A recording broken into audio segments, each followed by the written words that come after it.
I got together with my first love, Wang Hao.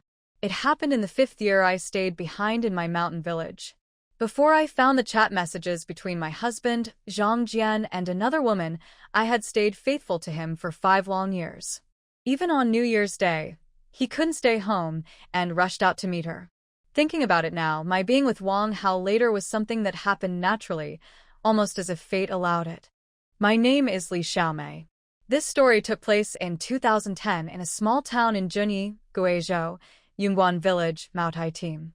It was New Year's Eve. As the fireworks faded in the early hours, the new year officially began. I called my 2 children to bed, waiting for a quiet moment alone with my husband. He had been working away from home since the beginning of the year, and we hadn't shared a bed for a whole year. The cold words on a phone screen couldn't ease the distance or longing between us. I even arranged for the children to sleep in another room, separated from ours by the main hall, so we could have some privacy. But when I came out of the children's room, I found that he wasn't there. I looked around and finally saw him standing under the osmanthus tree in the yard, wearing only a thin jacket, talking on the phone. "Dear, it's late. Come to bed. What are you still doing?" I called out. Zhang Jian frowned slightly, holding the phone in one hand and gesturing with the other for me to go back inside. He said he'd come soon. I didn't think much of it and went back to the room. But half an hour passed, and he still hadn't returned. The longer I waited, the more uneasy I felt. Just as I was about to get up and look for him, he came back. Shivering, he said, "It's so cold. Why aren't you asleep yet?" I paused, thinking maybe I was overthinking things. Could there really be another woman? Was I just being paranoid? I moved closer, wanting to be affectionate, but he stepped back. I looked up at him, and perhaps my gaze was too sharp, because he laughed awkwardly and said he needed to use the bathroom, telling me to go to sleep first. Then he left again. I noticed his old Nokia phone lying on the bed. Just as I reached for it, he came back quickly and grabbed it before I could. "I'm waiting for a message from the factory," he said. "Don't wait up for me. It's too cold, don't catch a cold." Then he walked out again. My instincts told me something was definitely wrong. He was acting too strange. But I had no proof. What should I do? Right. When he comes back later, I'll test him first, make him lower his guard, and then find the evidence before bringing it up. I couldn't sleep at all. When Zhang Jian returned, he was covered in cold air. As he lifted the blanket and lay down, I forced myself to act sweet and affectionate, just like always, even though I felt disgusted. He stiffened for a moment, but still reached out to hold me. I steadied myself and said the words I had prepared. "Honey, is it hard working away from home? How about I go work with you at the factory after the new year? What would you go there for?" His reaction was unusually strong, like someone caught doing something wrong. Then, realizing how he looked, his face softened, and he pretended to comfort me, kissing me gently. "Sweetheart, I just mean we still have 2 kids to take care of. If both of us go out to work, they'll be left behind, and that's not good. Be patient. Once they're older, things will be easier. We could take them with us. Have you been waiting up for me because you missed me?" He cut me off, clearly trying to change the subject. But I couldn't let it go. Something felt wrong. Zhang Jian wouldn't react like that unless there was a reason. I pressed my hand against his chest to stop him from kissing me. I pulled away the blanket, got out of bed, and walked past him. Half sitting up, he looked annoyed. "What are you doing?" "My period came. I'm going to the bathroom." After I left, I could feel his frustration behind me. The old wooden bed creaked under his weight, but he said nothing, and I pretended not to notice. Later that night, after he fell asleep, I took his phone. I first checked the call history. There were several calls to a number saved as 10086, and he had answered each one. Next to them were a few missed calls from another province. Then I checked the messages. Aside from the usual service notifications, there were only a few random numbers. Nothing seemed strange until I noticed another 10086 at the very bottom. My heart tightened like it had been pricked by a needle. My hands trembled so badly, I almost dropped the phone. Forcing myself to stay calm, I opened the message. "You gave me so much New Year's money, I don't even know how to spend it. You're so good to me. Zhang Jian, buy whatever you want. Have you had your New Year's dinner? I miss you so much. Can't you come back sooner? Zhang Jian, don't worry, I won't touch her. From now on, I'll only be with you. I won't touch her. From now on, I'll only be with you. Those words struck me like lightning. My phone slipped from my hand onto the pillow. At the same time, Zhang Jian, lying beside me, frowned and moved slightly in his sleep. I quickly pulled the blanket over myself and the phone. Normally, I should have woken him up right then and argued with him. But instead, my first thought was to hide it.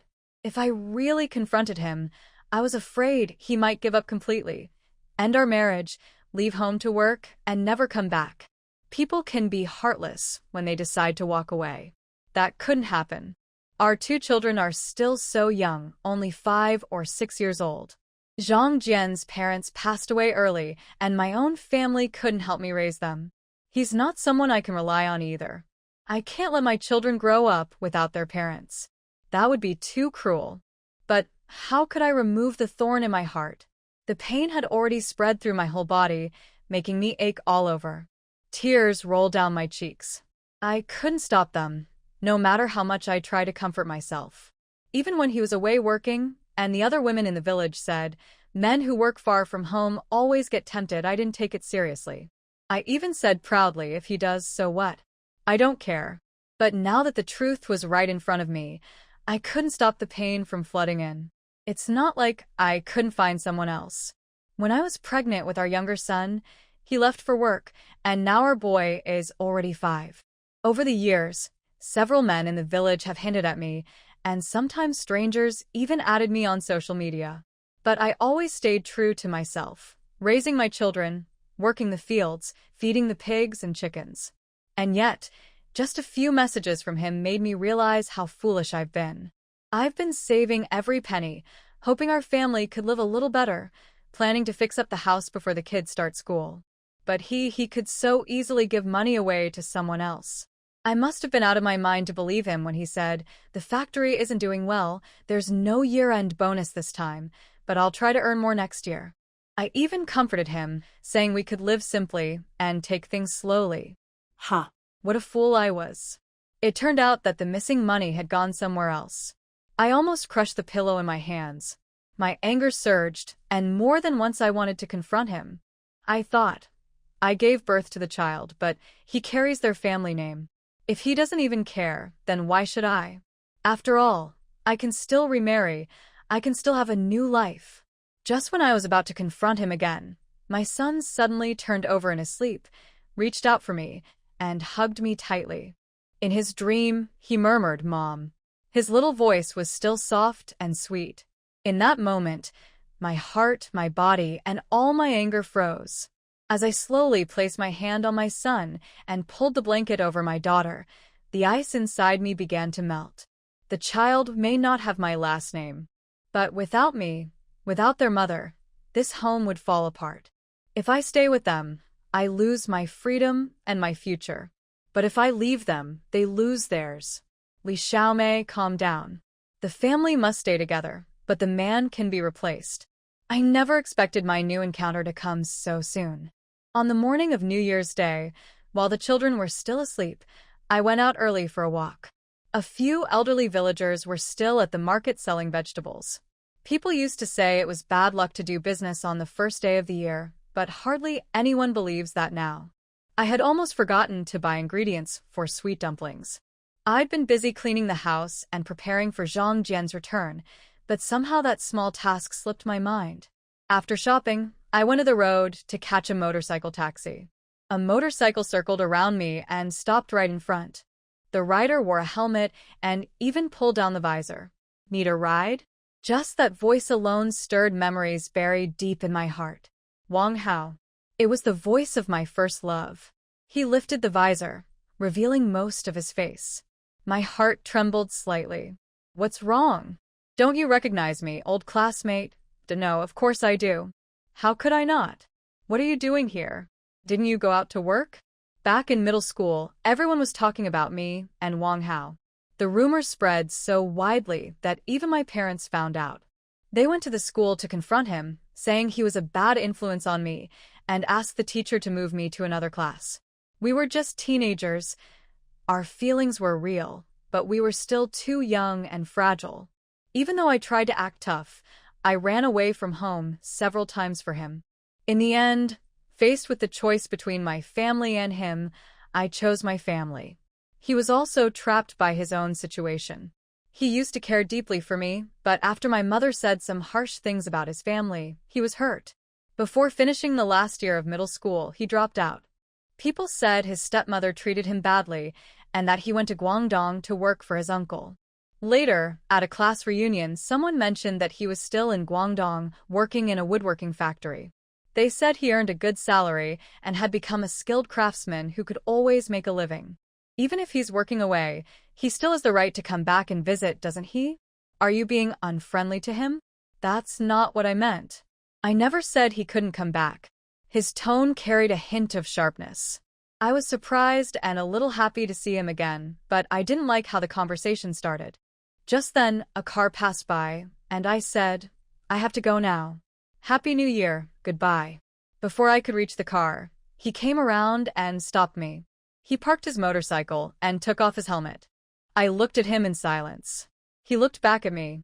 His eyes were deep and dark, like stones under the sea. I clenched my fists, trying to calm the strange rush of emotion inside me. "What do you want? Get on." "I'll give you a ride," he said. "No need, I can go by myself." "Hey." He reached out and grabbed my wrist. Even through my sleeve, I could feel the warmth of his hand and the strength beneath it. I turned to look at him. His expression softened, and a small smile appeared on his face. Then he let go of my hand, put his helmet back on, and spoke more politely this time. Patting the seat behind him, he said, "We're old classmates.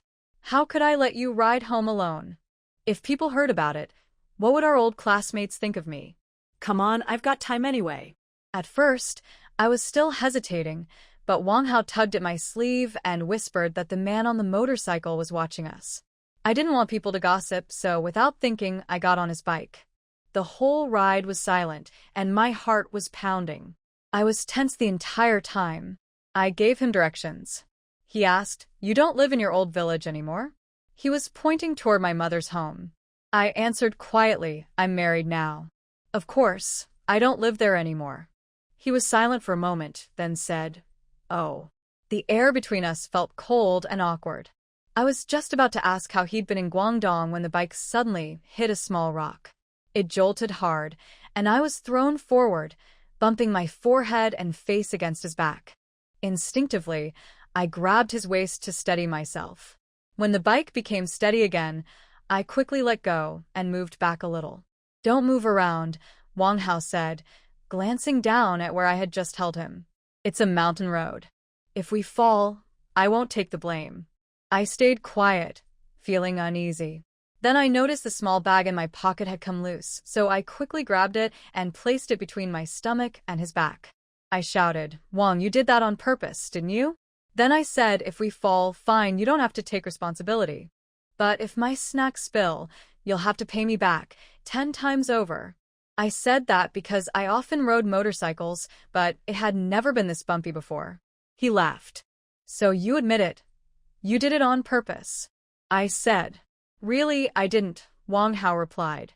"Maybe it's just that I haven't seen you in so many years."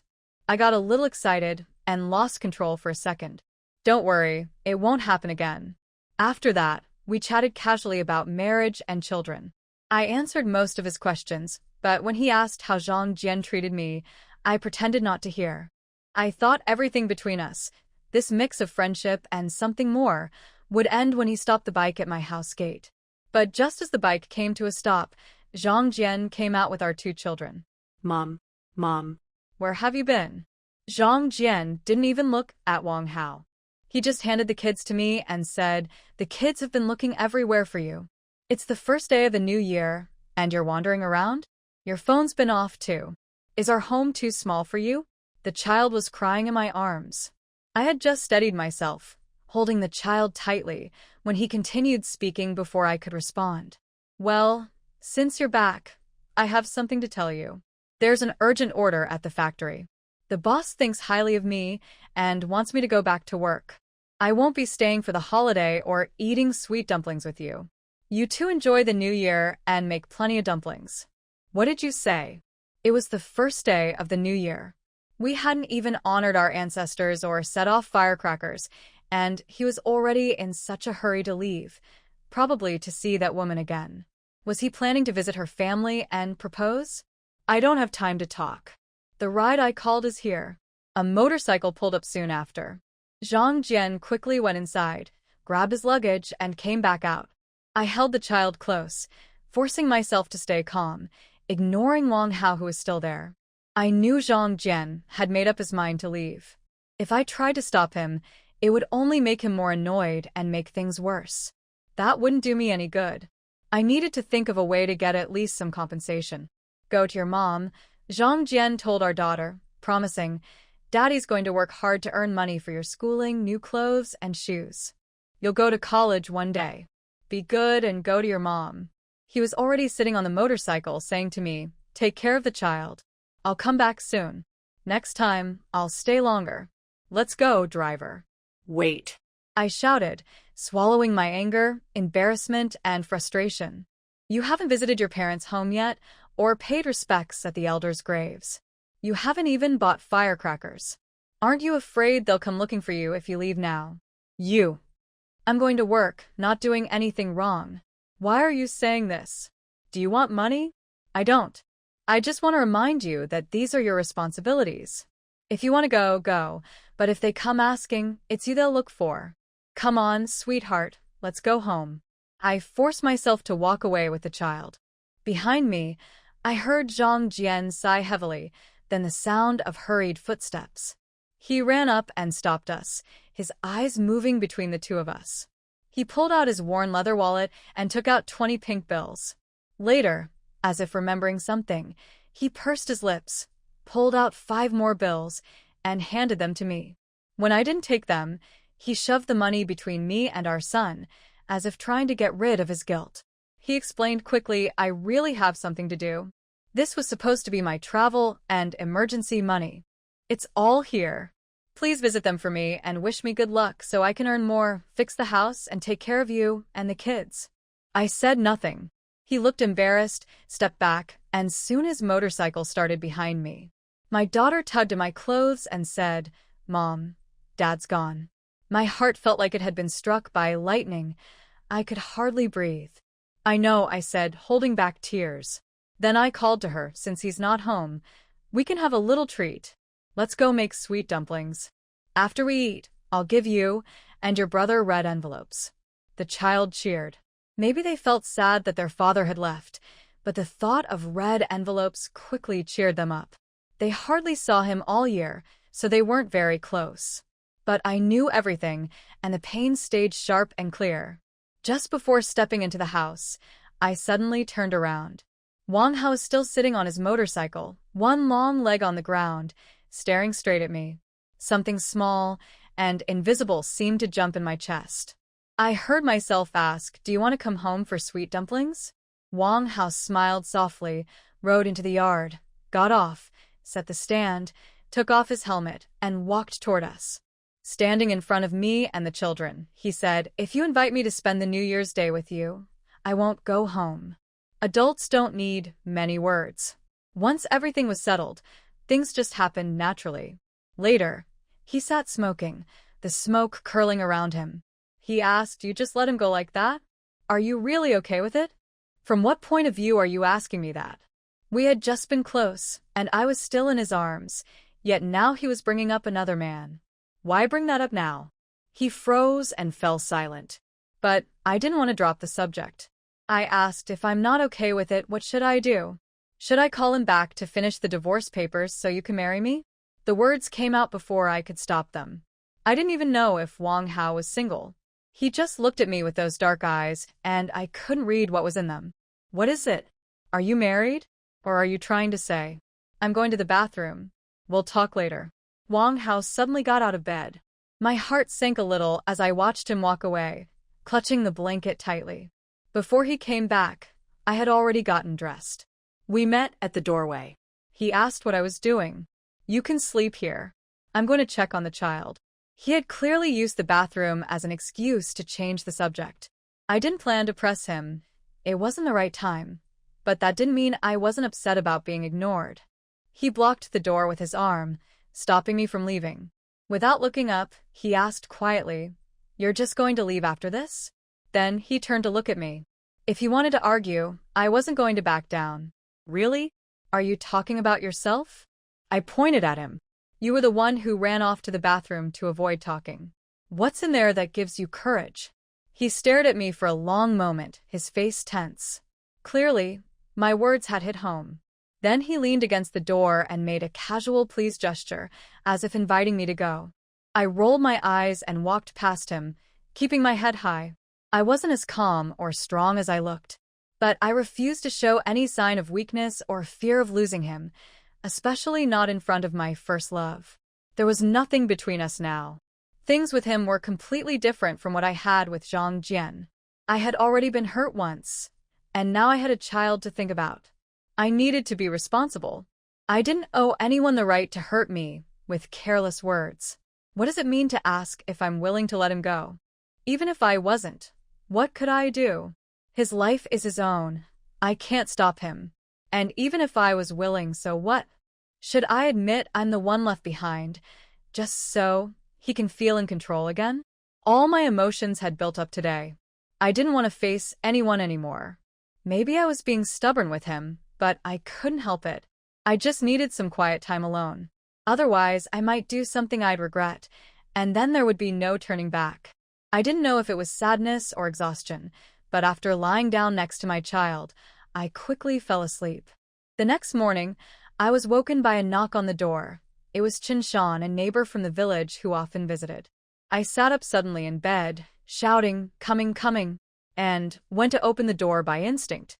She was knocking on the kitchen door, and, to reach the living room, she had to pass through my bedroom. Huh? What's that? Qinshan moved her foot, and there on the floor was something that made my heart jolt in shock. I quickly grabbed a tissue, picked it up, and threw it into the trash. Women don't usually make a big deal out of such things. It's just part of life. But I knew exactly what it was from last night with Wang Hao. He actually left it lying around. Luckily, it was during the New Year holidays. If it had been any other time, I would have been in real trouble. Qinshan chuckled and teasingly linked her arm through mine. "Looks like things are going well between you two, huh? Last night must have been quite something." "There are kids at home. Don't talk nonsense," I said vaguely, glancing around nervously. I was afraid Wang Hao might suddenly appear from somewhere. He wasn't in the room. Maybe he had already gone home? After what I said, any man with pride might feel a bit awkward. They're still asleep. They're just kids. They don't understand anything. Oh, by the way, where's Zhang Jian? Haven't seen him. He went out early this morning, not sure where. I made up an excuse. Luckily, Qinshan didn't stay long. She just came to borrow a kitchen tool since her house was full of guests. Once she left, I closed the door and finally felt the rush of fear and embarrassment. I patted my forehead. I really wasn't thinking straight. Even without that thing on the floor, I should have checked whether Wang Hao was still in the room before opening the door. The women in the village may seem friendly, but most of it is just on the surface. If any gossip starts, it spreads fast. Where did Wang Hao go? I opened the door again and looked around the yard. His motorcycle was gone. Forget it. If he left, then so be it. Maybe it was just a brief moment of emotion. After all, he was someone I once liked when we were young. Perhaps it was just a bit of nostalgia. Still, my body felt a little sore from the night before. I pushed away the shy warmth rising in my chest, closed the door, and went back inside. Then I called the children to get up and get ready to visit my parents' home. I helped my daughter get dressed first, clothes, pants, and shoes, then pulled my son out of bed. After washing up, we had noodles for breakfast at home and got ready to leave. My mother's home is even harder to reach than ours, deep in the mountains. The motorcycle can't go all the way to the door. It stops at an old stone bridge, and we have to walk the rest of the way. My two older brothers and their wives had already gone out, also visiting their own families. When we arrived, my mom was sweeping the yard. Seeing me and the children, she put down her broom and came to greet them. Mom. You're here? I set the basket down on the stone steps. I had brought some gifts for them, so I carried them in the basket while walking the mountain path with the kids. I told the children to take the things inside, then took the broom from my mom and started sweeping. Where's Zhang Jian? Even though I had prepared myself on the way and thought of what to say, my heart still hurt when I heard his name. I paused for a moment, then forced myself to answer. He went to help some relatives with something. It's better he didn't come. If he did, he'd just sit around and do nothing. To make it sound more natural, I even complained a little. But my mom didn't seem to care much. She just said, "Oh," and left it at that. Just then, my sister Lilan and her family arrived.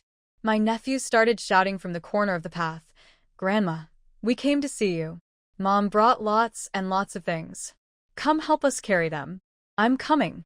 "Oh my big grandson is here. Grandma's coming right now." Hearing his voice, my two kids followed my mom to greet them, stumbling along the uneven path. There were many of them, and since I hadn't finished sweeping, I didn't join them right away. Soon everyone was there. Xiaomei, my sister, came over and hugged me. "Oh, it's been so long.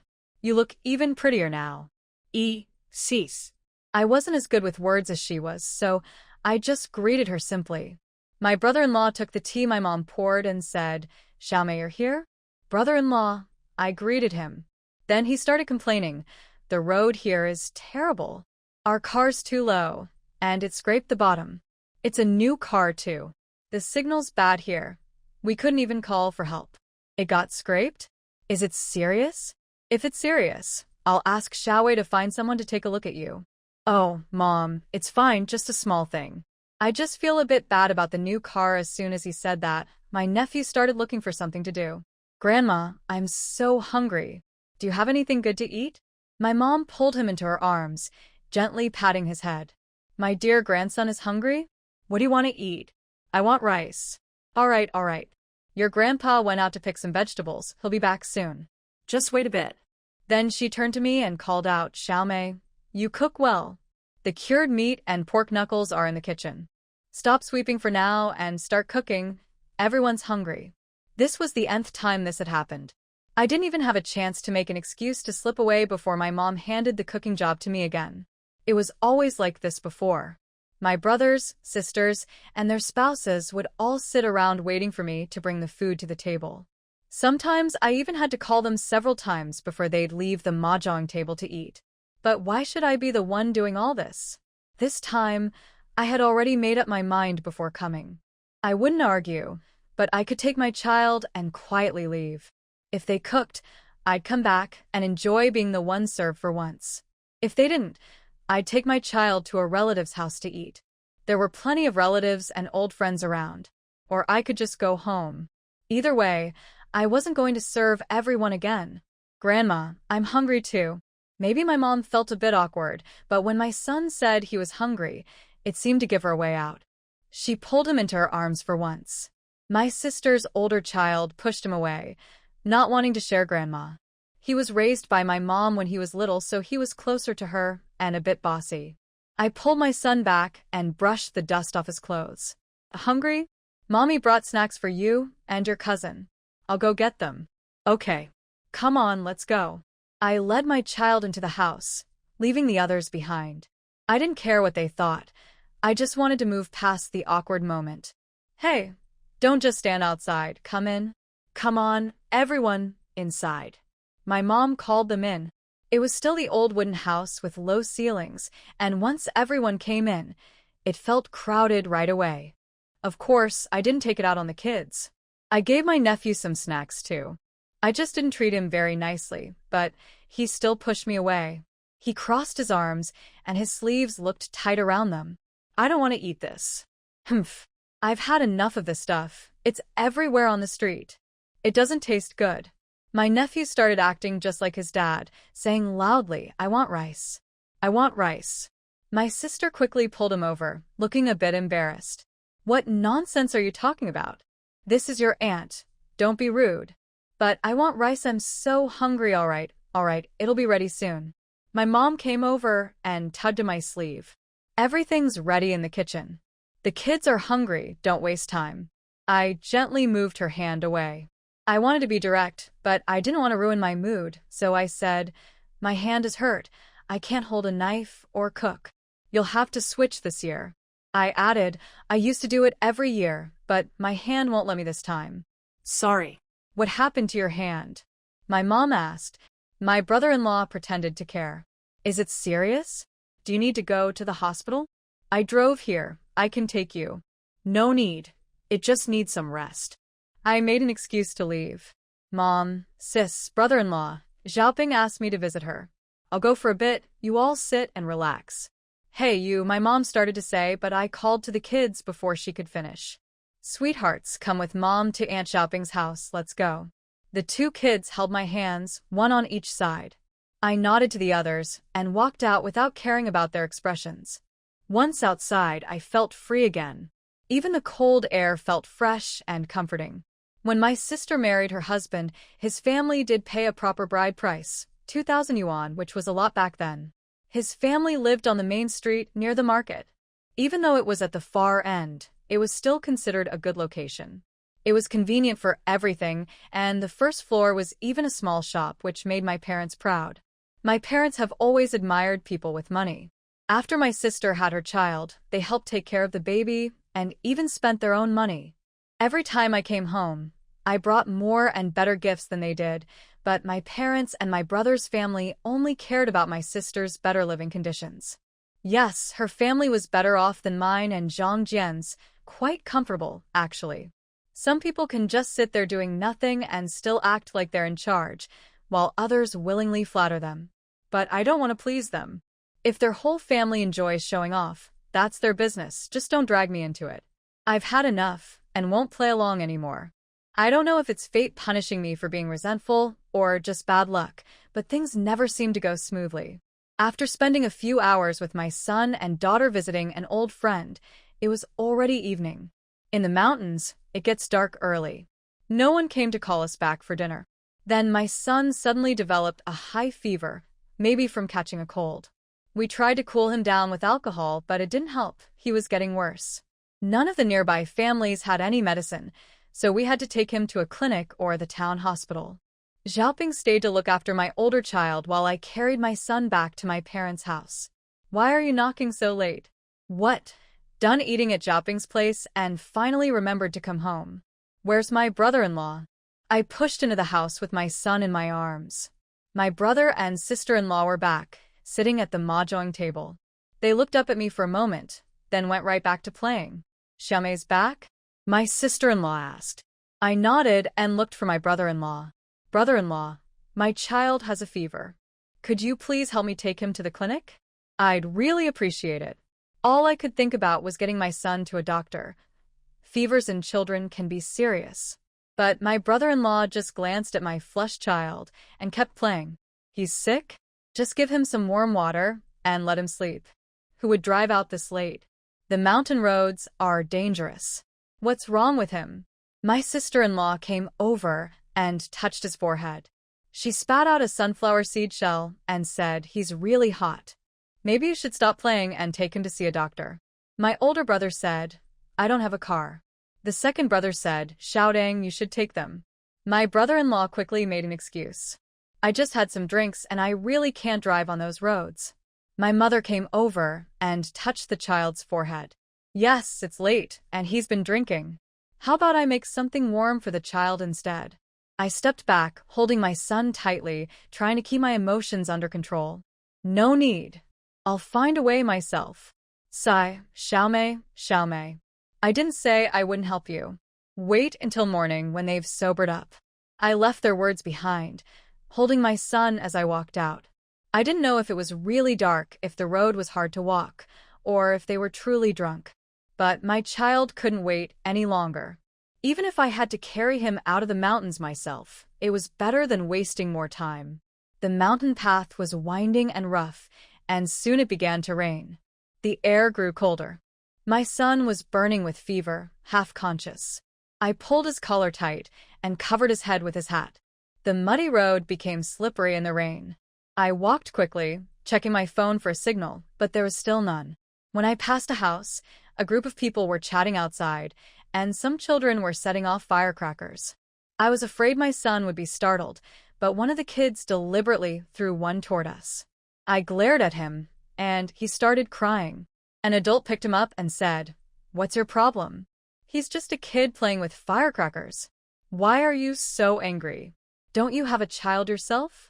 My heart was burning with worry. If my son weren't sick, I would have stayed and argued back. But now I only managed to say, "You're being unreasonable. You'll regret it someday," before walking away. The woman wasn't happy and wanted to cause trouble, even blocking my way. In the middle of the noise, a voice came from inside the house. "What's going on out there?" Wang Hao pushed through the crowd and came out. The moment our eyes met, I froze. I looked at him deeply. Was this his home? Or a relative's? What bad luck. I had to leave quickly. Behind me, someone asked, "Brother, what are you doing?" That woman was just yelling at me and scared my kid. "Why are you stopping me from teaching her a lesson?" "Enough, go inside. It's freezing." It really was cold. If my son weren't sick, I wouldn't have gone out at all. The road ahead was still long and steep. The mud made it slippery, and I was afraid I wouldn't make it out, or that I'd fall. And just as I feared, it happened. As soon as I started down the slope, I slipped and fell to the ground. My son started crying in fright. I forced myself to stay calm and comforted him on my back.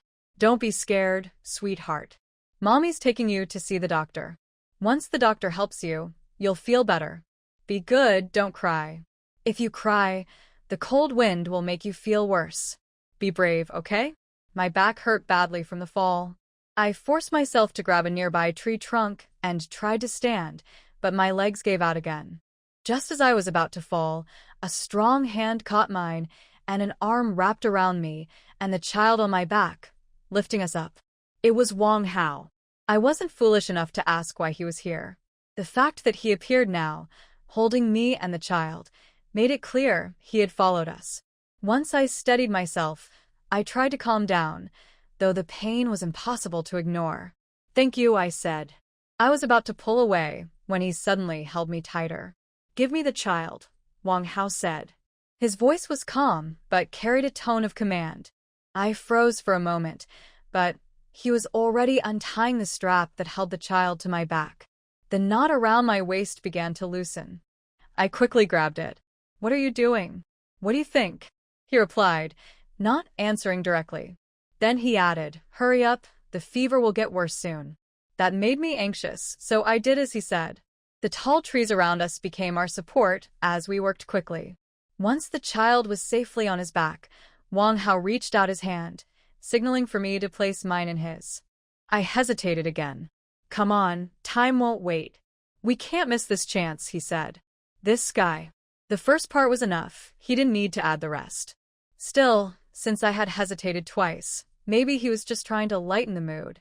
I placed my hand in his. His hand was warm, not exactly comforting, but mine was so cold that it felt that way. It was strong and steady, and somehow, holding it made me feel that we would reach the town clinic safely. The mountain path was steep, and we didn't talk much. Only when the road became dangerous did we encourage each other with quiet reminders to be careful. Later, Wang Hao led me down a shortcut. I hesitated at first. After all, I grew up around here, and I had never seen this path before. He said, "Don't trust me? Then you can go on your own." "I trust you," I interrupted. I decided to take the risk. As he turned to lead the way, I thought I heard a soft, almost hidden laugh. I wasn't sure if I imagined it. Halfway down, Wang Hao said, "Actually, I've never taken this path either." "What?" I exclaimed. My heart trembled a little. "Yeah," he said. "I just judged the direction. This way to the clinic should be shorter than the last one, but can you stop keeping me in suspense? This is serious. It's not the time for jokes." He smiled. He held my hand tighter. When I slipped, my toes touched his heel, and he slid down a bit too. "Careful." I panicked. Wang Hao braced himself with one hand on a small tree trunk and steadied us. I gasped. He let go of my hand and put his arm around my waist. "Hey, what are you doing?" I instinctively held on to him. He picked up a stick from the ground. Here, take this. I reached out with trembling hands and took it. What's this for? Well, we're basically the first ones to walk this path.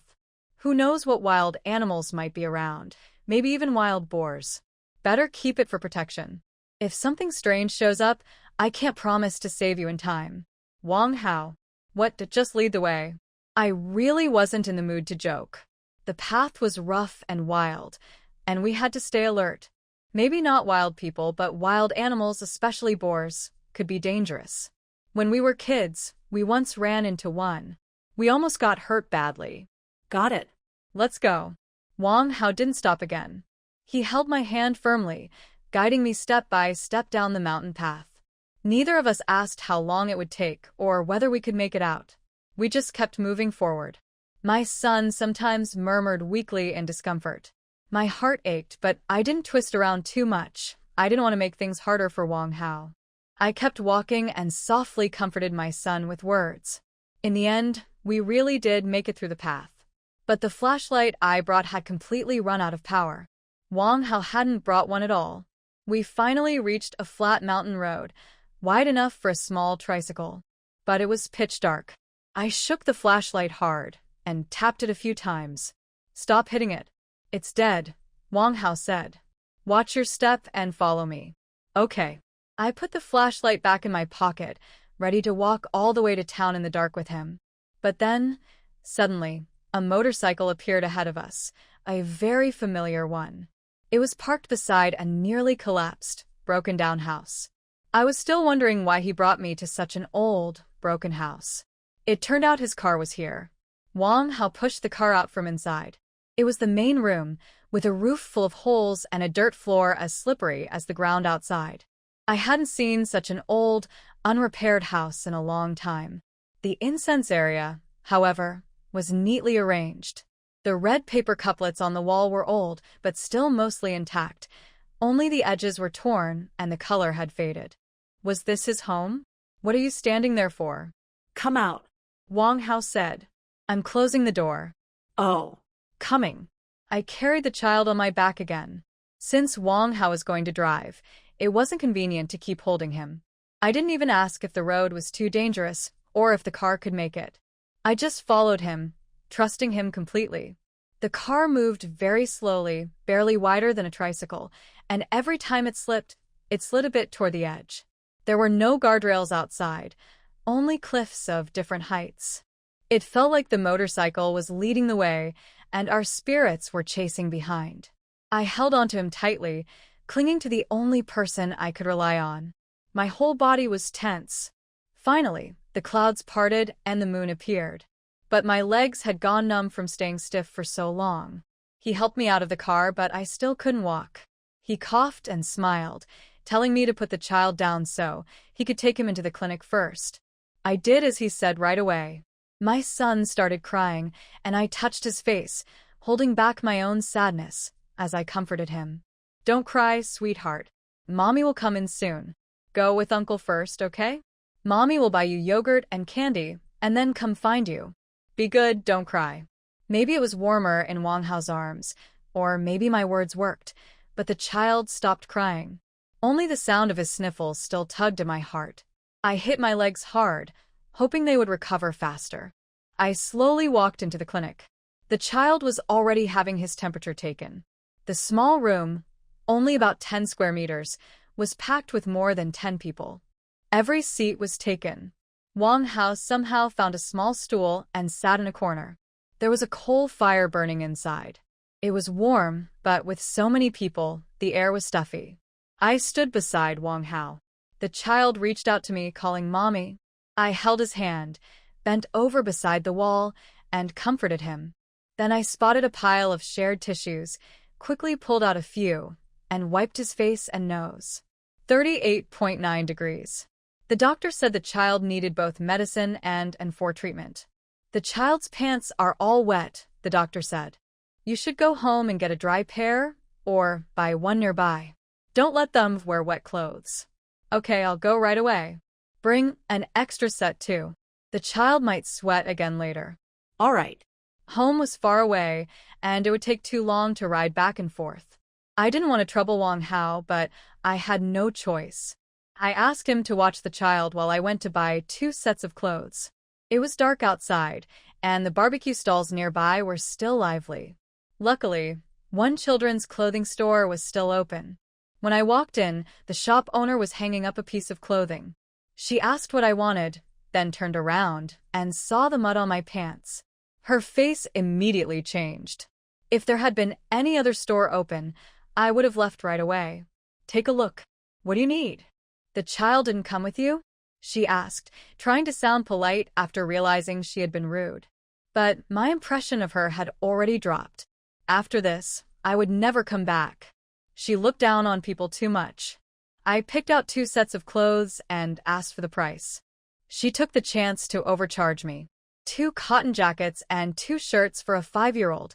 She said 398 yuan. I had never paid more than 80 yuan for a child's jacket, and these weren't even good quality. Are you buying or not? If not, I'm closing up, she said mockingly. For pieces of clothing for less than 400 yuan, too expensive for you? If you can't afford it, don't come in. You've dirted my floor already. 2 choices lay before me. 1. Buy them, throw the money on her counter, and never come back. 2. Try to bargain, though she would probably mock me again, and that wasn't my style. But when I reached for my wallet, I realized my pocket was empty. Somehow, I must have lost my money on the way down the mountain. I knew this woman wouldn't believe me, and she definitely wouldn't let me take the clothes first. It was so embarrassing. I thought of Wang Hao. I took out my phone, only to find it had already turned off. At that moment, it felt like every bit of bad luck had come together all at once. Do you want it or not? I'm about to close the door. Can I borrow your phone for a moment? What for? I left in a hurry. My child is getting in 4, and I need someone to send money over. This was the only store still open. The others might not have anyone there. It was the holiday season, and most shops wouldn't reopen until after the 7th day. This shop stayed open because the owner lived here. It was her own storefront. Otherwise, she wouldn't dare charge such high prices. She had no competition. If you're not buying, just say so. Don't pretend your phone's out of battery. How do I know you're not trying to steal my phone? People like you hardly ever come shopping. What's going on? Before she could finish, a voice came from the door. It was Wang Hao. For a moment, I thought I was hearing things. I quickly went to him and asked, "Where's the child?" "Someone's watching him." "What happened?" The shopkeeper's tone changed immediately. "Oh, so there really is someone. You must be her husband, right?" She was buying clothes for the child, but didn't have money on her. She was just about to call you. Since you're here, you can pay for her. Here, 398 yuan. Please hurry, I'm closing soon. I bit my lip and looked at Wang Hao. He looked past me, staring at the shopkeeper for a few seconds. Don't tell me you don't have money either? If you two really don't want to buy, hey, what are you doing? Wang Hao stepped forward, grabbed 4 pieces of clothing from the counter, pulled out 400 yuan bills, and tossed them over. Then he took a red plastic bag from the wall, stuffed all the clothes inside, and pulled me out of the store. Hey, your change. Keep it. Consider it a tip, He said, turning slightly toward the shopkeeper. And next time, watch your mouth. It stinks. He even waved his hand in front of his nose as if fanning away a bad smell. The woman started shouting, but we were already gone, leaving her behind. A wave of satisfaction rose in my chest. Honestly, Wang Hao had done exactly what I wanted to do. If my money hadn't been lost earlier, I would have thrown it on her counter and walked out the same way. I couldn't help but laugh. What are you laughing at? Wang Hao asked. I didn't expect you to be so good at dealing with rude people. Really? Yeah, very good. Do you admire me now? He suddenly asked a self-absorbed question that caught me off guard. My heart skipped a beat, but I quickly came up with a reply. I nodded seriously and teased him on purpose. Of course, I admire you so much. When you were dealing with that person just now, I almost thought you were a very clever woman. He stopped walking. What do you mean? I had already expected that. I took the plastic bag from his hand and said lightly, just what I said.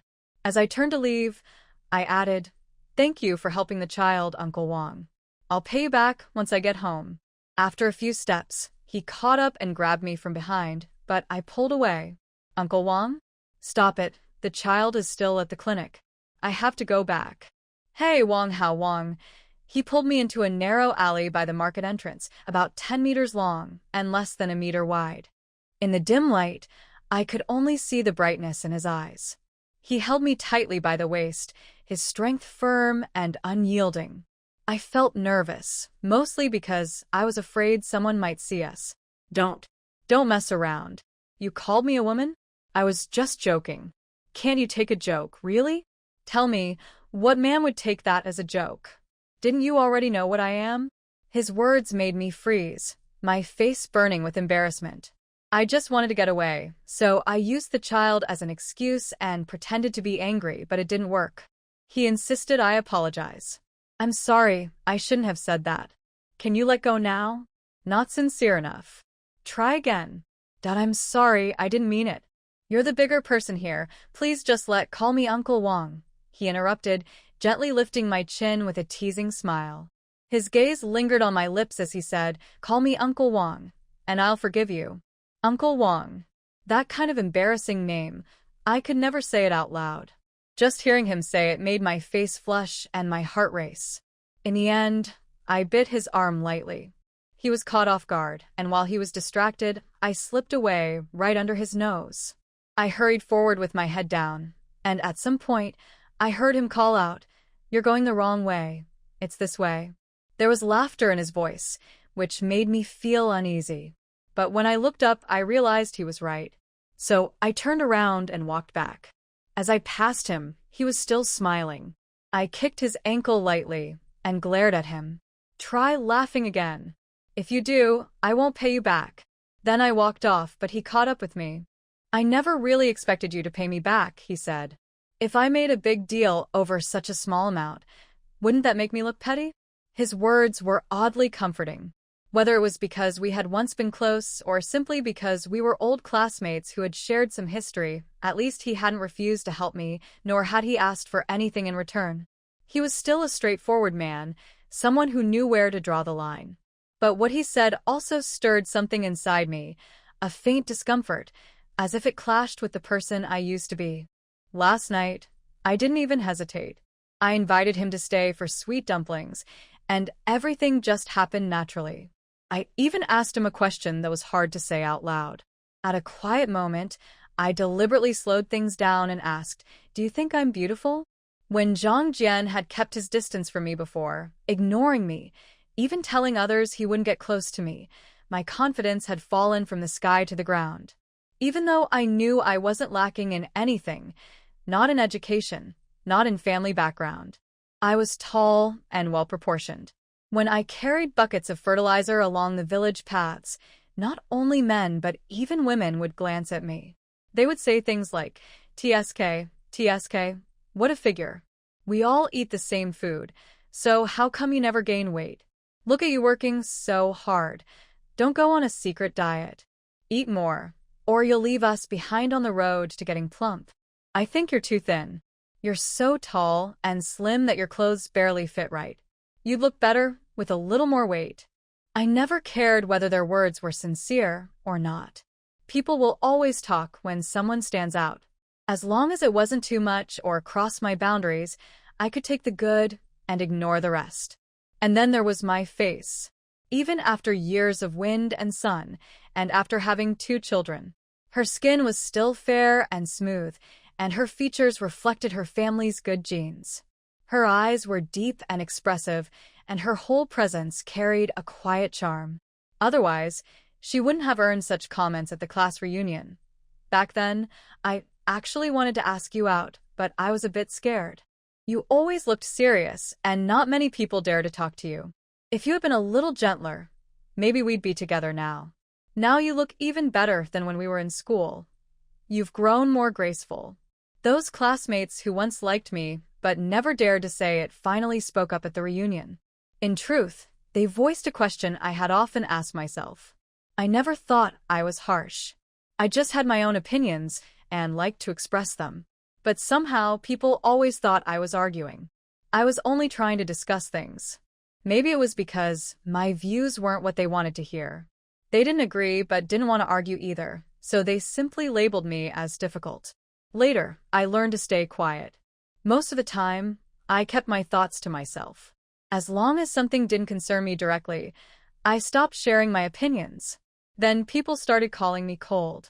Thinking about it now, it seems that no one has ever truly and steadily cared for me.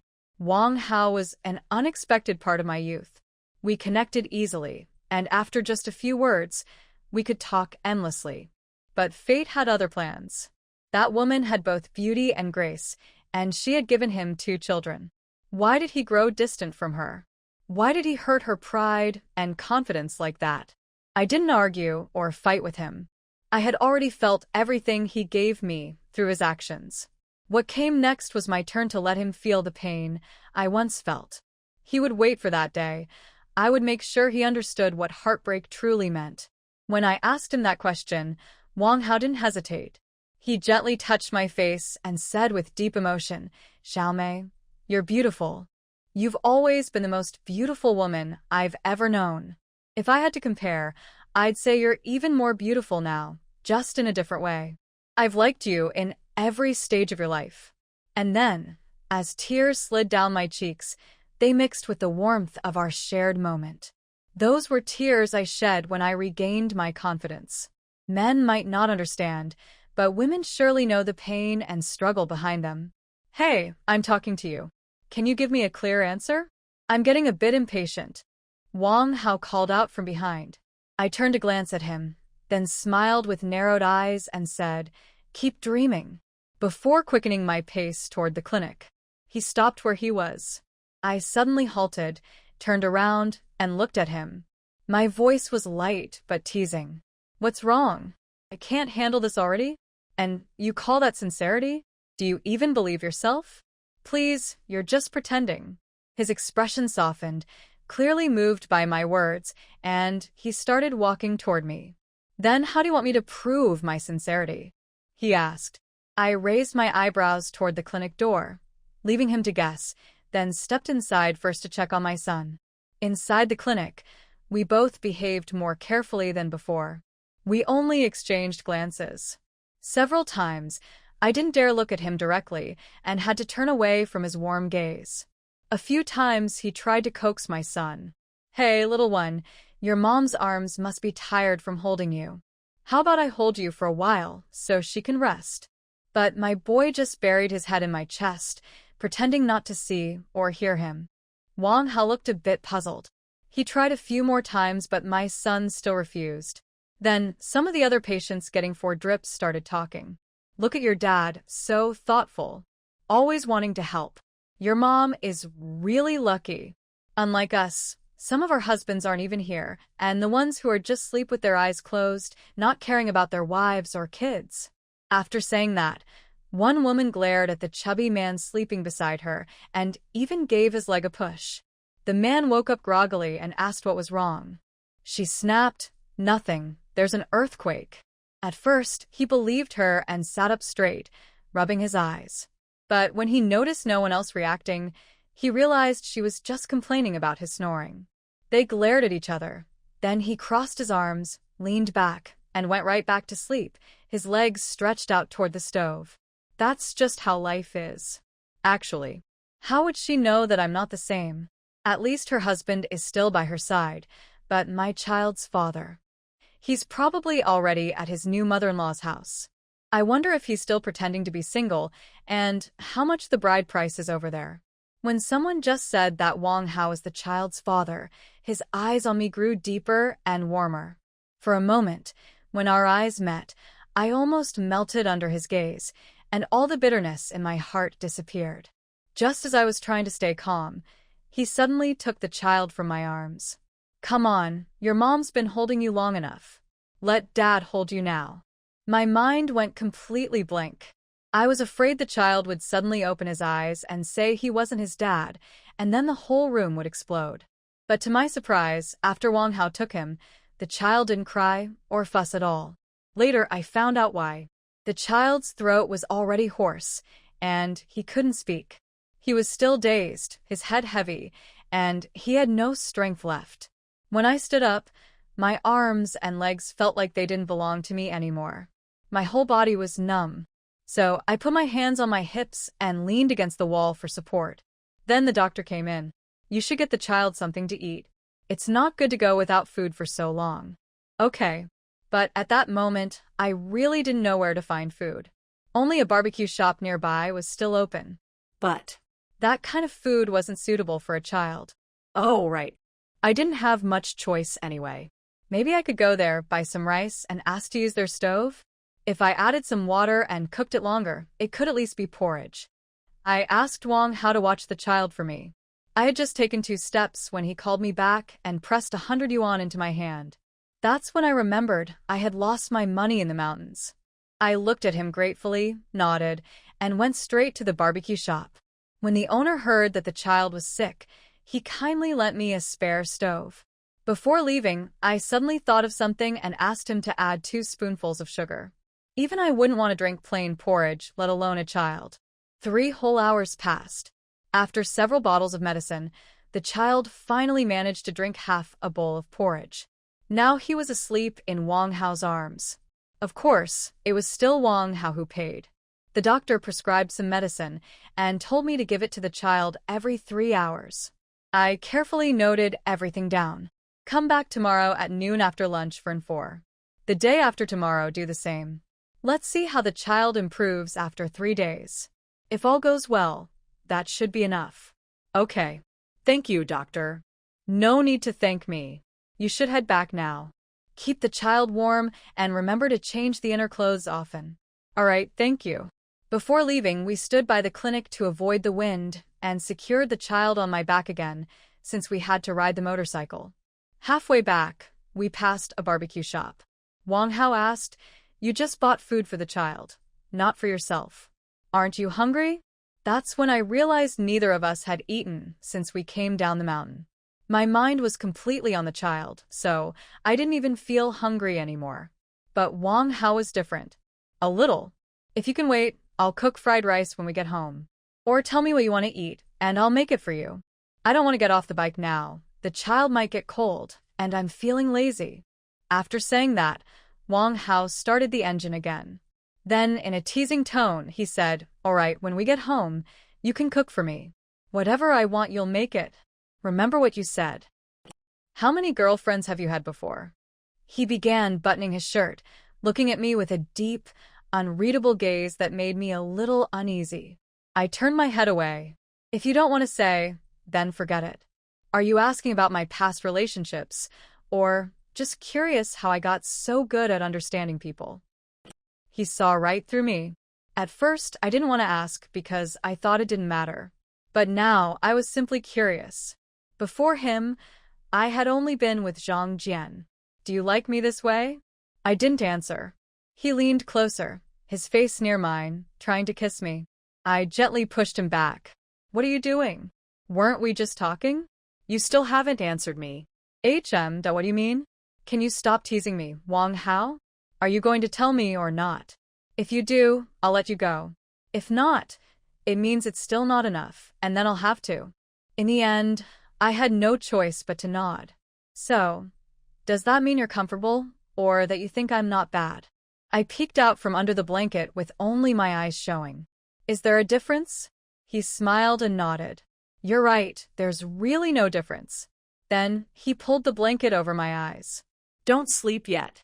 I'll warm up the food and bring it here, so we can eat. I kicked him lightly through the blanket. He didn't even turn around and went straight to the kitchen. I ate in bed. He brought the food and a cup of hot water for me. He had his own too, sitting sideways on the bed with his feet on the floor. Your water looks better than mine. Is there a difference? Let me try. He took my cup and drank half of it before I could react. While I was still dazed, his bowl was already empty. Then he leaned over and gave me a gentle kiss, as if returning the water he had just taken. Even a simple meal with him felt lively and full of energy, making my heart race. Everything was a bit of a blur. I didn't even know how to describe it. When he took the bowl from my hands and kissed me again, I finally came back to my senses. Stop, I still need to give the child medicine later. Maybe next time, okay? Oh, come on, you keep saying that. I'll help with the medicine. You're too serious sometimes. Wang Hao, there's only one other person here besides you. Don't worry so much. Take care of me, and I'll take care of everything else I can. He always had something clever to say, and every time it made me think. By the time I understood, I was already tense again, just the way he liked it. The next morning, I woke up to the sound of Qinshan knocking on the door. When I opened my eyes, the first thing I saw was Wang Hao beside me. And, of course, the child too. I couldn't remember when he had brought the child over, only that he had given the medicine last night. The child had fallen asleep holding my ear, his forehead no longer hot. Only then did I finally relax. Xiaomei, are you home? Xiaomei? Qinshan's voice was still going when Wang Hao woke up. He squinted, frowned, and covered his forehead with one hand. It was clear he hadn't slept enough and was in a bad mood. Big sis, what's going on? Do you need something? I need to talk to you.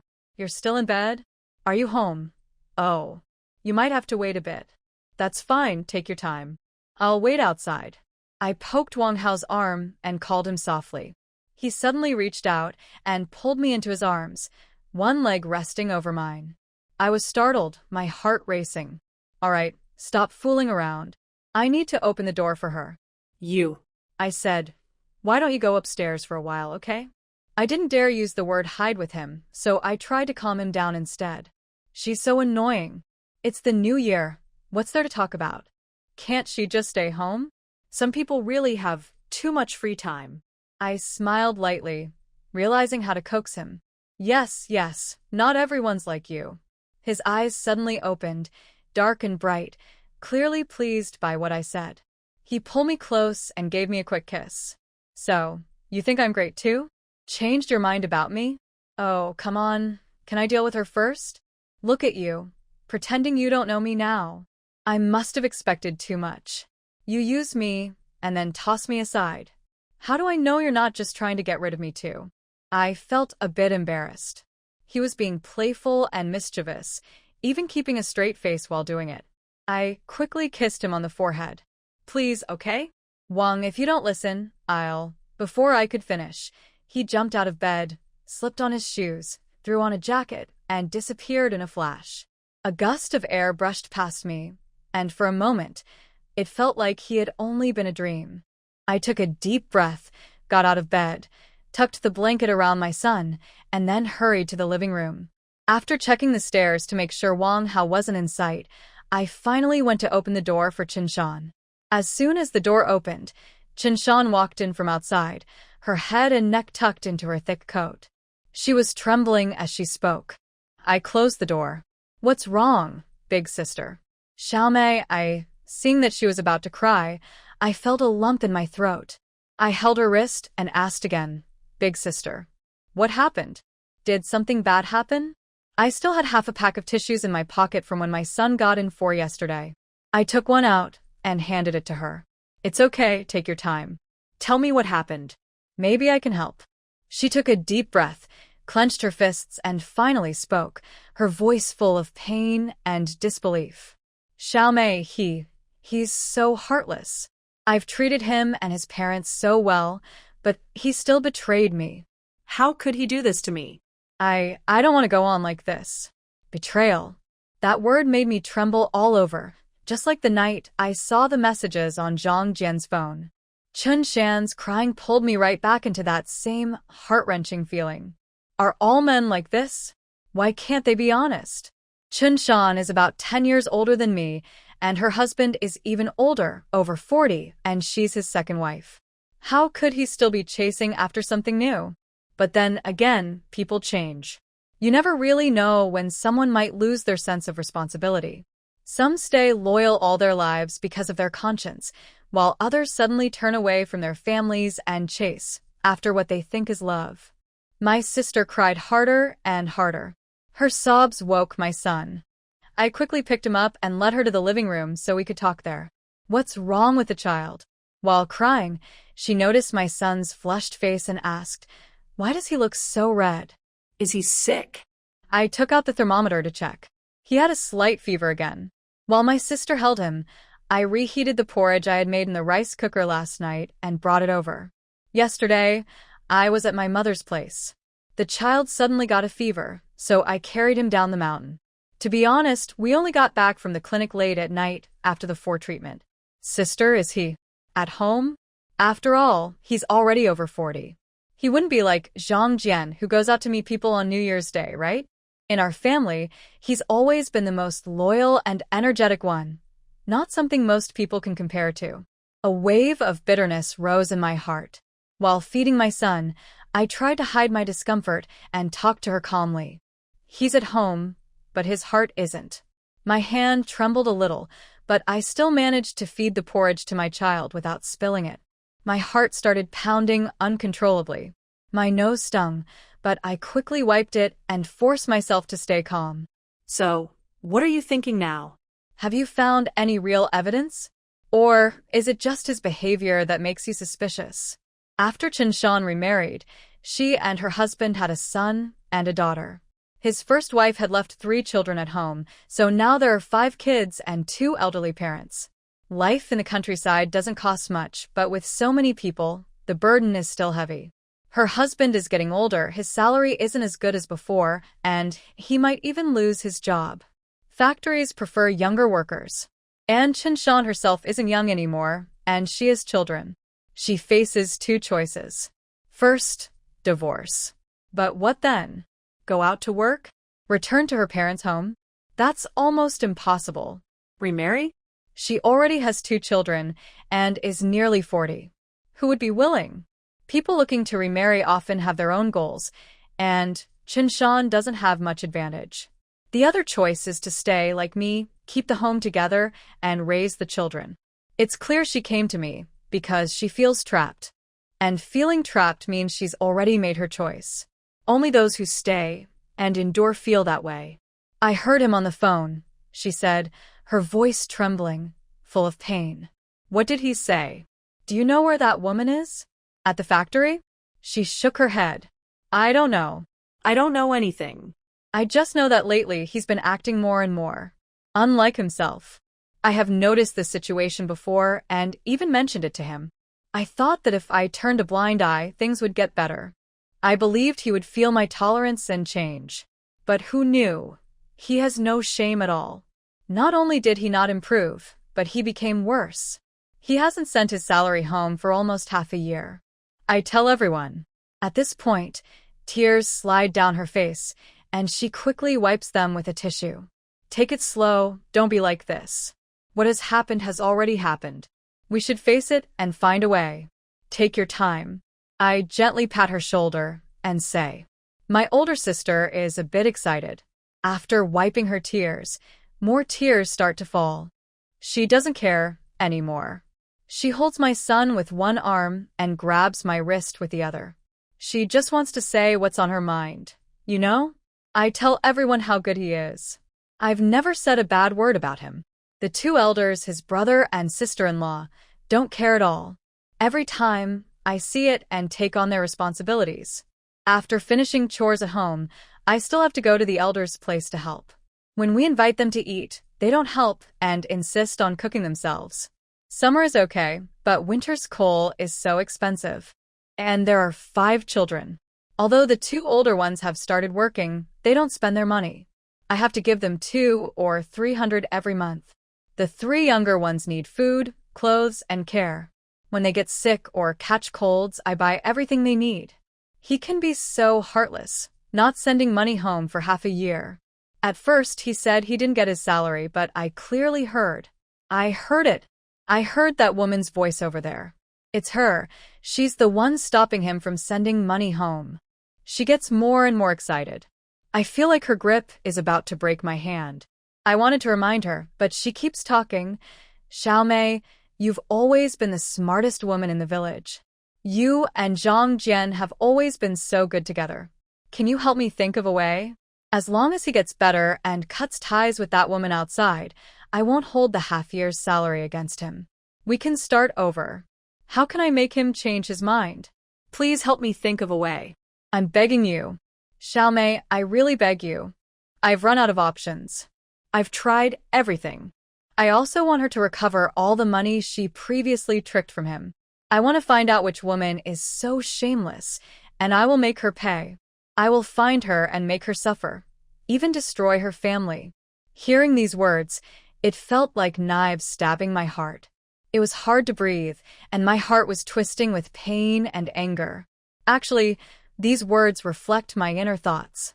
I understand and feel the deep pain, torment, and fury. But the real problem isn't the woman outside. The cabbage is always there, but whether it can be eaten depends on the pig. Only by controlling this pig at home can I control everything. All the problems come from the pig. I tried to calm her down, but she was still very excited. My son was frightened by her emotions and tightly held my hand that was holding the bowl. I wanted to find an excuse to keep her calm. Big sister, don't worry yet. Can I think of a way? Don't rush. It's been so long, no need to hurry for a day or two. First, let me feed the child and give him medicine. I'll think of a solution. At that moment, Qinshan received a call from home. It was her husband. He suddenly stood up from the sofa, holding our son, with anger and disbelief in his eyes, shouting into the phone. What did you say? You want to leave today? It's only the third day of school. Where are you going? Which factory is opening? Or is it some other woman? Hello? Hello? Speak. Speak. I hurriedly took our son from her arms. She, holding her phone, was anxious and rushing back home. I held the child and advised her from behind. Big sister, stay calm. Don't lose control, and don't do something you'll regret for someone unworthy. If she wants to leave, you can't stop her. Stay calm. Be sure to stay calm. I don't know if she listened. Anyway, she only replied with, I know, then disappeared from my sight. It will definitely cause more trouble. I was worried something might happen. Looking at the time, it was just before noon. I wanted to quickly feed the child, give him medicine, and then go check the situation. In this distraction, I forgot about Wang Hao. He came over to us on his own. Uncle, my son's simple word brought me back to reality. I turned my head, and Wang Hao crouched in front of me, holding his son's small hand. Still a good kid, much more reliable than his mom. He knows there's someone at home. No wonder I took care of you so well yesterday. Good boy, complimenting his son. He unintentionally belittled me. Really? I kicked his heel with my foot. Why did she come to see you? Wang Hao stepped back a few paces, went to the water dispenser to pour himself a drink, and stood there, holding the door of the dispenser, tilting his head back to drink it all in one go. Gulp, gulp. His attractive Adam's apple moved up and down, making me a little envious. Before he looked my way, I quickly looked away and fed the last spoonful of porridge to my son. Didn't you hear what was going on? So, what are you planning to do now? Are you going to watch the show? He placed his cup on the tray and sat down on the cool sofa. I thought there was something suspicious about his words. First, I put my son on the other side of the sofa, went to get his medicine, and called Wang Hao to help warm up some water. He got up and went back to the water dispenser. We started chatting casually. You should have heard everything just now. You can probably guess what's happening. Do you have any good suggestions? Wang Hao's eyes moved slightly. While pouring water, he asked with a raised eyebrow, What's your relationship with them? Just neighbors from the same village. We're quite close, helping each other out. I think I can talk to her reasonably well. For me, that's quite rare. I don't know if it's because I have few friends or what. That's why I was willing to give Qinshan advice, willing to talk to her, even worried about her. He reached out his hand and my son, seeing the water and medicine, started to cry. I saw right through him. No, Mom, don't take it away. I don't want to eat. He tried to hide in the corner of the sofa. I'm already fine, I don't want it. This medicine isn't bitter. You had it yesterday, right? He hesitated. Finally, he shook his head firmly. Mom, I'm already fine. Try it, my forehead isn't hot anymore. After saying that, he even checked his temperature with his hand. I sighed inwardly. Honestly, I was a bit exhausted. I was prepared to force-feed him, if necessary. Actually, my son isn't the only one with a cold. I also caught a chill and feel a bit unwell. My throat is sore, like it's tearing, and I don't want to talk much. After setting down his cup, Wang Hao walks around to the other side of the stove to be near his son. The son starts to hide from him again. I'm not on your mom's side, so you don't need to hide from me. The son hesitantly rolls into his arms. Wang Hao picks up something from his phone and begins to distract him. Suddenly, the son lets out a sigh. Wow, this is so cool. Uncle, is this your gun? This was taken at the supermarket. What do you think? Do you like it? The son nods repeatedly. If you like it, be good and take your medicine. Later, we'll go to the clinic for N4. Be good and listen to the doctor, and your mom and uncle will buy it for you. Is that okay? The son wavers a bit. He really wants it, but he looks up at me, waiting for my say. Wang Hao talks to him, but normally I tell them both that they shouldn't ask for things from others easily, unless their parents give them. They both usually listen well. I know Wang Hao is kind-hearted, so I can't embarrass him. I also appreciate him comforting my son when I feel exhausted and emotional. Mom agrees. As long as you and uncle agree and follow the rules, I have no problem. Did you hear that? Your mom agrees. So, what do you think? The son looks up at him and finally nods. Let's shake hands and make a promise.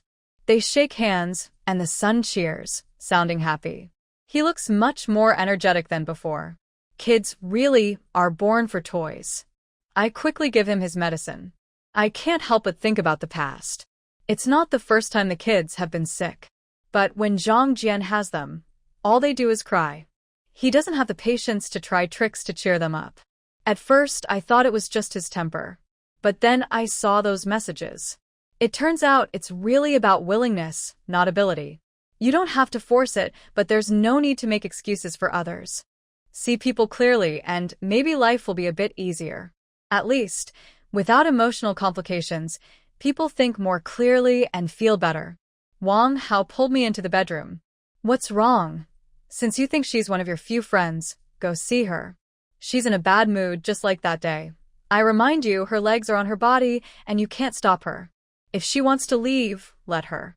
If you feel wronged, just forget about it. Don't keep carrying everything yourself and complaining. That won't solve anything. I'm just asking you to see things from her perspective, and I'm also talking to you. I suddenly understood what he meant. I thought, this person is quite interesting.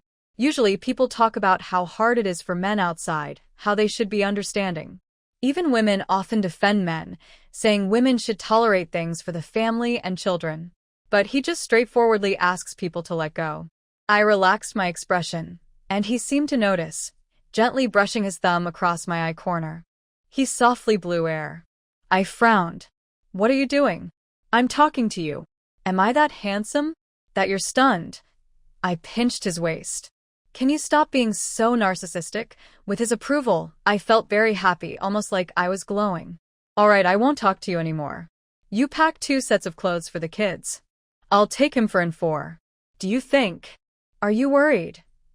My heart suddenly thumped. I didn't expect him to have already arranged everything to check on Qinshan while he took our son to the clinic. I couldn't express my gratitude. What's there to worry about? I trust you to handle things. Then pack the clothes. I stared at him deeply for a few seconds, then turned to pack the clothes. I opened the drawer with the key from the black cabinet, thinking for a moment, and took 800 yuan. But before my hand left the drawer, he pressed it back. He leaned against the cabinet door, with a smirk on his face, speaking in a carefree, slightly flirtatious tone. How? Planning to give me money to support me? Or want to return the money and cut ties with me? From now on, we'll go our separate ways. No, I didn't mean that, He grabbed my hand, pushed the drawer back, then took out the key, slipping it into my pocket. Then he hugged my waist and lightly bit my lip. I understand your meaning. You don't want to owe anyone. However, I am not a stingy person. I don't have much money, but I can handle these expenses, so you don't need to worry. He pinched my butt and said, go ahead. When the time comes, I'll take him to save a spot, so we don't end up sitting on a small stool. My legs can't take it. I shot him a look as if he was bragging about his long legs. But they are indeed long. They can hold me down from head to toe. Okay, I'll come find you after I finish my work. Wang Hao, Before you do anything, give me a kiss. I want a little reward. When I arrived at Qinshan's house, I saw many people in the yard. A few elders. And 5 children from the family. Nearby neighbors and passing villagers. Everyone stopped to watch. Qinshan clung tightly to her husband's hand, tears on her face. She looked very different from her usual strong, hard-working, and tough village woman image. Her husband forcefully shook her hand off. When he couldn't pull it free, he pushed her with his other hand, showing he was really trying hard. He gritted his teeth, not wanting to face the consequences after pushing her away. Seeing his cold attitude made me feel very uncomfortable. My heart ached, as if a pair of hands were squeezing my chest so tightly I couldn't breathe.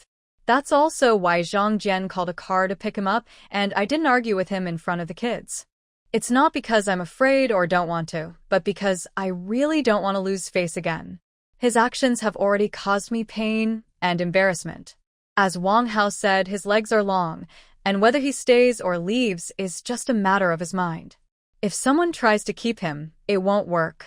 If I try to stop him or make things worse, I'll only be seen as weaker and become the joke among the onlookers. Her husband spoke. Are you letting go or not? Qinshan almost broke her voice, quickly wiping tears from her face with one hand, then holding onto his other hand tightly. Don't even think about going anywhere today. Either you call her and break up in front of everyone and give me an explanation, or today you walk all over me. If you don't give me an answer today, I swear I'll fight you to the death. Her husband lowered his voice and shouted. Are you crazy? Do you have no shame? Can't you see there are so many people here? He was speaking as he pushed. None of the 5 children stepped forward to help. The elderly at home tried to intervene, but they only grabbed Qinshan's arm. He said he wants to go out to work. That's a good thing. Going out to earn money. Which family man thinks about working on the 3rd day of the new year? If you don't support him, fine. But why bring so many people here to watch? Do you want our family to become famous? Her mother-in-law was speaking. People in their family never really valued Qinshan. When she came because she was remarried, they just lived together. No bride price, and nothing more to say. They only gave her a reason to hold a feast. Her husband's family kept the money, leaving her with only some land, a few acres of fields, and a few children.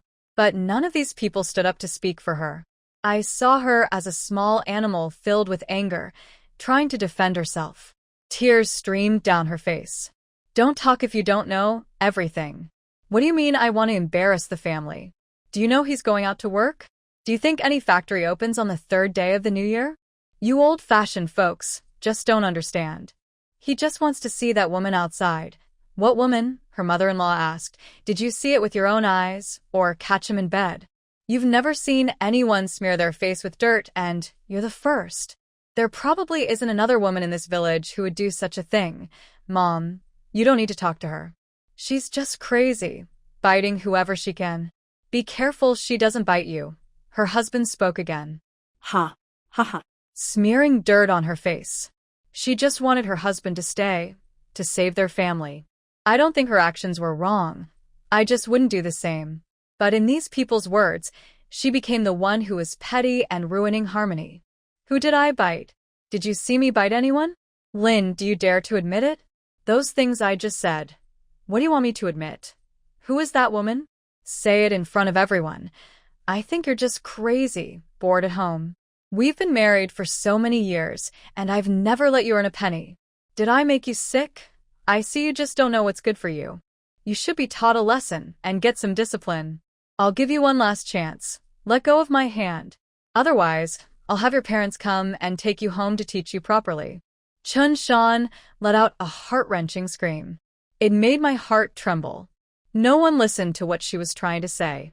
She couldn't explain herself clearly. So she broke down completely, her angry shout like a poisoned dagger, cutting deep, not only making her throat feel tight but also causing every bone and vein in her body to ache as if they were being pulled. The man named Lin said she was just being difficult, and he even dragged her family into it. A woman in her 40s arguing and trying to get her family to teach her a lesson? That's something most people wouldn't think of. You can say whatever you want today. But I have only one thing to say. Either cut ties with her or walk over me and step on me. I will never let you leave. I tell you, Lin, if you dare to go, I'll burn the house down the moment you leave. I don't want this home, and I don't want you either. Then a neighbor stepped forward to calm things down. Oh, what's all this fuss about? Every family has its troubles. When people get angry, they say things they don't mean. Calm down, and don't say hurtful words. Shaolin, working isn't urgent right now. If you have something you're worried about, go home and discuss it slowly. There's no need to make everyone unhappy. It's the new year, peace and family harmony. Xiao Chen, go home and talk it over. He was a peacemaker. But right now, we really needed someone to mediate.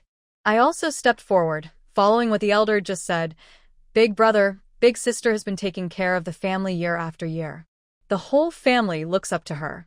She may not earn much money, but she's worked hard. Without her managing the home, where would the food come from? And those pigs and ducks, aren't they bought with real money? Only the money earned in factories or construction sites counts. Big sister's earnings may not be huge, but they help a lot. Sitting together as a family and talking calmly is the right way. Causing trouble and rushing to the factory now isn't right. The man in front of me looked at me with a meaningful gaze. At first, he squinted, then slowly relaxed. Actually, I've gotten used to this. Apart from the man at home, who doesn't appreciate his blessings, I am truly quite popular. It perfectly fits the saying, good-looking people have priority. So, this situation was actually suppressed. He didn't say he wanted to leave. He just walked home on his own. Big sister never let go of him, kept grabbing his arm, and they went home together. The two elders at home started to make trouble again. Grandpa Chen tapped his pipe on the stove to knock out the ashes, releasing a bad smell. He looked clearly annoyed and scolded Qinshan harshly. All this noise on the third day of the new year, starting to make fun of others. What a shameful family. What a shameful family. Are you happy now? Everyone in the village knows he has someone outside. What good does that do for you? Will it make you proud if it gets out? Does our family have any dignity? I'm not the one who made the mistake, so why should I feel embarrassed? Qinshan retorted directly. How are you talking to my dad? He's the elder. Do you have any manners? Is that how your mother taught you? And you're teaching my children the same? I think they're not studying well because they're learning bad habits from you. Her husband spoke again. I thought he was naturally uncultured, but it turns out he just lacks manners towards Qinshan.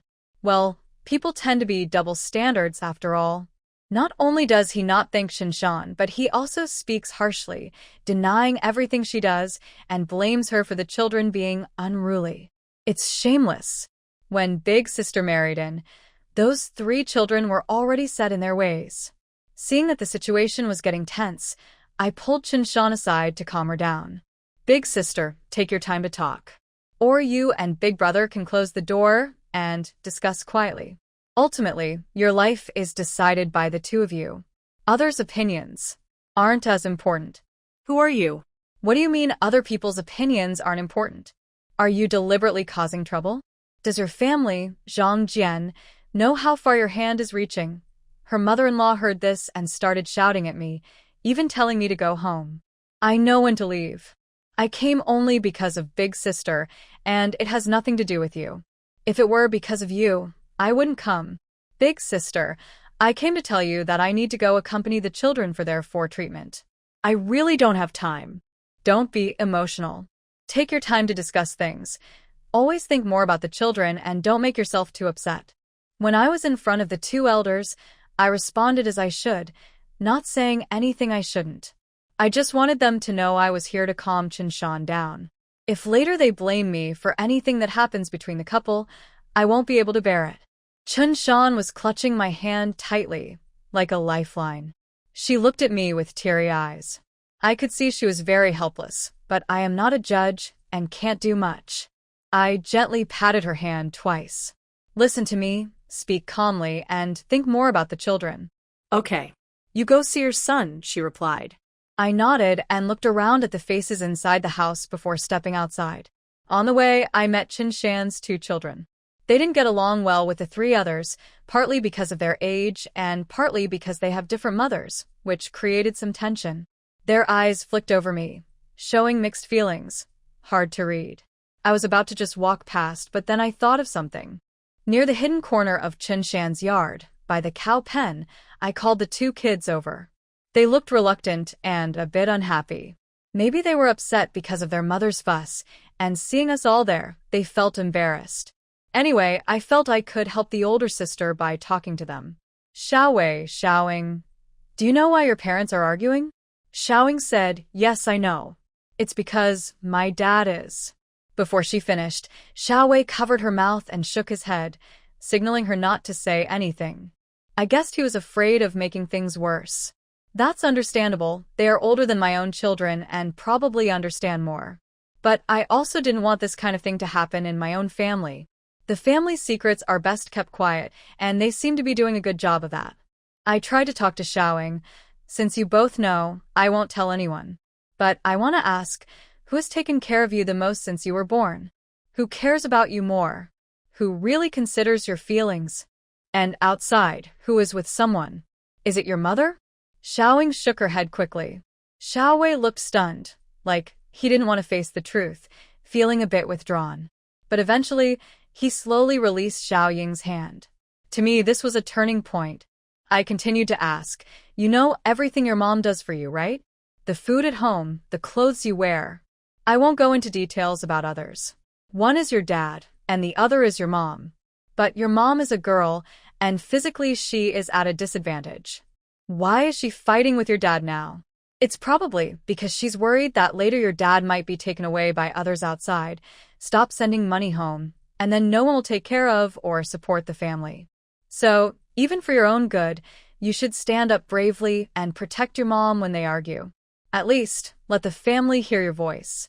Because what you say is more helpful than what your mom says, especially in front of your grandparents. Say what you want to say. Don't keep things inside when you know you should speak out. Otherwise, you'll just watch your dad being taken away helplessly. Do you like the idea of someone taking him away? Xiaowing immediately said no. Xiaowei shook his head at the end. I did what I could to guide their thoughts. As for the rest, I left it to their own fate. I also had to go to town to find Wang Hao and my son. Then I said goodbye to them. All right, your dad and mom will probably keep arguing. Go back and stay close. Remember, if you want to do the right thing, you must help your mom. The two nodded vaguely, then turned and went inside. I went home for a while. Luckily, I met a motorcycle coming back from the countryside, which cost 5 yuan to ride to town. Passing by a fruit stand, I felt a bit tempted. I wanted to buy some, but I thought about my son's current situation and was afraid he'd see us eating and get jealous, so I gave up the idea. I tried to call Xiaoping, but he was always out of service. If my son's condition improves after the 4, I want to go into the mountains to pick up my daughter. It's one thing to worry, but I also don't want her to keep bothering Xiaoping. When I arrived at the clinic, my son reached out for a hug. I put the keys on the stove at the clinic and took him from Wang Hao. Wang Hao said he wanted to go for a walk. I thought maybe the clinic was too stuffy and a little hot, so I nodded. As soon as Wang Hao left, my son leaned on me and said, "Mom, is Uncle Wang really not my dad?" That one sentence confused me completely. What are you talking about? Why do you ask that? Because I think Uncle Wang is more like my dad. My heart trembled again. Then an elderly lady who was getting in for nearby said, "Oh, that man just now isn't his father?" I froze, not knowing how to respond. The old lady continued, "I saw how carefully he was taking care of the child, more attentive than many women. I thought he must be the boy's father. I even thought what a good dad. I didn't expect he wasn't. Is he the stepfather then? In our area, children usually call their stepfathers uncle if they're younger than their real father, or uncle in a more respectful way if they're older." I gave an awkward smile and chose to ignore the question. But my son wouldn't give up. He tugged at my sleeve and asked softly, "Mom, can Uncle Wang be my dad?" His voice was still a little hoarse from being sick, but his tone was firm, filled with hope and longing. Hearing that, my heart felt heavy and complicated. I couldn't help but sigh, feeling both touched and bitter. He said that because Wang Hao treats him kindly. From what the old lady said, I could imagine how patient and gentle he must have been with my child. No one can resist kindness, children least of all. They know exactly who truly cares for them. That's why he wishes Wang Hao were his father. My son's words stirred something deep inside me. Maybe I had thought about it before, but as an adult, I buried that selfish and daring thought deep in my heart. Now, because of my son, that hidden feeling began to awaken again. I held my son close and whispered, "Then you have to be good and finish your treatment. Maybe if he sees how well-behaved you are, he'll agree." "Okay? Really?" I nodded at him, ignoring the looks from others in the room. I just wanted to comfort my child. I brushed the damp hair from his forehead and nodded again. "Okay. The needle doesn't hurt. Mom, I want a dad. Be good. He'll be back soon." I felt as if I had fallen into a dream, lost in the thought of Wang Hao becoming my son's father. Suddenly, I realized I missed him. Where did he go? So I reached for my phone to contact him, only to realize I didn't have his contact information. A wave of awkwardness swept over me. I put my phone back into my pocket.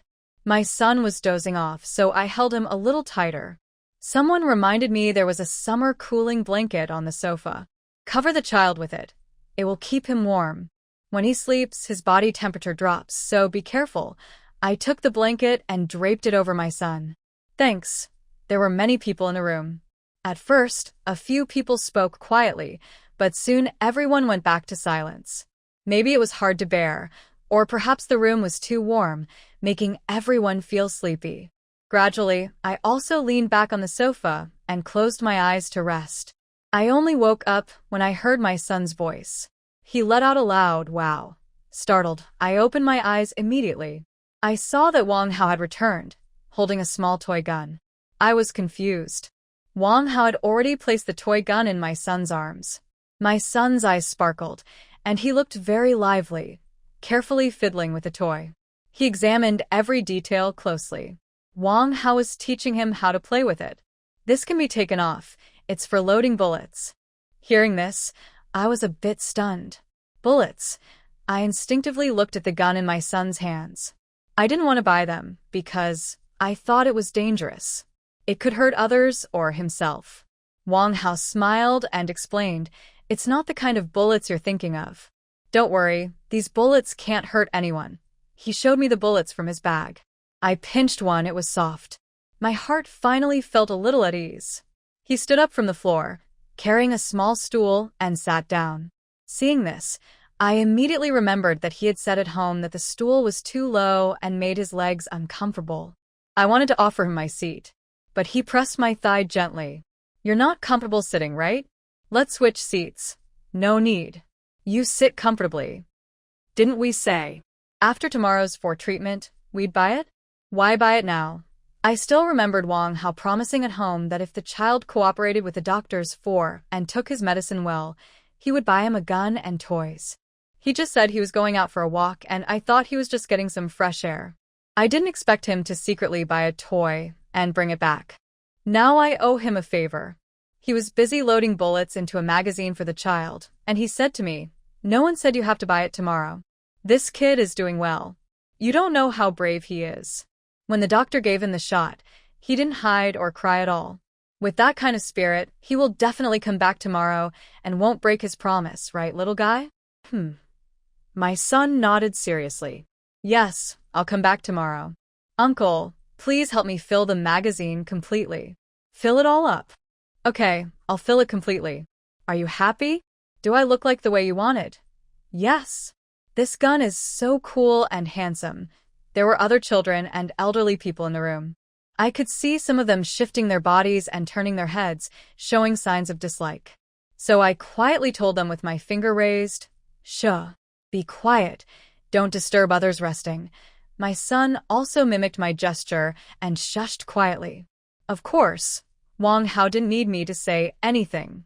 Time was running out, and the last bottle of medicine was almost empty. I let out a breath of relief because it was hard to keep the child silent for so long. I felt a bit stifled myself. The doctor came to remove the needle from the child, praising him as she did. This little guy was very good today, didn't cry at all, very cooperative. Thank you, uncle. No need to thank me. Remember to come back tomorrow. We just need 2 days of treatment, and he'll be bouncing around again. Okay. Oh, who bought you that toy gun? It's so cool and handsome. My Uncle Wang bought it for me. The little boy looked visibly happy, and I felt very pleased inside. Wang Hao took the child on his back without hesitation. Although they hadn't spent much time together, the boy liked him very much. Especially with the toy gun in his hand, it made him trust Wang Hao even more. I felt like I was just sitting back and watching. Actually, Wang Hao wasn't unfamiliar with carrying children. I noticed how smoothly he bent his arm when he used the carrier to carry the child, quickly securing it. I had a sixth sense about it.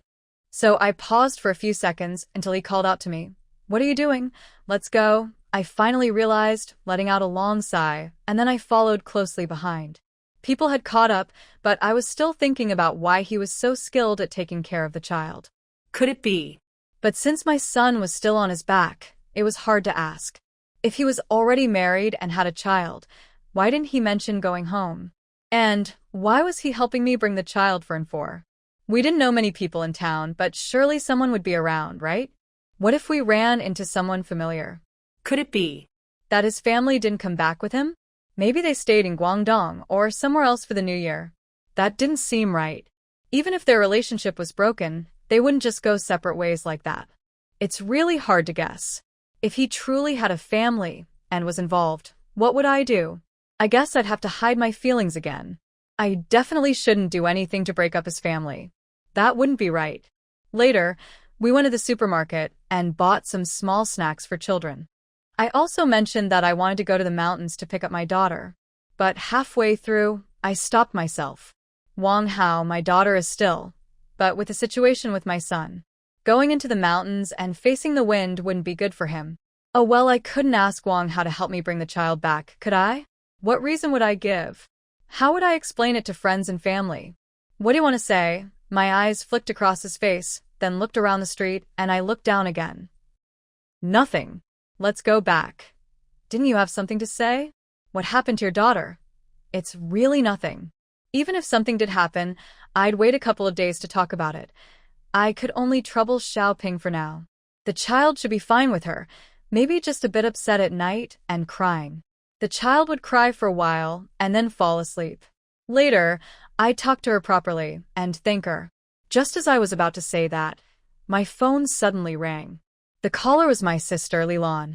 I hesitated a bit to answer because I still felt uneasy about the child.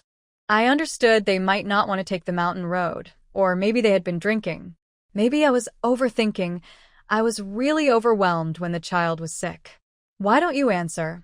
At that moment, the call automatically disconnected, and I was glad. Isn't it disconnected now? There wasn't much to worry about. Just then, the phone rang again. Wang Hao's dark eyes looked at me with a meaningful gaze, as if silently mocking me. Isn't it better to hang up? Clearly, you just didn't answer earlier, so I hung up. I turned my head away to avoid looking at him, but the voice on the phone was very loud and clear. Hello, Xiaomei. Where have you gone? Why is no one at home? Where are you? I frowned and looked at Wang Hao. He asked with his eyes what was wrong. I waved my hand at him to wait a moment before talking to the caller. Of course, I'm at your house. Where else could I be? How did you get in? The kid was crying loudly in the mountains, demanding you. I told her you sent the child out but also need to come back to pick up the older one. Her eyes were swollen from crying, looking so pitiful. Mom said she didn't have time to take care of her, so we just brought the kid back to you. The child has the key. Where are you? Just brought the kid over for treatment and now preparing to go back. Then my brother-in-law's voice came through, shouting like a street vendor. Little sister, where are you? Do you want me to come pick you up? I'm about to spray paint the new car. Tell me your location, so I can find you. Otherwise, no cars will come in the next couple of days, and it might be inconvenient for you. The problem that was bothering me earlier now had an answer. I wasn't sure whether to feel relieved or more anxious. Forget it. Since they brought the kid back to me, I didn't want to make a fuss. It was a good thing overall. But I refused my brother-in-law's fake help. No need, brother-in-law. I'll be home soon. Please wait a little longer. Oh, by the way, do you want to eat something? Let's have lunch at my place before you leave. I can buy some food. Maybe because I refused or for some other reason, my sister initially wanted to stay and have dinner at my house, but her husband immediately refused without hesitation. Oh, no need. Your mother has already prepared everything. We'll be home soon and can eat then. No need to trouble you. My heart felt like something gritty, like sand, brushed past. Honestly, I didn't mind others, but with my sister, I still wanted to sit down and have a meal together, especially during the new year. But I didn't want to make her feel uncomfortable. All right, since you're so busy, I'll come back as soon as I can. If you're in a hurry, just leave the child at home. She won't run around. Next time, when you have time, come over for a meal. It's okay. We'll talk when you return, my sister finally said before hanging up. I guess she also felt a bit awkward. I didn't mind much, but with Wang Hao, how should I tell him to put the child down so I can carry him? Just say what you want, he spoke first. I found it hard to say. It felt like kicking someone when they're down or betraying someone who trusted you. So, this is a weakness I can't openly admit. Suddenly, I had an idea. I took a deep breath and forced myself to ask, did you hear what I said on the phone just now? Yes, your sister and brother-in-law brought the child back to you. Now you need to go find them. I nodded slowly, feeling a bit awkward. Yes. So we're not suitable to be together. The child needs to be carried on your back? Later, I'll pretend to be someone you don't know and send you home. Just a regular motorcycle ride. It's hard here. Everyone in the village knows each other, and we're not exactly in a good position. If we had a proper identity, it might be different. I kept talking and watched his expression. His eyebrows did furrow a little at the end, but it wasn't obvious.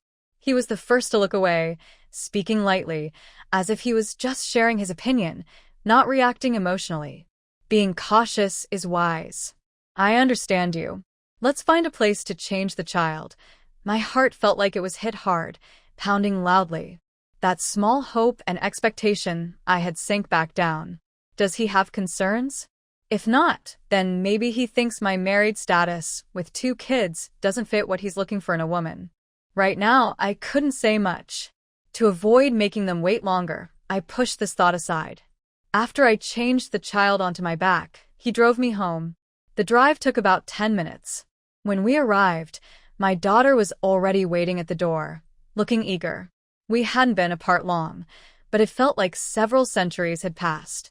Because during this time, I couldn't reach anyone by phone, and there was no signal in the mountains. My heart started to ache again. Feelings of guilt spread inside me. Mom. My daughter saw me and ran down the slope. She didn't care if the car was stopped properly. I hurriedly called to her. Don't move around, it's dangerous. Mom will be there soon. She stopped about a meter away from the car. Wang Hao helped me get out of the car. He tilted the car slightly, waiting for my foot to touch the ground. Finally, my daughter threw herself into my arms. My older nephew also came out of our house, shouting, Mom. Dad. Second aunt is back. Second aunt is finally back. Can we go home now? Grandma is waiting anxiously. She said she bought me toys, and Grandpa also bought me toys. I want to go home now. Mom. Dad, hurry up. My sister and brother-in-law also appeared in my view.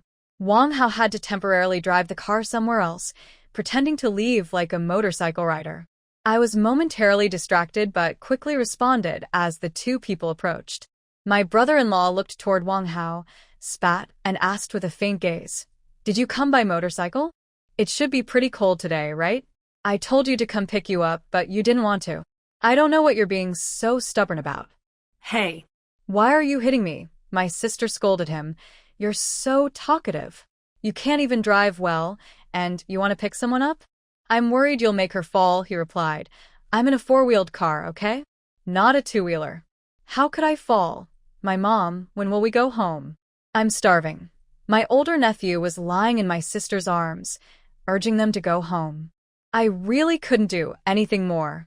I didn't want my sister to feel uncomfortable, so I straightforwardly said, "Sis, the kids are hungry and Grandma is waiting too. Let's meet up next time and not keep the elders waiting too long. I won't see you off. Be careful on the way and let me know when you get home safely. All right, that's all we can do. Next time we'll meet again." I nodded. I led my daughter and said, "Sweetheart, say goodbye to Auntie and Uncle. Also, when Auntie and Uncle take you home, you should thank them, right?" "The kid already said that," my sister said. "Really?" I asked my daughter. She nodded. "You're so good. Hurry up and say goodbye to Auntie, Uncle, and brother." "Goodbye, Auntie, Uncle, and brother." I asked my son to say it too. My son obediently says goodbye. "Good boy." My sister strokes my son's face, then says, "Are we leaving now?" "Yes." "Be careful on the way. Where did you buy that gun?" My nephew suddenly grabs one end of my son's toy gun and asks. My son pulls, but can't get it back and starts crying. "Be good, brother doesn't want your toy. Don't cry. Your voice is getting hoarse." I quickly comfort my son. But my nephew pushes the gun forward. If I hadn't quickly blocked his face, he might have hit him. Humph. We stopped playing with that long ago. It's too ugly. Who would want it? "Dad, can you buy me a bigger toy gun later?" The child runs to his dad. My brother-in-law pauses, pats his head, and tells him to get in the car. He gives a meaningful look, a look that shows he's unimpressed with the poor. I feel upset inside. Since my sister is here, and it's a kid talking, I let it go. "Bye, little sister." My sister awkwardly calls out. "Okay, bye," I reply politely but awkwardly. After they get in the car and drive away, I take my child home. When we get home, I find that Wang Hao is already sitting in the living room. My daughter looks a bit surprised. My son is already familiar with him and is happy to see him. I feel a bit stunned because I don't know how he appeared here. The door was closed, and now he wants to come in through the front door, but the entrance was blocked by us. Wang Hao helps me take my son down from my back and whispers in my ear, "With your place, I can come and go freely. You're quite skilled, haven't you experienced that? Why are you so surprised?" I glare at him sharply, signaling that there are children here, so he shouldn't talk nonsense. My daughter comes over and hugs my thigh. Maybe girls mature faster. That day, I asked Wang how to stay and eat tangyuan, sweet rice balls.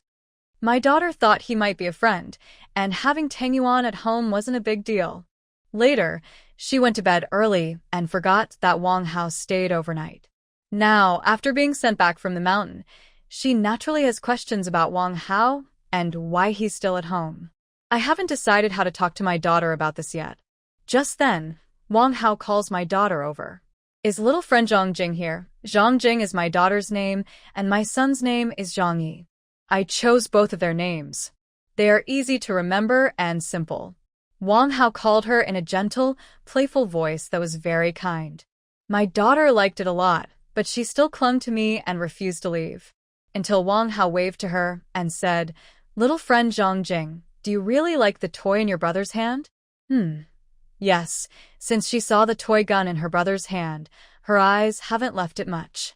She only looked away because Wang Hao called her. I knew this, but when we returned, it was urgent, and I didn't have time to buy her anything. Also, I didn't know Wang Hao went out of the clinic to buy a toy for my son. I was thinking of buying something for my daughter later, but I didn't mention it now to avoid making her sad. But unexpectedly, Wang Hao brought it up, and he ignored my subtle signals.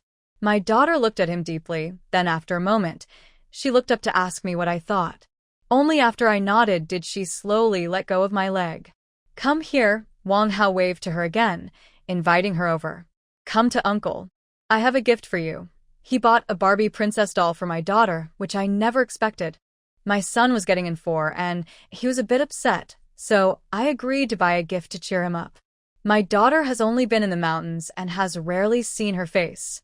If someone isn't very attentive to details, they wouldn't notice this side of her. His gesture made my heart feel a little more touched. I crossed my arms and stood at the door, quietly watching their interaction and conversation. My daughter naturally thanked him, even a little shy, not daring to open the Barbie doll box. It was as if she couldn't believe he was giving her a gift. My son, on the other hand, rushed over and stood on the other side of Wang Hao. He started giving his sister ideas. Sis, tear off this tape. You can open it from here. Uncle bought you this beautiful doll. Look, it even has a little dress. A dress. Under his suggestion, my daughter gently tore off the tape on the box. Halfway through, she looked up at Wang Hao, who nodded approvingly. Open it and see if you like it, Wang Hao said. My daughter tore off the best part of the tape, pulled out the box, and her brother was the first to touch the face of the Barbie doll. You're so beautiful. Sister, this doll looks just like you. You are also very pretty. My daughter gently touches her brother's face. You are also very cute. Later, the two children are busy playing with their toys. The fireplace in the living room is burning brightly, and the TV is on. All the doors are closed, both to keep out the cold wind and for safety. Outside, many people are setting off fireworks. Wang Hao and I are in the kitchen preparing food. We close the door, so they can gather in the living room without worry. As I just finished rinsing rice and put it into the rice cooker, I feel a pair of hands wrap around my waist from behind. His chin rests on my shoulder. I press the button to start cooking. His breath is warm and carries a faint smell of smoke. Probably from smoking during a quick break. I don't like the smell of smoke or alcohol. I avoid habits that are not good for health. But the faint smell of smoke on Wang Hao makes me feel a little relaxed, a small moment of comfort after being tense for a while. I gently shift to get his attention. While we're busy with toys, no one is watching us. But that's not necessarily true. Seeing is seeing. It's not like we can't meet people. Hearing this makes me tense. I pause for a moment, then try to act natural again. I take out the vegetables and meat I need from the fridge. He's like a clingy toy, always hugging me from behind, walking in step with me. Can we still meet people with our relationship? I suddenly ask. Is there anything shameful about it? When you're outside, your relationship is just about yourself. I purse my lips lightly. How should I interpret his words? I ask whatever I'm thinking. I pick out the pea tips and place them in a colander, then cough lightly, pretending to be relaxed and casual. Everyone in the village sees you all the time. Don't you know anyone here? That day on the mountain. Who are those people to you? During the spring festival, even if his heart is with me, he's been with me for a long time. If they are relatives or friends, he should at least show up. But he doesn't seem interested in going back. Why? Do you want to know about me?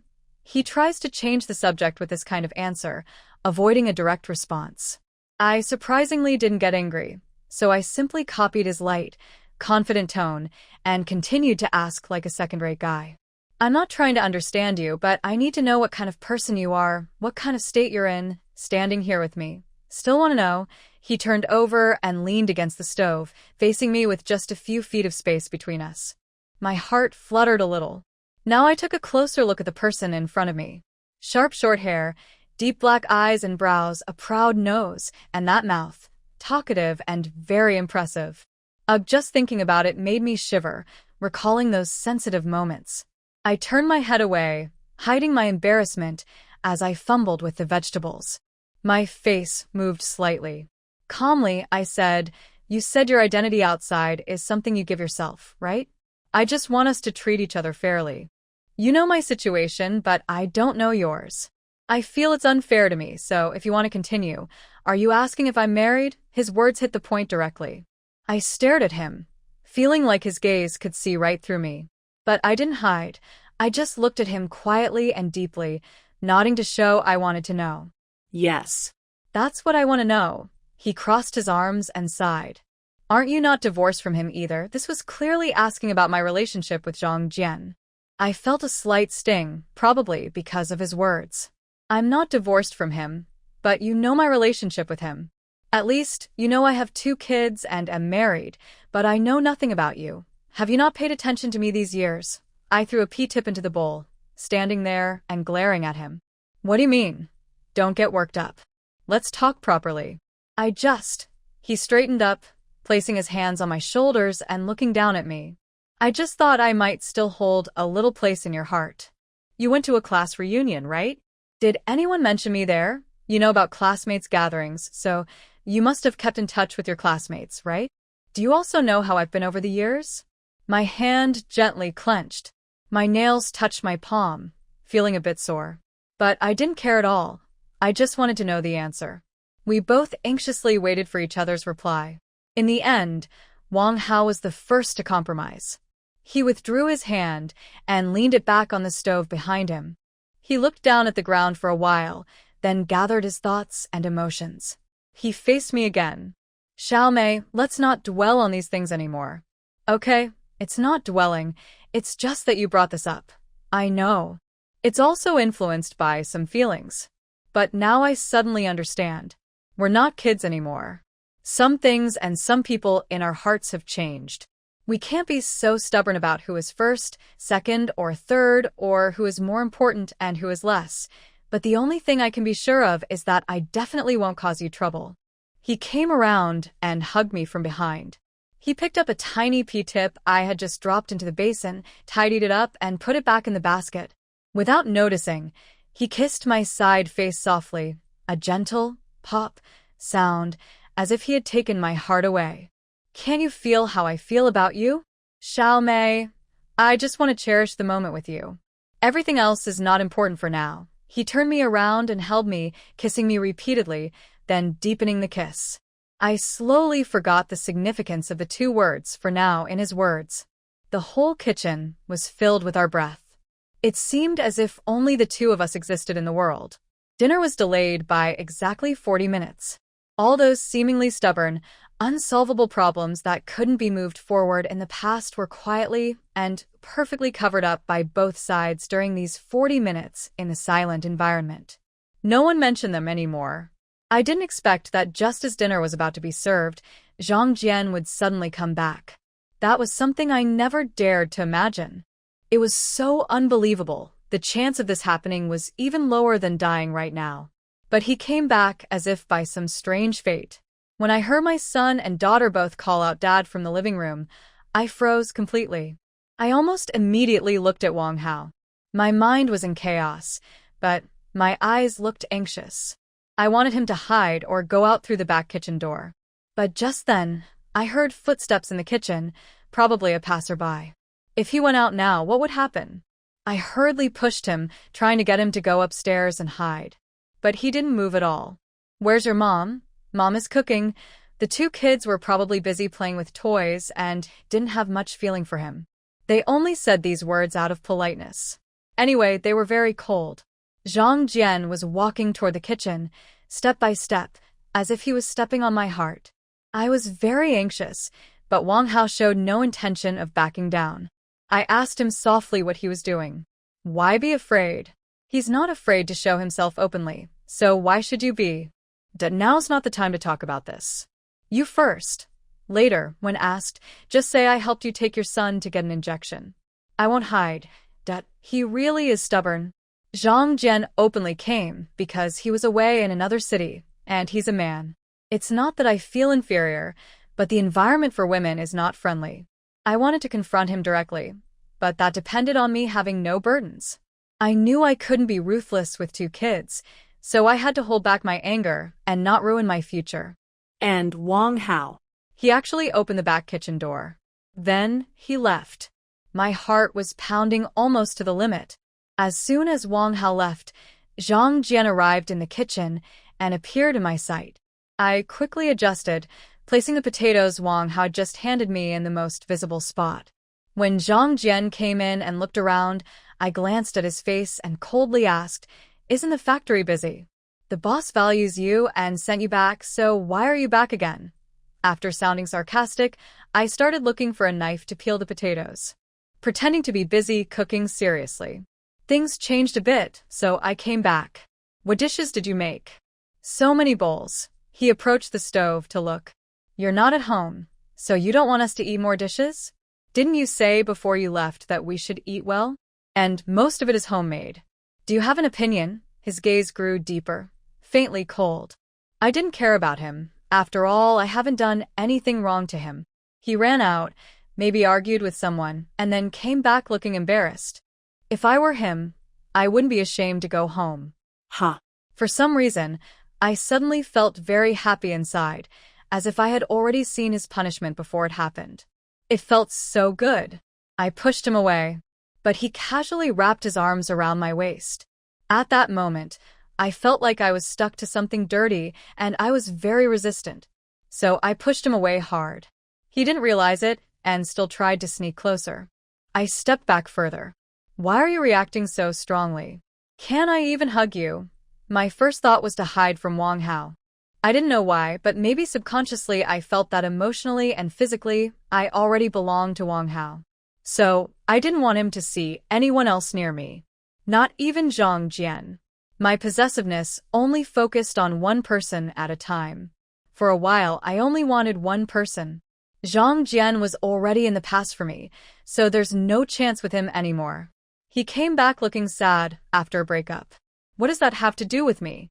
When he was in love, he didn't tell me, and he wasn't afraid I would feel hurt. Now I am also in love, and I don't want to be disturbed. I can't empathize with him right now. Those 2 nights I managed on my own. Let him manage himself too. Don't be like that.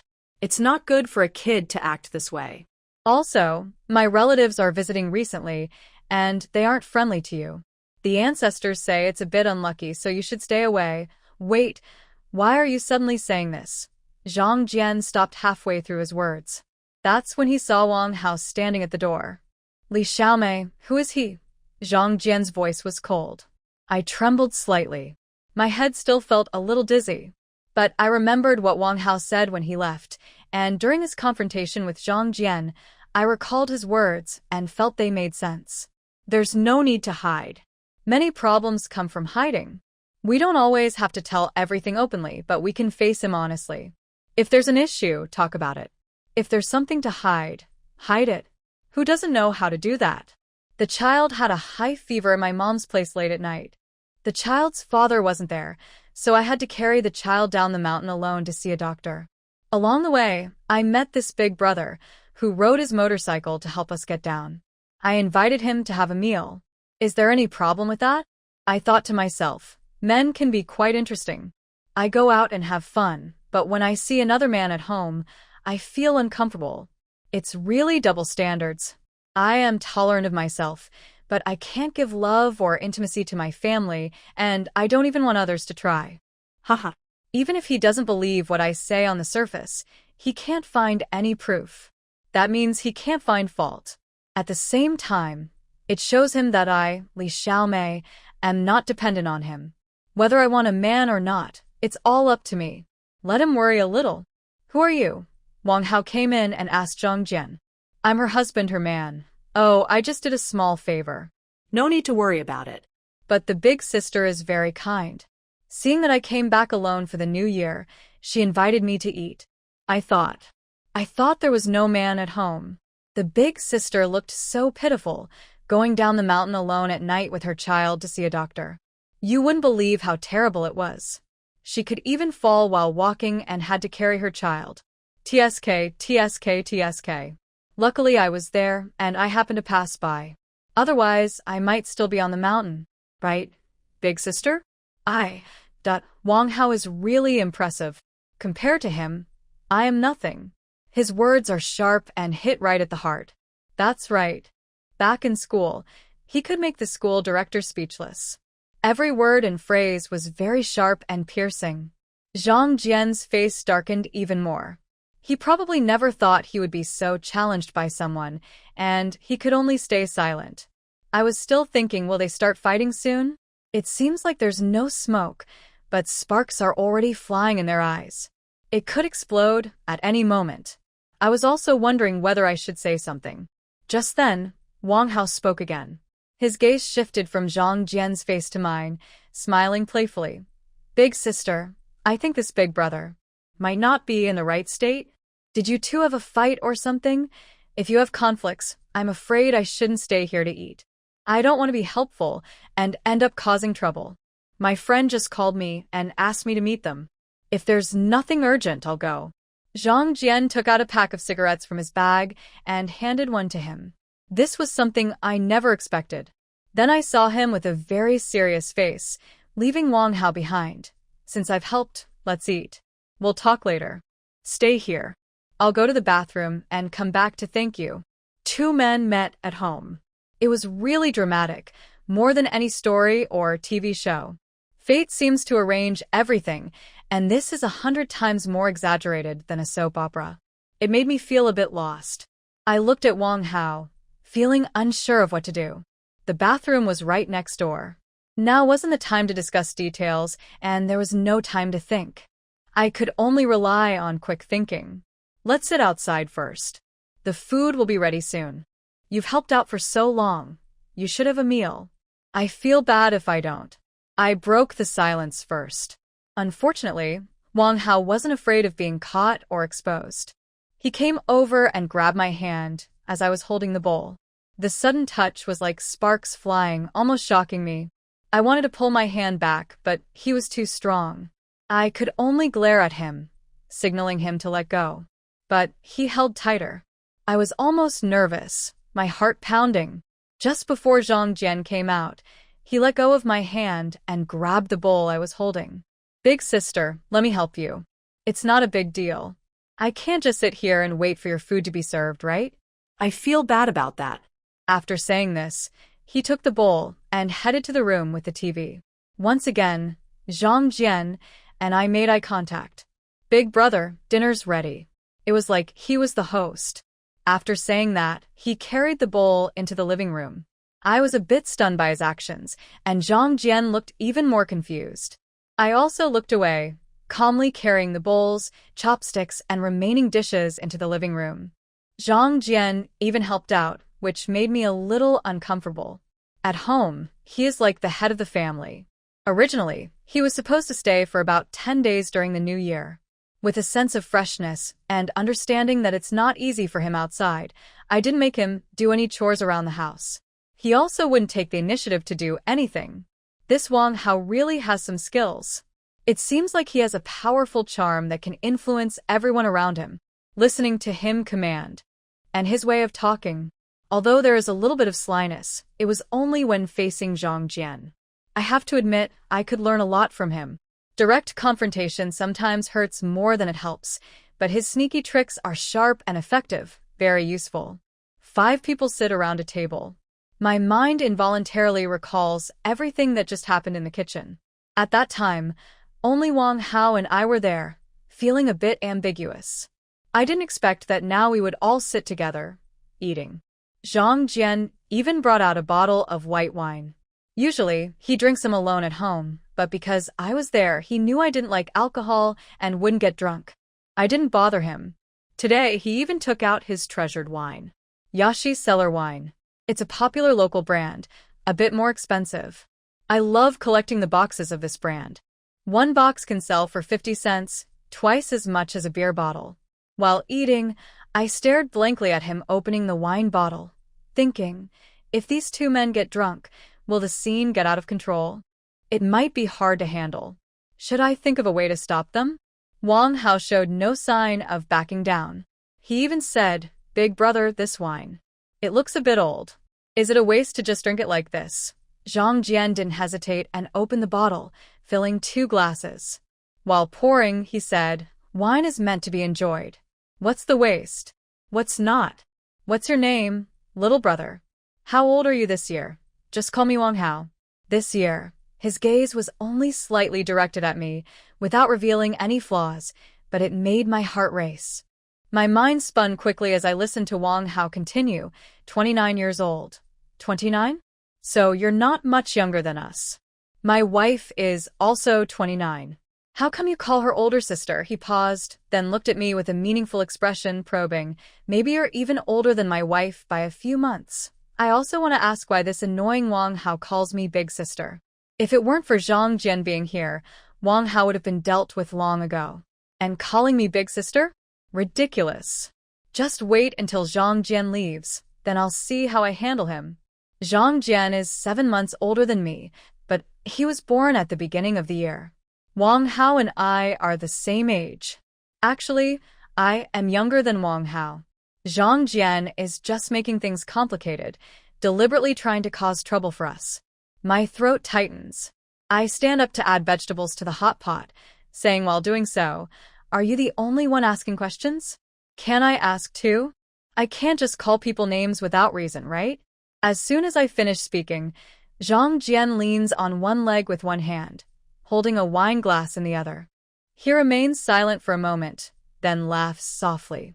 You see, Sister Li has such a temper. I really admire her. The two of us are just chatting, not making a big deal out of it. Look at her, acting like I misunderstood something.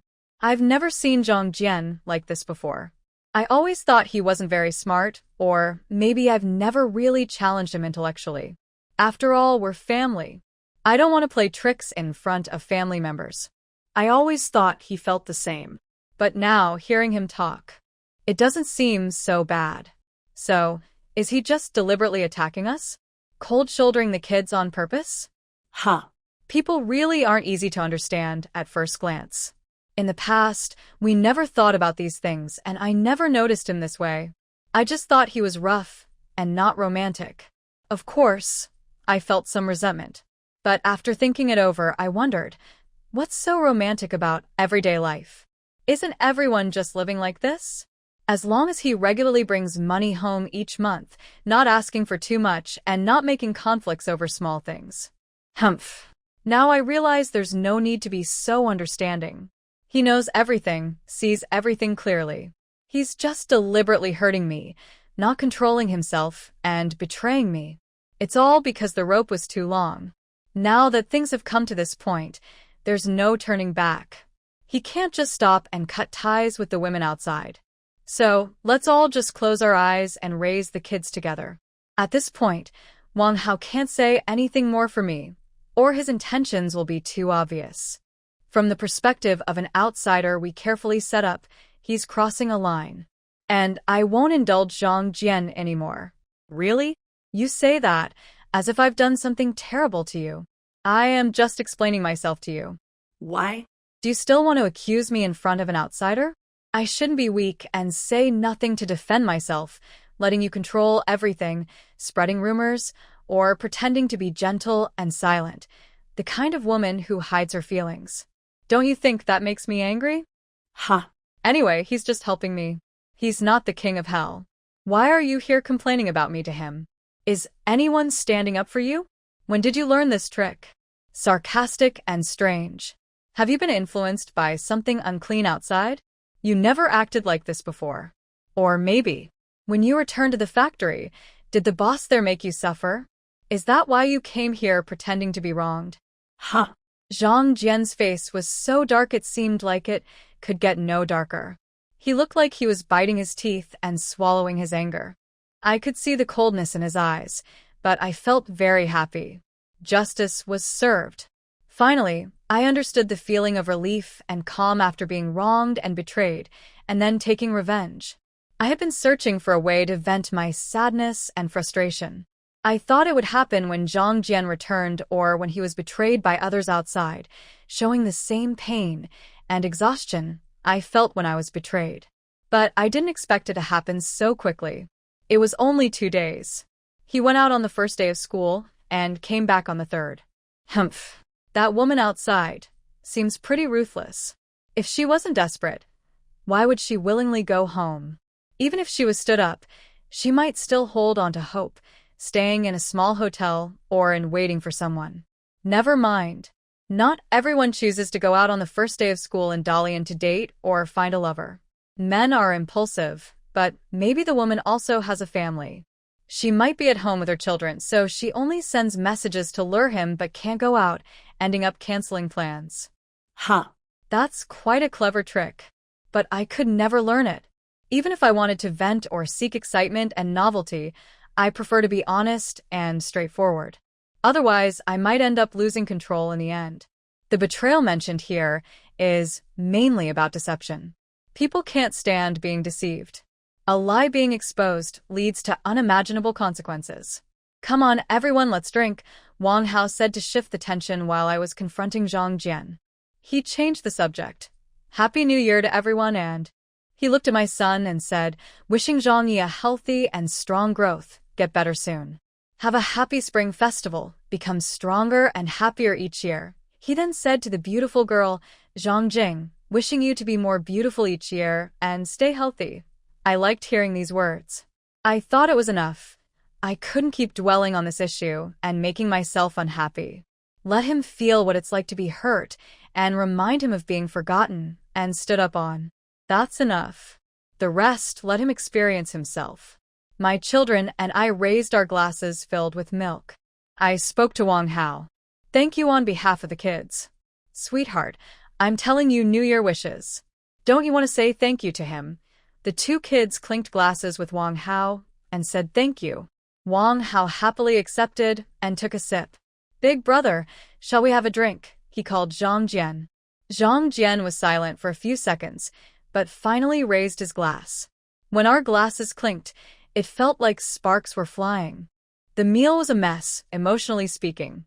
Everyone had their own worries, but on the surface, we kept calm. I don't know when this storm might be stirred up again. After dinner, Wang Hao said he wanted to leave. I naturally didn't stop him and went with the kids to see him off at the door. Zhang Jian was right behind us. I always felt a cold chill creeping at my neck, but I pretended not to notice and said goodbye to Wang Hao with the kids. Next time you need help, just say so. Thanks again this time. Be careful on the way. Bye. My son and daughter stood on either side of me, hugging my legs. Their hands were around my waist. Uncle Wang, bye-bye. Uncle Wang, bye-bye. Everything seemed normal. Wang Hao's gaze briefly flicked past my face, then he lifted his motorcycle pole, nodded, and drove away. Almost as soon as he left, I was about to lead the kids back inside. But I heard Zhang Jian behind me, sarcastically. Don't you feel a little reluctant? Letting him go like that. Baby, you two go back to your room first. Dad, and I need to talk. Be good. The two children nodded and looked at us before going into their room. I closed the door and stood in the yard with Zhang Jian.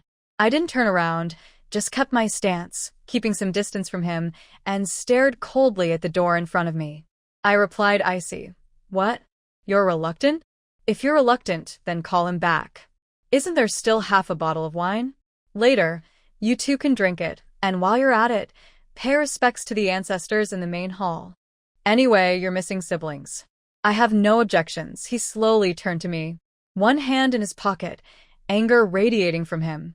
I steadied myself, staying still. All the guests are gone. You wouldn't still want to complain, would you? Who are you going to complain to this time? The two kids at home? Or to heaven?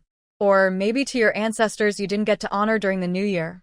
Suddenly, he reached out and grabbed my neck. I didn't move at all, just stared at him with wide eyes. I didn't even try to resist.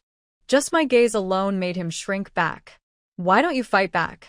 Are you afraid of killing someone and going to jail? Or afraid I might be gone and no one will take care of the kids? What kind of joke is this? You look so good, and you're doing well. You're valued at the factory. As soon as you speak, any woman you want can be yours. Why should you care about these things? It's just, it might make my two kids suffer. After all, stepmother's hearts. Huh? I reached out and pulled his hand away, then pushed him back.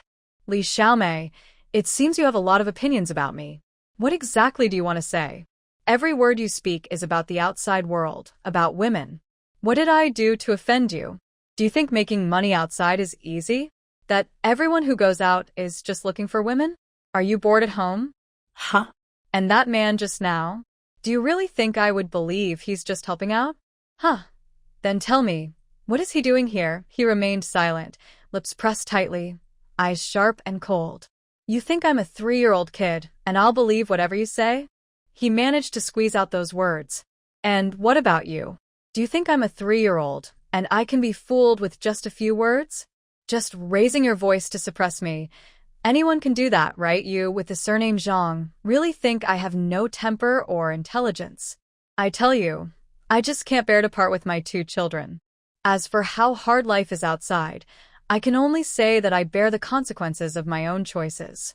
I never said I was suffering, and I don't ask for your understanding. I have no obligation to understand you either. But I do ask one thing. Don't disturb the family atmosphere or affect the two children. Otherwise, I will be at odds with you. I was holding the door handle, ready to go inside. Just as I was about to push the door, I heard him call me from behind. Li Xiaomei. I didn't answer but waited for him to speak.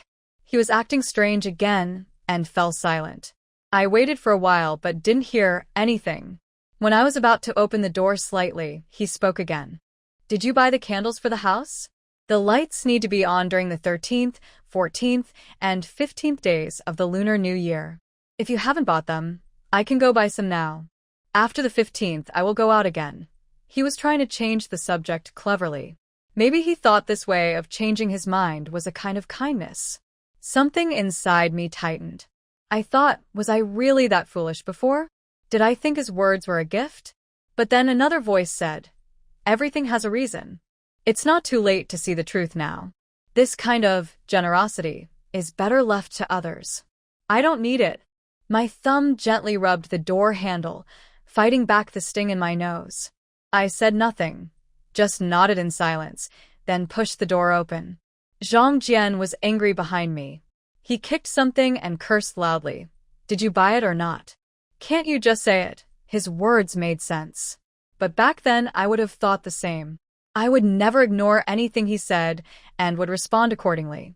And I would respond confidently, not ambiguously. But now, I just want to torment him. I want revenge. I don't want him to get a clear answer. I want him to guess.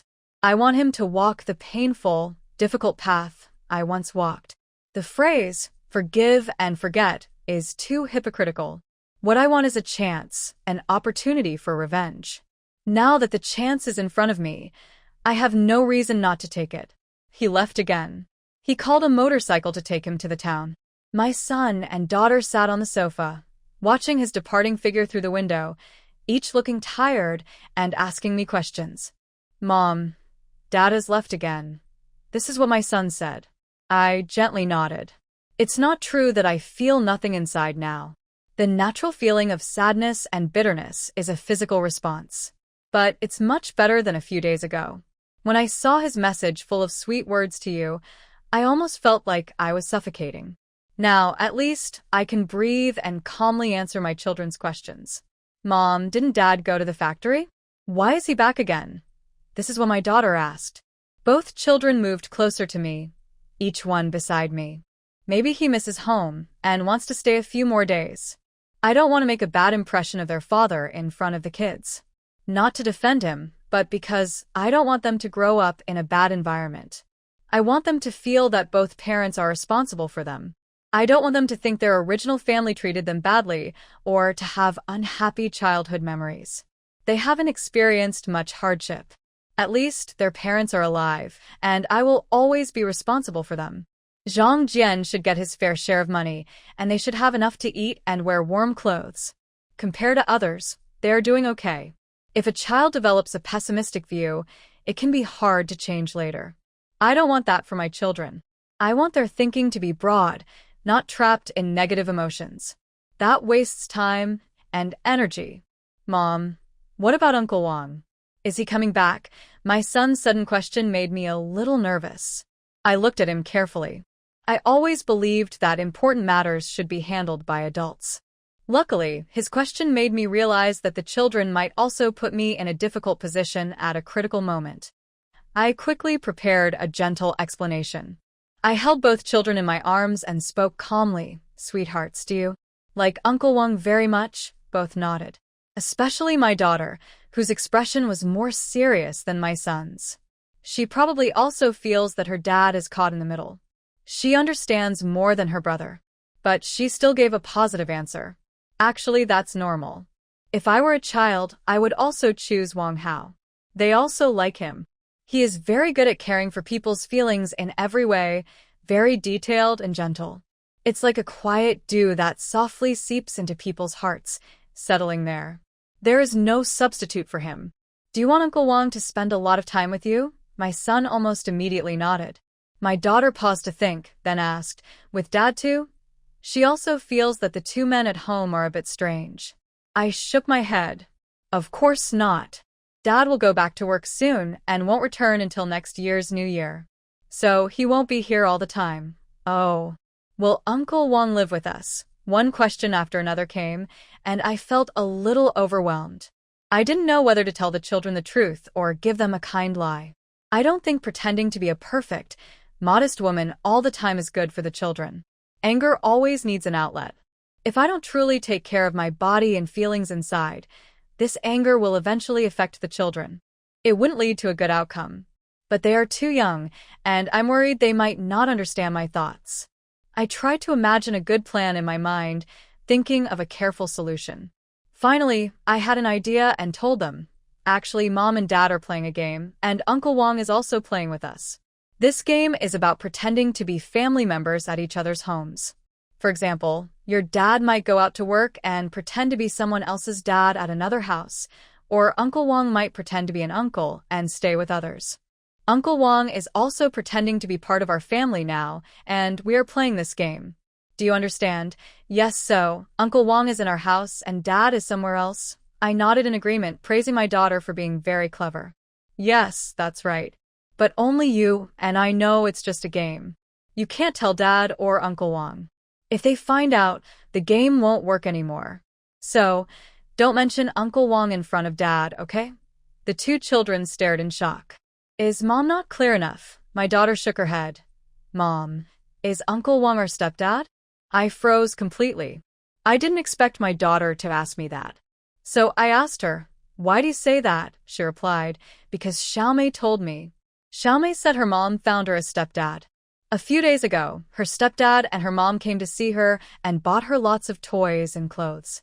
Uncle Wong also bought toys for me and my brother. I understood then. I gently stroked her hair and still insisted on my previous words. No, we're just playing a game. Oh, and if you don't want to play, you don't have to. They both looked a bit confused. They asked if I wanted to play. Mom is always in the game and won't stop for now. Then, I and my brother will play too. Let's play. Sister, let's play together. I smiled. Okay. But remember our game rules. First, you can't mention Uncle Wong in front of Dad.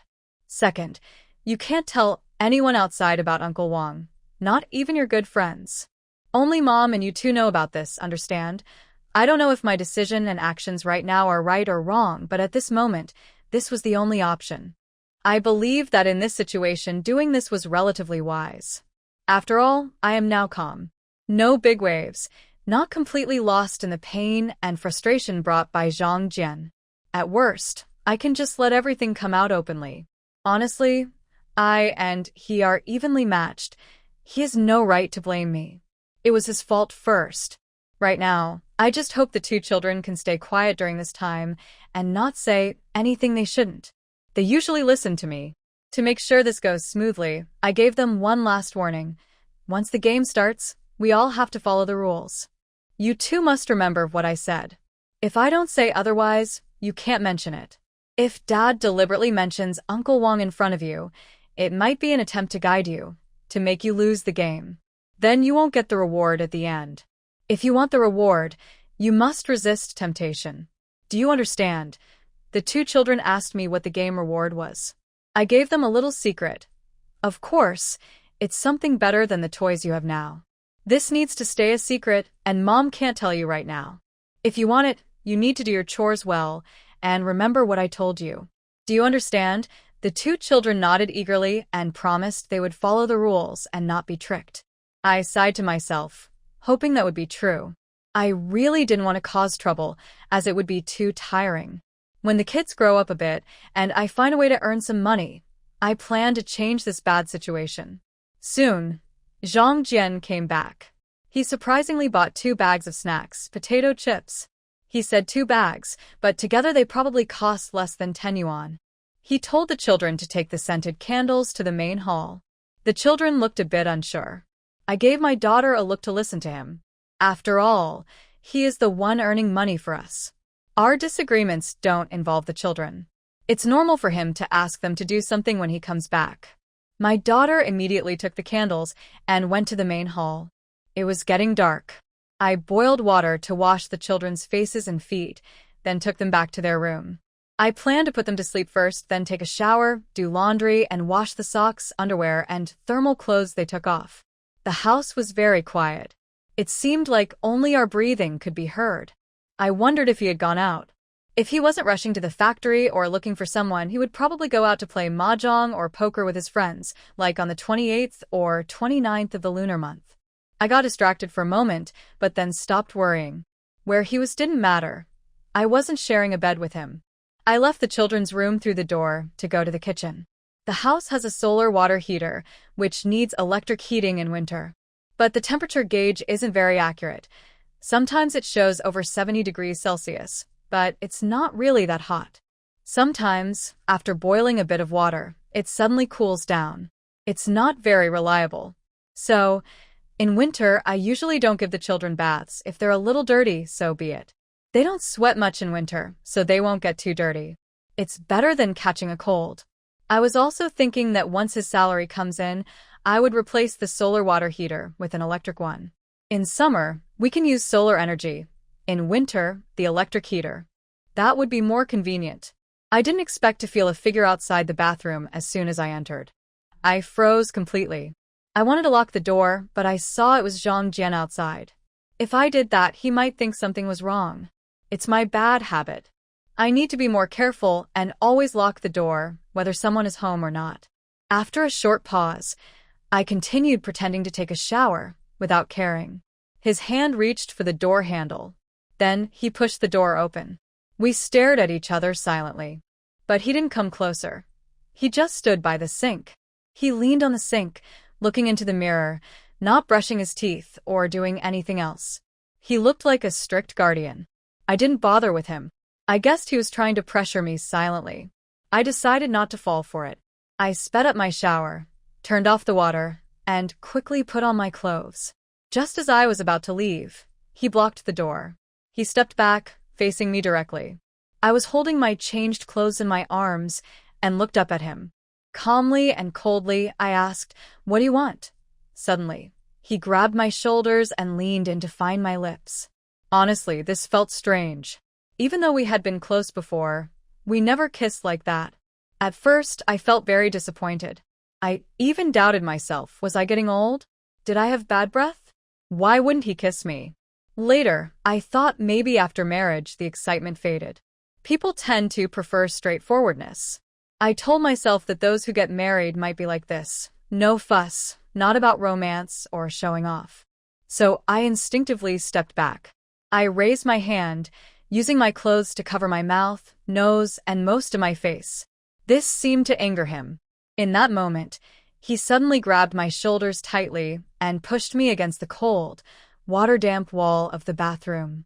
He looked at me with a deep, intense gaze. My heart pounded hard. I clutched my clothes tightly, trying to suppress the fear rising inside me. He was trying to kiss me forcefully. I desperately turned my head away. He shifted his angle, and I kept dodging. After 3 or 4 tries, he suddenly slammed his fist into the wall, as if hitting my heart. My breath stopped for several seconds. Finally, I closed my eyes. "I'm sorry, Auntie." "Could you please make way?" He remained silent. If looks could kill, I think I would have died hundreds of times by now. But I didn't mind. In fact, I felt a little happy. I pushed him aside. I went to open the door by myself. Just as I opened a small gap, I heard him call my name from behind, each word cold and sharp. "Li Xiaomei." "You're so cruel. You're really cruel." I hummed softly and reminded him, "I just took a shower. The water might not be very hot. If you want a shower, please reheat it. The solar water heater isn't working well anymore. Be careful not to catch a cold." After saying that, I closed the door and walked away, ignoring whether his gaze could crush me. I went straight into the room of the 2 children, locking both doors inside. About 20 minutes later, he came to knock on the door. At first, I ignored him. But then I heard him shouting softly, "What are you crazy for? Trying to wake up the kids? If you're going crazy, go ahead, but don't try to seek attention here." He kept knocking. I was really worried about waking the children. They were already showing signs of waking up. I quickly patted their backs to soothe them and then had to open the door. As soon as I opened it, someone outside grabbed me and pulled me out. I pulled down hard. "Zhang, stop it. You can't do this." "Why?" "I told you relatives. Don't you understand? Try another way." "Are you crazy? How am I supposed to change? Change what? There are always options. Unless you have other ideas, haven't we been through this before? Why are you suddenly giving up now? I stared at him blankly, as if I had never known or understood this person. I felt numb, almost in a daze. For a moment, I thought I sensed a slight change in him. But that was just a fleeting moment. Quickly, I grabbed his hand and looked at him with a firm, strong gaze. I said clearly, as a man, don't you think forcing a woman is really unkind? Zhang Jian, are you really going to ruin the image I have of you? Are you sure you want to do this? He paused, looking uncertain. I didn't know if he would take my words to heart and leave himself some dignity. After all, adults usually have a sense of what's right or wrong without needing to say it aloud. He was weighing this relationship, trying different ways to get closer to me again. Maybe it was because of a brief feeling of loneliness, or because he was worried about the kids not having anyone to care for. All these things piled up and led to this moment. I understood, but I didn't want to get closer to him. I wouldn't break dishes or cause trouble. I even wished he would find an excuse to leave the house now, go back to his factory, or somewhere else. Just don't appear in front of me. What kind of image do I have in your mind? I knew he was being swayed. He was looking for a chance to test the waters. This was a good opportunity. Before, I couldn't find a way to build a good image of myself in his mind, someone understanding, not competitive, easy to get along with. Now I found it. He felt guilty, and this moment was perfect to make him feel even more guilty. I didn't push him away. Instead, I kept my shoulders held by his hands, slightly tilted my head to meet his gaze. The softness and fear in my eyes hadn't completely gone yet. I deliberately softened my voice. It's not a delicate or overly sweet tone, but it makes him feel that I have compromised. At least I look like a proper, responsible father. I answer seriously. Honestly, I don't have much to exaggerate. That's the truth. I'm just considered decent and average.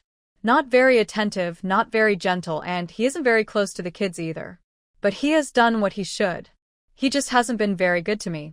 I can't just judge everything he does because he isn't very close to the kids or very detailed. Each thing is separate. Zhang Jian likes to be praised and recognized. When he heard what I said, the hand on my shoulder loosened noticeably. His chin trembled slightly. But he quickly turned his head, probably not wanting me to see something. He took a moment to calm down before facing me again. His lips moved several times, but he didn't speak. It seemed like tears were in his eyes, but when he bowed his head, he wiped them away as if nothing happened. It felt like a sharp little cut in my heart. It wasn't easy to bear. For a moment, I even thought, should I just give up? Talk to him and forgive everything? After all, every relationship needs effort. But I couldn't get past it in my heart. That barrier was too strong. When he said he wouldn't touch me, I already knew he had rejected me. Whether he was sincere or not, he chose to hurt and belittle me as a way to get close or please others. I realized that if I didn't care, and even wanted to forgive, I was being really foolish. If the same thing happens again, I will still be betrayed, used, and belittled. I can't keep wasting myself like this. People are really complicated animals. Every relationship, every bond, isn't purely good or purely bad. Neither pure love nor pure indifference can fully explain it. Love, for sure, is gone. But after all these years together and with 2 children, the part of family love still lingers. Time's getting late. If you can't sleep well or have insomnia, there are some herbs and vitamin tablets on the TV cabinet outside, Cistanche and Guawei Su tablets. They can help with sleep. You can try taking 2. My son hasn't been feeling well these days. He's caught a cold and might have a fever at any time. I think it's better for me to watch over things. If there's nothing urgent, I will go ahead first. He didn't speak, so I took it as his approval. I broke free from his embrace, quickly got out of bed, and went to the room where the 2 children were. Every step I took felt like something was chasing me behind, pounding in my chest like drums in a battle. Finally, I returned to the children's room, closed the door, and leaned against it. I closed my eyes, clenched the collar of my shirt that had been pulled open, took several deep breaths, and gradually calmed down. I didn't lock the door again. This was a sign that I trusted him again, at least a little. Since he didn't follow me, I could choose to believe in him once more. That night passed peacefully. The next morning, surprisingly, Zhang Jian cooked noodles. He came to knock on the door early, and the two children woke up one after another. He carried the children down from the bed and told them to wash their faces. I also got up. I felt a bit out of place, but I still remembered what happened last night and what I said to him. Overall, it seemed reasonable. Just then, Chen knocked on the kitchen door. I found a reason to walk past him. After a few steps, I sensed something was wrong. I shivered from the cold, so I turned back in front of him, grabbed the coat I had left in a cardboard box, and put it on while going to open the door for Chen. As soon as I opened the door, she rushed in. Her face was still wet with water. Xiaomei, I stayed with him all night yesterday. I was watching over him the whole time. When I went to the bathroom for a moment, he disappeared. I can't reach him by phone now. What should I do? Is he never coming back? I called him, but he doesn't answer, and now he's always on the line. Is he talking to that woman? Does he really plan to leave this home, abandon his children and the elders? What should I do to make him happy? What does he want me to do? She was on the phone in the middle of a call. This isn't a normal call. It seems he's blocked her. When I said this, Chen suddenly realized that Zhang Jian was also at home. She probably regretted speaking so loudly just now, since no one likes to share such things openly. If she told a woman who was close, maybe she would understand her feelings and could offer some advice from her perspective. But men are the same. They only look down on her and don't truly feel sad or upset for her. So she nudged my arm and asked quietly, "You said he went out for something, right?" I cleared my throat and lowered my voice, leaning in closer, but my words were still clear enough for Zhang Jian to hear. I said, "I didn't lie to you. He really went out. But he came back yesterday. I just didn't get a chance to tell you yet." Zhang Jian coughed twice from a distance. Changing the subject, he took the two kids to the living room. "Come on, let's go to the room with the TV to eat." Then he greeted Chen. "Sister, if you want breakfast, just let. You two go cook in the back. We'll go first," he said. "Oh, okay. Sorry for bothering you so early in the morning," she replied. Zhang Jian nodded softly and didn't stay long. He went with the kids to the TV room. I called Chen inside. She looked toward the stove. Raising her eyelids, she asked me, "Did you just wake up?" I brushed my hair behind my ear and nodded. She looked a bit amused, but then said with a sour tone, "Wow, you're really lucky. I don't know when I'll be able to live like you. I think it's impossible for me in this life. I'll just be the one who gets bullied." I didn't like hearing that, so I took her to the kids' room and closed the door. We sat on opposite sides of the bed, very close to each other. That's when we started talking. "Sister, there's something I might need to tell you, but you have to be prepared." She grabbed my arm tightly, looking serious. Do you know something about our family situation?" I shook my head and held her hand tightly too. "It's not that I know something, it's just that what you said made me guess." Chen nodded and said, "Yes, I've been calling many times, but they all show as ongoing calls." "That's right. When someone blocks you, calling them shows as if they're on the phone. So, it's possible you've been added to his blacklist, meaning you can't reach him." I could clearly see her hands trembling. A woman whose husband or partner blocks her doesn't feel it as just a small thing. It's like suddenly being stepped into hell, struggling painfully, as if being tortured. Only women understand this. Because women give almost everything for their family and partner: energy, money, time, and most importantly, love. She almost lost her composure, her face pale and her eyes unfocused. It wasn't until I called her big sister that she managed to focus again and softly responded with a so. Her voice was already trembling with tears, even though she tried to hide it. Her chin and voice shook as she asked, "Is it that serious? Will I never be able to call him again?" I felt uncomfortable inside. But I had to honestly explain to her that this involves their family's livelihood and the future of everyone at home, not just their feelings. It seemed Brother Lin was truly beyond help now. I didn't expect him to be so cruel. I took out my phone and showed her. I asked her to call my number first. At first, it rang normally.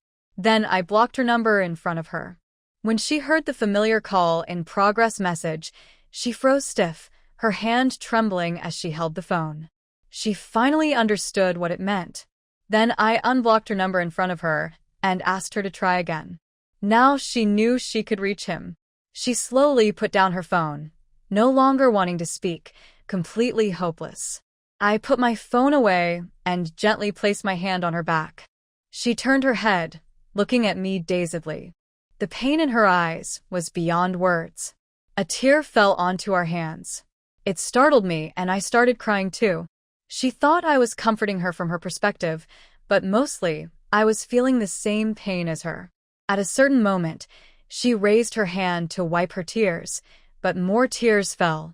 She looked up at the blank wall opposite and suddenly asked me, "Xiaomei, why do you think? Why have we come to this point?" She turned her head to look at me, wiped her eyes again, and with a crying voice asked, "You see, when we first came into this family, it wasn't because we wanted to be added to his blacklist. At that time, he told me. He said that as long as we work together and support each other, no matter how many people are in the family, how many children we have, or how heavy the burdens of life are, we can get through it. He promised me that he would treat me well for the rest of his life and take responsibility for his part. He said all that, he really did. But now, I can't even reach him by phone. Talking to him feels like begging the sky for mercy. And I might not even get a satisfying answer." I told him I wouldn't argue about the past. I just want him to treat our family well, just like at the beginning, and cooperate with me in daily life. After all, our children are still so young and can't earn money to support themselves. Is his heart made of stone? Why? Why has life come to this point? Huh. Xiaomei, you're the most educated one. You have a good way with words. Your thoughts are also very modern. Can you answer me? Can you tell me why this is happening to us? Every word feels like a knife stabbing my heart. Yes. Why is this happening? When Chun Shan said, we didn't start out wanting to be added to his blacklist. We wanted to live a good life together. I almost burst into tears. Isn't that what I wanted to say but couldn't? Yes. Why has life become so uncontrollable now? We started out aiming for happiness, for a perfect home, for harmony. They promised us love, marriage, and a peaceful life. Why can't it withstand storms? Why can't it stand the sweet words and trivial disputes outside? Ha. Ha ha ha. Chun Shan said I am the most educated and the best with words. I admit it. When I was in school, I did well, especially in Chinese, almost always ranking first in my class. My understanding skills were naturally good. Science was also easy for me, so I was quick to grasp concepts. However, later on, because my family couldn't afford the fees, I felt embarrassed to go to school without paying. I didn't want to be the person who was called out by teachers for not paying tuition, standing up in front of everyone. I didn't want to be seen as a poor person who couldn't afford school but was too proud to leave. It was very embarrassing. But because I was so quick to understand things, I might have suffered more than others because I was fully aware of my situation. I saw myself sinking deeper into trouble, suffering, unable to escape, rolling around in the mud, sinking further and further. I looked up, letting tears flow back. Chun Shan and I hugged each other and cried. I could even hear footsteps outside quietly passing by. I was sure it was Zhang Jian. He was probably upset too, but he didn't show it. His position made it hard to express his feelings. I used Chun Shan's pain to send him a message that I also cared, hoping he would understand that what I was doing was enough to make up for what I owed him. Big sister, I call you that because I think we have a good relationship. But feelings between men and women are something only you two understand. Only you two are involved, and outsiders have no right to say anything. I can only help you analyze the situation, but what you do is up to you. If I were in your place now, and the situation has already happened, so it can't be changed. Then, I made sure Zhang Jian wasn't nearby and couldn't hear us. Then I whispered to her, the reason he dares to treat you like this is because your family supports him. He doesn't feel any pressure. He's just taking advantage of your fear of leaving the family, knowing you are watching the children and the elderly. If I were you, I would quietly disappear for a while until they start to worry and come looking for you, kneel and apologize, and write a contract with you. It should clearly state how much money they will give for the child's upbringing each month, and when. If they don't, then break the agreement. As women, as long as we don't hold ourselves back, we can earn money and support ourselves anywhere. When I said this, Chin Shan's first reaction was, "But what if I leave? What will happen to my child? What if they don't come looking for me?" Some people, when they hear about it, will deliberately twist the story and say, "Look at this woman. She doesn't even want her own child." She can be so heartless. Problems between a couple can spread to the whole family. Is that something a person would do? No matter what, you should keep the parts of yourself that are falling apart and take care of them. Maybe she's already found another family outside. Otherwise, how could she be so cruel? Well, women can have children anywhere they go, and many want children. It's hard for the old bachelor at home, with 4 or 5 kids, to remarry. That's really unfair. Haha. I also chuckled a little. Seeing I was silent and stunned, she quickly said, "Shall May. I don't mean to doubt you. I really can't stop worrying about the children. His 3 kids have nothing to do with me but the 2 I gave birth to myself.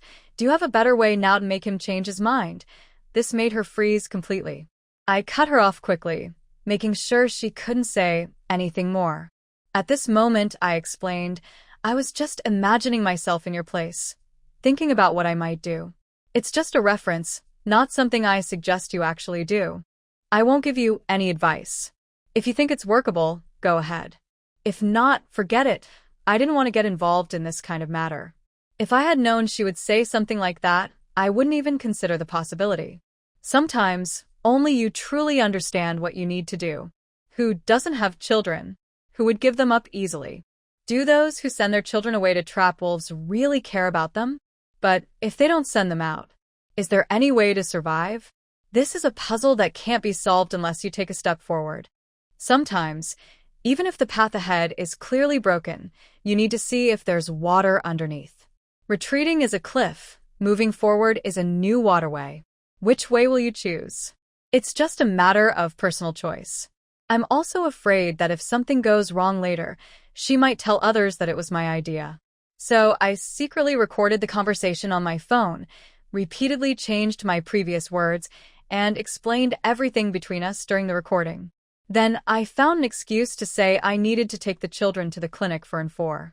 After she left, I quickly closed the door. I leaned my back against it, but suddenly saw a figure in front of me, which startled me greatly. I raised my hand to steady my heart. "What are you doing?" Zhang Jian had just stood here with his hands in his pockets, like a door guardian, completely silent and still, which scared me. His face looked a bit hard to read. He was fine earlier in the morning, but now he looked upset, as if someone had offended him. Maybe it was because of what happened with Chin Shan just now. "Have you finished talking?" I replied. "Yeah, pretty much." "What's up?" While walking away from him. I was a little hungry, but the bowl of noodles he cooked had already gone cold and soggy. I didn't plan to eat and poured all the noodles into the trash bin. All the poultry had been sold or cleaned out before the new year, so I was planning to buy new ones after the holiday. Things had been pretty quiet these days. I boiled water again to cook more noodles. "What about the 2 kids?" I asked him directly about the kids' whereabouts. "They're watching TV," Zhang Jian replied. "Do you usually talk about these things at home?" It was clear he was paying close attention to what we had just said. I leaned my hands on the stove, slightly lifting my chin to look at him. "What's wrong? Can't I talk about real things?" He frowned tightly. It was obvious he was feeling confused. A lot had happened these past few days between us and between him and that other person outside. He shifted position and moved toward the cabinet. He crossed his arms and leaned against it, which was made of solid wood, crafted by a skilled old craftsman, so it didn't wobble. "Be careful, don't knock over the cabinet," I kindly warned him. He frowned, turned his head to look at me, then leaned against the wall on another side. He even rubbed his hand against the wall. Shouldn't I be able to lean on this without knocking it over? "Ms. Lee?" I felt my nerves tighten. For a moment, I almost thought the person in front of me wasn't him, but someone who looked like him. But it was only a moment.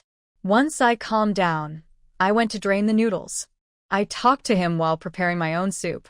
It felt like I was joking earlier, but I wasn't. Lý Siêu Mỹ. He suddenly called my name, almost spilling salt everywhere. Luckily, I caught it in time and saved it. What's wrong? Stop interacting so much with them. There's no future in it. My temple throbbed lightly. I put the salt back, added some lard, scooped a few spoonfuls of soup into a bowl, and waited for the lard to melt. If I can't make friends outside, I can't even talk to a few decent people in the village? Do you want me to live like a primitive person? You have so many friends, too. Why should I cut off contact with others? What kind of rule is that? I said this calmly, without seeming to argue with him. He also stayed relatively calm. He slowly walked over to me and faced me, just a few centimeters apart. Finally, his brow relaxed slowly. I'm not saying you can't make friends. Look at what she's saying. Don't you think it's full of negative energy? I don't think so. I scooped the noodles into the bowl and turned off the stove. She's just telling the truth. If it's about facts, there's no such thing as positive or negative energy. Besides, she was wronged, and there's nothing wrong with venting to someone. Zhang's lips moved several times, but he couldn't say anything. It was clear he was anxious and cared a lot about this. He just didn't want me to keep focusing on the fact that men are outside having affairs. But I wouldn't. I carried the bowl toward the living room. He followed and grabbed my arm. I turned my head to look at his hand, then looked up at him. It's hard to judge family matters. I know you're a helpful person, but the best thing is not to interfere in others' affairs. You're crossing a line, you know? If they go back and do something impulsive because of your advice or words, and then blame you for inciting them, you'll regret it too late for me to tell you. What advice did I give her? Then, what were you talking about behind closed doors for so long? I felt a slight itch on my forehead. After a brief pause, I said vaguely, "It's not what you think. I know my limits." Zhang Jiangang just said something that was still somewhat reasonable. I naturally kept it in mind and already chose to handle the situation by not interfering, as he suggested. But I won't share the details of my chat with Qinshan with him. He slowly let go, and I carried my noodles to the living room. The two kids immediately gathered around me, each sitting on one side. Zhang Jian sat on another sofa, holding a wooden back massager, occasionally glancing at us or gently massaging his back. Sometimes he wanted to talk to us but didn't know what to say, so he just fiddled with his phone out of boredom. I didn't pay much attention. Things were peaceful and calm at first, but that didn't last long. It was about the time I finished my bowl of noodles. I was about to take the bowl to the kitchen when Zhang Jian, who was trying to show off a bit, just touched the edge of the bowl when his phone rang. In that brief moment, I saw his previously worried face suddenly brighten with happiness. My heart suddenly skipped a beat. He raised his phone and walked outside, saying, "I'll take this call." His tone was sweet, as if spring had arrived. I realized that his love had returned, and they might be trying to reconcile. "Mom, who is calling Dad?" my daughter asked nearby. My heart fluttered slightly, but quickly calmed down. I forced a smile at her. I touched her braided hair on the left side and said, "It might be work-related." "I don't know either. You two stay here and play. I'll go to the kitchen to tidy up and then come back to watch TV with you, okay?" "Okay." Zhang Jian's call didn't last long. It was probably a quick conversation, and this matter might be settled soon. Otherwise, it would have been a long, detailed talk. So he's probably about to leave. Wang Hao. It's quite funny. After I found out I didn't have his contact info on my phone, I never saved it. We just lost contact silently. If I really wanted to find him, I honestly don't know where to start. Just as I was about to put on my apron, ready to tie it, someone suddenly appeared behind me. Wasn't that Zhang Jian? I froze slightly, staring at him in shock, thinking, could this be his way of saying goodbye? Otherwise, why would he be so kind as to help me tie my apron? After receiving this call, he suddenly seemed to come back to life, no longer looking tired and unwell as before. Since yesterday, he has been trying to act like a good man, which is quite difficult for him. I almost finished my thoughts and started to wash the dishes, preparing to tidy up the kitchen. Then I heard him say, "I might still need to leave early." I originally planned to stay past the 15th, but the time is too long, and I really can't stay that long. Do you want to buy anything? Or go somewhere? Maybe we can take the kids for a picnic? Find a park or a playground to play. I won't be able to stay with you later, as expected. My heart felt a little tight, and I was thinking about what he just said. After all, if it were me, I definitely wouldn't want him to stay. It's better for him to leave early, so I don't have to worry or pretend everything is fine. I really don't want to act anymore at this age.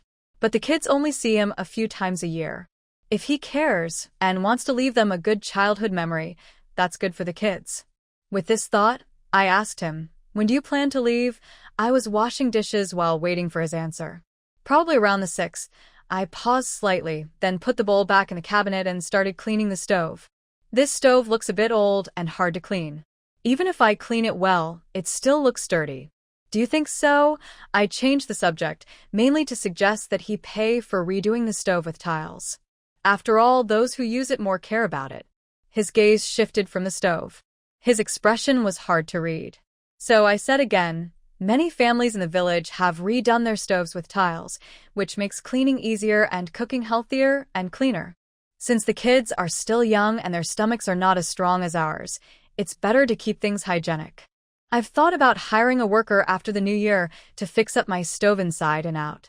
That way, when you come back next year, it will look nicer and more comfortable. What do you think? Renovating the stove would cost at least $1,000 or $2,000, since everything needs to be taken apart and redone. Maybe. You could stay home for a day or two longer. If we do it ourselves, it won't cost much. I can ask a worker. How much would that cost? Zhang Jian interrupted me and asked. It felt like a light brush across my heart, hard to describe. Clearly, I had already gotten what I wanted. I just needed to tell him how much money. But he refused to stay at home, and I still felt a little upset. However, I quickly suppressed this feeling. I straightforwardly told him, Ludaji's family just did theirs before the new year.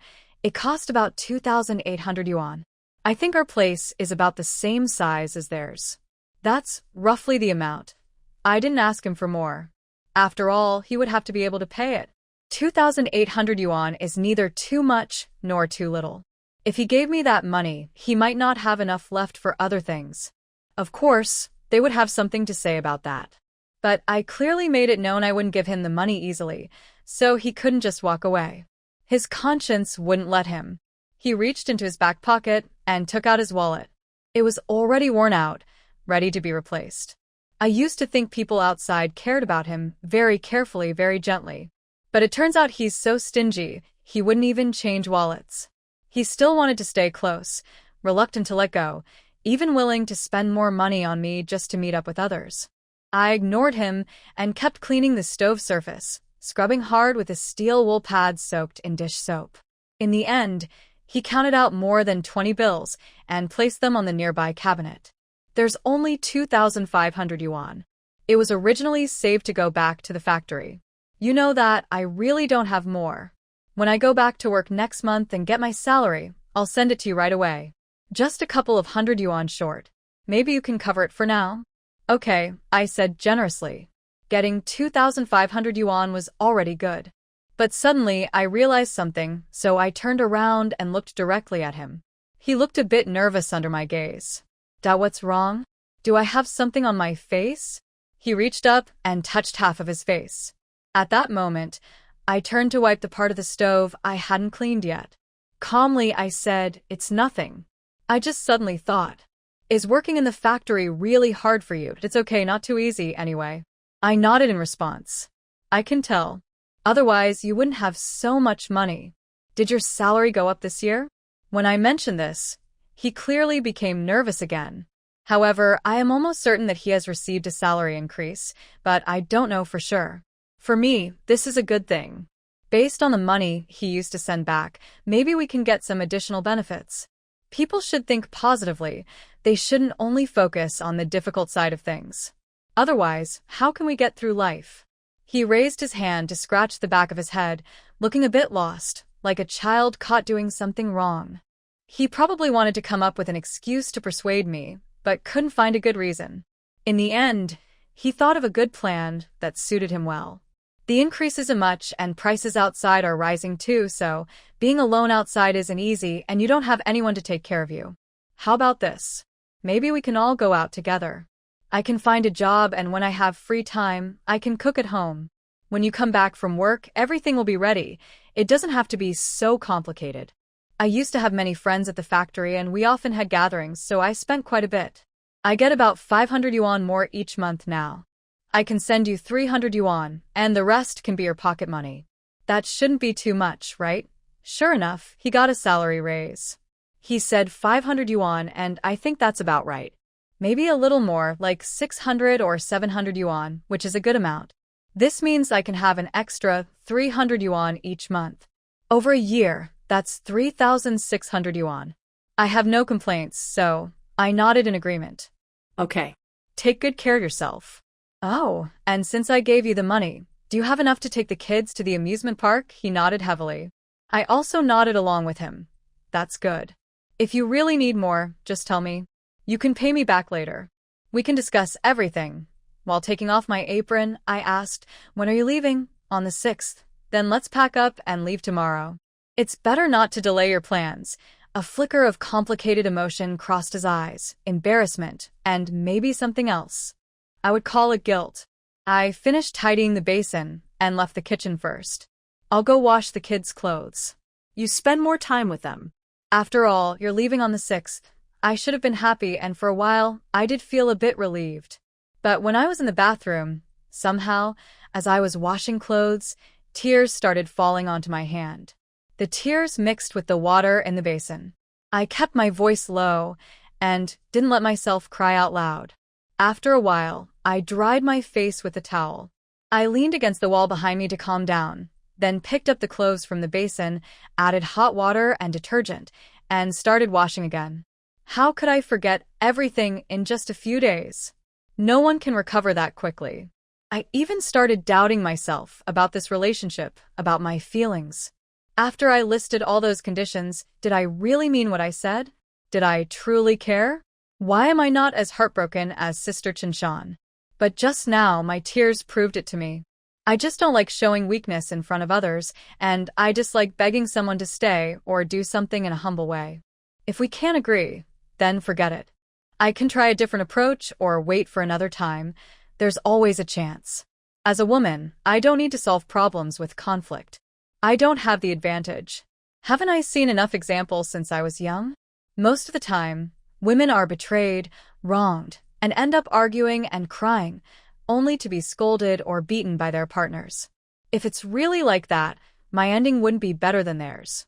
If that could solve the problem, then so many women wouldn't keep failing.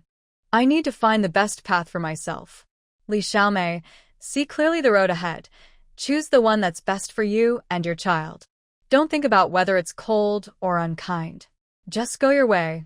The rest will follow. Time will tell you all the answers.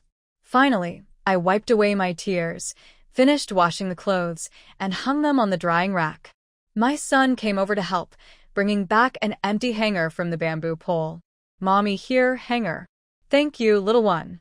Where's your sister? She's watching TV. Okay, go keep her company.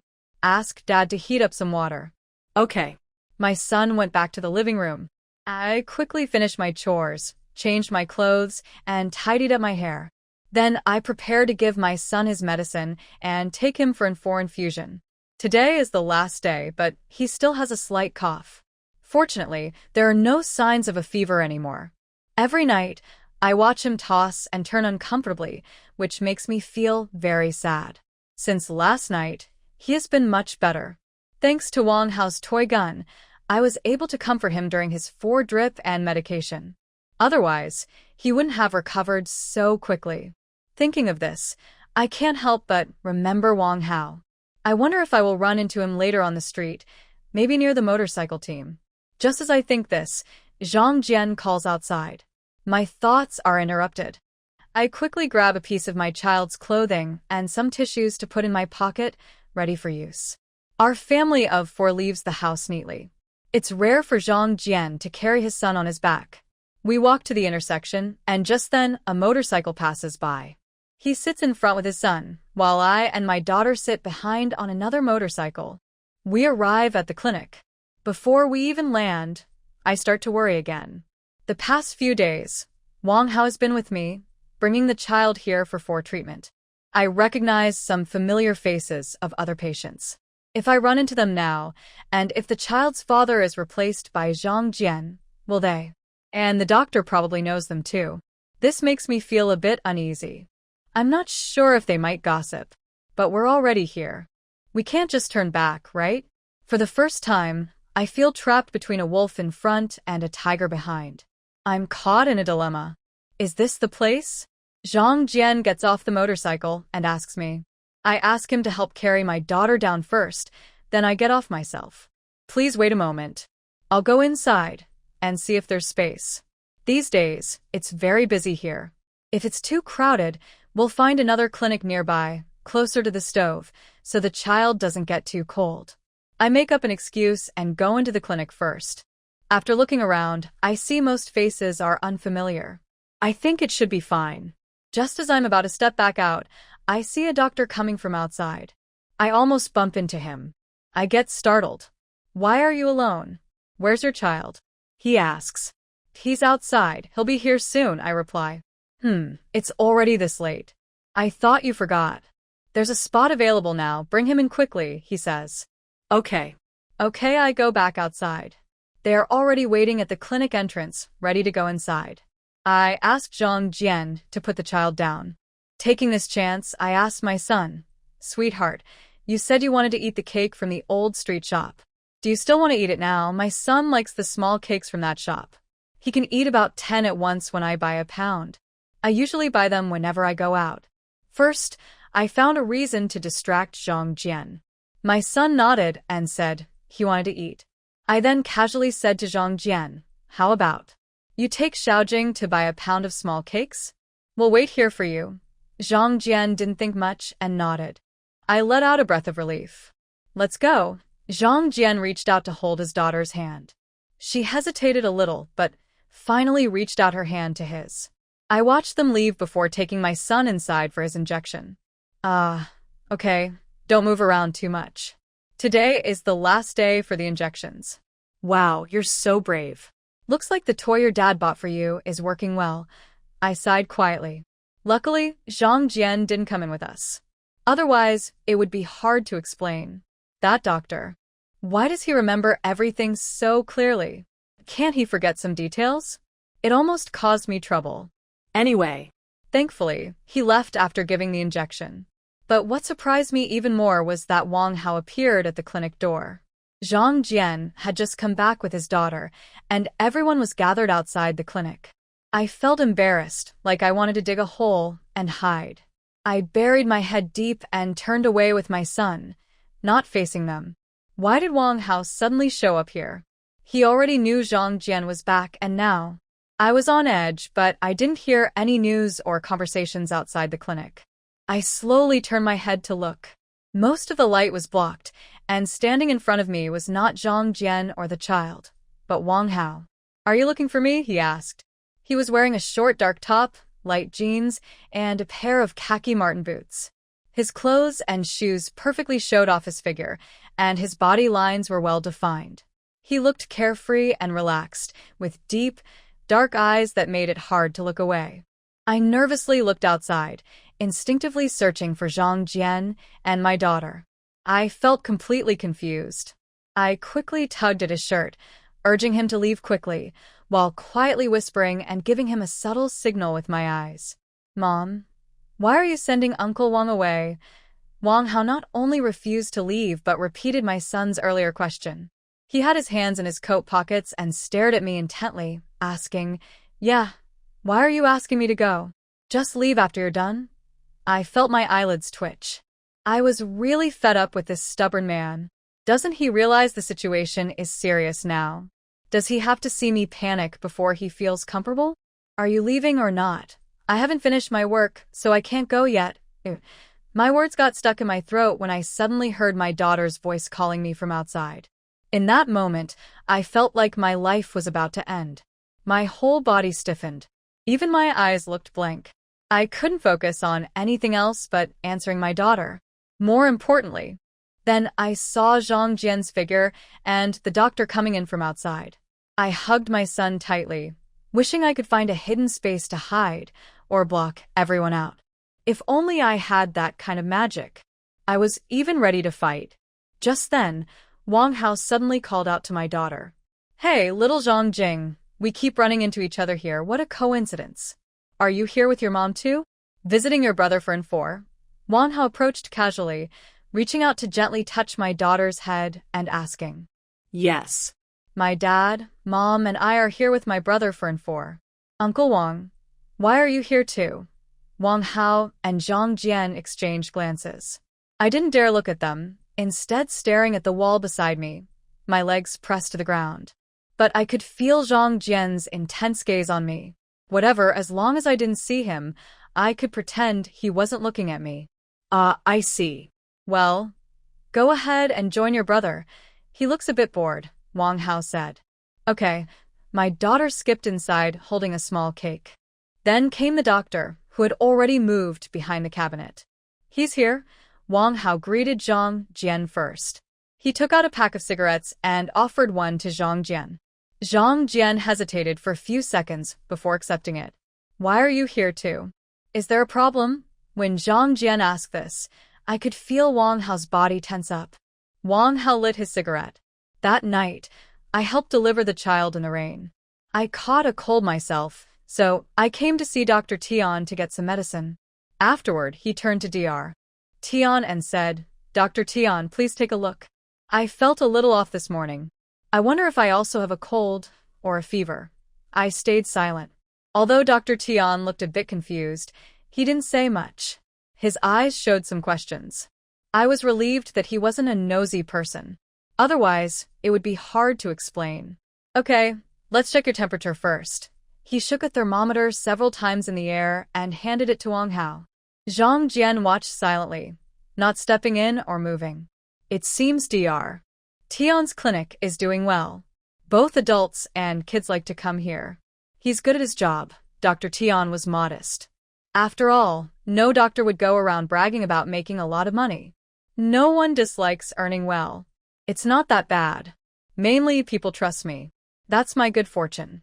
You see, intellectuals like Dr. Tian speak differently, much nicer than us.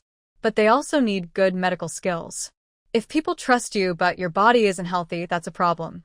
Don't you think so, brother? He called Wang Hao brother. These two could even be sworn brothers in the main hall. Listening to this, I felt like my ears were getting calluses. It was awkward, and I felt a strange itch inside. My heart couldn't settle down, hanging in the air, making me uncomfortable. My daughter and son were eating the small cakes we just bought, not involved in this. I felt a little relieved. I gently touched my son's head, trying to shift my tense feelings this way. Wang Hao could handle the situation. No need to worry so much. When the enemy doesn't move, I stay still. In the end, Wang Hao's temperature was 38.2 degrees Celsius. He really had a cold and fever. If Zhang Jian weren't here, I might still care about him. But he knew I was bringing my son here, and yet, he still came. Couldn't he find another place? Everyone wants to gather together. It seems my son is the one causing trouble. I'm really sorry. Today, if you need to take medicine or get in, I will cover the costs. It's my way of taking responsibility for you. Zhang Jian surprisingly spoke generously. After saying that, he turned to Dr. Tian. Dr. Tian, do you think this young man needs in or just medicine? Just give him the quickest solution. Don't worry about the cost. I frowned tightly. Once again, I held my son's sleeve tightly. Even the money for my son's was paid by Wang Hao, and the doctor knew that. I can imagine how confused Dr. Tian must be feeling right now. I stared blankly at him. He's quite clever and knows how to take advantage of opportunities. When money is offered, he accepts without hesitation. So he decided that in was the best choice. Wang Hao agreed happily, thinking that if someone is willing to pay, why not? I thanked Zhang Jian. Since my big brother is so generous, I won't refuse. I'm a bit tight on money right now, so I wouldn't have asked you to pay otherwise. It's just a small favor for the kid, So don't worry about it. My mind was racing like a herd of wild horses. I couldn't calm down at all. All of this was completely outside my plans and beyond my control. I really give up on fate. Whatever crazy thing happens, happens. Whatever awkward situation is arranged. Wang Hao came inside and sat by the fire on the other side of me. Zhang Jian also entered. The most expressive person was Dr. Tian. He knew everything but couldn't say anything. He had to stay here and watch the show. It's really a strange feeling. This could all be turned into a game of mahjong. Dr. Tian was doing a skin test for Wang Hao nearby. After a few minutes, seeing no reaction, he started the 4. Wow. Uncle Wang is so brave. His eyes didn't even close, my son praised. Still feeling uneasy, I forced out a sentence. You should be brave like Uncle Wang too. Don't cry just because of a needle. Be a little man, okay? Wang Hao smiled. I felt like something was crawling up my spine toward my neck, with a cold sensation. Zhang Jian also laughed. Of course. Your Uncle Wang is so amazing. He carried you down the mountain in one go. What's a little needle or a small injury? No big deal. His skin and fur won't be harmed. Don't you think so? He asked Wang Hao. Wang Hao looked down without changing his expression, then looked up at my son. After a few seconds of silence, he smiled and said, Honestly, I was moved by my sister's pure love. Otherwise, someone like me, a bad person, wouldn't care about such things. My older brother is also generous. No wonder he married such a good wife like her. I really want to thank his whole family. He is really brave. Here with Zhang Jian, they exchange words back and forth. They seem evenly matched, but every word feels like a knife stabbing into my heart. They are adding fuel to my pain. If I could, I would throw a bomb at each of them. Just blow them up. Otherwise, they keep teasing me here, making my heart race to my throat. I can't swallow or spit out this feeling. Just talk among yourselves, don't drag me into it. It has nothing to do with me. I spoke in a deep, serious voice, full of tension. Everyone understood what I meant. If they kept going, I would definitely lose my temper. How can they be so mean? I'm not stupid. I can tell what they're doing. Wang Hao chuckled softly and looked down. Just joking. I was feeling a bit bored, so I thought I'd give the kids a break. I'm a little sleepy, so you all chat. I won't stay here anymore. After saying that, he leaned back on the chair, squinting as if he was about to sleep. Then no one else spoke. But in this room, silence was louder than words. Every second felt painfully long. I kept glancing at the remaining liquid in my son's 4 bag, wishing it would run out quickly. I would definitely leave with my son and daughter immediately, leaving all the trouble behind. Later, Zhang Jian's phone rang again, but he immediately hung up. He probably didn't expect the call, was startled, and kept his heart steady to stay calm. Then, he found a chance to leave the room. I don't know where he went after that. The call lasted a long time, so long that I thought he wouldn't come back, that he might leave the house today. But unexpectedly, he did come back. His face didn't look very good. Could it be that the other person has changed their mind again? This time, when are they planning to change? Wang Hao closed his eyes again, and I saw it clearly. Of course, I wouldn't expose him. But Dr. Tian came over to take the child's injection. Uncle Wang, I've finished my part. Now only you are left. Take your time. My son is feeling better than a few days ago, and with the little cake's blessing, he's very happy. He also remembers to say hello to Wang Hao. Wang Hao opened his eyes halfway. Okay. Just listen carefully, and don't catch a cold again. Bye-bye. Bye-bye, Uncle Wang. My daughter also said goodbye to Wang Hao, and he responded one by one. I didn't give him a good look, just took my son and daughter and walked out. Zhang Jian was behind us. I don't know if they will get into another argument, but it doesn't matter to me. If they want to say something or fight, that's their business. I definitely won't spoil them. Otherwise, I would be the one making sacrifices, and I don't want that. But I kept paying attention to what was happening behind us. Soon, Zhang Jian came back.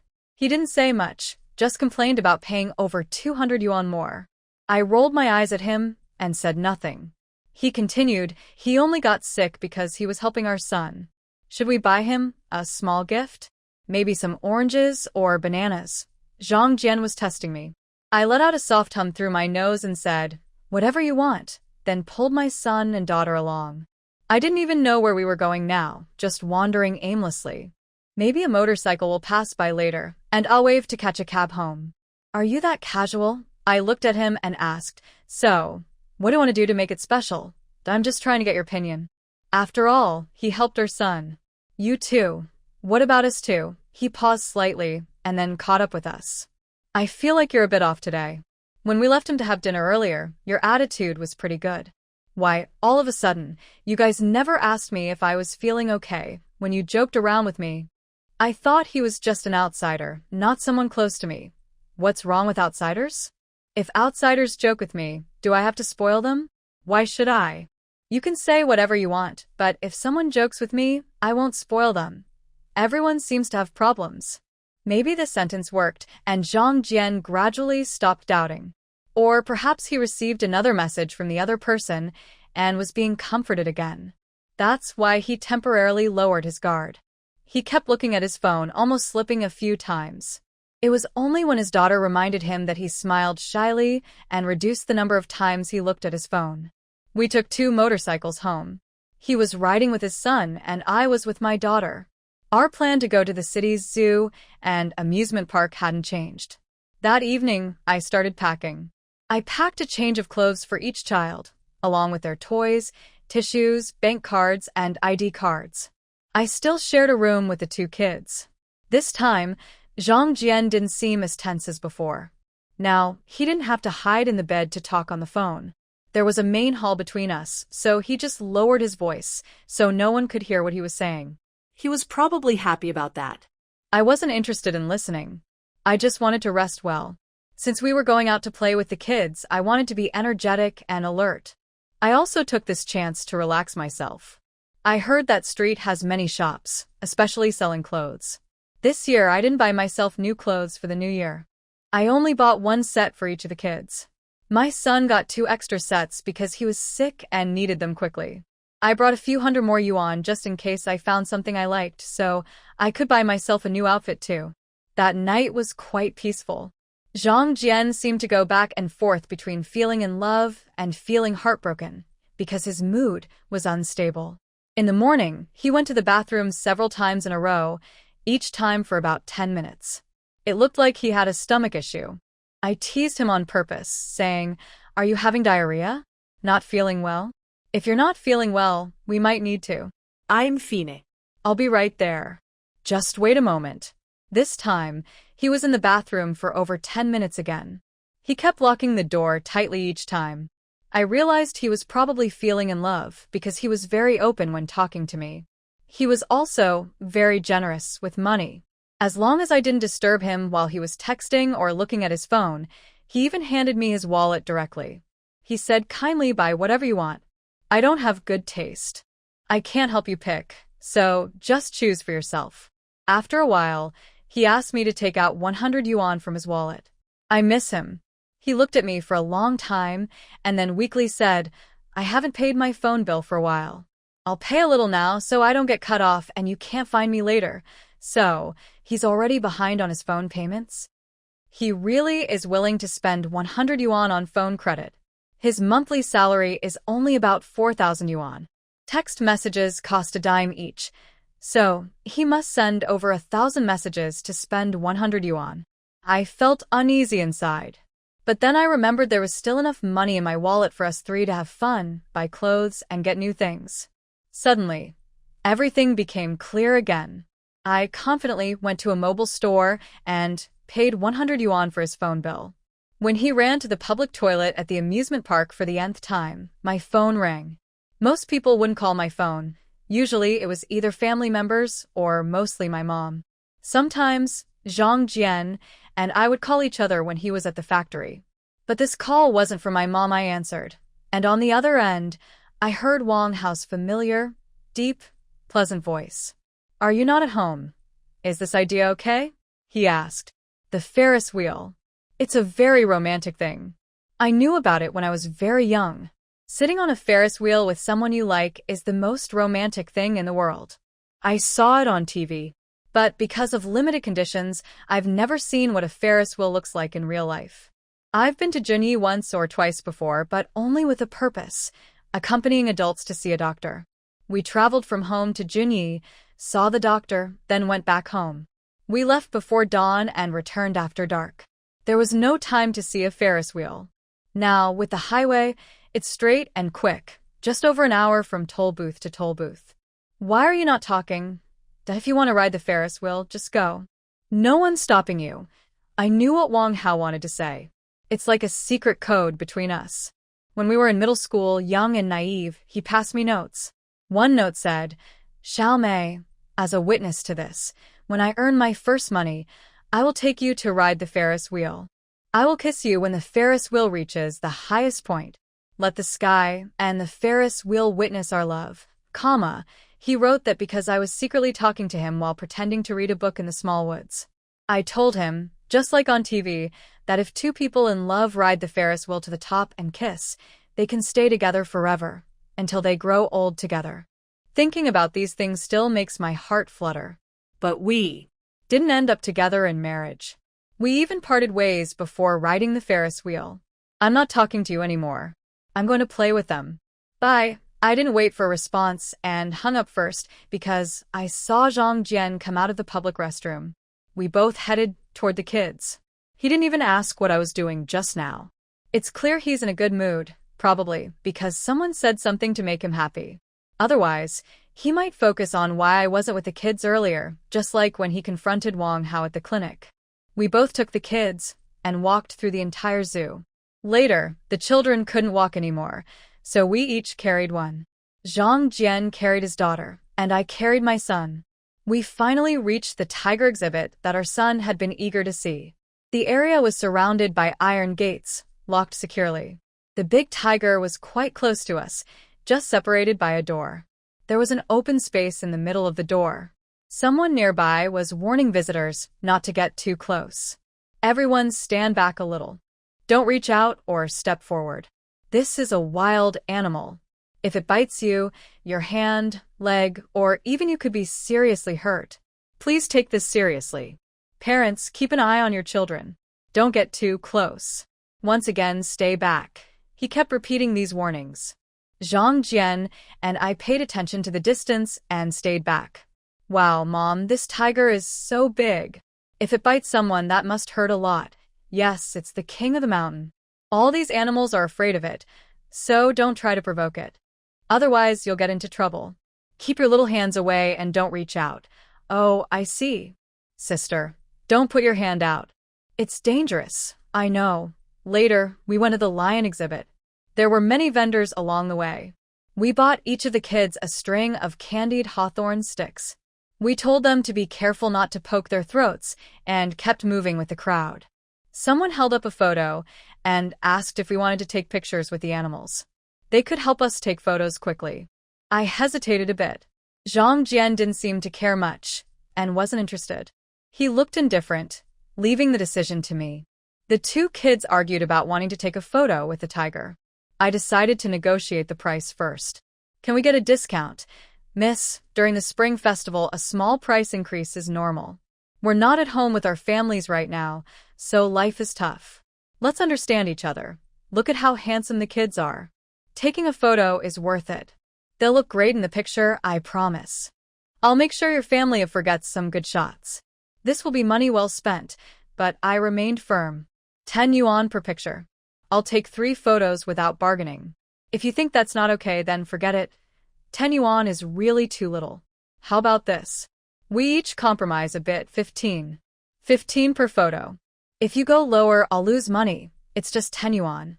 13, is that okay? I've already given you the lowest price.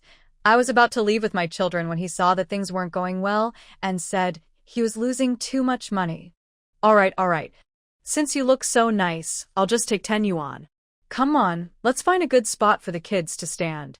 Be careful not to stand too close. Okay, this angle is good. When the tiger comes around later, I'll quickly take your photos. Get ready. Make a little gesture. Don't stand stiffly, try a pose. Relax a bit. Yes, give a yay with both hands. Come on, all four of us, move a little closer. Soon I'll count to 3 and you all shout eggplant loudly. Here they come. 3, 2, 1. Click. Several photos were taken, capturing our family portrait.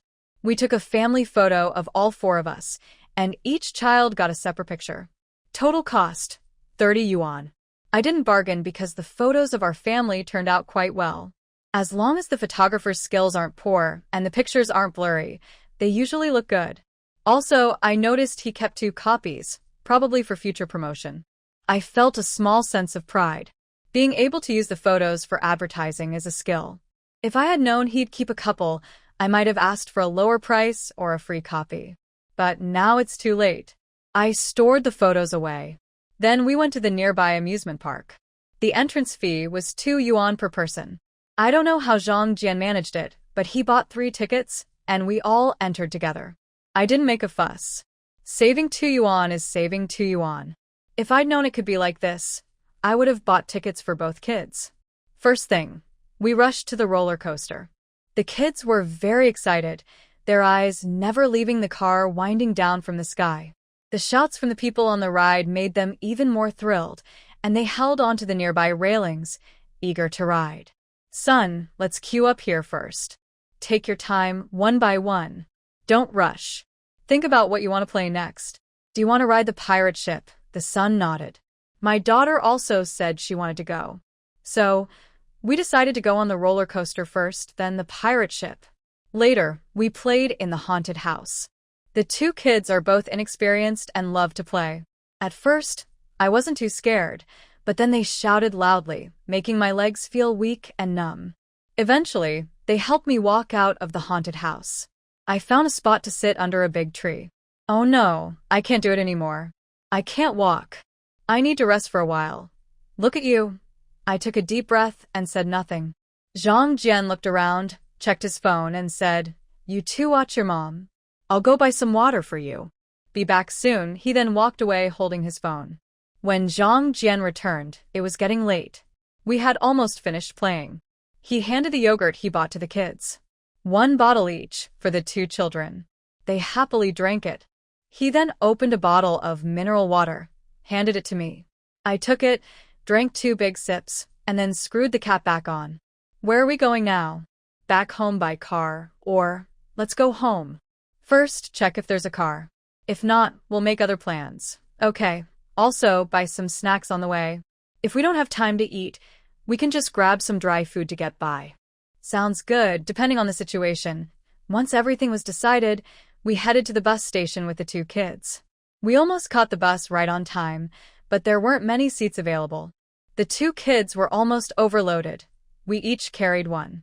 Usually, we could negotiate with the driver, and children could ride for free since they didn't occupy seats. But during the spring festival, the drivers were more arrogant, and since they wanted to get home, they charged the normal fare for the kids. We had no choice but to accept. After a day of playing, on the way back, we hit a bumpy, pothole-filled road, which surprisingly helped us fall asleep faster. Our family of 4 dozed off in a daze. Finally, we returned to town. At a fork in the road, there were 2 people riding motorcycles. One of them was surprisingly Wang Hao. I was a bit shocked. I had already told him on the phone that I was in Junyi, and now it was almost 10 p.m. He is alone back in his hometown, not planning to hang out or play cards with friends. Why is he riding his motorcycle around all day? Is he really that short on money?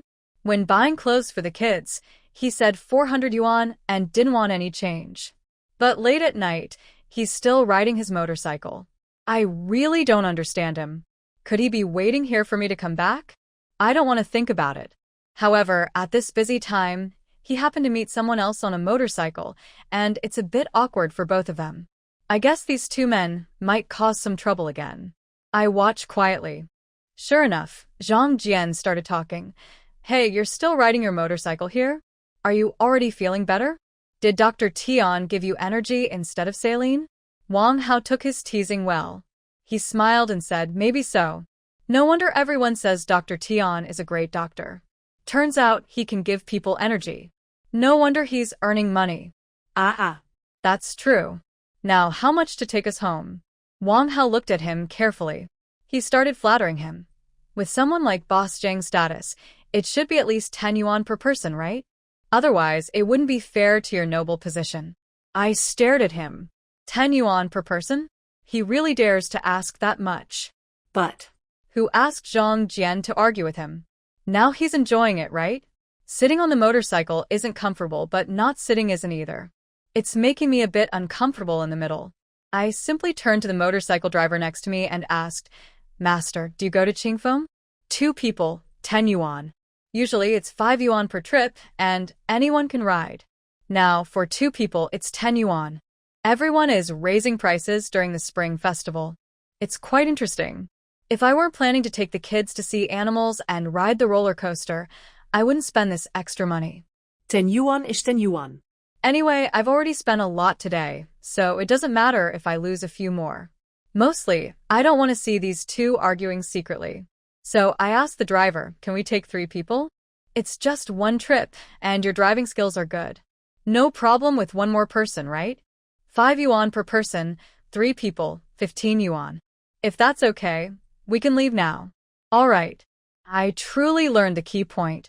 I made a quick decision. 15 is 15. Let's go now. Baby, come here. We're getting in the car. Brother, sit in the front. Sister, come over. They both froze in place, stunned. I got on a different motorcycle with the 2 kids and sped past them. Not even a glance back. About 20 minutes later, Zhang Jian returned. I was busy boiling water to wash the kids' faces and feet. They sat on small stools, drowsy and leaning to the side. Finally finished, Zhang Jian entered the kitchen. He didn't say anything, but I called out, come help me carry the kids to bed. I can't carry both by myself. He didn't reply but came over and started to pick up the kids. At first, he tried to carry both, but putting them to sleep was tricky. So he gave up and took the daughter first. I sneered behind him. Can't carry both? They're quite demanding. Don't be fooled by how small they look. They're like little kings and queens. Wriggling and twisting, not as easy to handle as a simple object. Zhang Jian turned around halfway, looking back. I didn't hide. I just stared straight at him, holding the son, following behind. I asked, what's wrong? Nothing. He placed the daughter on the inside and made room for me. I also put the son on the bed. I didn't ask how he came back. I just said, I'm going to wash clothes, and walked away. This time, I locked the bathroom door and took a nice hot shower. My phone buzzed nearby like I had a message. I immediately thought it might be from Wang Hao. Usually, no one contacts me except him. My phone hadn't received a message in years unless I owed money or needed to pay. Sure enough, it was from Wang Hao. Did you have fun today? Did you ride the Ferris wheel? His message was all about the Ferris wheel. What was he trying to do? I ignored him and kept showering. Messages kept coming in. I quickly finished, dried off, and put on clothes before checking my phone. Before I could read carefully, Zhang Jian knocked on the door. Are you done washing? Almost. I put my phone on silent, dressed, and went back into the room. When I opened the door, Zhang Jian looked me over from head to toe. I deliberately asked softly while facing his gaze, is there a problem? Your relative left. His question made my scalp tingle. Did he notice something? Not exactly. Is there a problem? He pointed at the trash can. I suddenly understood. He was implying that there were no woman-related items in the trash, thinking I was lying. I froze for a moment. These days, using tissues is enough. You don't need those every day. They're not breathable and aren't good for you. I explained simply and brushed past him. My heart was pounding, afraid he might suddenly grab me like before and pull me into the bathroom. But nothing happened. Everything went smoothly, from start to finish. When I returned to the room, I finally felt relieved. I didn't immediately check my phone for messages, but tidied up the room a bit. When I was looking for clean clothes for the child, I accidentally messed up the contents of the box.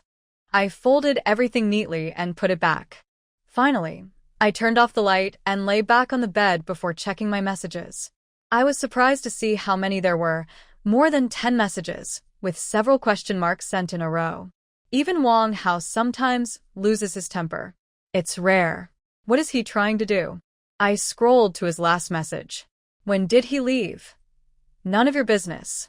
Isn't that question a bit too much? I still felt upset inside. He clearly knew Zhang Jian was at home, but kept coming out to run into us. A sports car is one thing, but about the clinic. The more I thought about it, the more uneasy I felt.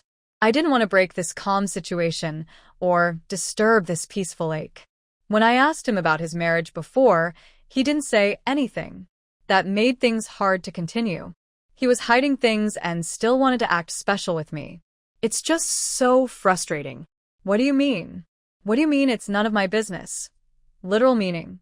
If you don't understand, go ask your language teacher. I believe he'd be happy to explain, Li Xiaomei. If there's nothing else, I'm going to rest now. Oh, and one more thing. Please don't create unnecessary conflicts for me. Otherwise, if I don't feel well, you shouldn't expect to feel good either. Everyone was fine before, but as we talked, things changed, and I don't know why. After sending this message, I didn't feel happy or comfortable. Instead, I felt a heavy, hard-to-explain weight in my heart. Actually, I don't want things to be like this.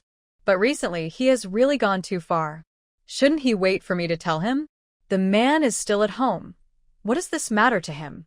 When he leaves, he'll leave the mess for me alone. I guess I have some issues, which is why I spoil him. Zhang Jian came to the door and asked, "Are you asleep?" I didn't reply on purpose. I wanted him to give up. I think Zhang Jian wanted to talk to me about Wang Hao, but not openly. He probably saw this as a chance to manipulate money. I haven't even bought clothes today. How could I give him that chance? We agreed that he would give me an extra 300 yuan each month, and that can't change.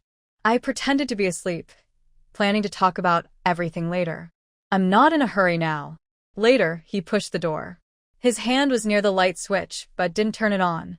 When I almost said something, he left and closed the door. I let out a long breath of relief.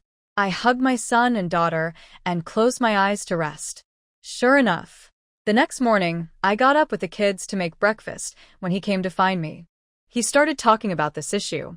Yesterday, he brought me home without asking for money. Why didn't you take any? I can't understand. Money is hard to come by now. 10, 8, or even 1 or 2 yuan, I would accept that. But he just refused without a reason. I really can't figure it out. We're not even related, so why? I happen to have his phone number. Maybe I should call him and ask. It might be better for you two to talk face to face, rather than me passing messages and them getting mixed up. What do you think? I took out my phone about to call Wang Hao. My finger was on the number, but Zhang Jian stopped me. I just want to ask casually. Why are you so angry? That thing. I'm going to the bathroom. Be good and listen to Mom. Don't make her angry. After saying that, she quickly went to the bathroom again. I was really fed up. Things had been pretty calm, but then they started fighting with each other and even trying to hurt me. The two men acted like characters from a palace drama. It looked really bad. The worst part was he was even trying to think about my interests. I would never agree to that. Everyone was thinking their own thoughts. During dinner, we were all distracted. Sometimes I pretended to talk to the kids, but I wasn't really focused. Finally, it was the 6th day of the Lunar New Year. Early in the morning, I got up to make breakfast. I had already planned this time to show I was a good wife and mother. Since he was about to leave, I wanted to do my best. Cooking him a bowl of noodles before he left was my biggest act of kindness. I wanted to do everything properly. A few times I saw him swallowing the noodles and wanted to say something, but I didn't. After tidying up, he called the 2 kids over. He gave each of them 20 yuan. Dad will leave soon. He's going out to work and earn money to send you to school, buy food, clothes, and things you need. You must listen to Mom at home. Remember, don't let strangers come into the house. If strangers take you away and sell you, you'll have to give them money. Then, you and I won't be together anymore. Maybe they will even hurt you, hit you, or scold you. You might not eat well, or wear good clothes. Do you understand? What a stranger. Was he saying this just to me? It was about Wang Hao or other strangers. But I didn't interrupt. As a father, talking to his children like this wasn't wrong. Not talking to strangers, not opening the door for strangers, and not letting strangers into the house. These are good lessons. I kept busy cleaning the kitchen. Soon he came over. Well, I guess I should go now. I put down what I was holding, took off my apron, and hung it on the wall. Wiping my hands, I made a move to walk forward. Let's go, I'll take you to the car. Okay. I took the two kids and watched him get on the motorcycle heading to town. Until I couldn't see the bike anymore, I slowly climbed the hill with the kids back home. My son was playing with a bean leaf from the nearby field. Little Wild, don't pick the vegetables Mom planted. Mom wants to sell them on the street. I only pulled one leaf. I didn't pull any from the field. Leaves are not allowed either. If you pull someone else's leaf, it will feel sad too, but it's not a person, so it can't feel sad. Just because it's not a person doesn't mean it can't feel sad. So they argued about this, and I had to be the judge. Honestly, I think my daughter is right, so I fully support her and agree with her opinion. big sister is right. These vegetables are Mom's hard work. You need to take responsibility for them. You should protect them, and if someone tries to pick them, you must stop them immediately. Also, don't think these vegetables don't cry or complain so they don't feel pain. They have roots and leaves too. Think of a leaf like our fingernails. If Mom cuts your nails and accidentally cuts too much, wouldn't that hurt you? My son thought for a few seconds and nodded. Exactly. Plants can feel pain too, but they don't cry or complain. Instead, they show their discomfort in other ways. For example, some plants that are badly affected will rot in the ground and die. Those less affected will produce smaller fruits. Everything has an impact, just like us. So, in the future, don't pick Mom's vegetables casually. Do you hear me? Yes, Mom. Sorry, I won't pick bean leaves anymore. I patted my son's shoulder. Good, I forgive you. Let's go inside. What do you want to eat today? Mom will cook for you later. Mom, I want fried rice cakes. That's what my daughter said. My son followed and said he wanted the same as his sister. I happily agreed. Okay, let's make fried rice cakes. Let's celebrate that your brother is over his cold and doesn't need medicine or injections anymore, okay? Okay. The two children clapped happily. Let's also celebrate that big sister stays healthy and takes good care of herself. Brother, you should learn from her. When it's cold, don't leave your stomach exposed. Pull up your pants and cover the inside shirt. This way, I won't get sick from injections or IVs. Then we can use that money to buy new toys, new clothes, and fresh fruit. Okay. Mom, I will listen next time. Next time we can buy new toys. Will Uncle Wong buy them for us? Suddenly, my son mentioned Uncle Wong at the end. I remember the last message I sent to Wong Hao last night. I checked several times today, but he didn't reply. I think he's probably upset. While I was thinking of an excuse to distract my son, I suddenly heard a motorcycle horn. Soon after, the motorcycle arrived in our yard. My son and daughter jumped happily, calling out Uncle Wong. I turned around, and Wong Hao pushed down the motorcycle stand, got off, and squatted on the ground, holding one child in each arm. He talked to them, but his gaze finally fixed on my face. Then he carried the children and approached me. His handsome features kept enlarging in my eyes, growing bigger and bigger. How? Can't recognize me? Wong Hao spoke in front of me, asking. He looked calm, without any sign of annoyance or anger. It seemed like yesterday was just a solo act for me, and he was only a small supporting role, just to make me angry. The more I looked at him, the more annoyed I became. I can't stand anyone making me so angry while they act so indifferent and carefree. I didn't give him a friendly look. Who are you? Do I know you well? Your bike. You'd better move it. The road below is wide, so don't just park it in someone else's yard. If you damage my yard, I'll make you pay. Then you'll think I'm unkind. The two children looked at me with unfamiliar eyes. It seemed they thought what I was saying now was completely different from what I had said about Wong Hao in front of them before. I could feel it too. I really wasn't in a good mood now. Everything was mixed up and messed up. Mom, what's wrong? Uncle Wong. Don't you recognize him? My son asked. Mom, is this part of the game? My daughter asked. Wong Hao focused on what his daughter said and asked directly. His gaze shifted from my face to my daughter's face. Once again, he inquired from the little girl. Little friend Zhongjing, what game did you just mention? Can you tell Uncle? At first, my daughter wanted to speak, But in the end, perhaps remembering the game rules I mentioned that day, she covered her mouth with her hand and shook her head. Wang Hao probably understood what was happening. "Two little ones, you go ahead and stay in the room. Your mom and I will talk about the game rules. Be good and wait here. Later, Uncle Wang will take you to have some barbecue, okay?" The two kids naturally couldn't resist the temptation of barbecue. The sister took her brother back to the room. The whole yard was now just the two of us. Everyone lives separately. But I was also worried about something happening. After all, neighbors are just a few hundred meters away, and if someone nearby saw something, it could be complicated. So I took the first step and headed back to the house. Just as I was about to enter, he stopped me. I looked at him coldly. He let me look and stood straight in front of me, stretching out one hand to block the door frame so I couldn't go in. He looked like a troublemaker, clearly trying to be stubborn. "What do you want to do? Why are you so angry?" He brought the blanket over, sniffed it, and his deep, beautiful almond-shaped eyes opened and closed. "I remember I haven't done anything to upset you, right?" "Oh, this amazing, breathtaking beauty. Can you give me a chance? If I am wrong, please point it out and I will admit my mistake immediately and promise not to do it again. You, mainly. Being angry isn't good for your health, and I can't bear to see you upset." So, he lowered his hand from the door frame and gently hooked my thumb, rubbing it. My heart felt like a gentle brush of grass on the surface, itchy and tingly. I was almost hypnotized by him. The anger and fury from before seemed to vanish with his touch.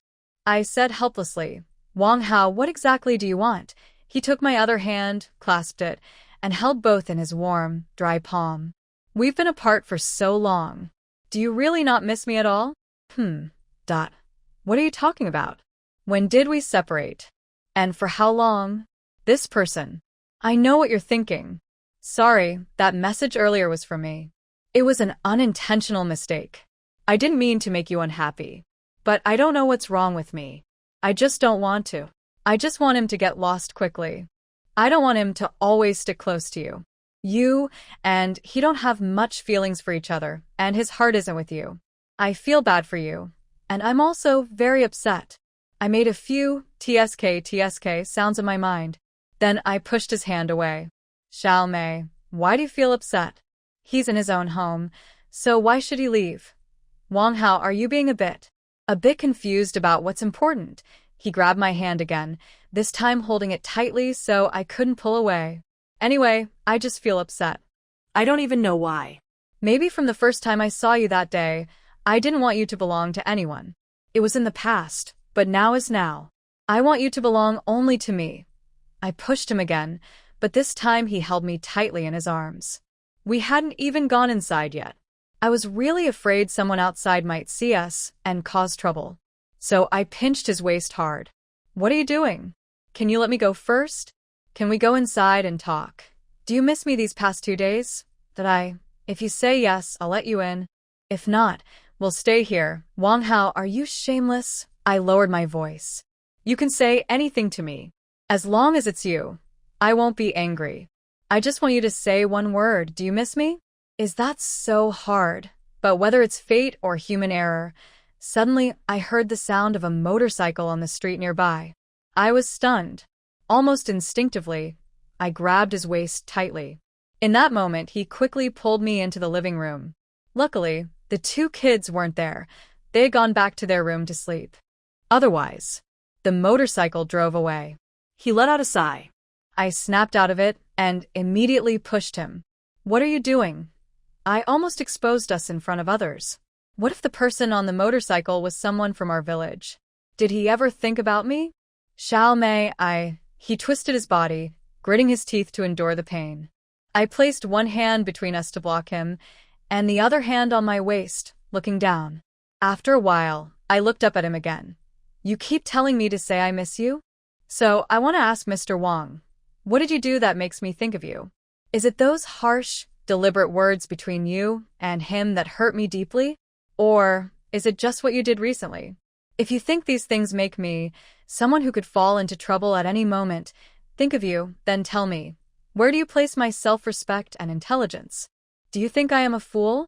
Huh. He slightly trembled at the corner of his mouth. His hand gently waved in the air, then finally rested on his waist like mine. He turned his head, then after a few seconds, looked back at me and made eye contact. So, you think I said those things to him on purpose to trap you? What else could it be? Are you trying to set me up? You. He seemed angry inside, with a face I had never seen before, looked upset and disappointed. It felt like he was speaking without thinking. I felt sad inside, but I knew I was also hurting. Ha. So, is that how you really see me? Do you think I, Wang Hao, would willingly push you into trouble? Would I want you to be in a place where you could be hurt at any time? Do you think I am that kind of person? He couldn't make a clear and firm decision again. Answer me, I said. I can't, he replied. I clenched my fists. He took 2 steps back and then chuckled twice. It seemed like self-mockery, but it also felt like he was mocking me. What are you laughing at? Do you think I'm just brushing you off? I asked. Isn't that so? He responded. Then tell me, why do you insist on comparing yourself to him? Does it really matter? It does. Why does it matter? Because it shows who is more important to you, him or me. It can settle who wins or loses. It makes me feel better inside, and it helps me go back to my original feelings. And you are the master of this heart. If you want it to be on cloud 9, it will be. If you want it in hell, it will be there. Huh. Is that so? So, it seems like I've let you down. Then, taking this chance, I want to ask, what kind of perspective does Mr. Wang have when he compares himself to him? Is he a future partner? Or a lover? I think I once asked you a question. I said, if only the 2 of us are left with our 2 children, then. If you have feelings for someone else, you could marry me. Then I would belong entirely to you. That's the way a woman's future should be. But is that just a simple sentence? Can you sum it up in 1 line? I also told you that you are mine. Can you be only mine? Can you let go of everything that belongs only to me? If you can't, then why do you ask me to do the same? Why? Is it because you're handsome? Or because you can say sweet words? At this moment, my heart was also feeling suffocated. Something inside was surging wildly, trying to burst out. Will he tell me the truth? Will he reveal the marriage situation he hasn't spoken about? Will he be hurt? Will he come clean with me? He chuckled softly, then slowly unbuttoned his coat. I really wanted to ask him what he was doing, but my throat seemed blocked, as if something was stuck or like chewing gum, and I couldn't make a sound. I just watched quietly as he moved. Finally, he took off his coat and draped it over his wrist. She said, "Sorry, I didn't mean to bother you. I shouldn't have overthought. It's my fault," then paused at the door before finally opening it and walking out. Almost as soon as the door closed, it caused the wall to shake. It made my heart tremble painfully, very painfully, no less than the day I found the message on Zhang Jian's phone. I bit my lip tightly to stop myself from making any sound. Outside, the motorcycle was taken away. Suddenly, the whole house became extremely quiet. But my heart couldn't settle down. I raised my hand to cover my chest and leaned back on the sofa, feeling like a deflated balloon, empty and lifeless. I didn't understand why I was experiencing this in such a short time, why I was facing these 2 things. The pain from feeling lost seemed even deeper. Wang Hao couldn't answer and said those words before leaving, probably because he had also made a choice. He chose that side. Zhang Jian also chose that side. None of them stood with me. It was as if I was a fierce beast. As if I had deeply hurt them, making them afraid to come close again. But wasn't it them who approached me first in the beginning? Tears kept falling from my eyes. Soon my 2 children returned to the living room. Seeing me crying, they looked helpless, unsure whether to comfort me or stay quiet and not disturb me. Finally, my daughter took a tissue, tiptoed to wipe my tears. That simple act suddenly woke me up. I should focus on my 2 children, not on the first love who suddenly returned or the betrayed marriage. None of that matters to me now. Whether I have something or not, I won't die because of it. At least my children are still here, caring about my feelings, right? I didn't want them to be too sensitive from a young age, so I quickly adjusted my emotions, hugged both of them tightly. I told myself silently, "Li Xiaomei, it doesn't matter. This relationship was mostly about revenge from the start, which is why I got involved with him again so quickly. If it weren't for that message on Zhang Jian's phone, I wouldn't have done something so impulsive. Don't get carried away. What is first love? What are the feelings of young boys and girls who are not yet lovers? None of that really matters. At least you've experienced it, and you see your value in their eyes, your place in their heart. If they won't choose you, there's no need to feel sad or hurt. There are plenty of men with 2 feet. Don't think too much about it. But even so, I still feel a bit lost inside. Not in a good way. My mind isn't clear. I force myself to keep busy by making fried snacks with the children to pass the time. Soon after, Chen Shan came to my house again. This time, of course, she was still talking about Brother Lin. She said no one in his family could reach him, and his parents' calls went unanswered. Right now, I am overwhelmed myself, like an ant on fire. At most, I just listen to her vent. I really can't give her advice anymore, because she's not me. She can't control her feelings well, and she might misunderstand what I say. She clearly felt I was being distant. At first, we made fried snacks together, but then she suddenly said she needed to go home. I didn't stop her. After she left, I closed the door. I just stayed in my small home with my 2 children. On the evening of the 13th day of the Lunar New Year, neighbors were busy going to town to watch the Dragon Lantern Parade. It's a tradition in our town held every 3 years. I didn't expect to see Wang Hao again at this grand Dragon Lantern Festival. It's been a week since our last argument, and during this time, we haven't called or messaged each other. I haven't even seen his motorcycle at the fork in the road. Here's what happened. That evening, I took the children to light candles at nearby graves, burned paper money for the elders, and only after the flames died down did I lead the children toward town. To stay safe, I bought 2 wristbands, one for each child, to prevent them from getting lost. I put one on each of their wrists and held my own hands to keep an eye on them, watching their movements carefully. It was crowded. Most people were walking together toward a certain direction. I didn't really want to join the crowd. I was more focused on keeping the children safe, making sure they didn't get trampled. Although I initially agreed with the 2 children that they should decide for themselves, I explained that playing with the Dragon Lantern was a long journey and they needed to walk the whole way on their own. I knew I couldn't carry both of them at the same time. Both children confidently nodded. In the end, as I expected, the distance was too far and they simply couldn't keep going. They started to look sad. At that moment, the Dragon Ring activity was just beginning, and there would soon be a firework display. I didn't spoil them. After putting hats on their heads to protect them, I scolded them gently. What did I tell you when we arrived? Did I say you need to walk by yourselves? Look at all these people here. Can I carry both of you? I am tired myself. Can I carry you? The 2 children looked upset. Also, we are in the middle now, so we can only go forward, not backward. If you can't walk anymore, we won't find a place to stop. Can you hold on a little longer? If you can't, then next time, I won't let you join activities like this. The children nodded and agreed to try to hold on. Good children. Later, there will be a firework display with the iron plate flowers. It's very beautiful, even more than the fireworks on New Year's Eve. Just a little more and you'll see it. Really? Mom? Of course it's true. When have I ever lied to you? The children jumped excitedly, shouting they wanted to see the firework display. I was still tense because I knew they might get discouraged again and refuse to walk on their own. I was thinking about what to do next.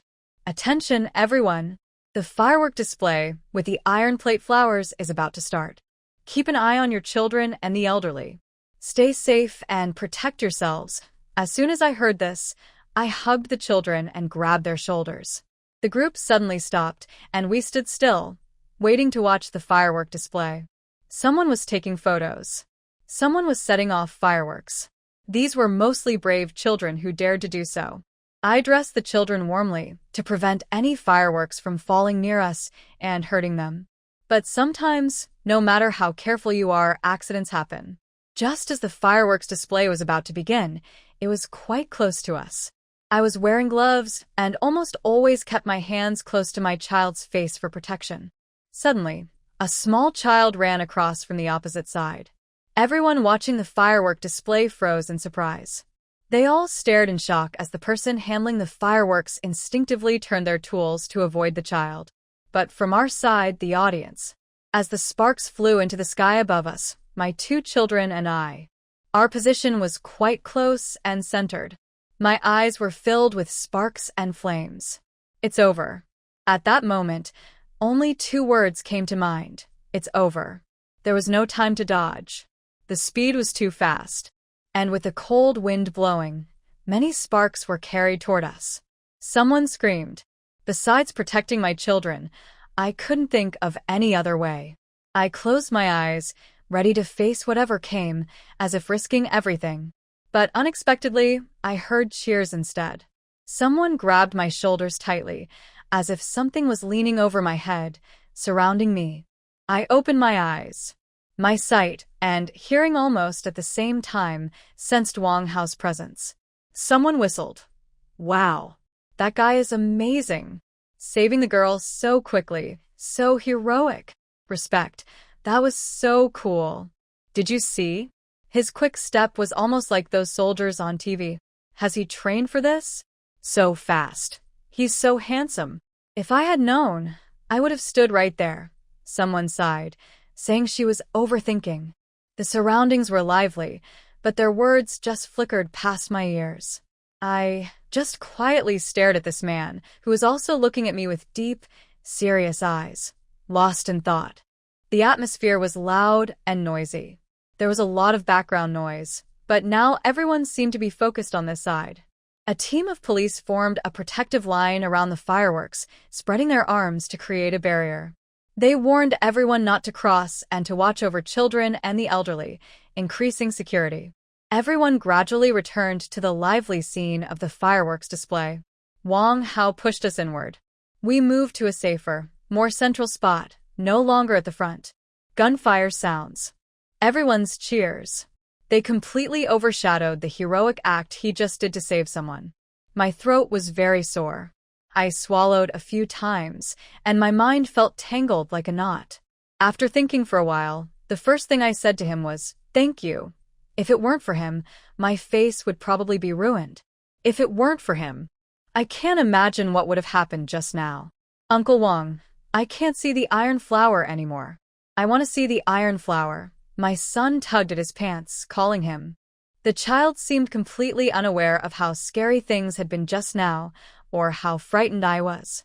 Mommy, I want to see the iron flower too. My daughter also shook my arm. Wang Hao's gaze shifted away from my face. Although what happened just now was very intense for all of us, today we came out to see the iron flower with the kids. Now we are in a safe spot, and neither of us wants to ruin the kids' fun. Actually, it wasn't us 3 who made the mistake earlier. It was the little kid who crossed the street from the other side. That naughty kid. He almost caused trouble for all 3 of us. Okay, Uncle will hold you to see. Wang Hao squatted down, easily lifting both of them in his arms.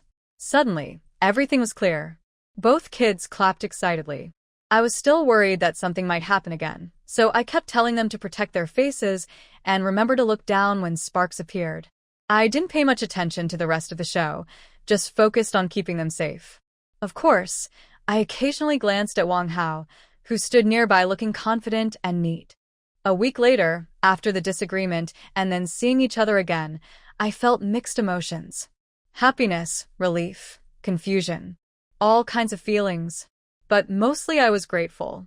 I remembered how he had just appeared like a hero in front of me, and my heart was filled with warmth, all fear gone. Sometimes, when he glanced back at me and our eyes met, I was startled. My heart skipped a beat, and I quickly looked away, nervously avoiding his intense gaze. Then I looked away, pretending to watch the iron flower for a while.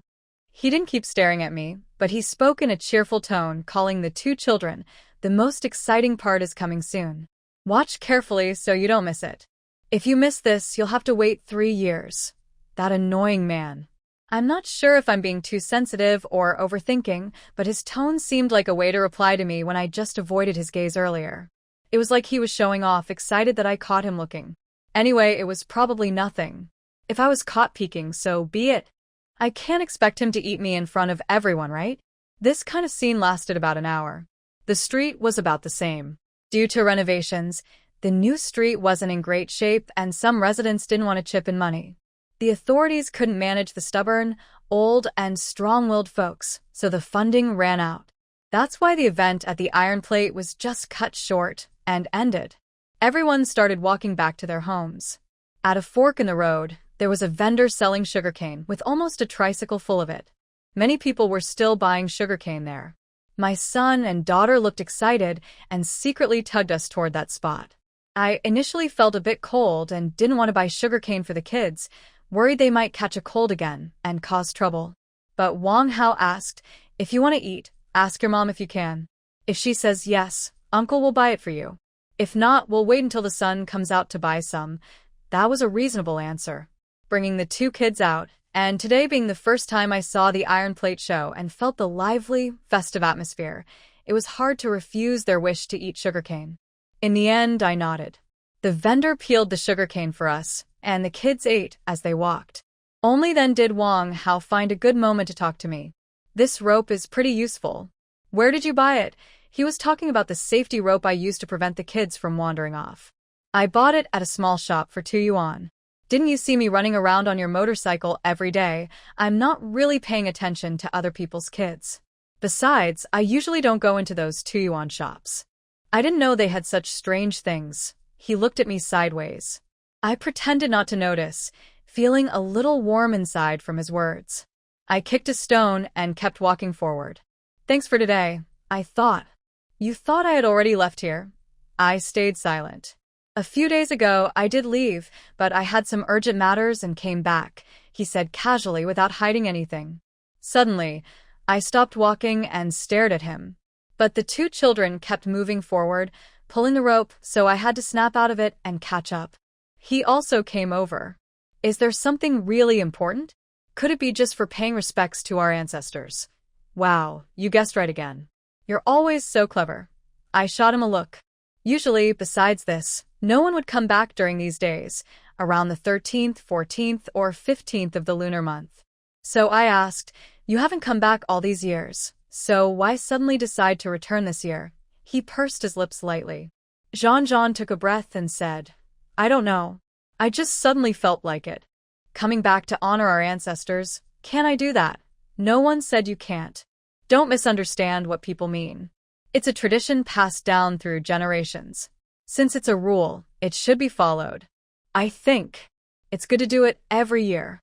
If you come, people will have a reason to bless you with good fortune." His eyes looked deeply into mine.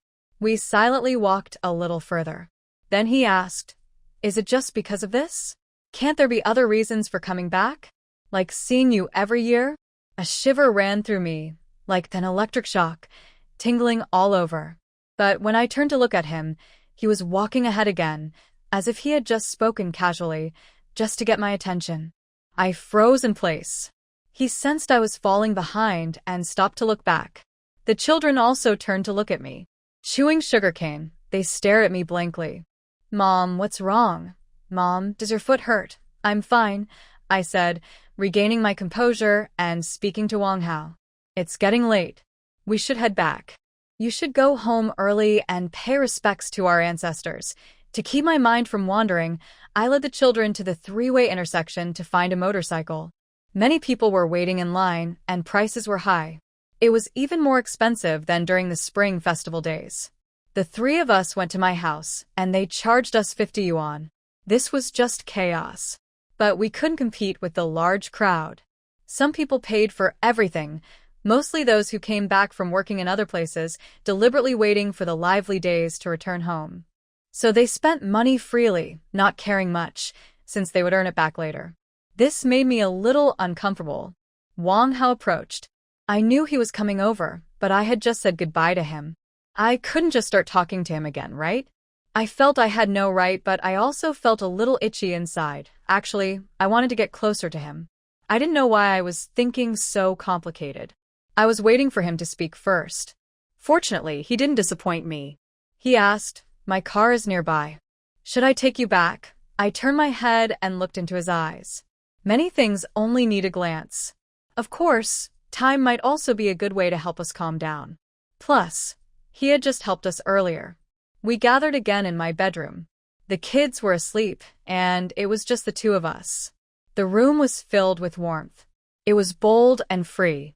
I finally noticed that he was actually injured earlier while protecting us. There was a clear burn mark on his neck, and now 2 large blisters had formed, looking like they were burning and hurting. I didn't dare touch it, afraid I might hurt the wound. Hold me tight, don't look at it, Wang Hao said firmly, locking eyes with me. Look at me, he asked. Have you missed me these days? Did I miss him? Of course, I didn't need words to say it.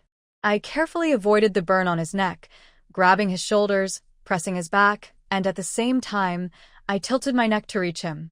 We kissed like that. No one asked what had happened during that week or where he had gone. No one brought up the unhappy things or the questions that couldn't be answered quickly.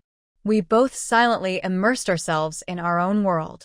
In this world, I wasn't a child's mother, nor anyone's daughter, nor anyone's wife. He was just himself. We were 2 normal people with the same desire for happiness and hidden hopes. Last night, we went to bed very late, so we couldn't wake up easily the next morning. My 2 children were messing around in the kitchen, so when Wang Hao and I heard the crackling sounds, we were both startled. We cuddled close and leaned forward, trying to see what was happening in the kitchen. Could someone have come in? But no one knocked on the door. I instinctively looked at the 2 bedroom doors, both of which were locked.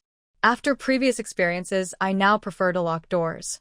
Whether someone is home or not, I like to keep everything locked. Then I heard my daughter warning her brother. She said, "Don't come over. Just stand there and don't touch anything in the kitchen.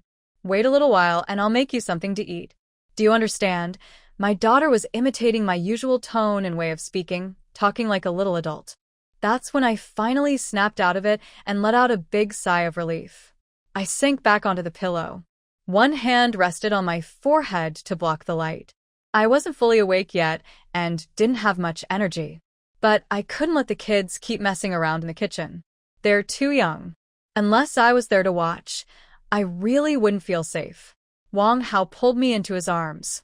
I leaned against him in that position, took a deep breath to calm myself, then decided to get up and check the kitchen. Just as I was about to, Wang Hao pulled me back. I lowered my voice and asked, "What are you doing? Where are you going?" He asked. I glanced toward the kitchen. "What do you think?"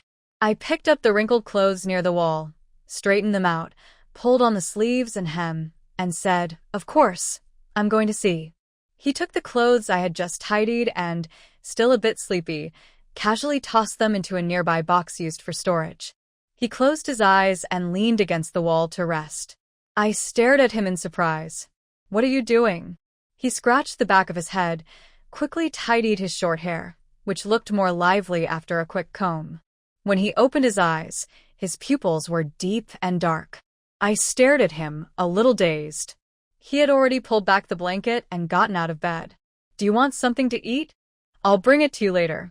I was lying on my side on the pillow, feeling that happiness came a little too suddenly. But I truly enjoyed this moment because I really wanted to sleep in. A peaceful morning without anyone disturbing me, allowing me to relax and enjoy a comfortable, lazy sleep. A slight smile appeared on my face.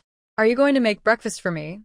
He tidied up the bedsheets and blankets, then gently pulled the covers up to my chest. Otherwise, feeling a bit shy, I turned my face toward the wall. Suppressing my excitement, I tried to stay calm and said, "Whatever you do is fine. I'll eat whatever you make. I'm not picky and easy to take care of." As soon as I said that, I heard Wang Hao chuckle behind me. Then he whispered, "All right, I like easy to care for food. I'll cook whatever is at home." He patted the bedding and said, "Just wait." Then he left the room.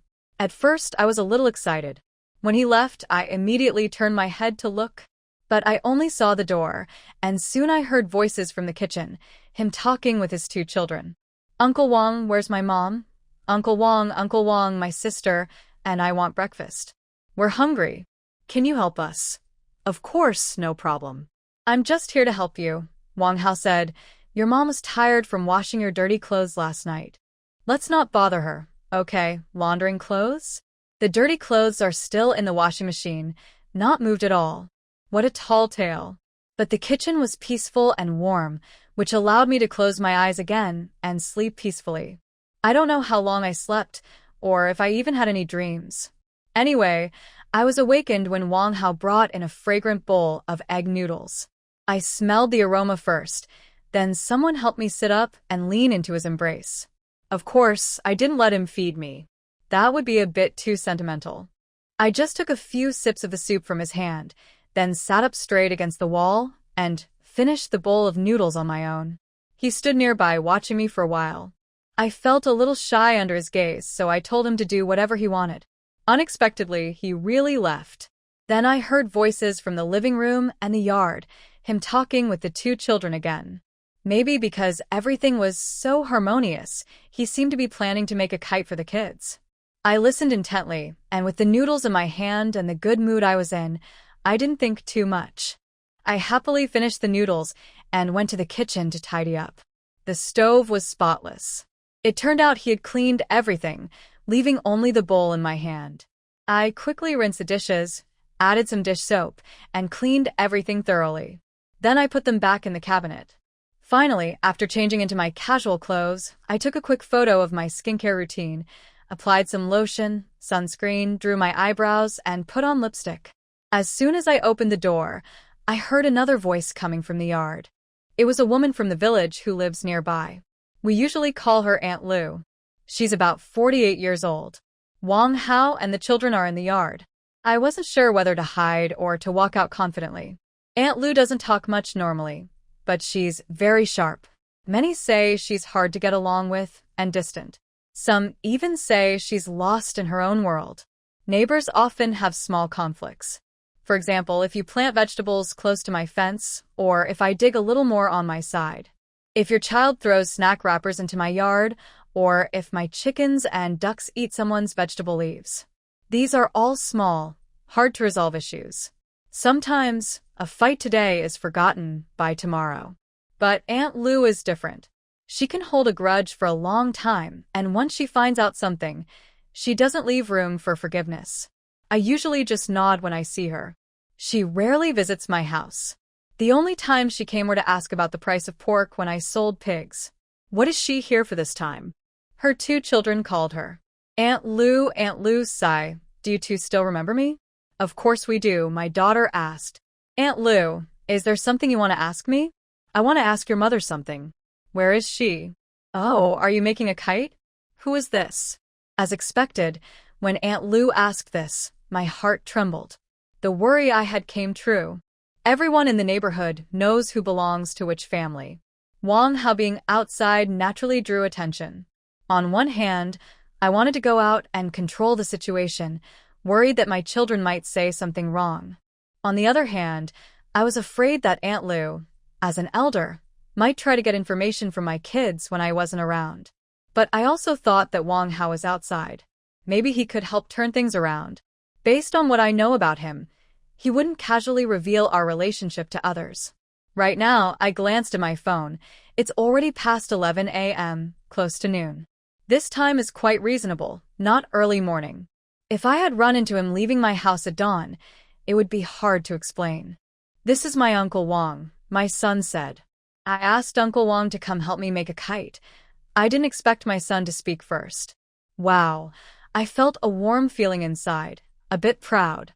I thought, even though my son is only 5 or 6, his intelligence and social skills seem to have perfectly inherited from me.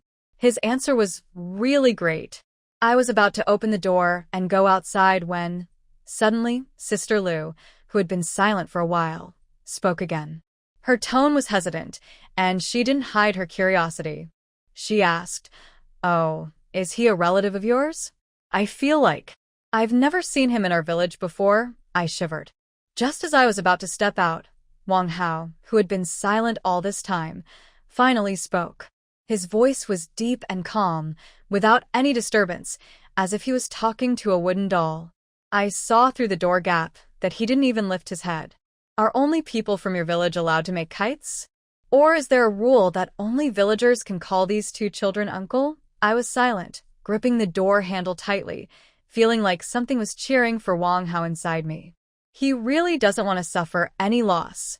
Although he was testing first, he shut everyone up with just a few words, without using any bad language. And he added, "Does your child not have an uncle? Otherwise, why would just hearing uncle make you so curious?" Wow, this statement makes people think deeply and leaves no room for criticism. After all, he's just sticking to the facts and responding in kind. Little brother, it seems you're a bit hot-tempered. I was just asking casually. As for which village you're from, that doesn't concern me. I'm just passing by and taking a quick look.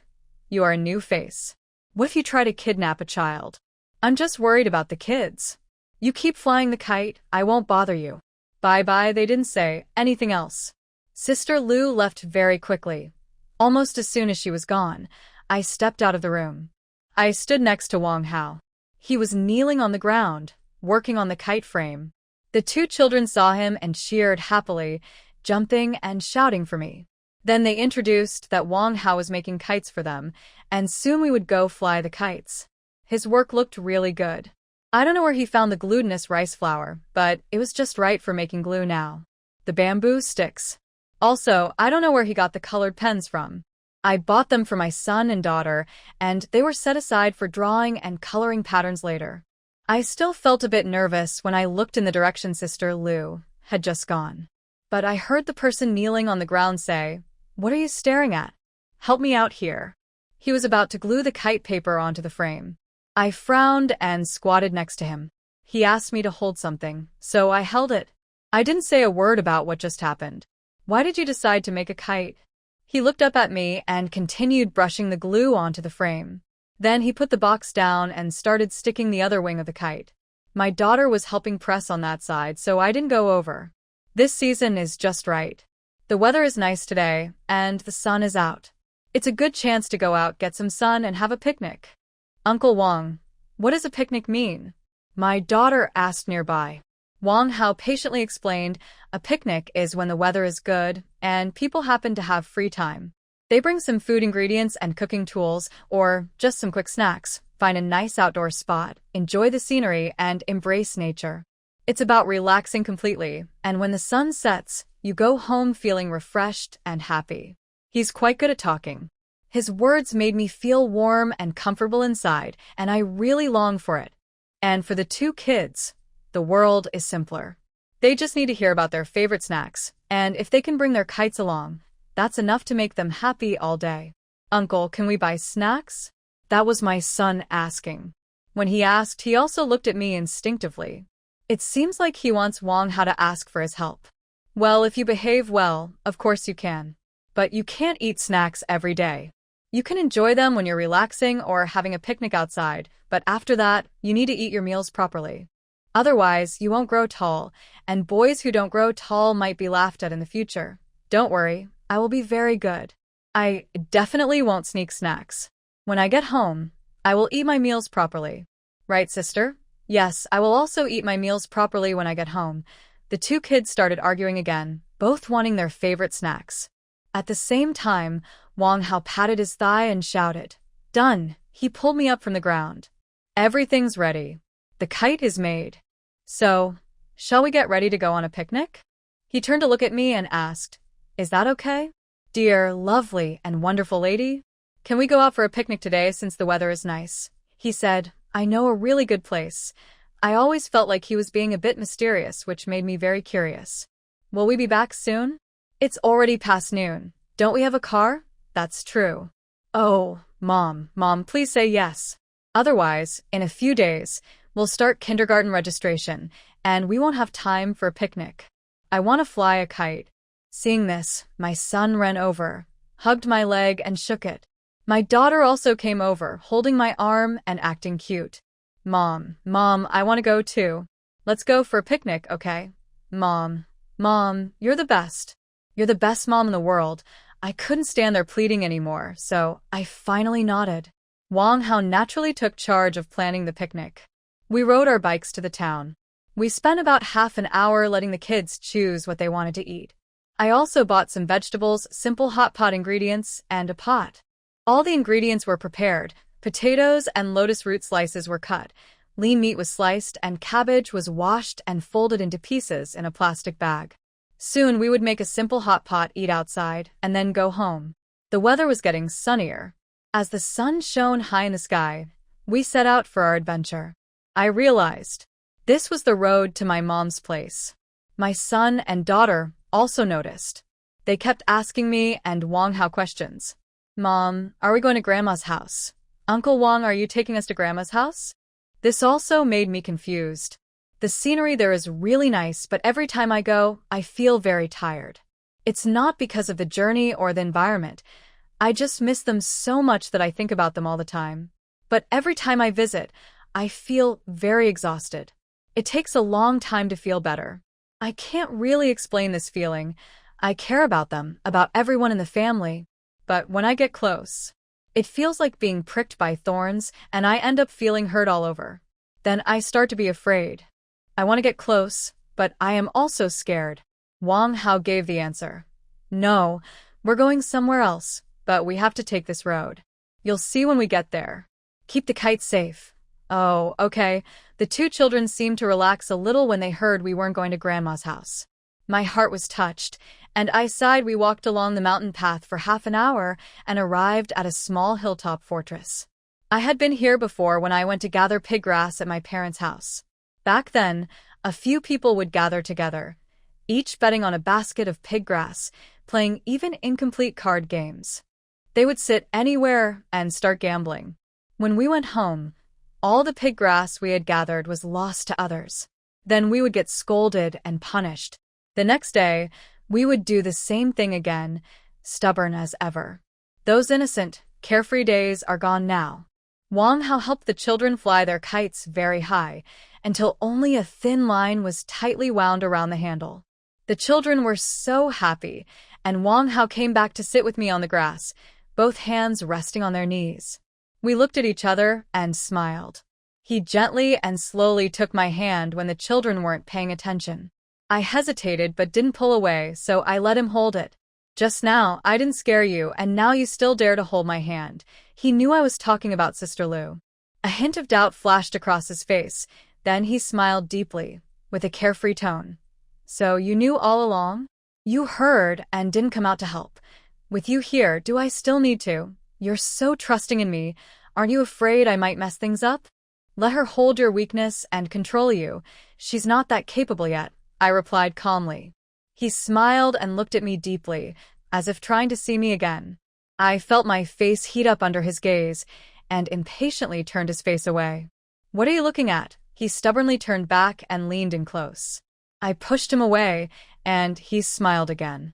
I glared at him, saying, Don't go too far. The kids are still here. He pushed me gently onto the grass, and I fell back. He blew a breath at me. I frowned and opened my eyes to see his bright eyes, white teeth, and handsome, carefree look. His eyes were full of gentle warmth. I'm watching the brave girl in front of me, wanting to remember her face, so I can always keep her in my heart. I hope she will protect me in the future. So, will you listen? If you listen, I'll protect you. Yes, he said, moving closer. If you tell me to go east, I won't go west. If you want a kiss, I won't refuse. Wang Hao. Hey, stop, Mom.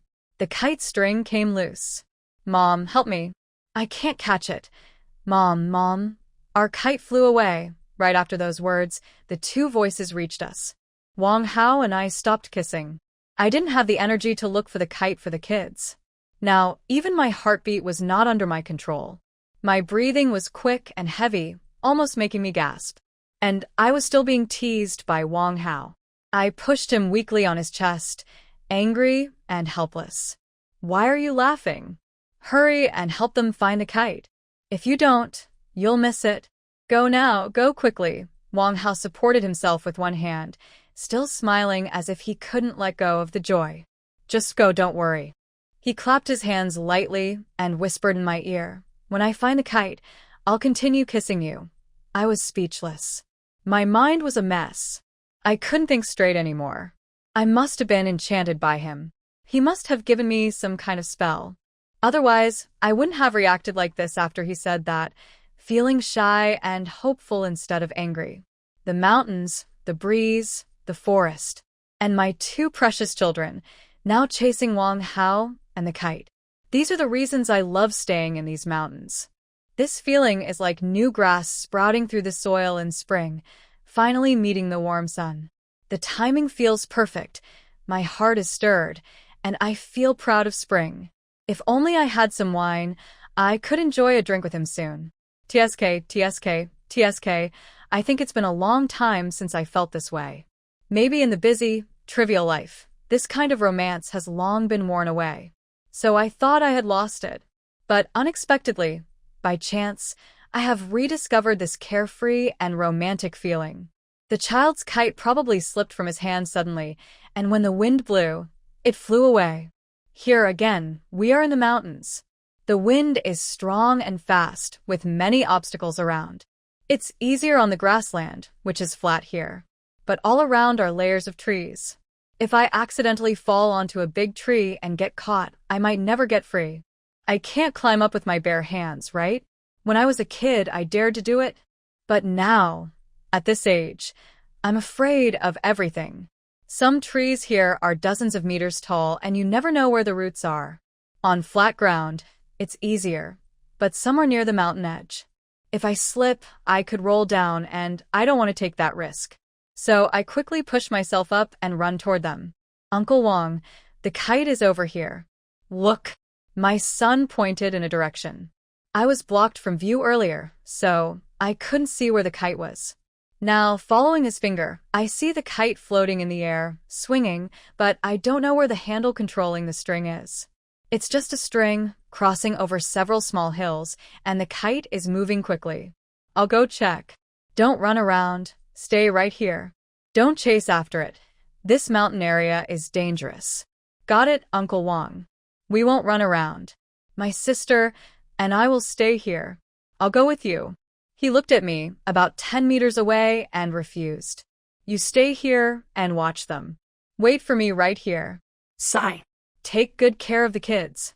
You too, be careful. If you really can't catch it, just give up. Don't take risks. He nodded quickly, then ran into the woods.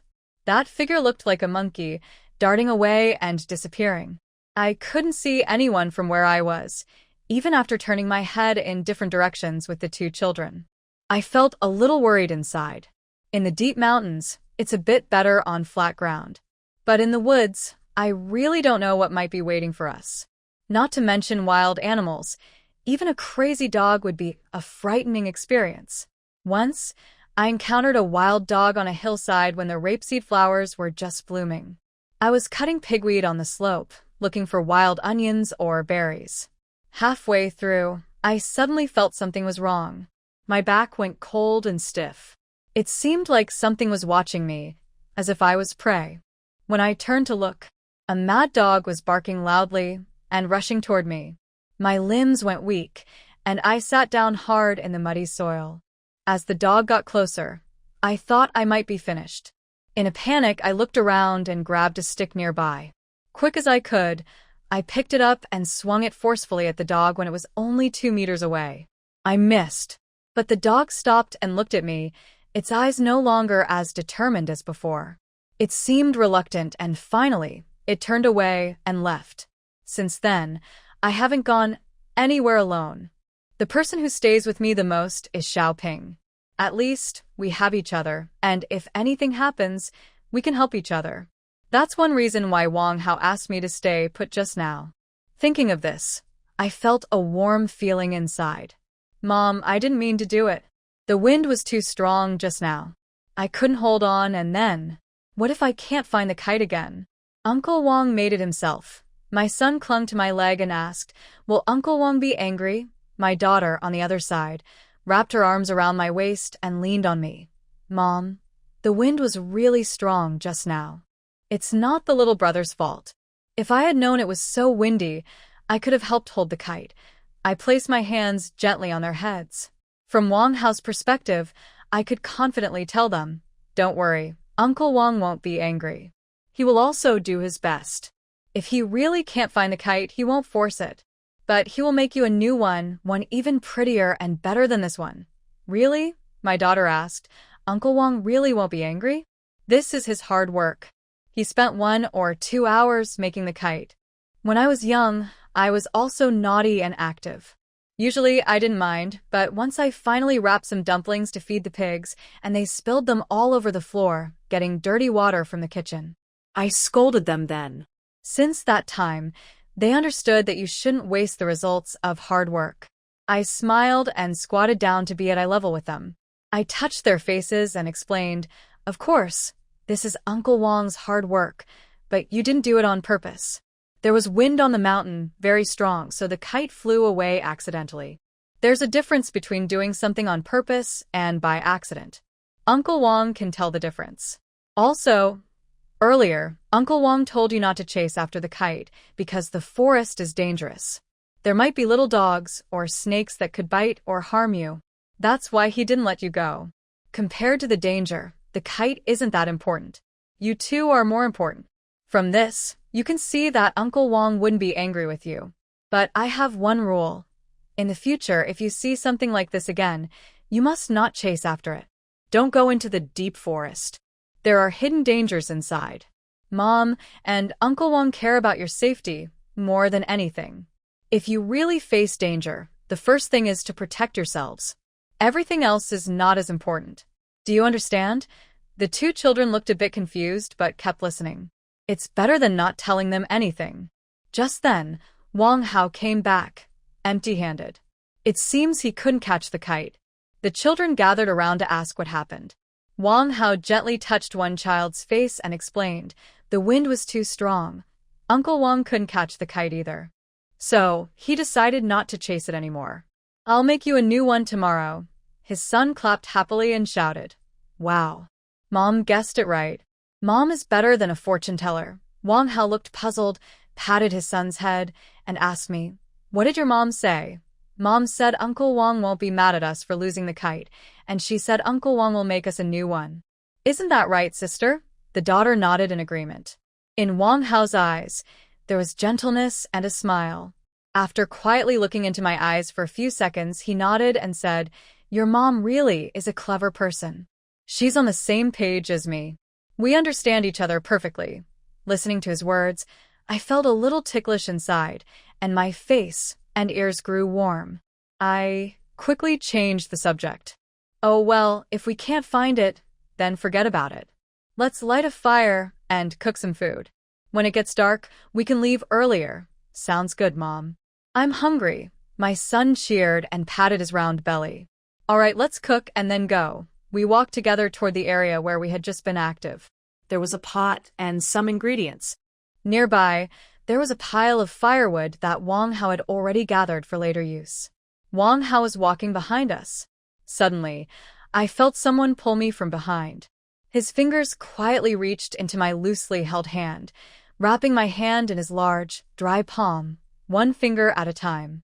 My heart seemed to be hit by something, then started beating faster, and I felt warm all over. What are you doing? My tone was still sweet and gentle. Wang Hao clearly noticed that I was in a good mood. He then boldly held my hand tighter, covering more area. Nothing much. Can't I just want to share some good luck from the clever person? His words sounded like a compliment, and they made me feel comfortable. So I cooperated and pulled my hand back. You know I'm a clever person, so I must have some standards, right? I can't just give my luck to anyone easily. Wait in line, I have quite a few people looking for me. Wang Hao paused for a moment. Quickly, he grabbed my hand again and squeezed it. He cleared his throat and reached for my other hand. Walking like that felt a bit awkward, but he insisted, really? Our clever person has such a good business that people need to line up? Of course. Do I need to wait in line? Can't I just cut in? I felt like his eyes could speak, bright and dark. Looking at him too long made me easily captivated, easily led by him. So I quickly looked away, steadied my mind, and continued, we can't break the rules, right? You're right. But you could help me with a little favor when you're not working, like at night when you're lying in bed. That way, my calculations would be even more accurate. That's inappropriate. I didn't pull my hand back, only able to look at him with my eyes. Unexpectedly, he loosened his grip and wrapped his arm around my shoulders. I struggled a little, but he pressed me into his chest. Kid, don't worry, they're busy and don't have time for us. Can't you see that big bag of snacks over there? Otherwise, how do you think they got ahead? That you're the clever one, the only one who can see. Not bad. Do you think I might have a chance to take over your position as the smart one and do things for you? We passed down daughters, not sons. His eyes narrowed, and he held me still for a moment. After thinking for a while, he said, "So, you mean I should change myself just for that?" I couldn't help but laugh. "That's not impossible." He started tickling me. "Why not take a shortcut? Rules are made by people, and they can be changed by people too. What do you think? Maybe you could give me a special pass." "No." No, Wang. Stop tickling me at Wang Hao, but he didn't listen. More importantly, soon, our two children joined in, and everyone started tickling each other. The whole mountain was filled with our laughter, almost blending into one. We had never experienced this in our family before. Later, he built a fire to prepare hot pot broth while we cooked and ate. My mind kept flashing back to the scene of the four of us playing together just now. Our laughter, our words, and the deep smiles on each other's faces. They were so bright and lively, constantly flickering in my mind. They warmed my heart for a long time, and I realized my possessiveness was growing rapidly, invisible to the eye. I stared at Wang Hao. The hot pot broth was fragrant from his cooking, and he asked me to pass him some water. In that moment of distraction, he noticed.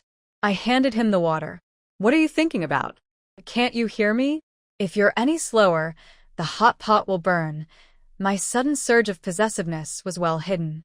I thought, I want to know, but I'll ask later when we're alone at home tonight. So I was feeling relaxed and comfortable, leaning back and watching him work. All around, the aroma of chili peppers filled the air. "It's okay if it gets burnt.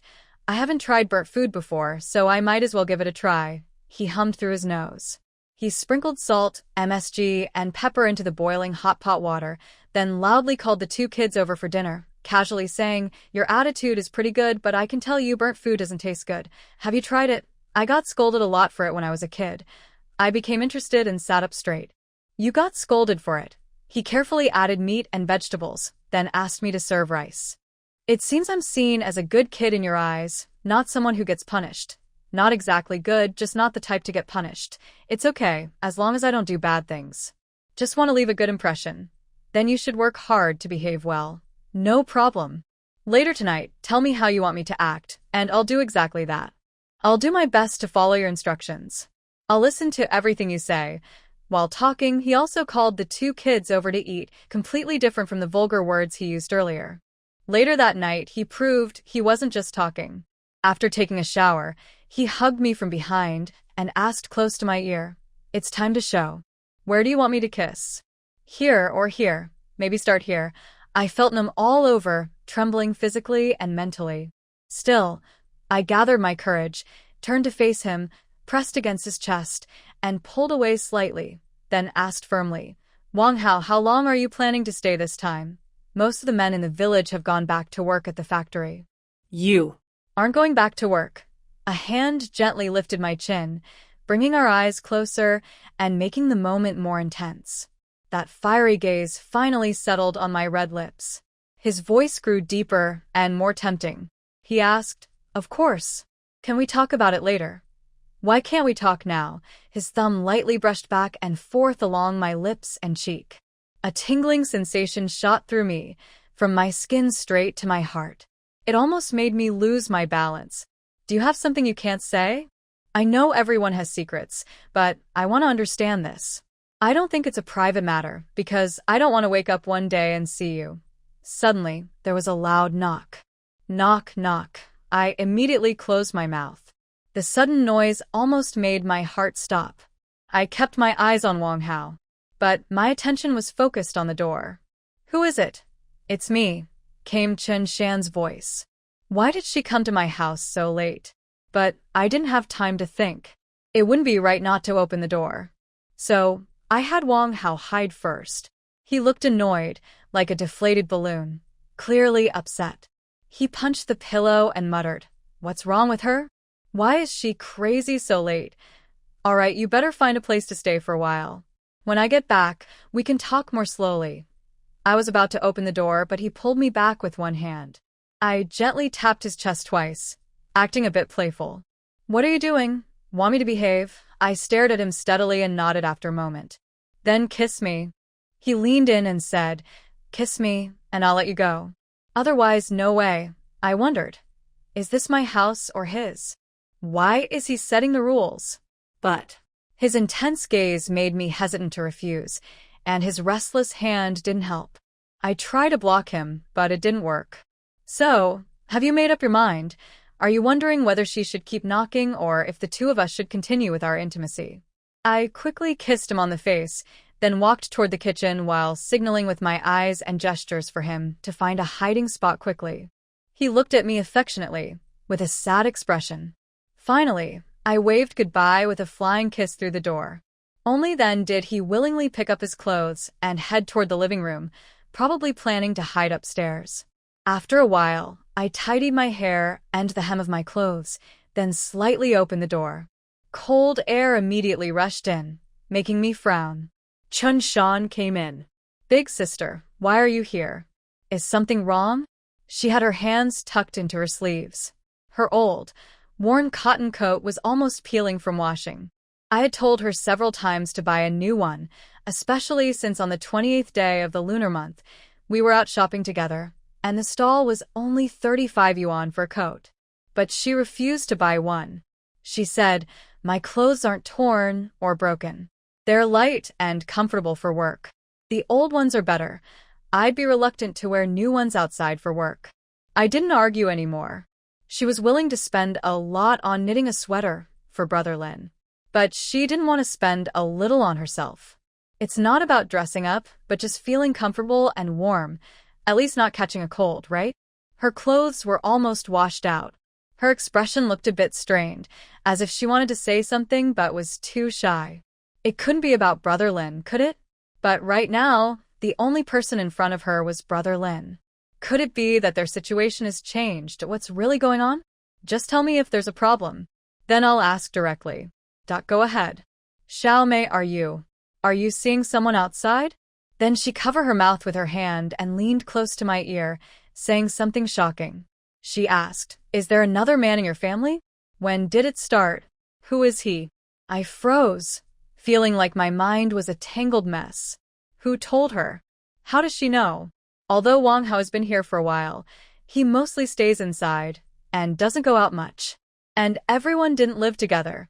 Her house is several hundred meters away from mine, blocked by a hill. could it be Sister Lu? Suddenly, I remembered how she saw the kids flying kites with Wang Hao this noon. It's very likely it was her. What are you talking about? Big sister, we shouldn't do things like that. If you say that, I won't welcome you anymore. Hey, don't be angry. I'm just worried about you. Worried that you might be tricked. I don't want you to walk the wrong path. When did I walk the wrong way? Don't get mad first. I'm not trying to. I just heard from them. And besides, there's still a motorcycle parked at my place. They said it must belong to some guy. You guys weren't home all day, so I wanted to come see you, but no one was there. That's why I got a little worried. Big sister, tell me honestly. With your intelligence, you wouldn't be fooled by those flirtatious men, right? If that were true, your family would fall apart. Zhang Jian treats you so well. He sends money home on time every month, and there are no elders criticizing you. Your life is better than most in the village. Who told you that? I don't know who spread it, but I heard them talking. I also overheard it when I was out working. Who are they? Just old Lu and the others. As expected. But it's normal in the village. I didn't think it would spread so quickly.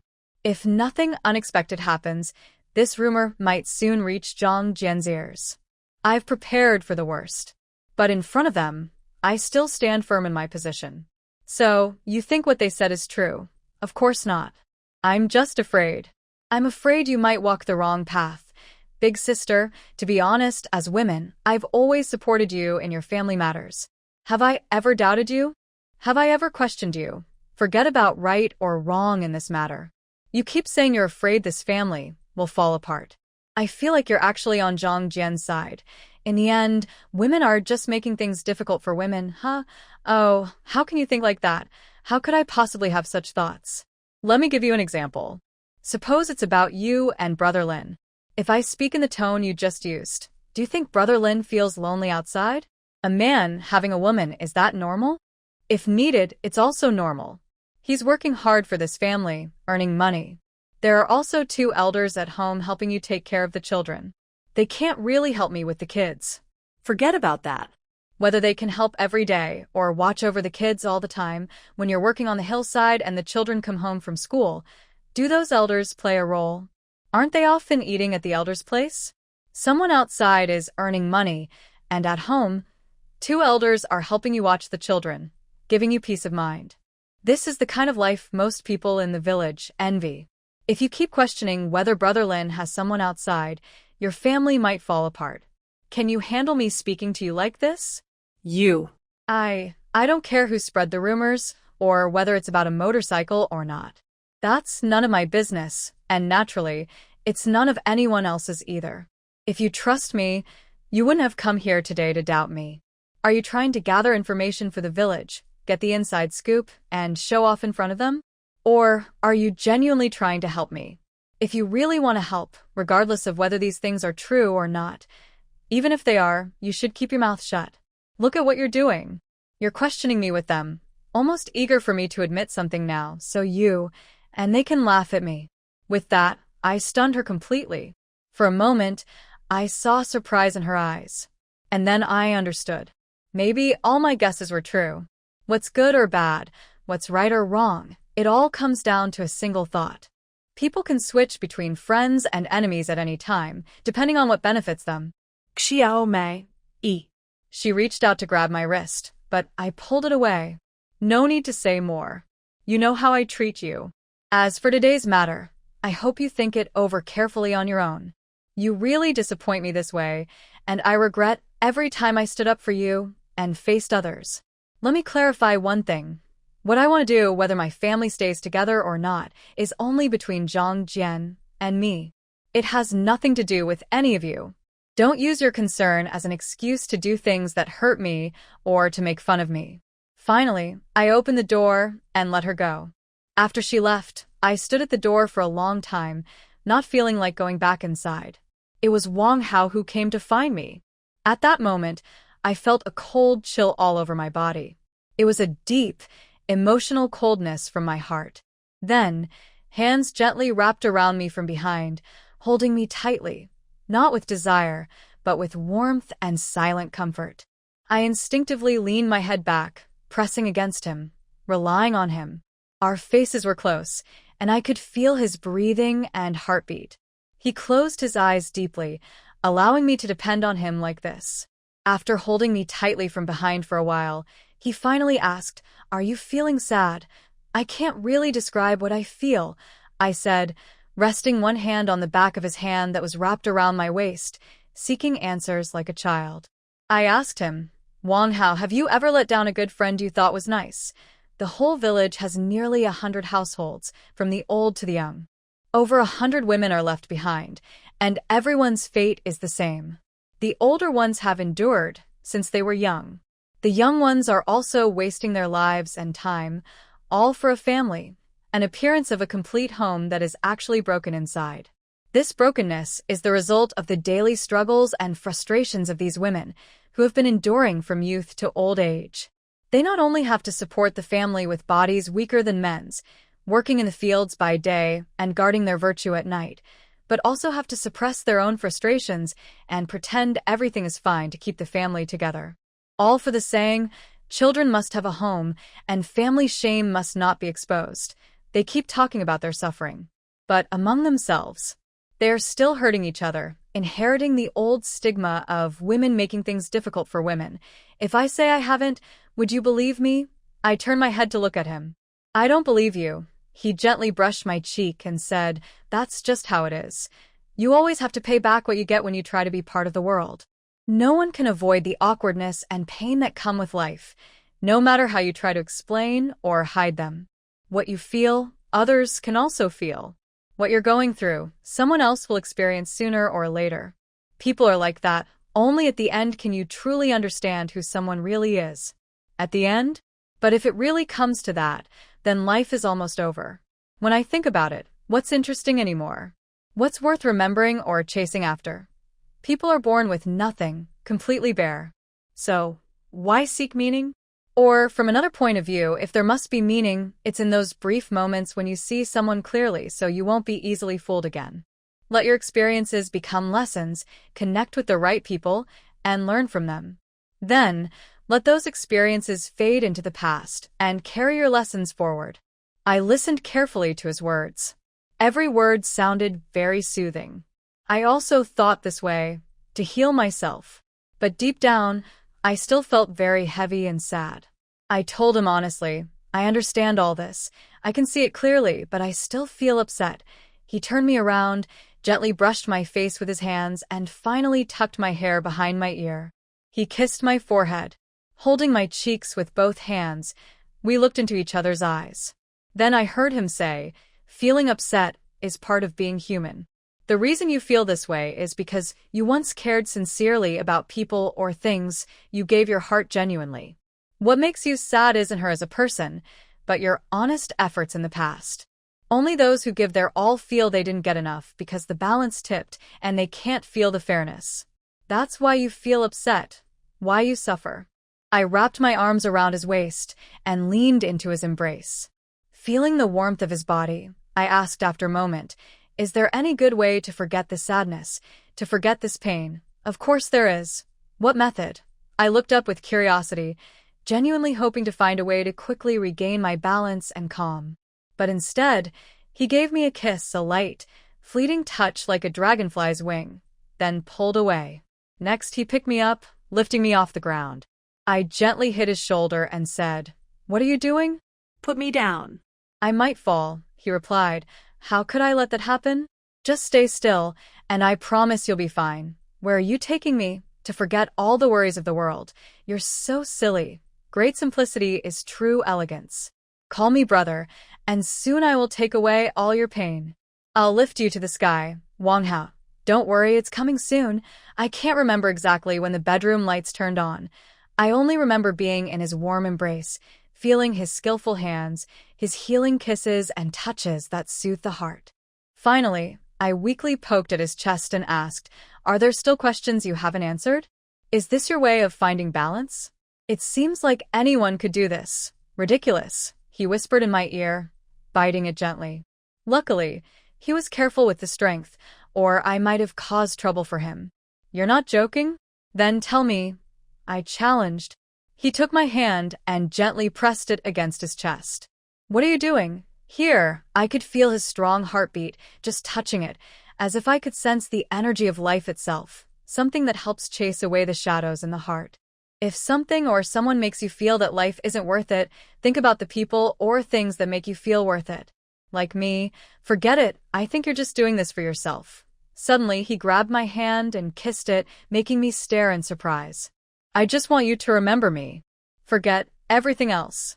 "Xiao Mei, I can't control others, but I will do my best not to let you down. I promise." Honestly, Wang Hao's words just now weren't wrong. If you feel unbalanced or that life isn't worth it, think about the things that make you feel balanced and worth living for. This isn't just him talking to himself or bragging. From what I see now, he is genuinely and seriously committed to me and our 2 children. He pays attention to details very well. Because of all this, when I see the sweet and exciting interactions between him and the kids, and the feelings I have for him, I want to fully possess him. I want him to exist only for me. People say everyone is selfish and greedy, and I am too. So, right now, I bring up that old question again. You're not answering me. "What?" I asked if you still want to go back to the factory. "Wang Hao, you've never told me about your past. Even if you think family is private and don't want to share, I can still ask about what you're doing and where you're earning money, right?" And You can't just stay here forever without a real reason, can you? As a man, a strong and upright man, I don't believe he will stay here forever. I also don't believe he is only working as a motorcycle courier. no one would want that. Or rather, no man would want to be trapped here. First, the family doesn't approve. A family needs ongoing expenses, and without a stable income, it's impossible to keep going.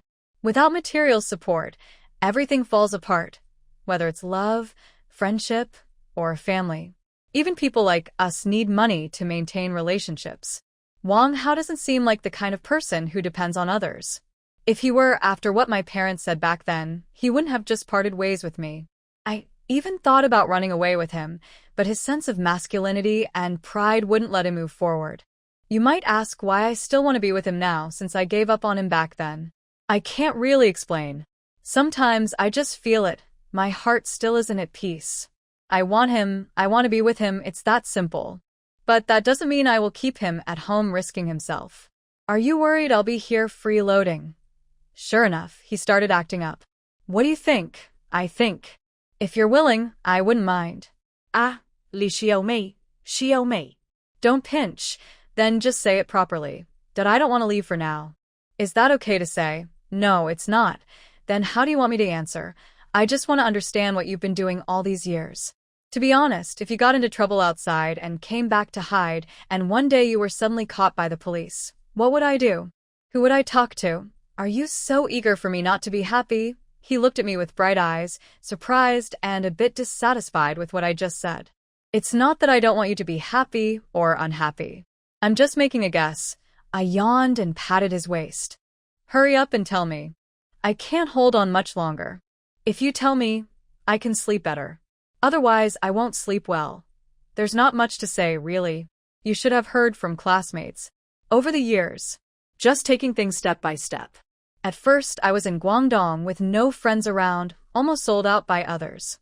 Back then, I wanted to grow big and strong, to stand out early. I was too impatient and trusted the wrong people. I almost got into trouble. Luckily, they didn't make a big splash later. The company went bankrupt.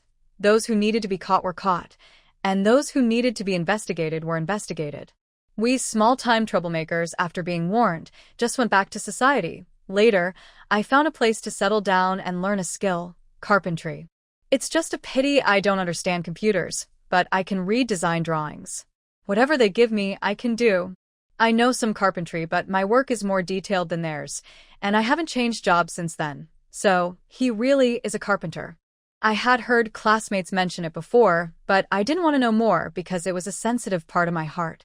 No wonder the kites he made for his 2 children were so good. In both shape and performance, they were top quality. When we were kids, we also made our own kites. Sometimes the wings were too heavy, or the head was too heavy, various problems. Without repeatedly fixing and redoing them, the kites just wouldn't fly. The one he made, though, took off directly from the mountain fortress and flew smoothly, without much wobbling. That's a real skill. I stared at his hands, feeling a bit mesmerized. But he teased me with a joke. What's wrong? Do you like my fingers? Do you think they feel? I covered his mouth with one hand to stop him from talking more. Every time he speaks, I can't help but blush. I don't know who he learned from because when we were in school, he wasn't like this. I remember we snuck into the school's 100 Herbs garden, hiding behind a big tree. He only kissed my cheek, and I would stay blushing for a long time, unable to focus in class. Now he handles things easily. Time really makes people more experienced and more thick-skinned. So, are you still doing carpentry? Which factory are you working at? Where exactly? I started in Guangdong. Those 2 years, Guangdong was doing pretty well. Then I heard that in Zhejiang the wages are a bit better, so I switched jobs. In Yuyao, Zhejiang. I stayed there for about 2.5 years, then went back to Guangdong. I haven't changed jobs since. So, when will you go back? He looked at me with a blank stare, as if he didn't know either. That made it hard for me to guess. For a skilled carpenter earning good money, they want to work right after the holidays. But he has been working straight from the new year until now, without saying he wants to go back. It doesn't seem like he's made enough money either. Could it be something at home? There must be something holding him back, something pulling at his steps. Otherwise, why wouldn't he go earn money? What could it be? Are you just hoping I leave? He threw the question back at me. I rolled my eyes. I'm not hoping you leave. I'm just curious, and I think this isn't a long-term solution. He held my hand a little tighter. His head leaned against mine. We both fell into silence, unsure how to solve this problem. I definitely don't want him to leave, but I don't know what he's thinking. Xiaomei, I know what you're worried about. Don't worry, I won't ask you to spend money. In the adult world, many things follow rules and principles. But sometimes I wonder, don't we have the right to do things that make us happy without worrying about the outcome? Does everything need a reason? Does everything need a justification? Is happiness a reason? Is wanting to be happy a reason? In the adult world, there are indeed rules and many restrictions because of responsibilities we carry. We can't act freely like children. Sometimes, I just want to breathe freely and do things without any purpose or reason. Like that night with him, it almost happened instantly, without thinking about the consequences. But happiness is really hard to find, or maybe it's just very short-lived. It feels like I haven't been truly involved in adult life for a long time. Sometimes, I don't even seek happiness, just a peaceful life. But even peace has become a luxury that's hard to achieve. There are always surprises and waves waiting for us. A phone call or message can break your heart or ruin your mood. But if you don't go back, will your job be taken by someone else? Will the connections or opportunities you've built be lost? I'm not afraid. I looked into his eyes and side profile. It seems you're doing pretty well outside. It's so hard to find a job now. He can stay here, not worry about money while not working, and just focus on finding happiness. This guy. Then I thought about how he would dress and look when he came back. Honestly, his clothes are good quality. They are well coordinated, with no more than 3 colors from his shirt to socks. Everything looks neat and tidy. He doesn't follow the rural fashion trends. It's clear he's been living quite comfortably outside, at least middle class. But on the other hand, at his age, having a skill and a comfortable life, he should want to improve himself, make life better, or seize opportunities to succeed. Why is he so willing to stop here? He has many secrets. Too many, in fact, and they give me a headache. Li Xiaomei. He looked at the ceiling, holding my hand against his chest, then lying flat with his eyes closed, said, I have no financial pressure. As for other things, I don't want to talk about them. He turned to look at me again. I'm staying only because of you. Most of the reason for coming back this time is because of you. If you think living here might affect your future, and if you agree, I can take you away from this place. I can take all 3 of you somewhere else to live. Living somewhere else? He is quite thoughtful. Over the years, I have been living at home with the 2 children. Everyone in the neighborhood knows that the man of the house works outside. Although we don't always see each other, we have a good network of connections. Some work in the same place or even in the same factory. We might run into each other at any time. It's very likely that news about this reaches Zhang Jian's ears. But when exactly he finds out is hard to say. One reason is that he doesn't want to talk about the family structure and relationships. Another is that he's been away from home for so long that his heart no longer belongs here. There are also 2 children involved, and a certificate that links our relationship together. Even a fool would know which path to choose, right? No one would risk everything just to mess around with him. It's only for the happiness he talks about, childlike, carefree happiness, without asking why. I gently pushed him away. He obviously felt it, so he didn't hold me tight. We just stayed lying down, looking up at the ceiling as if it held the answers we wanted. The room was silent, but the silence was deafening. We each had our own thoughts, waiting to see who would speak first. Right now, I'm not too active in this relationship, but I'm also not too passive. I need to fight for a better outcome for myself. So I asked him, the suggestion you just made, from my point of view, if you were me, would you agree? I turned to look at him and said clearly, if you also think it's unreasonable, then if you were me, what would you do? He looked at me quietly for a few seconds, then shifted his gaze back to the ceiling. It was clear he was seriously considering the question. After a long time, just when I thought there was no answer, Wang Hao turned to look at me again and asked, what do you think is the biggest problem right now? He lay on his side facing me and said, just tell me honestly. I looked at him for a while and also lay on my side facing him. First, the 2 children need to go to school. You know the structure of our mountain village. Men go out, women stay at home to take care of the children, do farm work, and look after the elderly. My family is relatively simple and easygoing, with only 2 children. But I believe you know well that we are all well informed, right? If I take the children and go with you, where would we go? And how would I explain it to him? Besides, without considering other things, the busy farming season is about to start. My land and fields are not many, but our harvests are usually good. In February, I plan to buy 2 pigs again. By the end of the year, I want to sell 1.5 pigs and keep half for the new year. I also plan to raise chickens and ducks. All these small expenses add up, and for a rural family, it's quite a lot. You mean there are 2 main problems now? First, how to deal with outside doubts. Second, you're hesitant to let go of the resources and the wealth you've built at home. As long as these 2 issues are solved, you can come with me, right?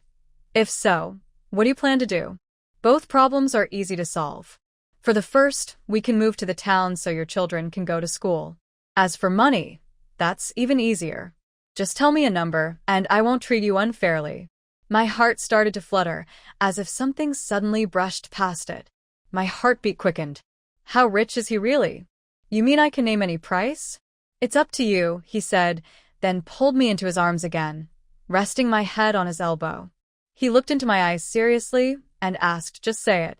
Whatever you want to say, don't hold back with me. Let me think about it. Let's stop here for today. Rest first and we can talk more tomorrow. I'll tell you once I've made up my mind. I couldn't just casually name a number. How could I not be tempted? I was just as moved by what he said. I want money. If I had enough, I could cut ties with Zhang Jian directly without maintaining this confusing, tangled life and relationship anymore. I wouldn't have to constantly worry about how to raise the children or how to make good use of this relationship. But can I really trust what Wang Hao says? If I reach the halfway point and things can't go forward on his side, or if he can't really give me what he promised, what should I do then? 1 or 2 years might not be a big problem. Everyone is still feeling excited and responsible while the feeling lasts. But in the end, no one can guarantee stability. I really need to calm down and think carefully. This is an important matter, and I can't make a hasty decision. He agrees that I should think it over carefully. We are happy to fall asleep holding each other. Later, I don't know if I suddenly thought of something or dreamed it, but I remember telling him to wake up the next day and to move his motorcycle a little. Since people in the village started talking, I knew I had to be careful. I don't know if he agreed or not. Anyway, I was woken up the next morning by a phone ringing. The caller was Zhang Jian. Since he left, we haven't spoken again. He didn't even send a message. Before, I would have contacted him first, asked if he arrived safely at the factory. But now, I won't reach out first. If he wants to talk to me, he will. If he doesn't, I will just wait for him to send his wages. I'm also afraid that contacting him might hurt my heart. It's like an instinctive way to avoid the pain. Wang Hao turned to look at me, squinting his eyes, and finally his gaze fell on his vibrating phone, as if silently asking why I didn't answer the call. I showed him the nickname of the caller on my phone. He immediately understood something, leaned back on his pillow, touched his forehead, and avoided the light. I answered the phone. What are you doing? Why did you take so long to answer? Just went to the bathroom. Not convenient. Have you arrived in Guangdong? He asked me, and I naturally asked him too. I want him to know I care and that I'm not indifferent. He paused for a second or two, then said, and the kids? At home. Do you want to talk to them? That I heard. I heard someone say there's a motorcycle parked near my house. Whose is it? Who told you that? Someone from your factory? Maybe you should ask him to check who it is. Asking me might not give you the truth. I'm not fighting with you, and I'm not arguing with you. I'm just asking you about this matter. Can you stop nagging? Do you think it's interesting like a hedgehog? I've been working hard outside all day, and I can't even ask about what's happening at home. And you? Are you really at the factory? Of course. If I weren't at the factory, who the heck would be earning money for you? Brother Jian, who are you talking to? It's so noisy, a playful voice came from the phone receiver. Even though I already knew, when I seriously heard the other person's voice, my heart still trembled uncontrollably. It felt like being pricked by a needle. But I quickly calmed myself down. Today, Zhang Jian called for 2 main reasons. 1. To see if the motorcycle belongs to Wang Hao. 2. To secretly listen for Wang Hao's voice while talking on the phone. Both reasons aim to catch me out, to find a way to get proof that someone is on my side. They might cut my living expenses, or do something even worse. Everyone needs a reason to let go of their worries and embrace new, exciting things. But unexpectedly, something strange happened on his side first. Brother Jian. I could even hear the phone being pulled away, and I heard him whispering to someone. The sound was quiet, but I could tell he was saying, "Didn't I tell you not to speak just now? Why suddenly?" Then I heard kissing sounds. I think I didn't have time to record because he hung up first. I deliberately called twice more, knowing he wouldn't answer, but at least I wanted to make him nervous and let him know I wasn't clueless. I need to finish this act first. I'll look for another chance later. Since he asked that woman why she suddenly spoke on the phone, I can guess she was playing tricks. They agreed she wouldn't speak during the call, but she broke her promise. She just wanted to give me a warning. Or she wanted me to know she was there. Haha. And she thought I would, like other women, cause trouble with Zhang Jian over this, and eventually tear the family apart. Then she can naturally be with him. I don't think Zhang Jian has anything particularly attractive, nor do I believe I have any status or wealth in this family worth fighting over for inheritance. But everyone lives like this. Even if I separate from him and cut all ties, I still have children with him. Even if I am heartless and ignore these 2 kids, I could go out to work again, support myself alone, or find someone else to marry and have children. Repeat the same life. Why should I bother with all this? If he is going to be untrustworthy, I might as well let him continue. I can also find my own happiness. But for now, I just want to live honestly and clearly, not pretending. At least, he should take responsibility for what he should. I won't give him the excuse of my unreasonable behavior or lack of understanding, so he has a reason to give up. We won't separate. We just want to wear them down. Haha. After having this thought, I put the phone under my pillow. Wang Hao reached out and pulled me into his arms. My chin rested on his chest. This made me more determined about my decision. Isn't Wang Hao now similar to Zhang Jian in some ways? So, not leaving is the best choice. Li Xiaomei, you haven't made the wrong decision. Just make sure to protect your own interests and those of your son in this relationship and on this path. Focus on your own benefit. Don't think too much about other things, and don't get too emotionally involved. Otherwise, life can't go on. You need to keep going forward with your eyes full of sand, still able to march on. Keep walking, keep moving forward until you raise your children into responsible adults. One day, when they can stand tall on their own, then ending any relationship won't matter. You have to wait. Wait for the day when light shines into your life again. You will wait. Don't be angry. They are deliberately stirring trouble, trying to set traps for you. Never fall for it. What's wrong? Why did you just? Wang Hao saw I was upset and wanted to ask. But I didn't want to say a word and instead kissed him on the lips. This was the first time I did that. Wang Hao was stunned for a moment, holding my shoulders and looking at me in disbelief. His eyes were full of shock. But it only lasted for a second or two. Soon, he quickly regained his composure and took control again. The scene unfolding was as intense as the chaotic feelings I had inside. I was almost using all my strength to find a way to vent, trying to calm myself by exhausting all my anger. This time, I felt like I had conquered him. I looked down at him from above. Several times, he even wanted to speak, and I saw the excitement and shock hidden in his expression. Of course, I also blushed. I felt confused and overwhelmed under his gaze, even losing my rhythm. But as soon as I realized it, I quickly covered his eyes with my hand, blocking his view. Eventually, he even followed me when I washed my face and brushed my teeth. He clung to my back like a sticky bug. I held my toothbrush, glaring at him in the mirror, and said in a muffled voice, "Can you please stand a little farther away? It's hard for me to do anything with you so close." His eyes were full of affection and longing. It was a bit too much to handle because I was so hot. But he ignored that and hugged me, pressing his face close. I pretended to dislike it and tried to pull away, but he held me tighter. "What are you hiding from?" Weren't you just so fond of me? Eager to merge me into your bones and blood? Now you're acting like you dislike me. Do you even dare to admit it? I felt a little guilty under his gaze. Probably, the surge of feelings in his heart hadn't completely settled because I couldn't fully relax now. I had performed too well just now. I was so shy I couldn't face myself. How could he not be moved by this? He was probably still lost in it, unable to pull himself out. I'm brushing my teeth, boss. Can you? Just stay a little farther away or do your own thing. My thing is you. I decided this person was completely crazy. Before I could even push him away, he suddenly leaned in and kissed me on the lips with toothpaste still at his mouth. Hey, Wang Hao, there's toothpaste. You're really crazy. You're a lunatic. Later, he cooked lunch, took care of the kids, and I just stayed in bed. I later heard him playing with the children in the living room.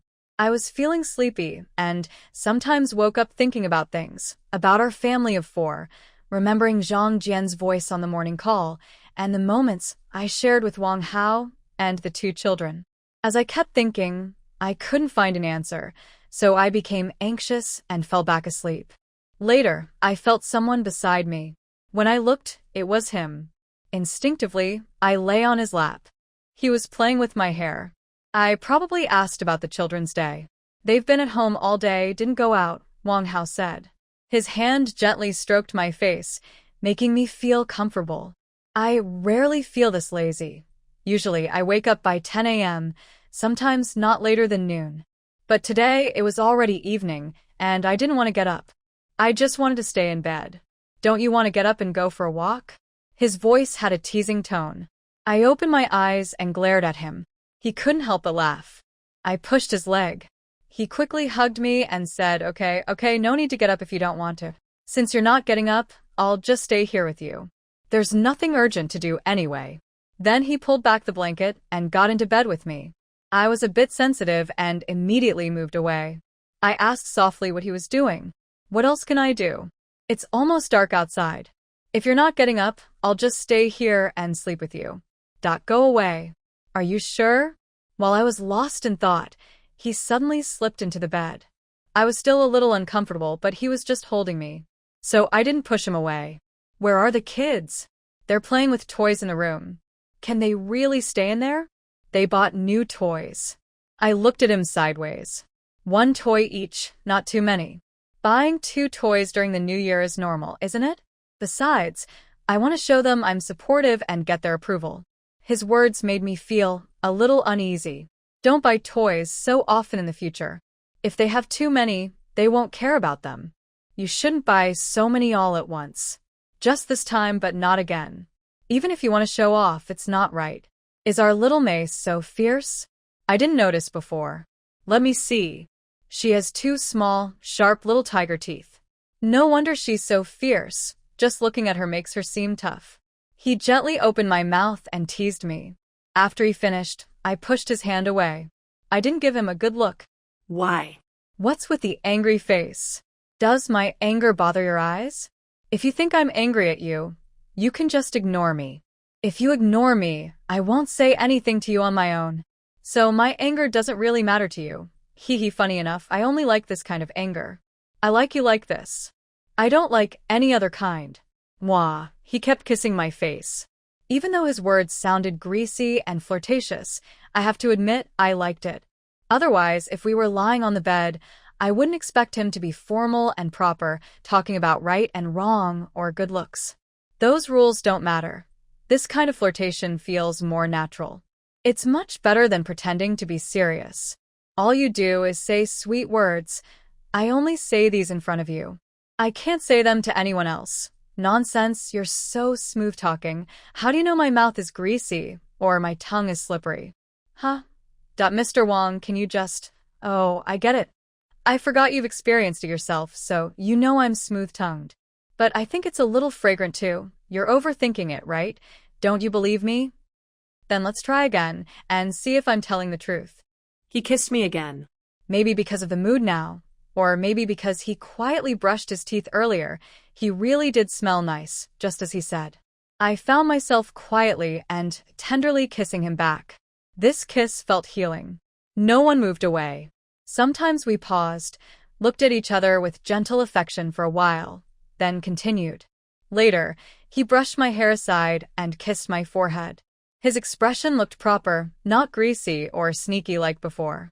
"What's wrong?" I asked, placing my hand on his forehead, almost able to tell he had something to say.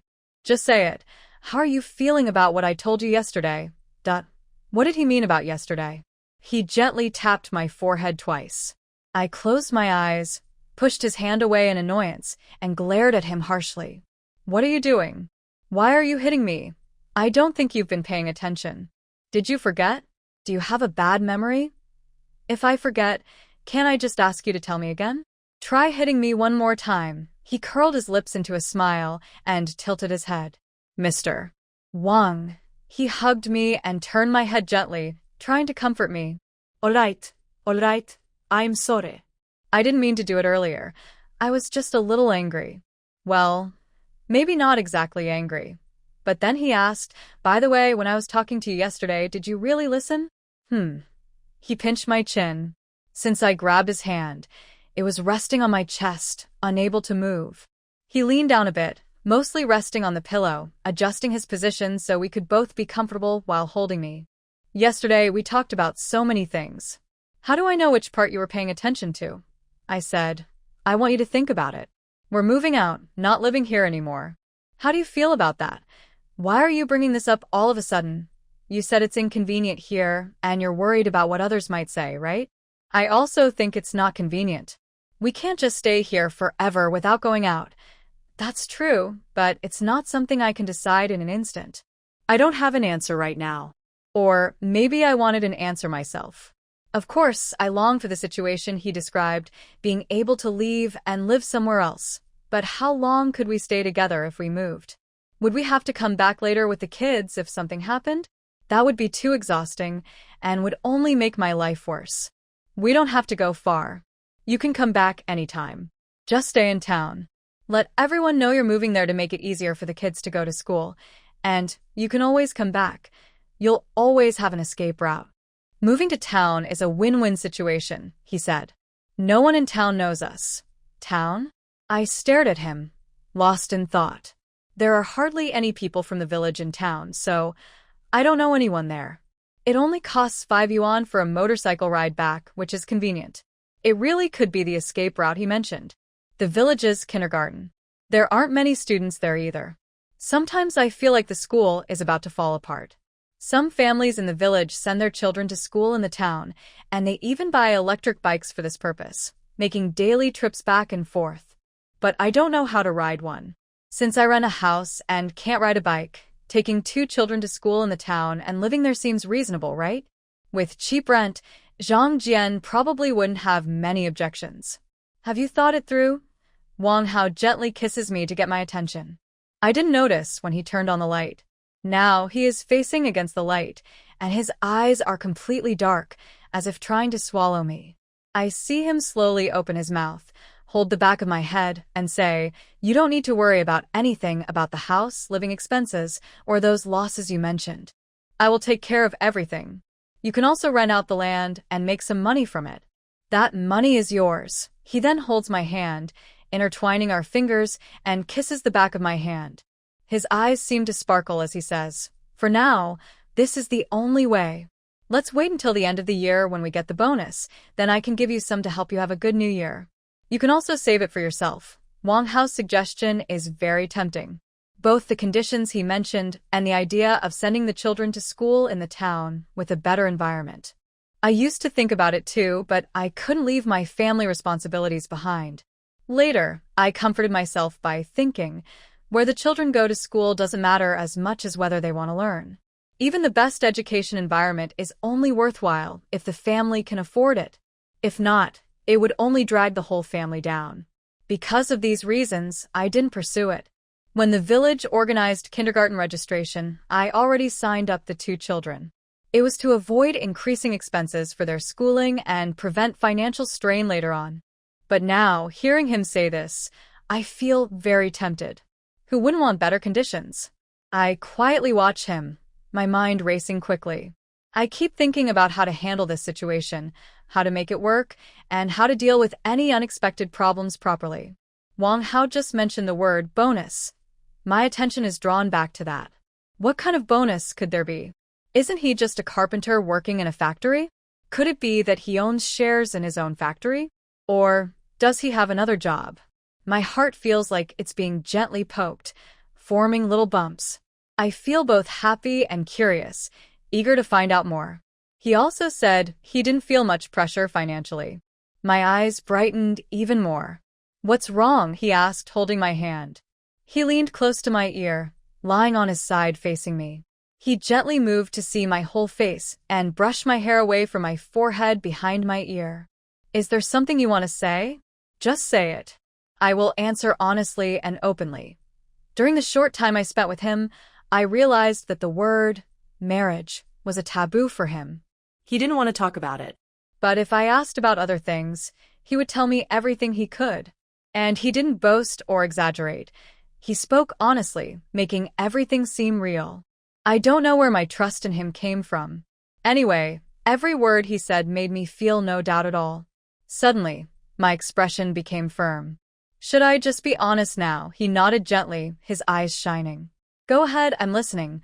What do you mean by sharing the profits just now? You're asking about that?" His voice carried a hint of a smile. The mood of our conversation was still relaxed and friendly. I added a bit of humor. "What's wrong? Didn't you ask me to ask?" "Can I ask?" "Come here." He pulled me back into his arms, letting me rest my head on his shoulder and armpit. He played with my hand, holding it. "It's not that simple. I thought you'd focus on whether to settle in the town and send the kids to school. But I didn't expect. What's wrong? Settling in the town and sending the kids to school, shouldn't the first step be having a stable financial foundation? Isn't that normal to worry about?" "Of course.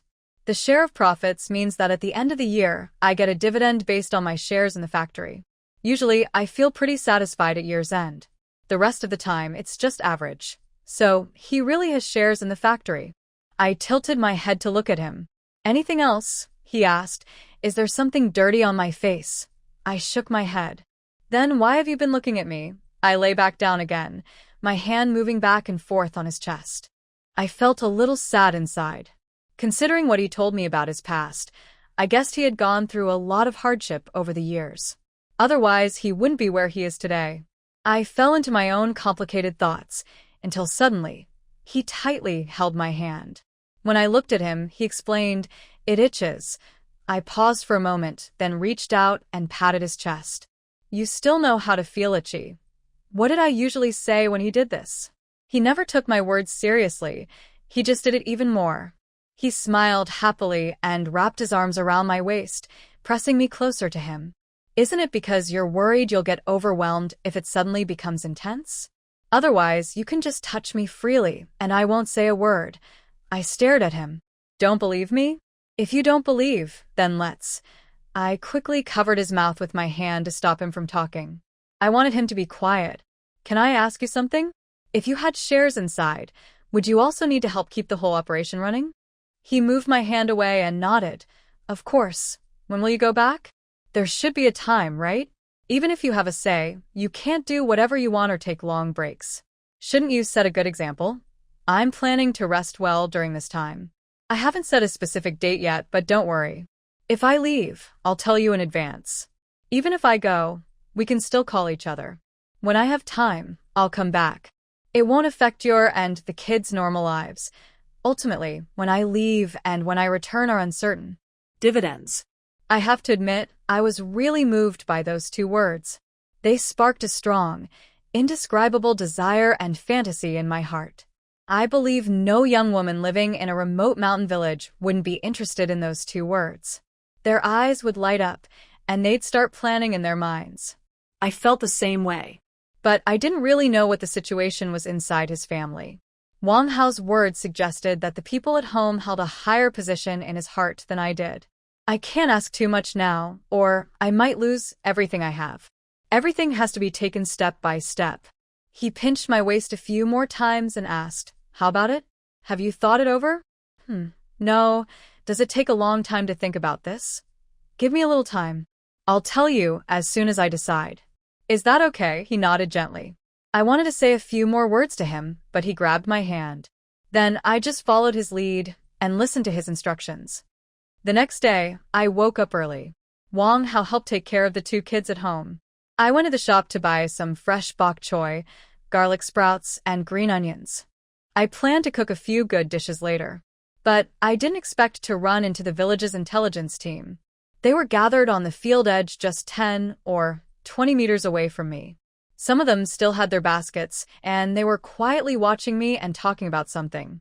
I guess they were talking about Wang Hao's motorcycle. Yesterday, when I mentioned this to him, he said, "Now everyone knows someone is at home. They want to take the motorcycle away right now. They might be watching you when you open the door. Don't fall for it. Stay calm and don't change." Later, I thought about it. It's just words. We can choose not to listen. Maybe I should leave the motorcycle there. Over time, they might stop seeing the man at home and think they were mistaken, or forget about it altogether. If I sneak out now and move the motorcycle away, and then shout at them, it would be very risky. These people are just bored and want some excitement. That motorcycle hasn't moved, right? It's still there. Yeah, I didn't see her go out yesterday. Maybe. She stayed out late. Well, that's hard to say. But I think it's pretty strange. Zhang Jian just went to work, right? Wasn't that enough for her those days? Hey, you're being too direct. But I guess it's normal. Young people have bigger needs. That day I saw a strong young man in the yard. This was what Sister Lu said. She was in her own field, packing bok choy into baskets. She wasn't hiding from watching the gossip. Usually, she works quietly alone in the soil, but today she seemed to join this little village intelligence group. It was obvious she was getting back at Wang Hao for saying a few words to her that day. Hey, I was wondering what everyone was doing here. Turns out, you're talking behind my back. One woman stepped forward and shouted, "You're good at taking things personally." What? Are you feeling guilty? I don't know if I feel guilty, but I think the ones who spread rumors and cause trouble are probably the ones feeling guilty. The wind has already reached our family's door, and I know it well. Someone snorted dismissively, giving me a sideways look, as if they were enjoying the gossip. Anyway, the matter is just what it is. Your mouths are on your faces, and I can't control what you say. But you'd better not let me find out who started the rumor, or else. Everyone has their own secrets, right, Sister Lu? She had her back to me, bending over to chop cabbage, but when she heard me speak, she turned around abruptly, holding a cabbage in one hand and a sickle in the other. I didn't say anything about her, so don't drag me into this. I haven't even started talking. Why are you so eager to admit it was you who was flirting with that young man at my door that day? Li Xiaomei, what are you talking about? She finally turned around and took a few steps toward me, her eyes fierce, as if she was ready to swing her sickle at any moment. I didn't care. Even if she had 10 times the courage, she wouldn't dare. She was just pretending. Isn't it the truth? Kids don't usually lie, right? Why don't you ask my 2 children?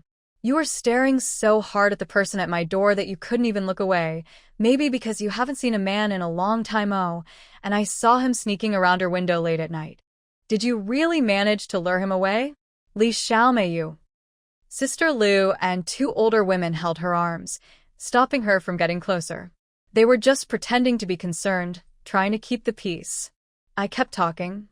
Oh, I forgot to mention. The person you saw in the yard is from my family's side. We're relatives, from the same production team. Yesterday, my sister asked him to help deliver some things, and he helped make a kite after seeing the kids wanting to do that. It's true we're related. And you asked him to come find you at your house late at night. That's true too, right? If you really like him, you could ask me to set you up. I know him well, and as relatives, we can talk easily. Even if you're married, he might just settle for a little less. Li Xiaomei, you are simply.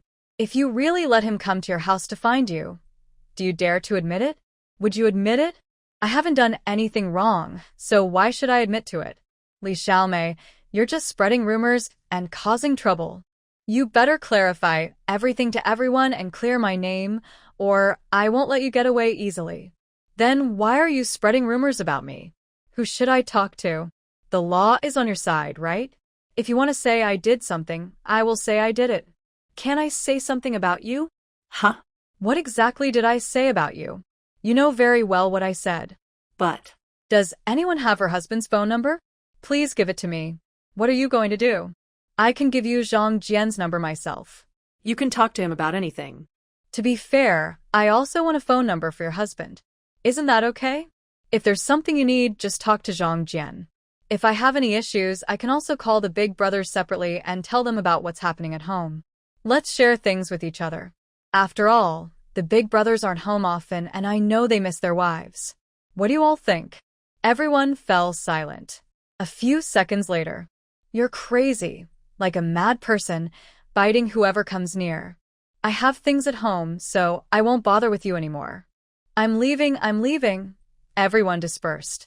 Only Lu Dajia and I exchanged glances. Lately, it feels like I've stirred up some trouble. Originally, Qin Shan, who is close to me, now seems unnecessary to stay close to because of her husband's issues. And then there's Lu Dajia. Although I don't know her well, I think she doesn't meddle in others' affairs. She's one of the few women in the village who is like that. Before this, I never thought about falling out with her. Now I realize those past thoughts were just my own short-sightedness.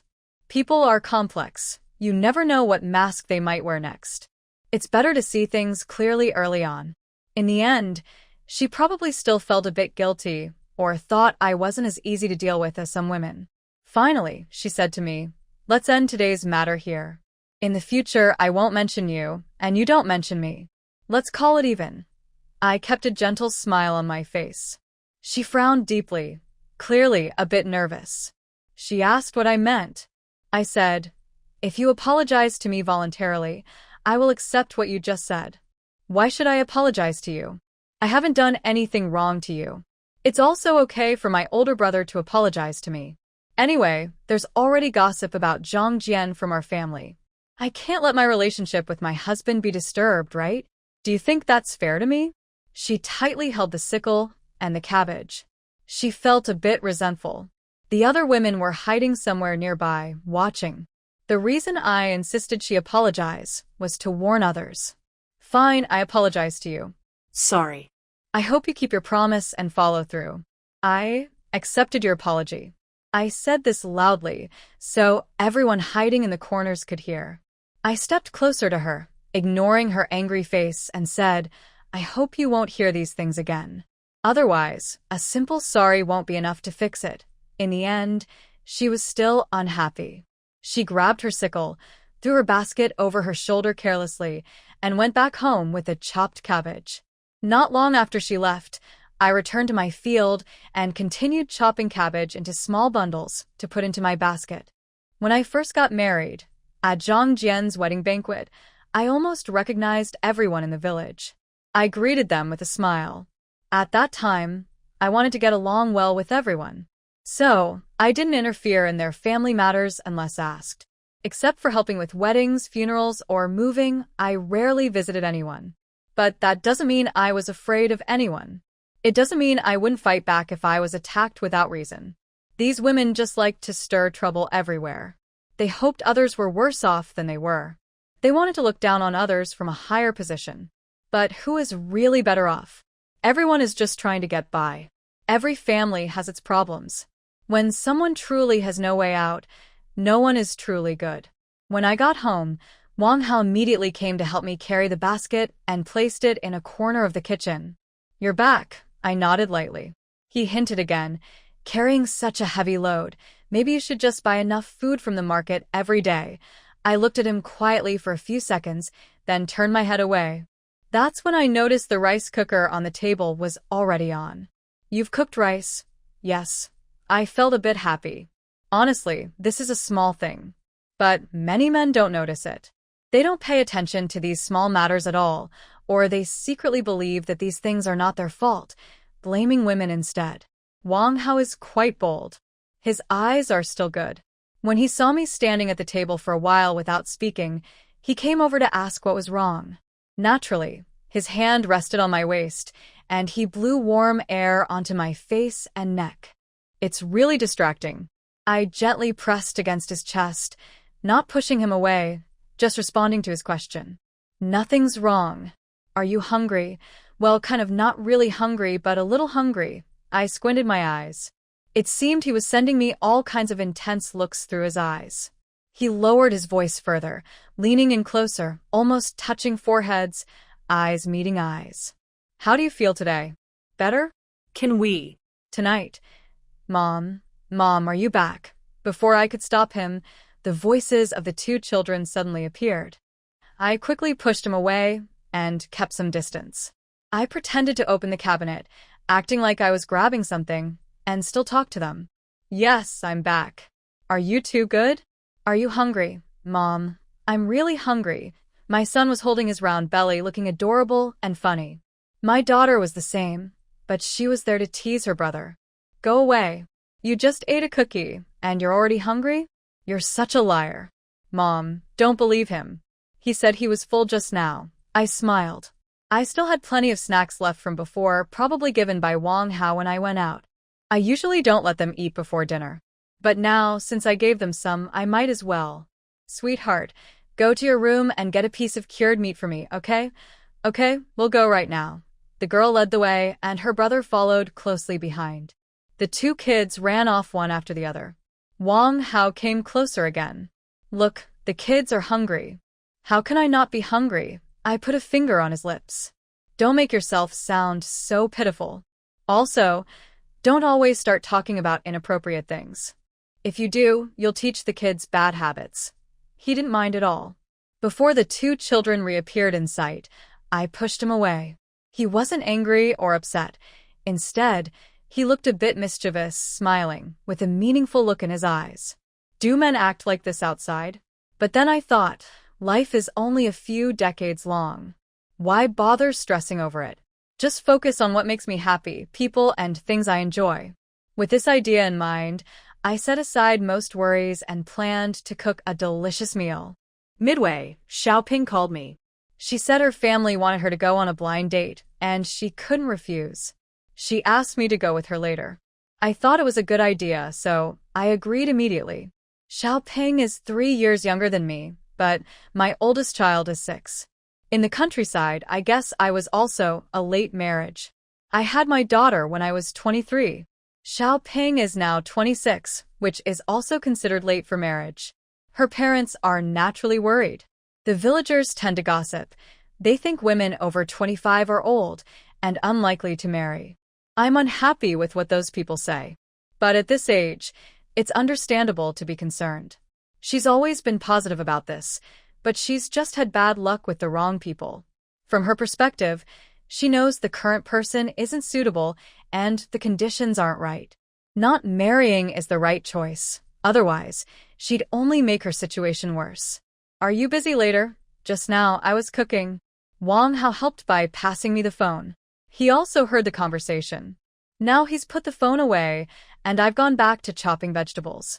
Wang Hao is helping me build a fire nearby. Yes. Who is she? My cousin. How old is she? I furrowed my brows slightly and looked at him. My eyes seemed to say, "Why do you care?" He immediately waved his hand and kept adding wood to the fire. To clear himself, he said, just asking casually, "Don't think too much. My mind is only on you now. I can't fit anyone else in my thoughts. And I'm not stupid." What do you mean? What do you mean you're not stupid? Even if I'm a bit careless, I wouldn't choose such a relationship to mess up. A person can be a troublemaker or a bad person, but I at least have my basic bottom line. This person. His meaning is that even if he wants to find another woman, it won't be someone related to me. Seeing her everywhere, it's truly disgusting. Then he shifts the topic. When are you leaving? She'll be here soon. She just left the house, so maybe 2 or 3 hours. So, what are your plans? You have a good idea. He uses tongs to pick out a piece of charcoal and places it in the ash nearby, letting it extinguish naturally. He sits on a small stool. His height and demeanor don't match the environment, but he seems like someone who has come from the simplest, most honest background. He handles everything properly. It's really admirable. He holds the tongs with both hands, but what stands out most are his long legs. Looking at me, he shares his plan. About this? I need to go to Jinsha later to handle some things. If you're okay with it, let those two follow me. You can't take the kids to a matchmaking event, right? That's why I asked if he had a good solution. Would it trouble you? Although the two kids aren't very naughty or mischievous, they're not easy to take care of. They tend to be noisy, asking endless questions that give me headaches, and sometimes I don't want to answer. Most people don't like taking care of children, except for mothers who have to. Just agree with it, and I won't bother you about the rest. Do I need to trouble you to do this? How else can I make you trust that I can take you to town? That you can rely on me? I was stunned. Just like a pendant, I watched him motionless, feeling that he was both real and unreal. Real because of his convincing attitude. Unreal because I've never met a man like him in real life. When I was young, I first fell for him, mostly because of his looks and his popularity at school. Thinking carefully, the most important thing was that he made people feel comfortable. Being with him was the easiest and sweetest time. Later, he just left without warning. There was no room left for us to have feelings. Instead of choosing to be close, I subconsciously chose to step back because I saw he was unwilling to get closer. For a long time, I felt both love and hate for him. I think men are very weak. When they like someone, they try everything they can. They come up with all kinds of ideas, even brave enough to face any challenge. But if something they can't accept happens, they will hide away, completely separating themselves from the person they like. He doesn't care if I feel sad or hurt. Now, he says I can rely on him. My feelings are complicated. He sensed my mood changing, fixed the fire, and came over. He hugged me from behind and carefully finished slicing the leftover meat I hadn't finished cutting. His knife skills are just as good as mine, maybe even faster. Why are you not talking? I turned around in his arms, my back against the chopping board and stove, looking at him. What's wrong? He put down his knife. One hand supported the stove, and the other held my shoulder. Is there something I said that upset you? Wang Hao, I want to ask you something, but I'm afraid it might touch on something you don't want to face. His eyes slightly lifted. His lips pressed together. It's okay, go ahead. Back then, did you really stop loving me just because my parents said some things about your family and then leave me? His gaze darkened, and he looked down at the ground. I held his arm, and he looked up at me again. Honestly, I was planning to run away with you back then. But I didn't see your firm attitude. You just said I could rely on you, which you had said before too. The atmosphere grew even heavier. He looked up, his deep black eyes fixed on me, as if he knew he was wrong or was surprised. Since we reunited, we both avoided talking about the past. This was the first time. Xiaomei, I'm sorry. When he said this, I felt uneasy inside. My eyes and nose suddenly felt sore, and my vision blurred. His finger brushed my eye corner. I blocked it and wiped my own tears. I don't want just an apology. Wang Hao, you know what I want. If we were just strangers who met by chance, if it was only a fleeting moment, I might never ask such questions in my life. I am too proud. Back then, I didn't see his attitude, so I comforted myself by thinking I chose my family and gave up on him. But in fact, this has always been a knot in my heart. Now that I want to develop a long-term relationship with him, I must give my past self an explanation. Xiaomei, he held my hand in his palm, gently rubbing the back of my hand and my thumb, his voice deep and heavy. Let's just let the past go, okay? I once again pulled his hand away. My eyes firm. They haven't gone away. They have always been a knot in my heart. Wang Hao, can't we both talk about this? All these years, I was truly sincere about you. Am I not sincere too? Wang Hao's voice suddenly grew heavier, but when he said this, he seemed to realize something, perhaps that he lost control. He lowered his voice again, turned his head to the side to calm himself, then looked back at me and said, I was sincere back then too. Li Xiaomei, I haven't wronged you in love. Even now, I can swear to you properly. I still like you. I have never stopped liking you. From the day I saw you, I have liked you all along. He gently held my hand. Let's not argue or be upset about this anymore, okay? We can start over now. But what about that poor couple from back then? Don't they deserve an explanation? Wang Hao, you say you like me, but do you know how long this has troubled me? Do you know how long I have been in pain? He squeezed my hand hard, then pulled me into his arms, holding me tighter and tighter. He whispered sorry into my ear. I don't want apologies. I want an explanation. Then consider it my pride. My pride and my current situation don't allow me to be with you. I can't pretend I didn't hear anything. My family is gone. I am alone.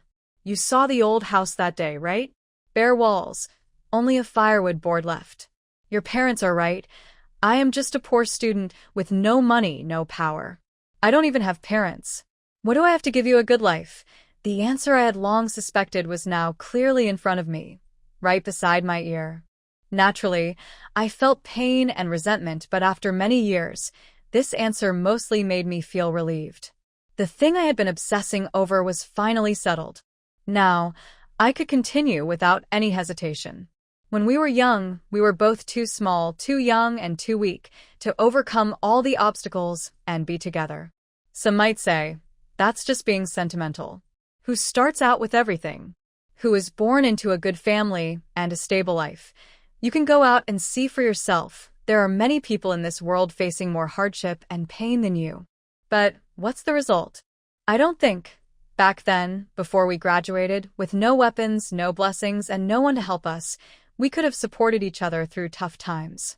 Maybe if he had been fired from his factory job or was naive about society and got tricked, cheated out of money and time, and I was pregnant at the time or couldn't find work to support him, would we have really persisted and made it to today? Perhaps it was impossible from the start, and we would have long since drifted apart and stopped talking. Now, at least, we have some material stability. Even if we eventually go separate ways, it won't be, because everything fell apart. Xiaomei, I don't ask for your forgiveness. I just hope you won't dwell on this anymore. Let's forgive ourselves and move on. Life is full of things that are hard to explain, joy and sorrow, separation and reunion. We can't control everything the way we want. But His hand brushed my face gently, moving inch by inch toward my lips. His dark, shining eyes followed his long fingers, finally stopping at the corner of my mouth. He looked at me deeply for a second or two, then lifted his gaze to meet my eyes. From now on, I will do my best to be good to you, and to your 2 children. I may not be able to treat you as my own, or be noble and great. I promise I won't let you go hungry. Let's forget about the past. The road that brought us here, let's see it as the foundation of our current life. Don't look back, okay? Every word he said was carefully thought out. He knew my weakness was my 2 children. Life. What I want now is a relatively stable life. Although I can still manage Zhang Jian for now, honestly, any day he might suddenly change and refuse to take responsibility. I would still be at a disadvantage, helpless in front of him. Some people might say, there are laws and rules. It's his duty and responsibility to follow them. Everyone knows that. But in reality, how many couples who go to court end up with a good solution? Most times, it just makes things more complicated. People who don't cooperate only make you spend more time, money on lawyers and legal fees. In the future, I will save the money from Zhang Jian. Even if Wang Hao and Zhang Jian change someday, when my child is a bit older and there's still money in the bank account, I will have more confidence to raise the child myself. But I will never tell Wang Hao or Zhang Jian about these plans. Before they change, I won't become a cold-hearted woman with no feelings or compassion. Talking nicely doesn't help. I believe you, I said, wiping away tears. I gently patted his shoulder and cheerfully said, but Comrade Xiao Wang, the revolution isn't over yet. We still need to work hard. Keep going. Wang Hao smiled happily. He tilted his head and then turned back, eyes almost filled with tears. He gently patted my head and said sincerely and tenderly, okay. Okay.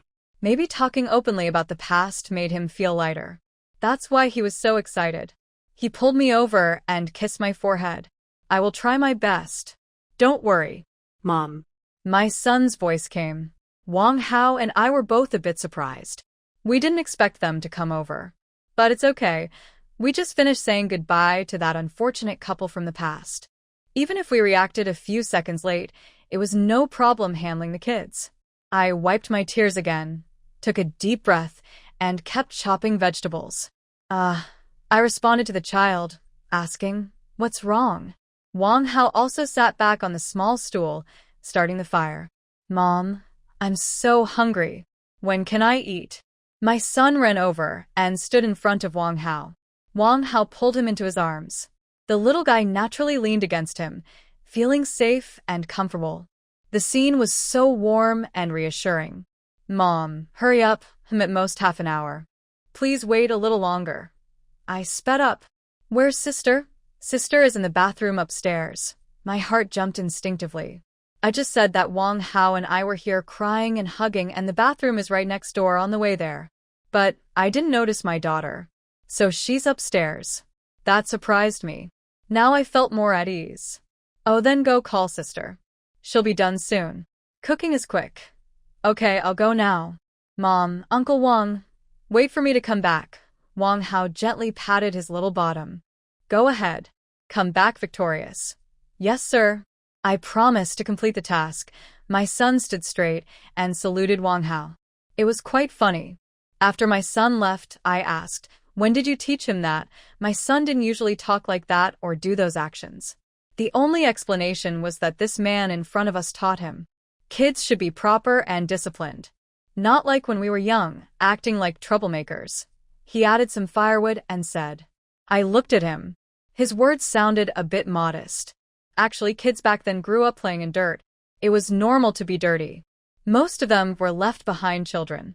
Their parents weren't home, and grandparents were busy with farm work. As long as they had enough to eat and weren't starving, no one paid much attention. Plus, with the popularity of TV dramas, especially Hong Kong movies about social life, a few kids would gather together, pull down curtains, watch, and learn from each other. But Wang Hao didn't really have that kind of rough image. At most, he just looked a little dirty. He was thin but still proper. His black eyes looked like stars in the sky. That's why I could recognize him instantly in a crowd and know he wouldn't change. I teased him. So you just realized you're a little troublemaker? I neatly sliced the potatoes into strips and put them in a bowl. How did I look in your eyes before? Wang Hao looked up at the firelight and asked. I put the vegetables into the pot. The sizzling sound quickly filled the kitchen. The smell of oil smoke rose and spread. In the smoke, I was cooking and replied, Do you want the truth or a lie? Can't you be more honest? Then I won't say anything more. How could there be someone like you? Well, then I'll tell the truth first. The truth is, in my eyes, you're the most second-rate person. That's why you're so interesting to me. And what about lies? Lies are when I say something false. Seeing the complicated and hard-to-read expression on his face, I smirk happily. He seemed to recall something and stood up, walking over. I instinctively felt guilty and backed away. I asked him, if you're going to talk, do it properly. No touching or acting up. It doesn't look manly. He reached around from behind, but didn't hold me. Instead, he placed his hands on my sides. He got very close. This made me feel nervous all over. His warm breath brushed my ear. I instinctively turned my head. His lips moved close to my ear.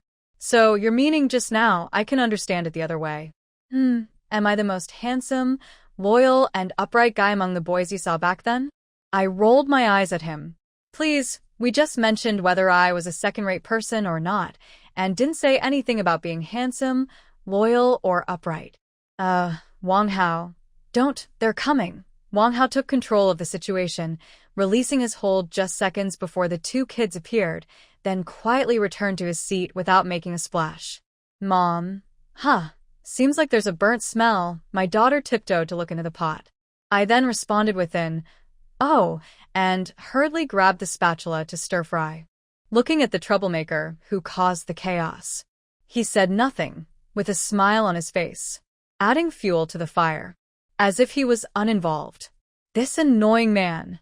After about 10 minutes, 4 dishes and a soup were served. Stir-fried bacon with green peppers, sweet and sour shredded potatoes, cold mixed root vegetables, and hot pot. Everyone ate until their stomachs were round. I casually told the kids I was going out with Xiaoping later and asked them to follow Wang Hao. My son had no objection, but my daughter seemed a bit reluctant. She didn't say anything, just looked unenthusiastic and didn't seem happy about it. I called her into the room for a private talk. but she asked if she could go with me and if her brother and Wang Hao could come too. She said, "Mom, I won't bother you and little Ping DeYoung with chores. I'll be good and just sit here waiting." I don't understand why my daughter refuses to go out with Wang Hao. He is very good with children and makes them feel safe. But I have to pay attention to her behavior. Many thoughts come to my mind. Does my daughter have feelings about Wang Hao suddenly appearing in our lives? Does she feel uncomfortable or distant? Maybe she is just not used to him yet. After all, there has never been a man in our home before. Although Zhang Jian is not close to them, he is the child's father. The child must have some feelings or attachment to her father. So, when someone new appears, it might replace the father. Sensitive girls naturally feel uneasy and resistant. Also, I wonder if Wang Hao has done anything to make my daughter dislike or fear him. These thoughts make my heart race. But I think, probably not. I know Wang Hao well, and my daughter hasn't spent much time with him. Still, I can't completely dismiss these worries. "Are you ready?" While I was lost in thought, Wang Hao knocked on the door. He was still as polite and gentlemanly as always. Years ago, during a school celebration, there was an event. We needed to change clothes for a performance. I was alone in the classroom, and only he was guarding the door. He stood like a true protector, firm and steady, not letting anyone in, and he didn't go in himself. Just like now, I wouldn't let him in. A strange feeling crossed my mind. "Just a moment. Wait a little. The door is open for you," Wang Hao responded. "Okay." As soon as he left, I quickly nodded and agreed to my daughter's suggestion. I helped her redo her braid and took her outside. Wang Hao didn't ask many questions. He took his son on his bike first, letting him sit in front and hold him. This action made me feel a little calmer. Almost immediately after Wang Hao and his son left, I pulled my daughter aside and asked, "Sweetheart, I want to ask you something. Please tell me the truth, no hiding, okay?" "Okay, baby. Why didn't you go play with Uncle Wang and your brother? Is there something I don't know? Is Uncle Wang not nice to you?" I am eager to know the truth, but also afraid of the answer I might receive. If it turns out to be the worst possible outcome, I honestly don't know how I will face my child or myself. It must not be like that. Wang Hao, you can't be like that. Right? My daughter's hesitation feels like a heavy hammer falling. Just a 1-second pause, and I feel like a piece of flesh is rotting inside me. I am almost losing control. I tighten my grip on her shoulder, but suddenly realize that might scare her. So, I hold back my turbulent feelings. I need to calm down. "Sweetheart, the people I love most are you and your brother. No matter who they are, whether it's your dad or Uncle Wang, they can't hurt you. Never. Mom is worried about you. Now that Uncle Wang isn't here, you can talk to me. Whatever happens, I will always stand by you. Do you understand? Mom wants you to be good. I will always be your support. I will protect you. Mom, will Uncle Wang be my and my brother's stepdad in the future?" Just when I am panicking and almost suffocating, my daughter suddenly speaks. That one sentence saves me half of my strength. Finally, I get a chance to breathe again. Thank goodness. Thank goodness. Thank goodness it's not the worst-case scenario I feared. I was just about ready to confront Wang Hao and make him pay the price. It's all just a guess. A mother with a daughter always thinks about the worst, instinctively imagining the worst side of human nature. I am so afraid my daughter will suffer, so afraid I might harm her. Thank goodness. I take a deep breath, steady myself, then turn back, reach out to my daughter, stroke her face, and look into her eyes. Uncle Wang didn't hurt you, right? He didn't do anything inappropriate like what Mom usually tells you about boys and girls, right? My daughter's dark eyes are firm as she shakes her head. I hold her close and feel grateful that nothing happened. But Mom, Uncle Wang is nice, but I also don't want to leave Dad. What should I do about Dad? Perhaps there are some special cases in this world. Some men put their children first. But those are just rare examples. That's why people often say, if there's a stepmother, there will be a stepfather. Because a father's attitude depends on the woman lying beside him at the moment. Maybe your father's thoughts have long been elsewhere, not on you and your sibling. He still has a basic sense of moral responsibility, which is why This relationship is kept going in a fake way. After thinking carefully, I believe it's better to give the child a little warning. I don't think children at this age, especially my daughter who is sensitive and around 6 or 7 years old, wouldn't notice the cracks in my relationship with Zhang Jian. They would sense my feelings for Wang Hao and the little moments we share. But I can't say too much. For a moment, the only comforting words I could think of were the best I could do. I held my daughter close again, gently wiping away the tiny fibers on her face. I didn't know if it was from the pillow or something else. Sweetheart, look at me. My daughter adjusted her gaze and fixed her eyes on mine. I wrapped my arms around her waist and told her everything I was thinking, word for word. You asked a very good question. I am also new to being a mother, so I might not always notice what you're feeling inside, or if there's a change in your emotions or thoughts. But it's very brave of you to show your feelings and tell me what's on your mind. That's rare and one of the best ways to solve problems. Sweetheart, children and adults need different kinds of feelings and relationships. This might affect how you and your dad get along. But your relationship still exists. You are a child, and your dad is responsible for you until you grow up. I am also responsible for you. All of this is what you deserve. We brought you into this world and have a duty to raise you. But you are also an individual. Do you know what that means? The child shook her head. Being an individual means that no matter where or when you are, you should follow your own feelings. If you are kind to someone, don't do it just because of a relationship. Don't think that family or friends are enough reason to be kind to others. That's wrong, very wrong. Remember, you should be kind to the people who are good to you. This is fair to yourself and to those who treat you well. It is also good for you. Your worry about your dad shows you still care about him. In the future, if your dad continues to be responsible and kind to you, you should show respect and gratitude. If one day he suddenly changes, don't doubt your worth or think life is unfair to you. He has the right to make new choices. You, your mother, and I can also choose to start new lives. Everyone has this right. No matter what your mother does, she always acts based on her own rights. But you and your brother will always be the most important to her. That will never change. In the future, if your dad treats you well, you should treat him kindly. If Uncle Wang is nice to you, be polite and listen to him. That's enough. The rest is up to your mother. Your mother hopes you can find happiness. Is that okay? I think my daughter can understand most of this, but she hasn't experienced much in life yet. She might still be stuck at a certain point or struggling with family relationships. That's natural. Everyone cares about their loved ones. It's okay. She will gradually understand more. After talking with her, I feel relaxed. At least, Wang Hao is someone I can trust for now. From now on, I will take things step by step, walking slowly with my child. Let's see how it goes.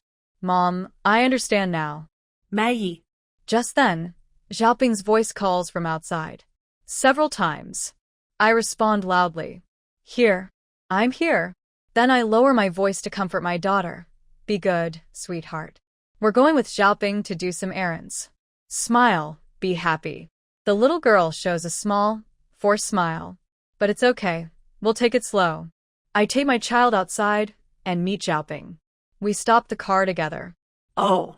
I was wondering what you two were doing in the room eating something delicious. I wanted to check, but you came out instead. Xiaoping jokes. He pinches my daughter's braid. Did you just do this? She holds a corner of her braid. Yes, Mom said I shouldn't embarrass Auntie. Ha ha. Look at your girl's mouth. So adorable. Xiaoping pinches her face. Our little Jing is so pretty. No way she's embarrassing me. Don't listen to your mom. Your braid looks great. Tomorrow, my mother will also learn a bit, and I will tell you later. All right, let's talk about it later. If we don't leave soon, we will be late. It's our first meeting, so let's not make a bad impression. Got it. Xiaoping replied. Let's go. I said. Let's go. Hihi the daughter was sandwiched between me and Xiaoping, holding our hands, which were floating in the air. We closed the door and headed to the place she had arranged in advance. The other person was a man around 34 or 35, named Li Shaokai. Xiaoping and I are about 10 years apart.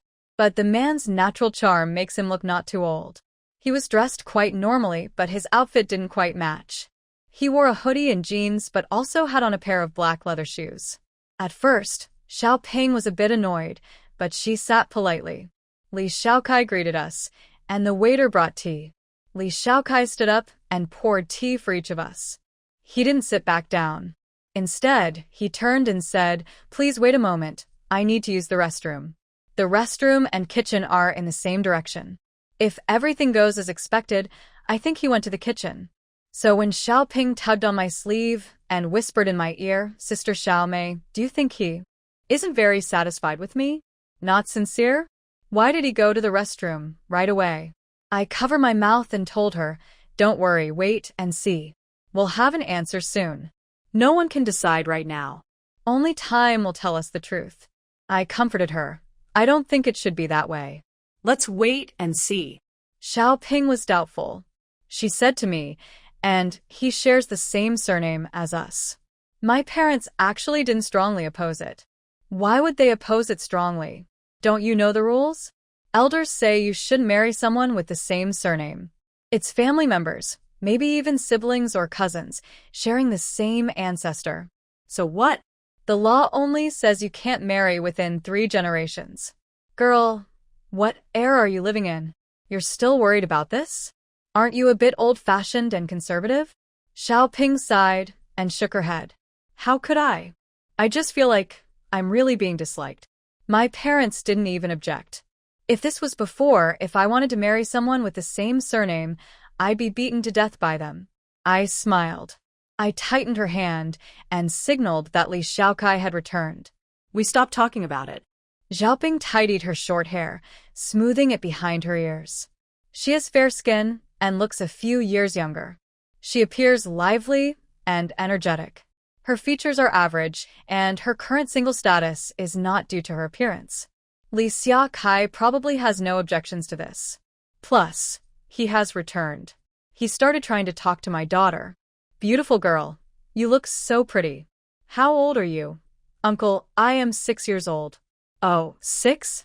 So cute. Would you like something to drink?" "I can get it for you." My daughter looked at me.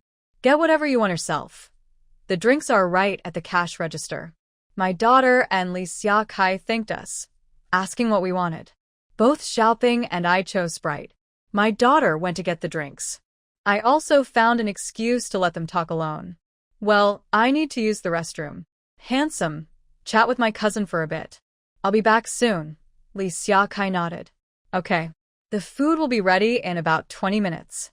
Remember to come eat." I was quite impressed with this young man. Every word was just right, not causing any worry. I smiled and nodded, signaling Xiaoping to have a good chat. I took my daughter, who was returning with the drinks, and we left together. "Mom, where are we going?" "Mom needs to buy some things. You come with me." On the way, I had already told Xiaoping to stay calm and just have a simple chat. No need to rush into talking about marriage or anything serious. If he wants to go further, he will bring up the topic himself. Women don't need to lead the conversation. Xiaoping should be able to handle this. Just as I was thinking this, I received a message from Xiaoping. "Mei Jia, what should I do? I'm a bit nervous." I stopped my daughter at the street corner. "Hold on, honey. Mom needs to reply." I quickly responded to Xiaoping. "What are you nervous about?" "Don't worry. I think he's a good person. Just chat with him like a stranger. Talk about hobbies or where you went to school. Most likely, you both graduated from the same school. Elementary and middle school are in this town. No need to rush. From my experience, he feels good about you." "Really? Of course. You're young and pretty, and he's 10 years older. If you don't make a move now, it might be too late." "Okay. I'll keep going." "Where are you?" "Come back early." I bought a few small things quickly. Be good and chat nicely. Playing on your phone isn't polite. Okay. About 20 minutes later, I checked the time and headed back. Passing by the kitchen, I overheard the boss and the chef talking. "Chef, why did you suddenly add more dishes?" "Yesterday, we agreed on 5 dishes and 1 soup." "Boss, didn't you see there are 2 more people?" "With more people, we need extra dishes so it doesn't look empty. This is a date. We want to make a good impression." "Chef, 5 dishes and 1 soup are enough for 4 people. Plus acide. But for the business, the more the better. Haha. The boss glanced at the pot and said, "Hurry up a bit. This shows sincerity. Men only know how to plan and calculate. When it's time to think, they don't. Finding a wife should be clear and honest. It's foolish not to treat someone well for a lifetime. I think he's smart and knows how to be genuine. Unlike you sneaky types. Hey, I can't win against you. I'm just cooking. Hurry up." This made me think even more highly of this man. If I believe it's okay, I should actively help these two get together. No wonder I come from the Lee family. We don't embarrass ourselves. We know how to show sincerity first. Whether they end up together is another matter. It's rare to see such an attitude. I returned to my seat. Big sister is back. Li Xia opened his mouth, handing me and the child some Sprite. He's older than me, but he calls me sister along with Xiaoping. I feel a bit, but I'm okay with it. I took the Sprite and nodded. Yes. Sorry for making you wait. That's what family does. Sister, do you want to order any other dishes? And little beauty, you can order whatever you like. Let the kitchen prepare it. No need. We'll just eat casually. You don't have to be too formal. We're just chatting and getting to know each other. You're too polite. All right. Be more relaxed. We're family. Say what you want. Okay. The 3 of us adults started chatting again.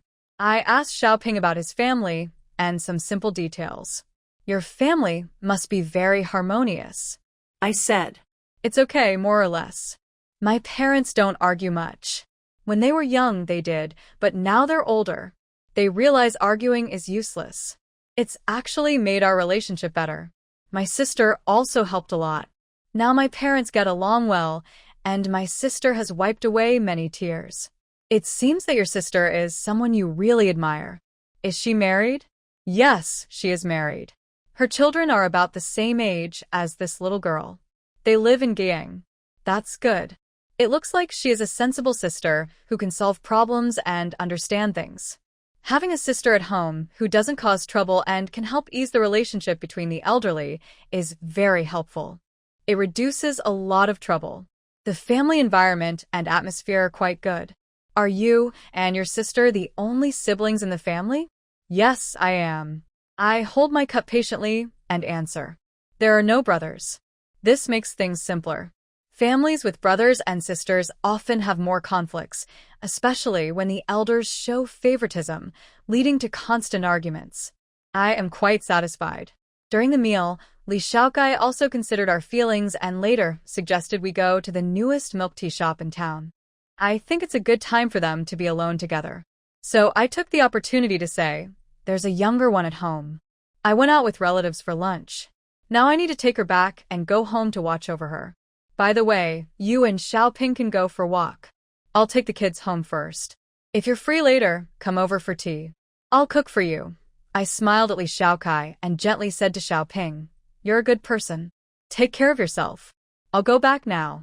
If anything comes up, send a message. But try to use your phone less. He was very polite just now and didn't use his phone. Make a good impression. Xiaoping nodded and reminded me to drive slowly on the way home with Xiao Jing. We parted ways at the fork in the road. Wang Hao's motorcycle was parked about 10 meters away at the turn. Mom, sister, my son called out first. He was sitting in front of the motorcycle in the same spot as when we left. I went over with my daughter and patted my son's head. I sighed. Is it done? Wang Hao asked. I nodded. Wang Hao tilted his head. Get on. I helped my daughter onto the bike first, then got on myself. Just as we were about to leave, I suddenly heard Li Xiaokai's voice. Brother Hao, Li Xiaokai called out in our direction. My heart suddenly clenched tightly, as if something had grabbed it. Li Xiaokai and Wang Hao. They actually know each other? I instinctively held onto my daughter's 2 sleeves. At this moment, all 3 of us were on Wang Hao's motorcycle, especially my son sitting in front, holding Wang Hao's waist. Behind us, Xiaoping and Li Xiaokai were gradually approaching. Xiaoping didn't mind much. She didn't know Wang Hao. But Li Xiaokai knows me. In this situation, I could only pretend to stay calm. Just now, he called him Wang Hao, so I waited quietly. At first, Wang Hao looked a bit uncomfortable. Since this is a small town, the chance of meeting someone you know is high. I thought that I and the people in town didn't know each other well, and no one in the village often wandered the streets, so I wouldn't run into anyone familiar.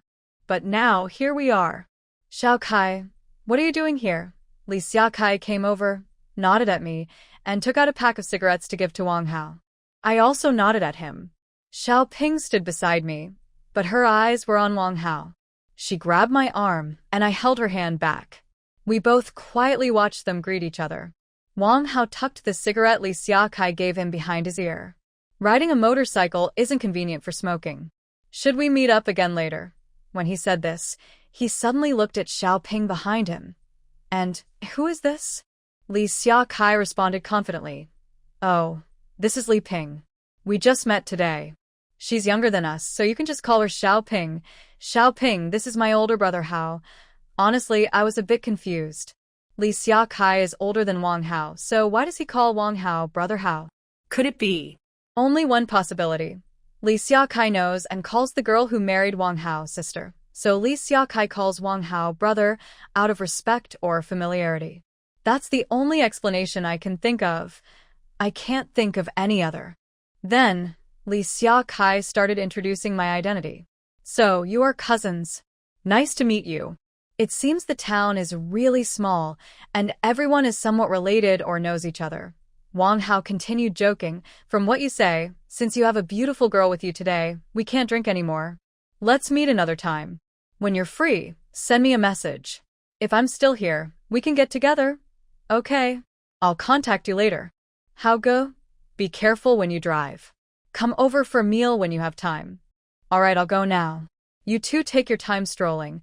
Xiaoping nodded and said, okay. Then he greeted and said goodbye to me and the two children. They were both behind me.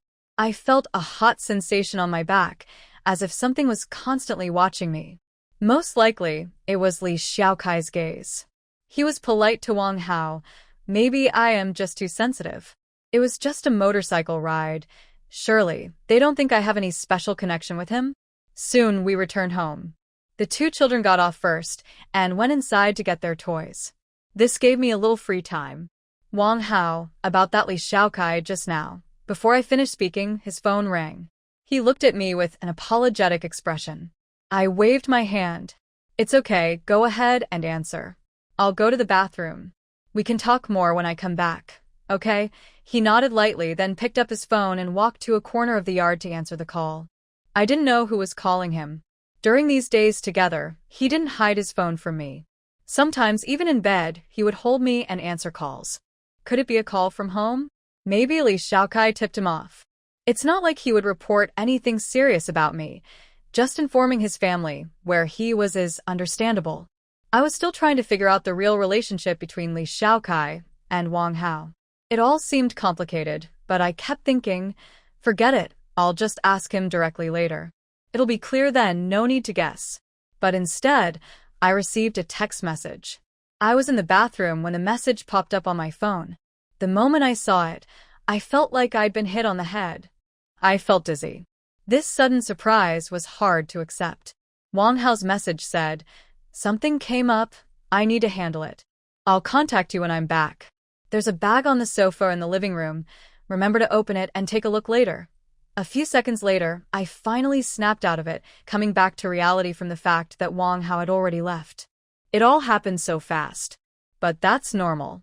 He was on a motorcycle, ready to go anywhere at any moment. I quickly typed a message. Why are you leaving suddenly? Did something happen? I thought it was inappropriate, so I deleted it word by word. I rewrote it. What is your relationship with Li Xiaokai? Isn't he around 34 or 35? Why does he still call you Brother Hao? In the end, I hesitated but pressed send anyway. It was sent to his phone. But I didn't get a reply even after I finished washing my hands in the bathroom. I don't know what he's doing. Without an answer, my heart kept hanging in the air, unable to settle down. The two kids came over, tugging at my legs, asking me to play with them. Among the new toys there was a small card, a puzzle piece.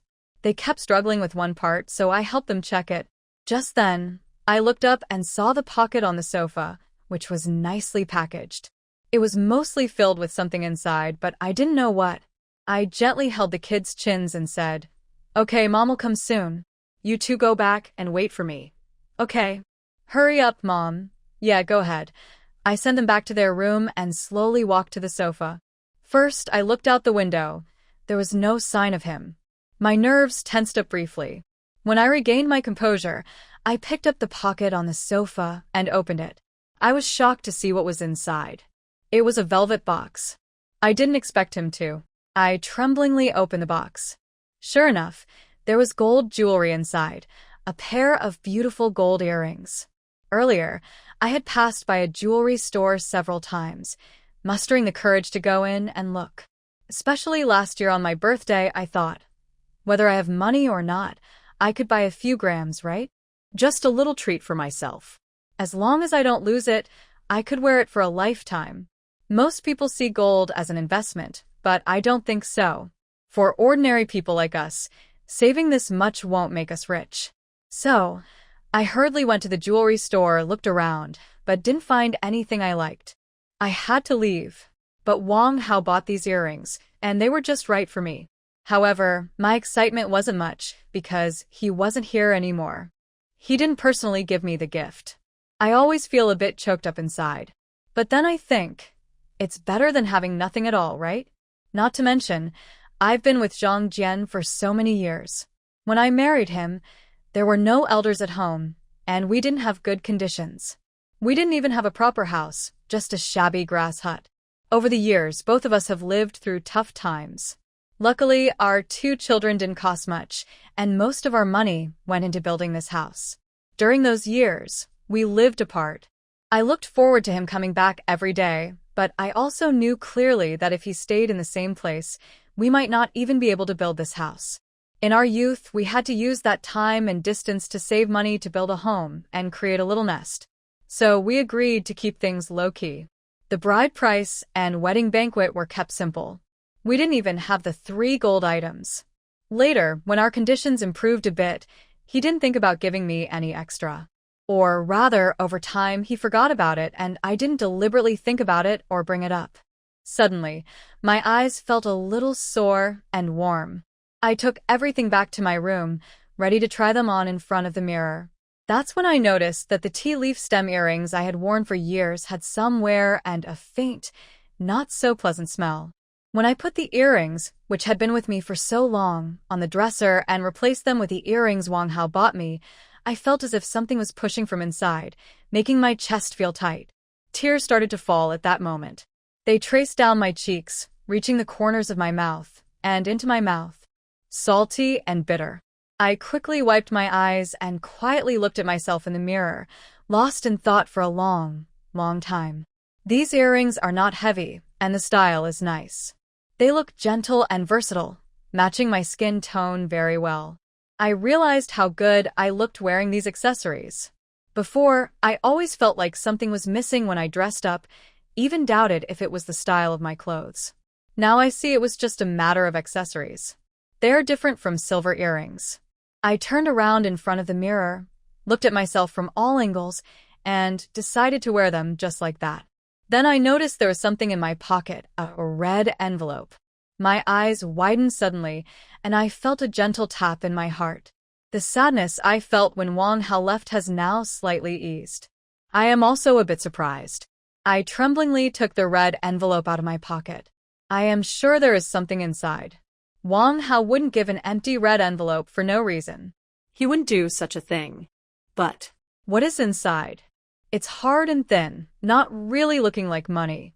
Until I opened it and poured out a card, I realized it was a bank savings card. It's an agricultural bank card, and the card is wrapped in a small piece of paper. I stood quietly for a few seconds, just staring in silence. Then I opened the small paper. It had Wang Hao's handwriting, strong and clear, and very simple. The whole note said, bank card password, 198122. 198122. My birthday, February 20th, 1981. He actually knew. When I was with him before, we never exchanged birthday gifts. Maybe because the time hadn't come, or we just missed it. I think I might have told him, or maybe I didn't. I probably did. But Even if I told him, I probably only shared my lunar birthday. In our small town in Guizhou, the default birthday is based on the lunar calendar. Mine is the 16th day of the Lunar New Year. The date on the solar calendar is February 20th. Before I was 19, I didn't even know my solar birthday was February 20th. At that time, I was already working away from home, about a year or two. Later, I met Zhang Jian, got married, and had children. Back then, I was in the coastal area of Fujian. I went to Fujian because I knew Wang Hao was in Guangdong. After he left me, I refused to move to the same city as him. Once, in a factory, I overheard a girl from the coast talking about zodiac signs. That's when I learned there are 12 zodiac signs. I looked up the dates on my phone, thinking I was Aquarius. But I felt that some traits of Aquarius didn't really match me. Later, I faintly heard that you need to check the lunar birthday to know the zodiac sign. So I looked at the solar calendar, but the date changes every year. You need to check the solar date for the year you were born. Back in 1981, so long ago, how could I know my exact birthday according to the solar calendar? Later, that girl explained to me, the lunar and solar calendars overlap once every 19 years, so your 19th birthday is the same date as your birth year on the solar calendar. That's when I realized I was born on February 20th, and I am a Pisces. So, is this card and the earring meant for my birthday? I haven't celebrated my birthday for many years. On the 16th day of the first lunar month, Zhang Jian was already at the factory. In our first year together, he took me to a small restaurant for a simple meal. The next year, he cooked me a bowl of noodles at home. That same year, we had a daughter, Zhang Jing. After that, he never celebrated my birthday again. This time, he didn't call and I didn't think much of it. Well, I can't even remember my own birthday. So, how could he? Never mind. Don't think about it too much. Around this time, Wang Hao replied to my message. I'll tell you in person when I come back. Did you see the gift I sent you? I asked him. Why did you suddenly want to give me a gift?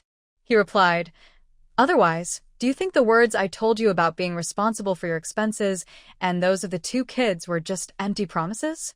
My heart skipped a beat. His message came again. From now on, I'll transfer money to this card for expenses. Use it when you need to. Do you like the gift? I smiled softly, feeling a touch of sweetness inside. Not bad, I like it. How did you suddenly think of giving me a gift? Wang Hao said, Xiaomei, I'm sorry. I was with you that day, but I lost track of time. Your birthday is past, but no one says you can't celebrate it late. A belated birthday gift. I hope you're not disappointed. Happy birthday, be good. My heart felt like a small stove burning brightly, warm all over. It was a warm feeling throughout. I hadn't felt this kind of romantic warmth spreading in my heart for a long time. It was like a piece of candy melting in my chest. Finally, I wiped away tears and replied to him. Thank you. Thank you for remembering my birthday, and thank you for the birthday gift. I like it very much. Please take good care of yourself when I'm not around. Okay, go ahead and get busy. Talk to you later when you have time. Our chat ended there. I guessed he probably had something to deal with. My son and daughter were shouting loudly in the room again, so I went to help. I just put my phone in my pocket and went to find the kids. The puzzle was a bit big, so it was quite difficult. I went back to the kitchen to rinse the rice and put it in the rice cooker, then returned to the puzzle. After messing around for a while, I still wasn't satisfied. My son pressed his fist against his cheek and mumbled, it would be great if Uncle Wang was here. He could finish it in no time. This made my daughter and me fall silent for a moment. That's true. Wang Hao is good at fixing things and is a man. Plus, he's a carpenter. Usually, he spends most of his time with his woodworking tools or drawing plans. For him, puzzles are very easy. Unfortunately, I don't know when he'll come next. I gently place my hands on my son and daughter's heads and rub them. All right, let's keep working on it. No matter when, we should improve our skills instead of relying on others. Uncle Wang is great, but he can't be here forever to help you. Only you can do things well if you learn to do them yourself. Do you understand? My son put his hand down and picked up the puzzle instructions again, studying from the beginning. Okay, you two keep looking. Mom is going to cook. My daughter immediately nodded. Okay, Mom. You go ahead. My brother and I will keep working. Good. I left the room and went to the kitchen. I opened the fridge, looked inside for a while, and decided which dishes to make. I gathered all the ingredients and put them on the stove. Later, someone knocked on the back door. It was Chun-shan. Since she left my house feeling a bit upset last time, we haven't met again. Everyone understands that there can be cracks between adults. So, the opening was a bit awkward and cold. She found a good way to start the conversation. Xiaomei, when do you plan to buy piglets this year? The pigs from Old Tang's farm will be ready soon. I heard they will give birth in the next couple of days. Shall we go see?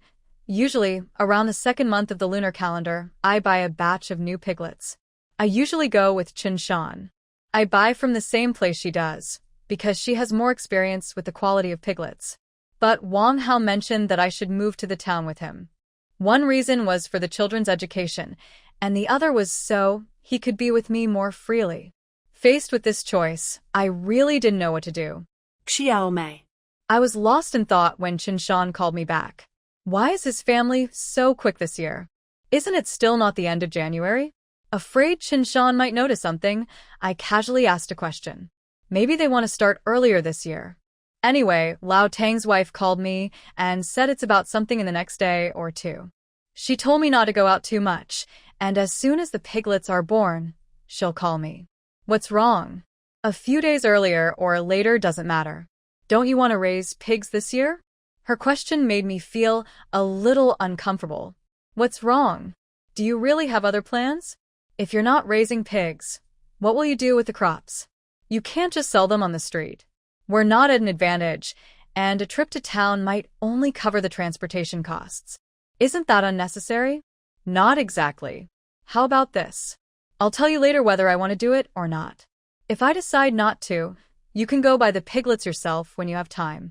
I didn't want to keep her waiting too long. I planned to call Wang Hao later to check the situation. Anyway, the piglets wouldn't be born anytime soon. I needed to think carefully first. Huh? Why so sudden? Weren't we supposed to buy together before? For Chun-shan, my current decision and response were a bit hard for her to accept. But for both of us, it's better not to be too close in the future. We need to gradually get used to it, and if one day we can't get along anymore, we should learn to go back to our own lives.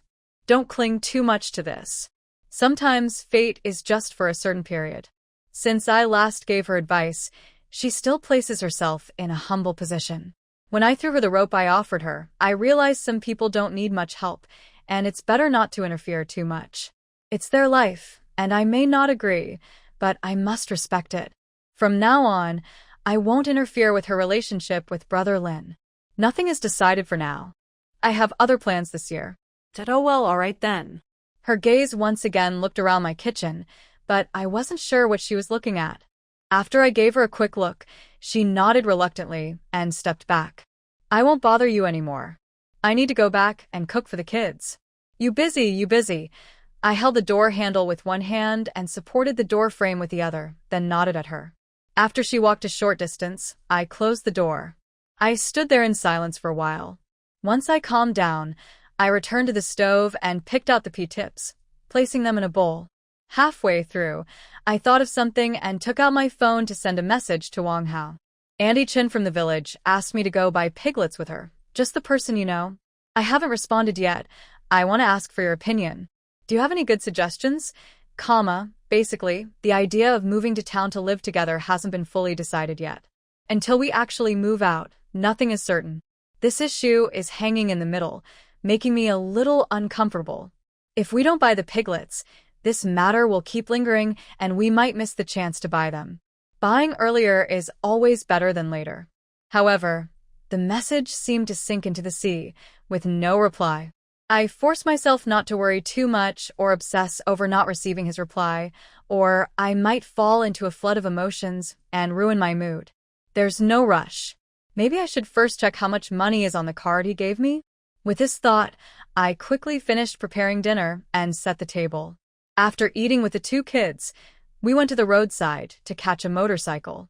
Both kids were dressed warmly, each wearing a suitable hat. Mom, why are we going out all of a sudden? Are we going to see Uncle Wang? Don't talk now, it's windy. I'll tell you more when we get to town. Oh, okay. From then on, no one spoke. When we arrived, I paid the driver 5 yuan. This intersection is very close to the agricultural bank in the old street, about 150 meters in a straight line. I led the 2 kids straight there. Next to us were 2 ATMs, so we didn't need to go inside. I told them to stay with me, standing on either side. I watched as I inserted my card into the ATM. My son, curious, asked, Mom, are you going to withdraw money? No, Mom just has a little thing to do. All right, don't speak for now. He nodded. I entered the password and clicked confirm. My heart trembled a little, filled with hope. I successfully accessed the account. My hands trembled as I checked the balance. Seeing 3,000 yuan on the bank card, I felt a strange feeling inside. It wasn't a lot, but it was definitely enough. 3,000 yuan. And this wasn't a one-time payment. He would send money to the card every month. That's what he said in the message. So, does that mean he gives me 3,000 yuan for living expenses each month? That amount is enough for me and the 2 children to cover living costs in town. Don't worry about him finding a house later. Even if I look for one, I can find it. A house costing 1,000 yuan a year is easy to find, and the location is good. The decoration inside won't be bad either. Finding one near the school is very convenient. I felt relieved until the screen warned me that if I didn't continue, the card would be automatically withdrawn. I quickly suppressed my emotions, trying to stay calm. I pretended to be composed and pressed the button to withdraw the card, carefully slipping it into my pocket. I checked several times to make sure I had the card safely, then took the 2 children outside. On the street, the children couldn't help but be a little greedy. Since I had money in my pocket and on the card, I was generous. We went into the supermarket and bought 2 big bags of groceries. I also bought a red pomelo, something I usually wouldn't spend money on. The children noticed I was in a good mood, and we all felt happy together. Until, at a corner, I suddenly heard my son say, Mom, it's Uncle Wang. I immediately pulled my children back and covered my son's mouth with one hand. I signaled to both of them silently not to speak. I quietly peeked closer. It was already evening. Even though we were in the middle of 2 streets, the lights weren't very bright. Or maybe it was darker on our side. Wang Hao and Li Shaokai were standing under a dim light. I could clearly see their figures. It turned out Wang Hao was looking for Li Shaokai. Had he not left town yet? I thought he had gone back. If he came to find Li Shaokai, he must have wanted to stop Li Shaokai from talking about me. He really has a special connection with Li Shaokai. Wang Hao's coat fell to the ground, about 2 or 3 meters away from where they were standing. Li Shaokai's clothes were neater, but still a bit crooked. They also looked unsteady and crooked. It seemed like they had just fought. They were about a meter apart. I saw Wang Hao slowly walk over, raise his hand to touch Li Shaokai's shoulder, but Li Shaokai dodged. Li Shaokai even pushed him away. Wang Hao was wobbling and staggering. He looked unsteady, which made my heart tighten.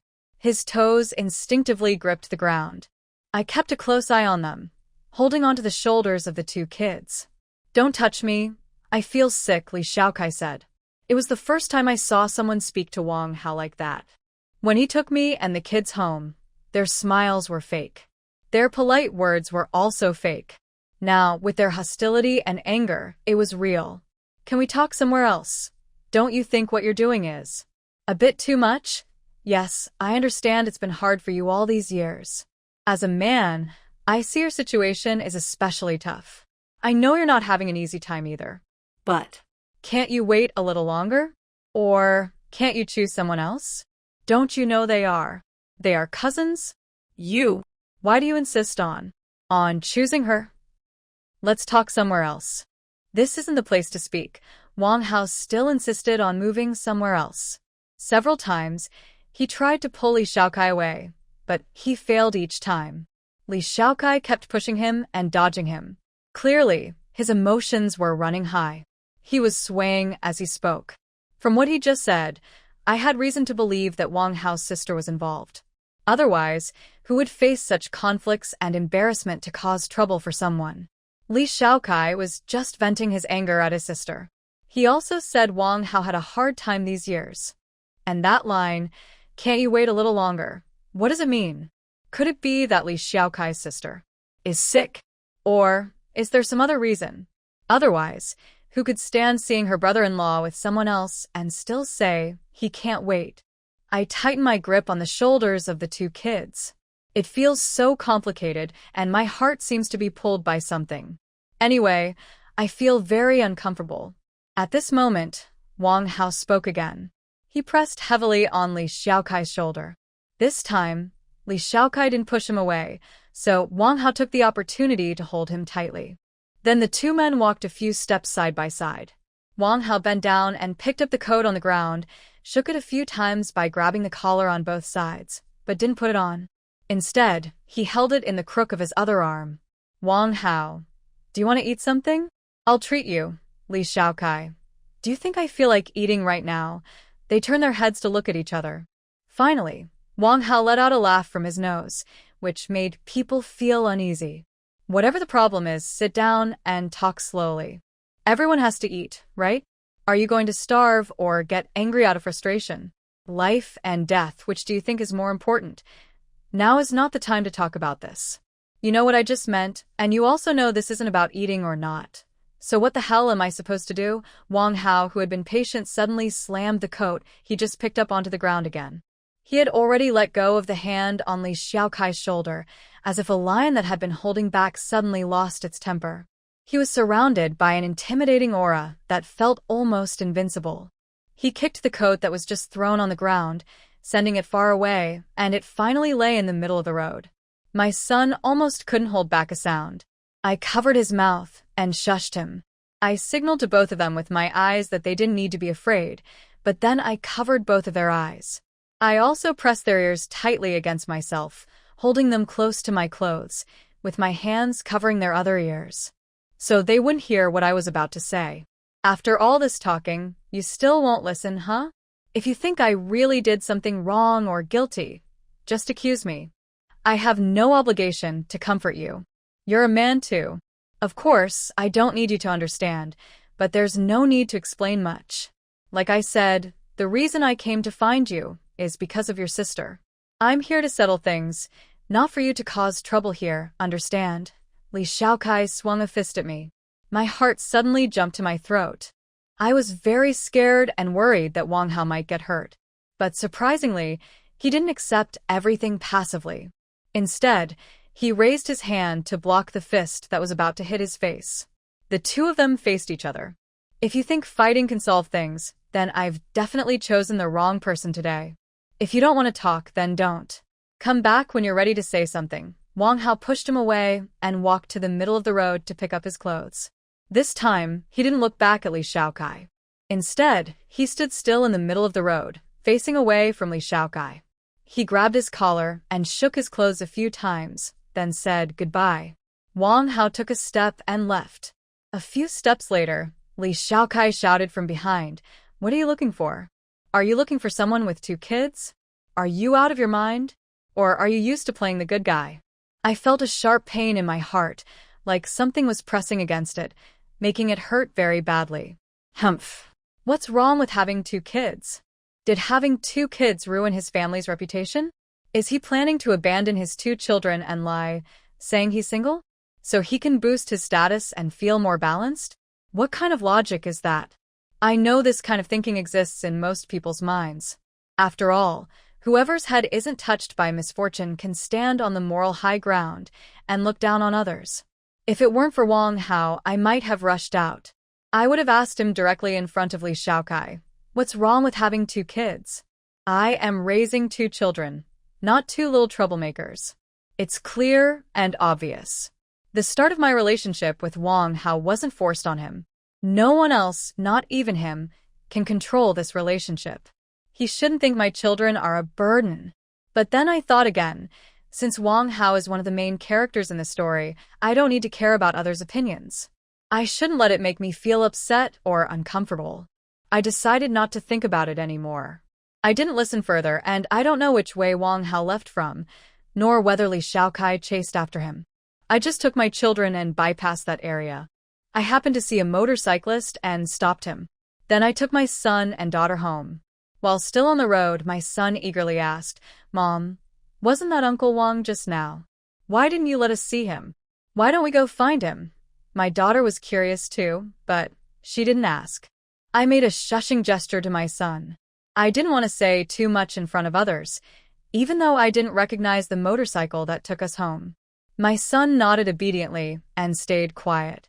But as soon as we got home, he started asking again, repeating what he had just said. Uncle Wang is an adult. He has his own friends and relatives. It's normal to have some things happen. The only thing we need to do is not bother him. This is a kind of politeness. If he wants us to know something, he will tell us himself. Understand? My son looked a bit confused, holding onto my thigh and burying his head deep. I could tell he was upset. His dependence on Wang Hao had grown a lot lately, and he always wanted to be with him. I could feel it too. My daughter stood nearby, her hand on my other thigh. She repeated what I had just said to my son. Mom means that everyone has things they don't want to talk about, and those things are called secrets. If Uncle Wang wants to tell us, he will do so someday. When others are handling their matters, we shouldn't appear. That would be rude. So today, when we saw Uncle Wang on the street, we shouldn't tell him or talk about it. Just pretend we don't know anything. I looked at my daughter with approval. I reached out and ruffled her hair. Yes, Xiao Jing is very smart. No wonder she's a year older than Xiao Yi and understands things better. Xiao Yi, did you understand what your sister just said? My daughter used the word secret to replace what we just discussed, and my son finally understood. He nodded at last. My heart eased, and I pushed their shoulders gently, letting them play while I went to boil water and prepare a bath for them. At night, I kept checking my phone repeatedly, but I didn't get any new messages from Wang Hao. He was just on the street a moment ago. I wonder if he will leave the town? If he doesn't leave, will he come over? Never mind, I was overthinking. It was just my own worry. Suddenly, my phone rang. I was startled.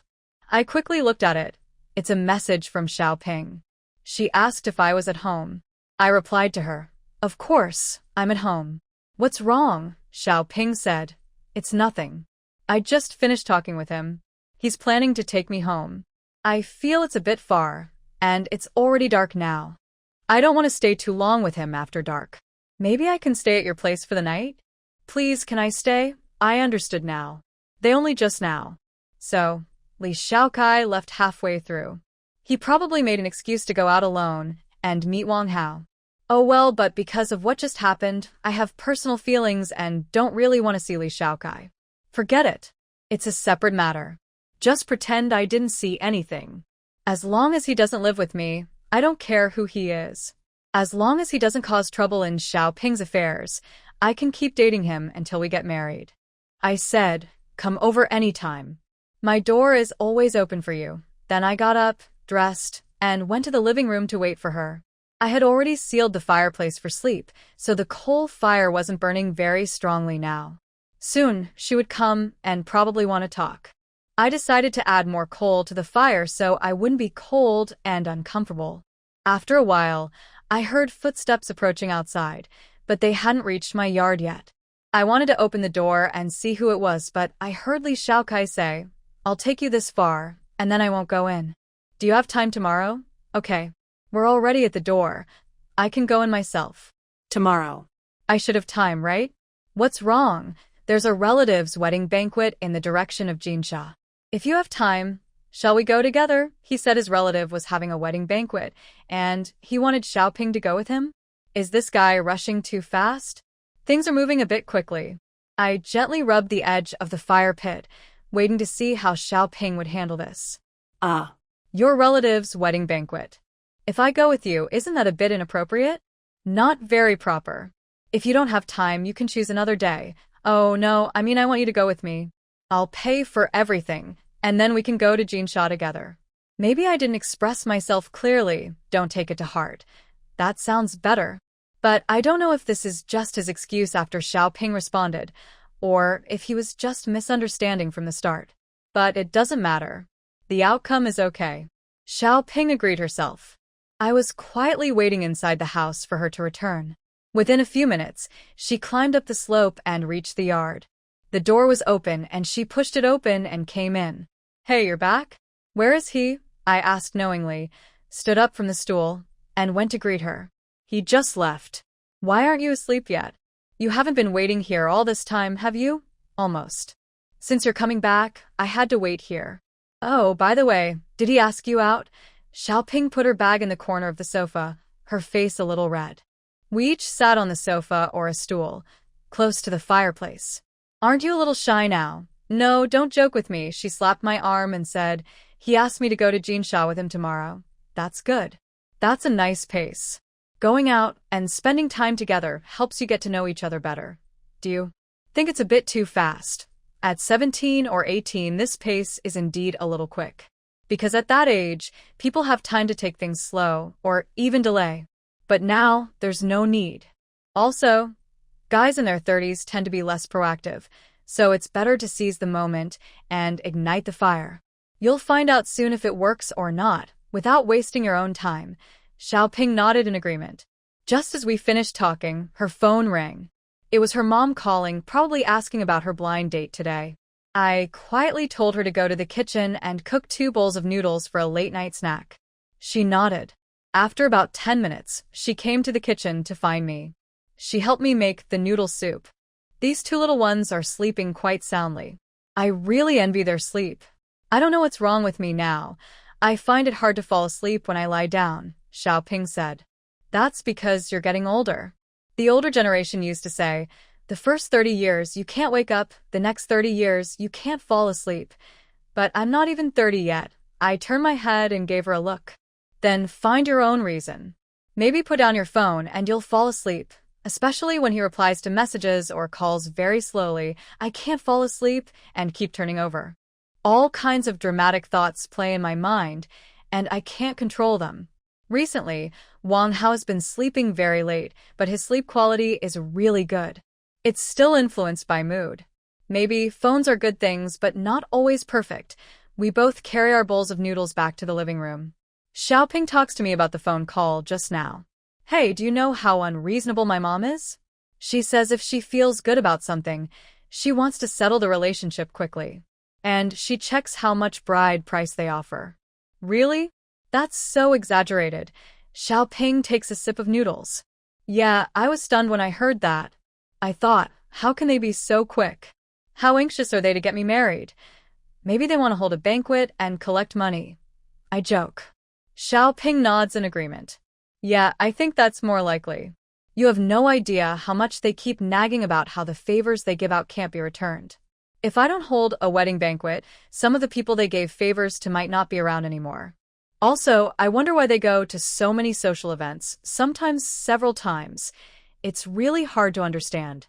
That's just how older generations are. Sigh, but it's okay to listen to some good advice. Pick the useful parts and ignore the rest. If you think someone is nice, you can get to know them better. No need to put too much pressure on yourself. Exactly. All right, eat quickly so you can rest early. It's getting late. Okay. I'll do the dishes later. Don't compete with me. Xiaoping volunteers. Don't worry. I won't compete, but tonight, let's not make a fuss. Just 2 bowls. Don't waste water or dish soap. We'll talk about it tomorrow morning. I wasn't planning to wash tonight. Tomorrow morning is fine. We'll do it after I wake up. We always have such good understanding. After all, we grew up together. Back then, I often stayed at her house. Besides that, I mostly stayed at home. I seem to get along well with many people and rarely have conflicts or arguments. But we didn't see each other often. Our relationship is quite casual. I'm not sure if it's because of my personality or if I was born naturally introverted. Only Xiaoping was an unexpected surprise. Later, I took her to the bathroom to wash up and soak her feet. I shared a room with her, and the 2 kids shared another. We ended up chatting about childhood memories or about Li Xiaokai. Finally, when both of us said, "Oh, it's time to sleep, we'll talk more tomorrow," and I gently patted my mouth, the conversation finally ended. Tonight, I slept surprisingly well, Probably because Xiaoping's presence distracted me. I didn't think much about Wang Hao at all. The next morning, I went to the bathroom and immediately checked my phone.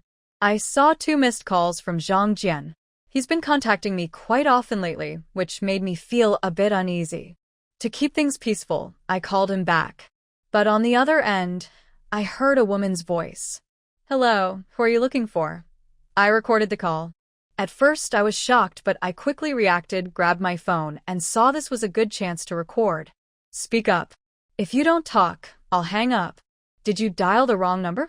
Are you sick?" Before she could hang up, I quickly asked, "Is this Zhang Jian's phone number?" "Are you looking for Zhang Jian?"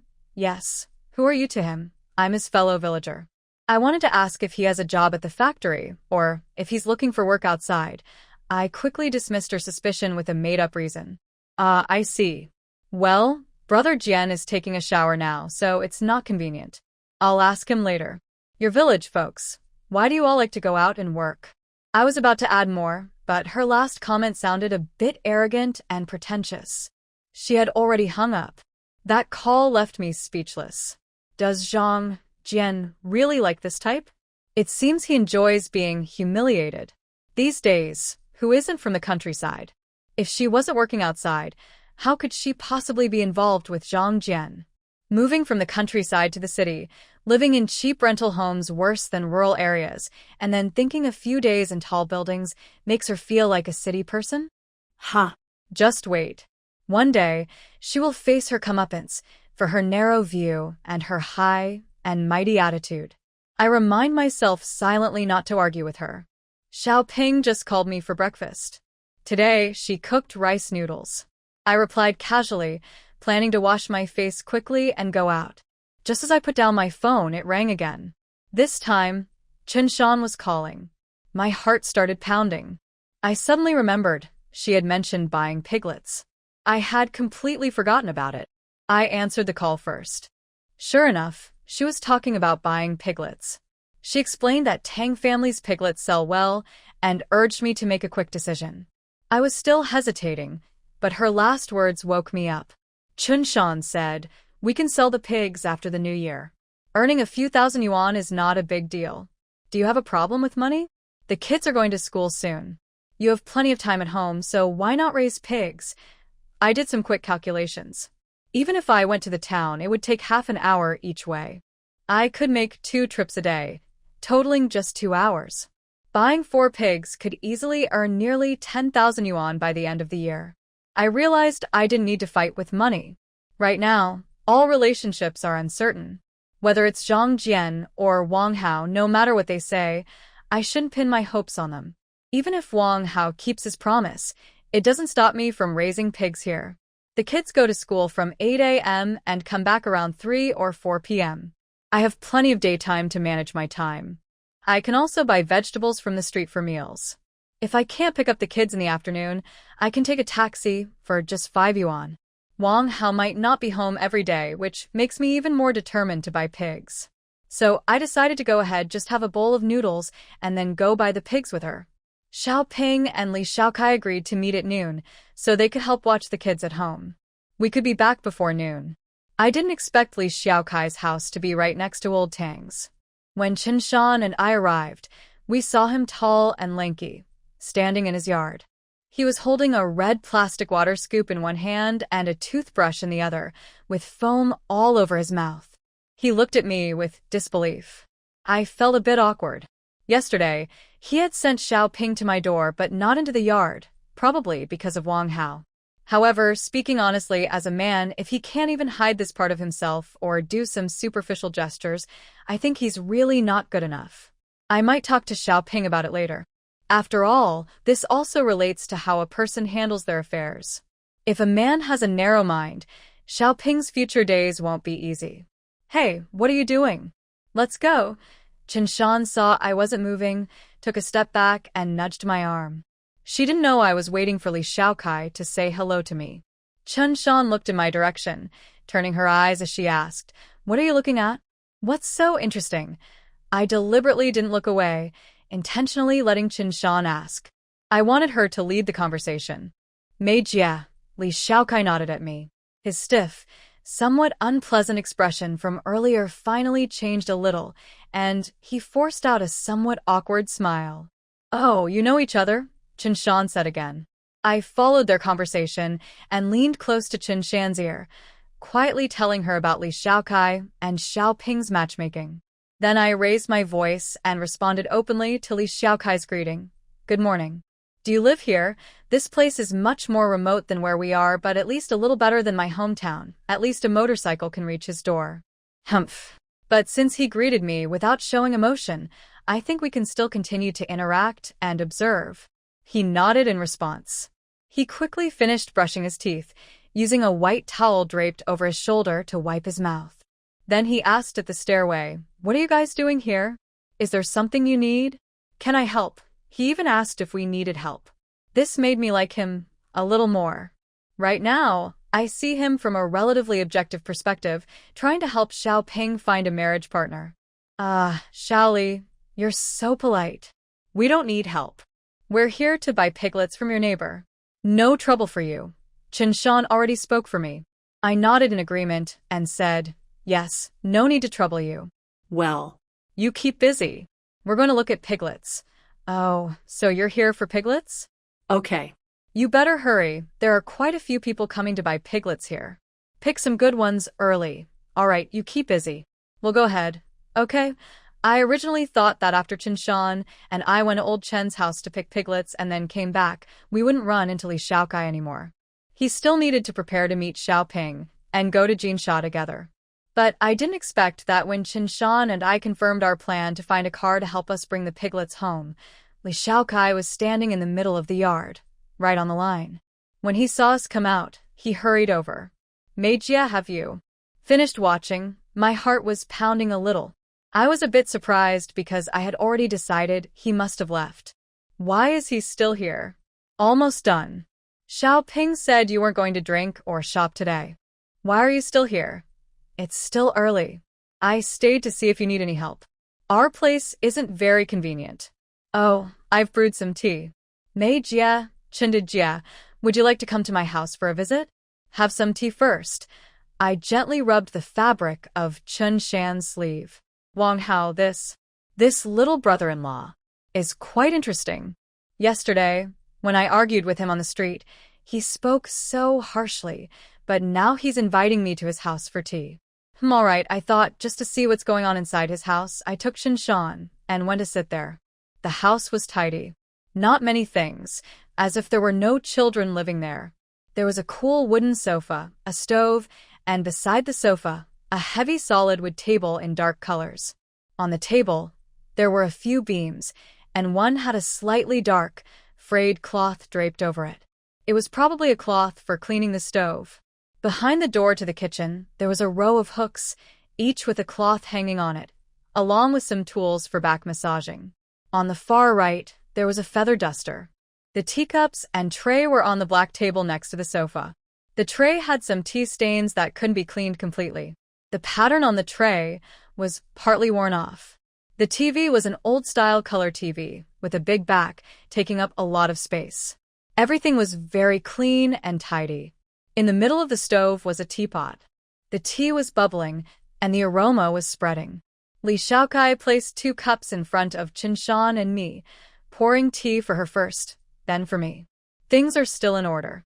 We casually talked for a while, mostly about how much piglets from old Tang's family cost per pound. Li Xiaokai understands the details well and can probably guess the price. He said, "Old Tang's family is usually honest and their quality is good. The piglets they raise are usually reliable. Their reputation is quite good. Yes, otherwise, how could we travel so far just to buy piglets? Well, the quality is good, but it's a bit troublesome. The piglets are confirmed, but we still don't know how to bring them home. Xiaomei, don't you know someone on the street who drives a tricycle? Why don't you call him to see if he's free today and ask him to help us bring the piglets?" Actually, I had already made the arrangements. About half an hour later, he would leave his house to come help us. I was about to go back to Qinshan, but my slow response made Li Xiaokai think I hadn't found anyone yet, so he spoke up. He also took a cup along the way, poured himself a glass of tea, and now held the cup by the rim, gently rubbing the glass with his thumb. He suggested, "If you don't mind, I can introduce you to the delivery person from our village. The price is fair and they won't cheat you." As soon as he said that, Qinshan immediately asked more questions. "Of course. Little brother, how does this person deliver? How do they charge?" "They just charge for fuel when they deliver from our place to yours." "I'll talk to him." "How many piglets did you buy?" "Altogether, 10 piglets. I have 6 and Sister May has 4. About 80 yuan. That's roughly the price." I gently rubbed the edge of my cup and watched him quietly. Qinshan was very excited, holding onto my arm.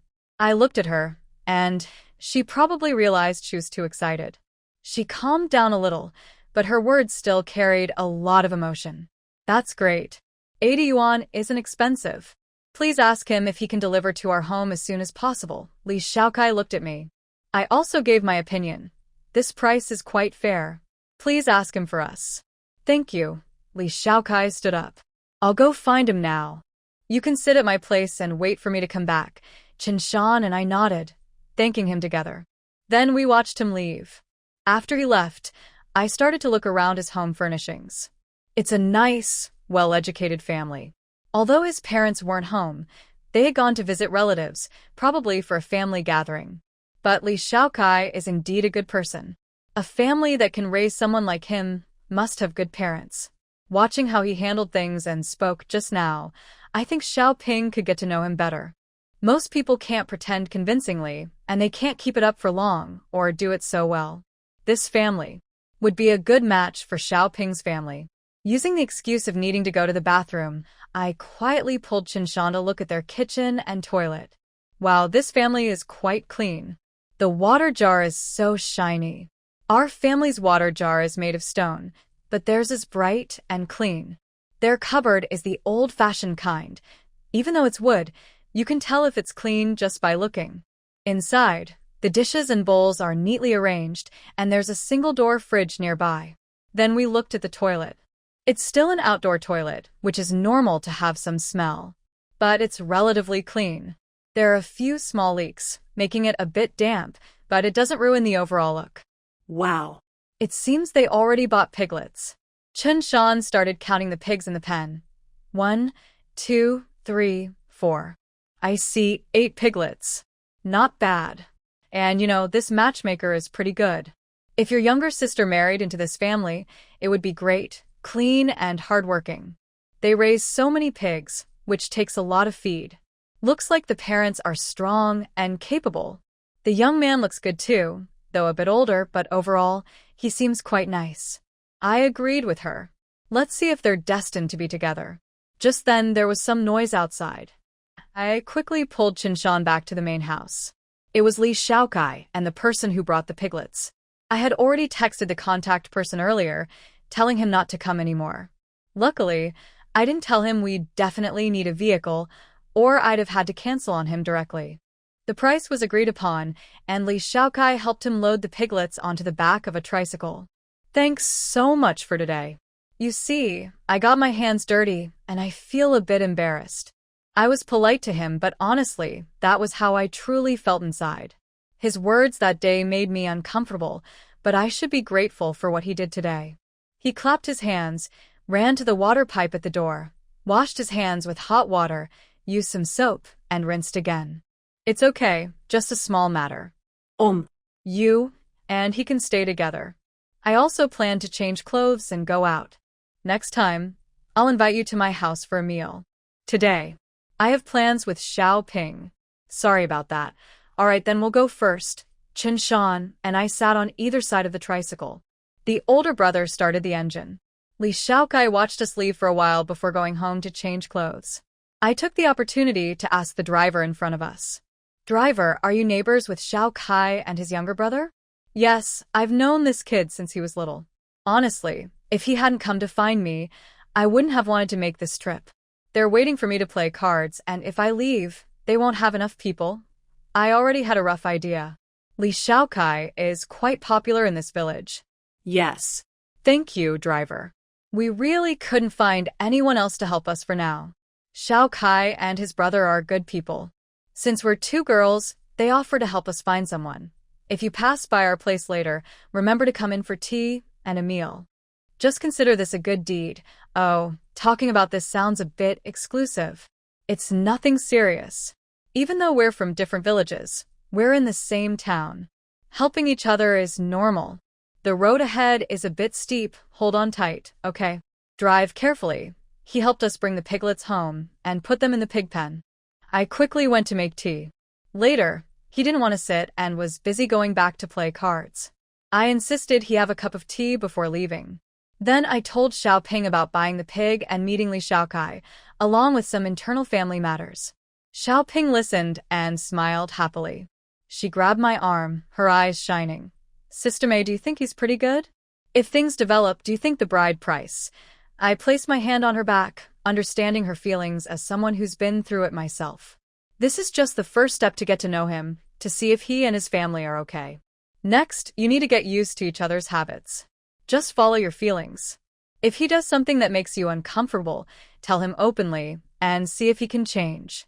Just take it naturally, don't be nervous. Right now, he seems like a good person. Okay, I understand.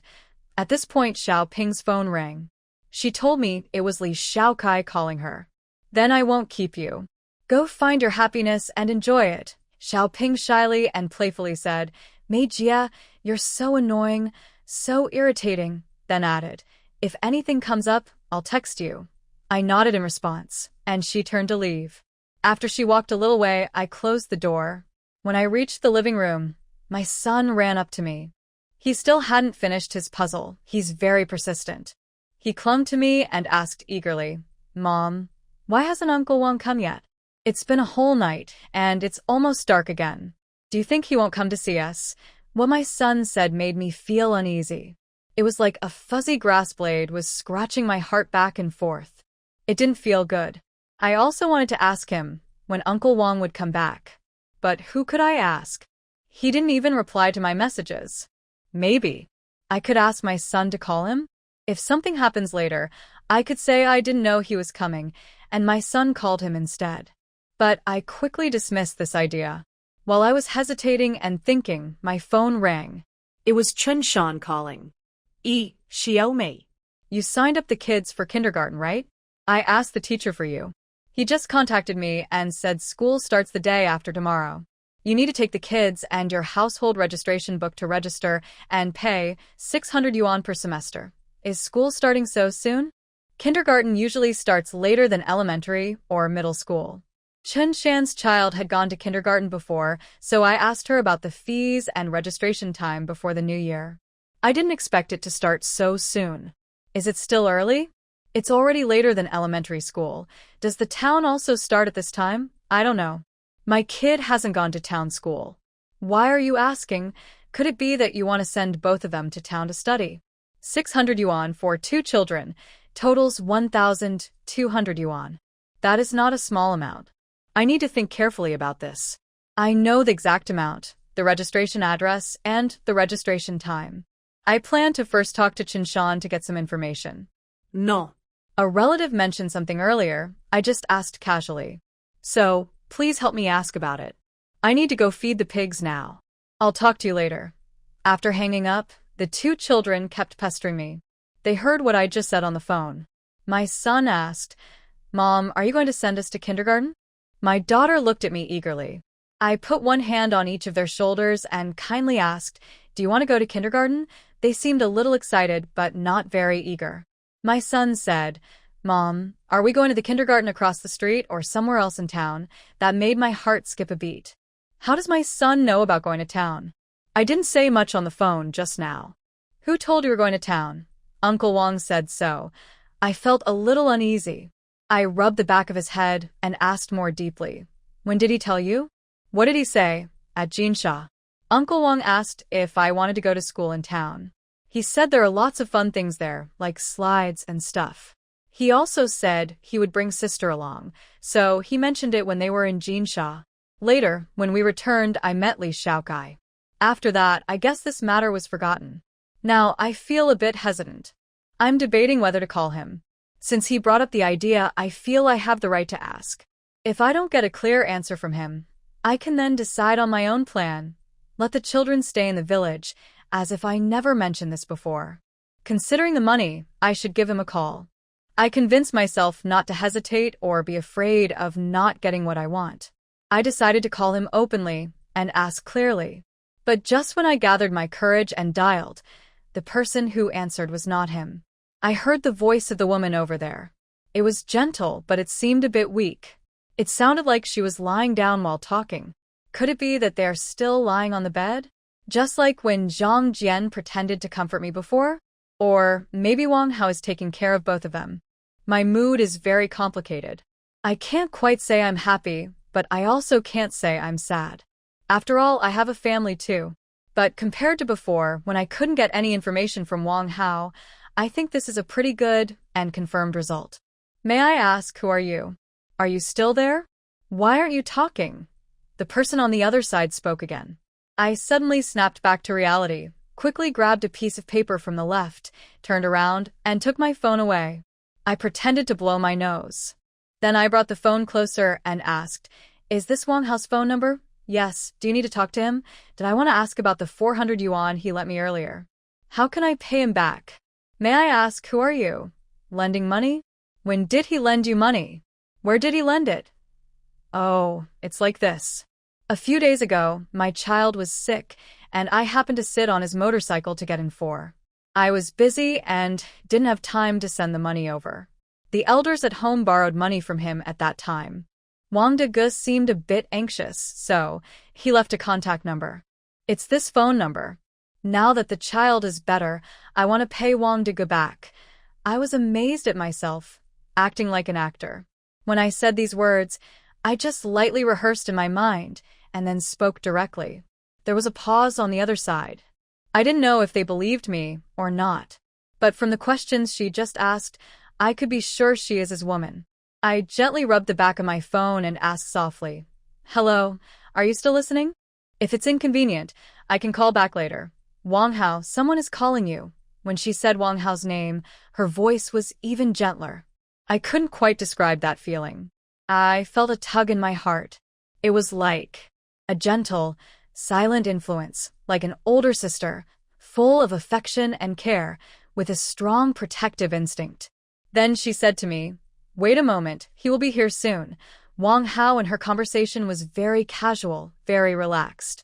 "Who is it?" He said he was a person who borrowed 400 yuan from you and wanted to pay you back. When she relayed this, she didn't even mention the woman.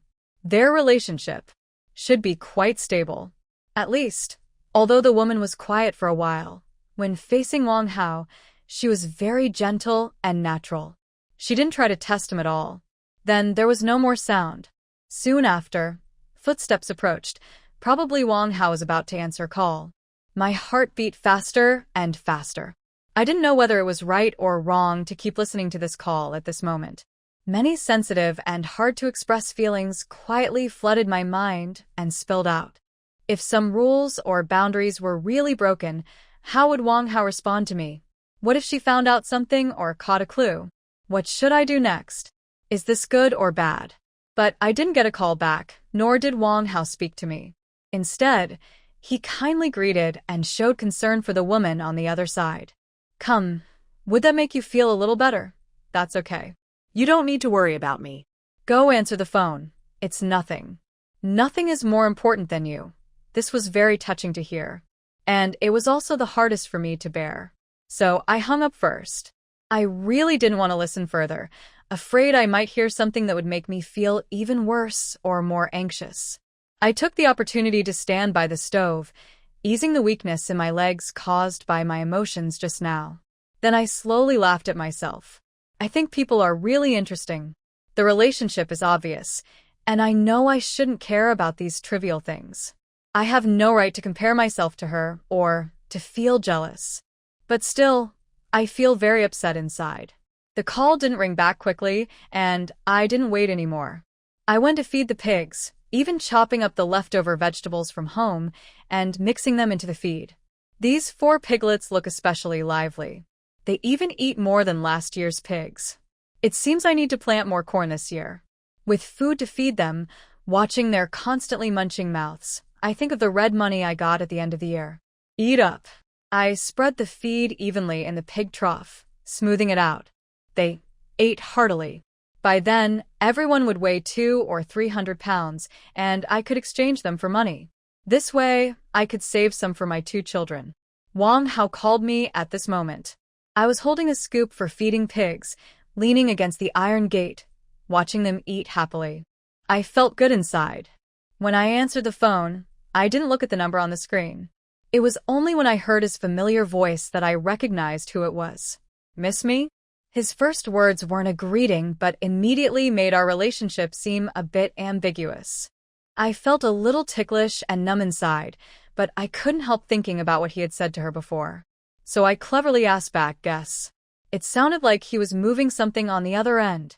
I heard some faint cracking sounds. His voice was still clear, just a little distant from the phone. I wasn't sure what he was doing. I guess you're thinking about me a lot. You probably miss me so much that you called me on your own. I gently rubbed the back of my phone with my thumb. Then I switched to the other ear to listen. Did you tell the kids to go to town to study? I used the kids as a way to steer the conversation back on track. Otherwise, he might have other things to do, and I'd be left with more unanswered questions. Better to handle the main issue first. Complaining about how I feel wouldn't help. It would just make him feel speechless. I also need to learn to control myself. Yeah. I asked Sister Chun to check the kindergarten registration times in the village. She told me today that the school starts the day after tomorrow. What do you think? I know you're concerned about this. Don't worry, everything is arranged. Someone will call you tomorrow. Just follow what they tell you to do. No need to worry about anything else. He sighed heavily, and his tone sounded a bit bitter. It's been so long since I heard from you. I thought you missed me. Turns out I was overthinking. You don't seem to have that intention at all. Really heartless. His words made me a little speechless. Then I remembered the message I sent him. I felt justified and said confidently, who didn't reply to the message. Was it me? Brother Wang is so busy and in a hurry. Nothing is settled yet. What if I call him and it happens to interfere with his work, making it hard for him to explain? I can't bear the reputation, and I definitely can't carry this burden. I deliberately tease him. Okay. I won't say anything more. His voice is soft and gentle. I was about to continue joking when I suddenly hear a woman's voice again. He raises his voice and responds, I'll talk to you when I get there. Don't move, okay? Then the call ends abruptly. I fall silent too. I stare at my phone screen for a long time. The screen goes dark for a while, but I don't move. Mom, can we eat a bag of snacks? My son comes over to ask me. I come back to myself. It's already 3 p.m. I put my phone back in my pocket. I gently touch the back of my son's head and bury my face in his. Yes, but remember to get a bag for your sister. Mom is about to cook. Don't eat too much. Got it, I won't eat too much. Thanks, Mom. Bye-bye, Mom. When the food is ready, call me and my sister. We'll come over to serve the dishes. Okay, go ahead. Remember to ask your sister to check the fire and add coal if needed. Be careful not to get burned. Got it. We'll complete the task. My son runs off again. I don't stay at the pig pen anymore. I go to the kitchen to cook. While chopping shredded potatoes, a message suddenly pops up on my phone. I put down the knife and take a look. It's from an unknown number. But as soon as I open it, I am sure it's Wang Hao. The message says, remember this number, 139XXXXXXXX. He will call you tomorrow. When you answer, confirm who it is. Also, remember I miss you. I'm really impressed. It even ends with a sweet, cheesy message. Sigh, I'm truly weak against this man. So it's understandable that his wife is so warm and gentle with him. If I don't compare deliberately, he's actually doing quite well. Both sides are respectable, and he speaks nicely. Then I'll prepare for both possibilities. Anyway, there are 2 days to register. If he doesn't call, I will directly register the children in the village. Many things can't be controlled just by thinking. I'll go with the flow. I can't let his actions disrupt my life rhythm. Fortunately, the next morning at 9 o'clock, I received a call on my phone. May I ask if you are Ms. Li Xiaomei? Yes, I am. Who's speaking? I'm Xiao Wang. entrusted to help you with a school registration. Where are you? Do you want me to send a car to pick you up? Oh, no need, no need. I try to hide my nervousness and excitement, speaking as calmly as possible. Just tell me where you are, and we will come to find you. No need to trouble yourself. All right, bring the household registration books for the 2 children and come to the entrance of the central kindergarten. Call me when you arrive and I will come out to meet you. Okay, okay. We will come as soon as possible. That's all for now, thank you. No problem. After hanging up, I called the 2 children over. Luckily, they had just finished breakfast, so I only needed to change into cleaner clothes before leaving. I took out the household registration books and the registration fee from the drawer, rolled a few bills, and put them in my pocket. After a final check, I changed into a decent jacket. Let's go, we're going to register. The children cheered. Okay. Yay, registration time. We took a motorcycle to the central kindergarten. As soon as we got off, I saw a person sitting at a small shop at the entrance. He looked to be in his 50s, quite friendly. The weather was still a bit cool, but he was only wearing a thin Zhongshan suit jacket. He was neat and tidy. There were 2 pens tucked into his chest pocket. Could he be a teacher or a leader inside the kindergarten? Afraid of approaching the wrong person, I made a call. Sure enough, his phone rang in his pocket. I went over with the children to meet him. Hello, hello, I greeted him. He handed me a folder and said simply, "This is from Xiao Wang, entrusted to me to give to you. Did you bring the household registration books?" I took the folder, feeling it was a bit thick, but I wasn't sure what was inside. I vaguely thought it might be money, but I couldn't afford to get distracted now, and I felt a bit shy to open it in front of him. I quickly held on to it, telling myself to finish this process first. I brought everything. Good, follow me. Okay. I held the 2 children's hands and followed him into the school. He said while walking, "Let's go register first, and then I'll take you to see the house later." Looking at the house. I had thought about this earlier when I was on the way, but since Wang Hao hasn't returned yet, I decided to let the 2 kids register first. At worst, I could call him after registering to see if he has any plans or suggestions. If he can't come back, I can try to find a house myself. Seeing the actual house before making a decision is always better than rushing into it. It seems he had already made arrangements before. If I didn't call him in advance, would he notify me later on his own? There's no answer to that. I was filled with happiness and excitement, walking behind this elder. We queued up, took the household registration book, registered, and paid. The whole process was smooth, with only some waiting in line. The only difference was that the fee here was higher than in our village's kindergarten, 900 yuan per semester. Luckily, I brought enough money. I took all the remaining money from the drawer, paid the tuition, and still had some left, which I carefully tucked into my pocket. All right, let's go. Are we going to see the house now? I asked. He nodded and led us downhill straight to the kindergarten entrance. Yes, just nearby. Let's see if it's suitable. Okay. Thank you for your trouble. He nodded gently in response. He didn't talk much along the way, just led us to the house. It was an old staff housing unit from his previous workplace, a simple 2-bedroom. Although old, it was still in the town center. Now, some residents have renovated or moved out, some rent, and some sell if possible. There are also a few scattered residents living there. The unit hasn't moved out yet and is still in the same place. It's safer than other areas. I think even if we sleep with the door open at night, no thief would come. It's only about 200 meters from the kindergarten. The elder was standing outside on the corridor, holding a cigarette. When I approached, he quickly took a few puffs, then stubbed out the cigarette on the cement railing and threw the butt into a nearby trash bin. Have you looked it over? What do you think? It's quite good. Is there anything you need to add? I shook my head. Then, I will give you the keys. If you need to move things in, call me and I will arrange a car for you. I probably won't need to now.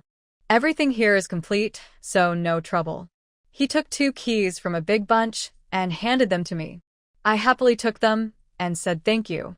He still looked calm, glanced at me, and said he had some other things to do before leaving.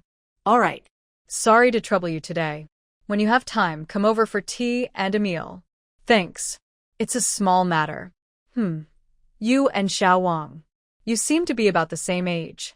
Were you classmates before? This was the first time today he spoke so much and asked about my relationship with Wang Hao. I thought he didn't care much and wasn't curious. But now I see. Of course he's curious. Seeing I hesitated a bit, he nodded slightly, with a look that said, "Sorry for the intrusion," and said, "I'll go now. Contact me if you need anything," then turned and walked down the corridor. I watched him walk away by the railing, feeling a mix of unspoken feelings swirling inside. Some words don't need to be said fully. Everyone understands in their hearts. But not saying anything is better than saying too much. It's best kept in my heart. Wang Hao will explain himself, or maybe he was just curious. The two kids came out of the house, arguing and making noise. My son tugged at my sleeve and asked, "Mom, will we live here forever? Will we go to school on the street?" My daughter looked at me curiously, waiting for my answer. I crouched between them and wrapped my arms around both. "Yes, do you like it here?" My son almost jumped with joy. Yes. "I like it here, so much. Shopping is easy, just on the street. Tang's supermarket is there too." "Mom, will we go to school here in the future? Will we not go home anymore?" My daughter also looked curious. After hearing my answer, her smile deepened, clearly liking this place. "Mom, will I go to kindergarten here and then continue to elementary school later?" I brushed aside her stray hair. She smiled and nodded, saying, "Yes, from now on, we'll be studying here." "Are you happy?" She nodded again, saying she was very happy, but also a little sad. I asked her what was wrong. She said that if she studied here, she wouldn't be able to see her good friends from the village often. There is a little girl nearby, just a few months younger than her daughter. During the New Year and Spring Festival, that girl was sent to her grandmother's house because her mother was having a second baby and couldn't take care of her.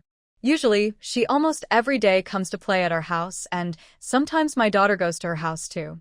Although my son and daughter are very good friends and are always together, my daughter's relationship with that girl is special. No one can replace her. It's like how I was with Xiao Ping when I was young. "Sweetheart, don't worry. As long as you're on holiday, we can go back anytime. When we go back, you'll see Xiao Kuei." I also wanted to tell my daughter that growing up means constantly making choices to let go of things. In the future, everyone will take different paths, and parting ways is inevitable. She needs to get used to saying goodbye, and even being alone sometimes. But in the end, I stopped myself from saying more. She's only 5 or 6 years old, and there's no need for her to feel such heavy feelings. It's better to enjoy each happy day and each happy year. These big ideas can wait until she's older and can understand them better. Okay, alright, don't think too much. Let's look around some more, then go home to pack some food and clothes. Tomorrow we'll move in. Okay? Mom, can you buy me and my sister a piece of candy? The Tang family supermarket is just outside. I saw it earlier, so close, so near. Sure. Later, I'll buy 2 pieces for each of you, okay? Just 1 piece is enough. We'll buy more tomorrow. Oh, my son has a good sense of what's right. That's worth praising. Hee. That's what Uncle Wang said. Uncle Wang says you shouldn't take too much. Save some for later. I ate 2 today, and there's none left for tomorrow. That's not worth it. When he mentioned Wang Hao, I felt a warm feeling inside again. After locking the door, I took the 2 children downstairs. I met a man in his 30s at the corner of the stairs. He seemed to live here too. When he saw the 3 of us newcomers, he stopped and stared at us intently. His gaze fixed on us for a long time, as if he wanted to see through us. It made me feel a bit uneasy. I instinctively guided the children to the side and moved away. I thought to myself, if he's a local resident curious about us moving here, he could just ask. He could say, "Are you new here?" But he didn't speak. He just kept staring at us. His eyes made me feel cold and scared.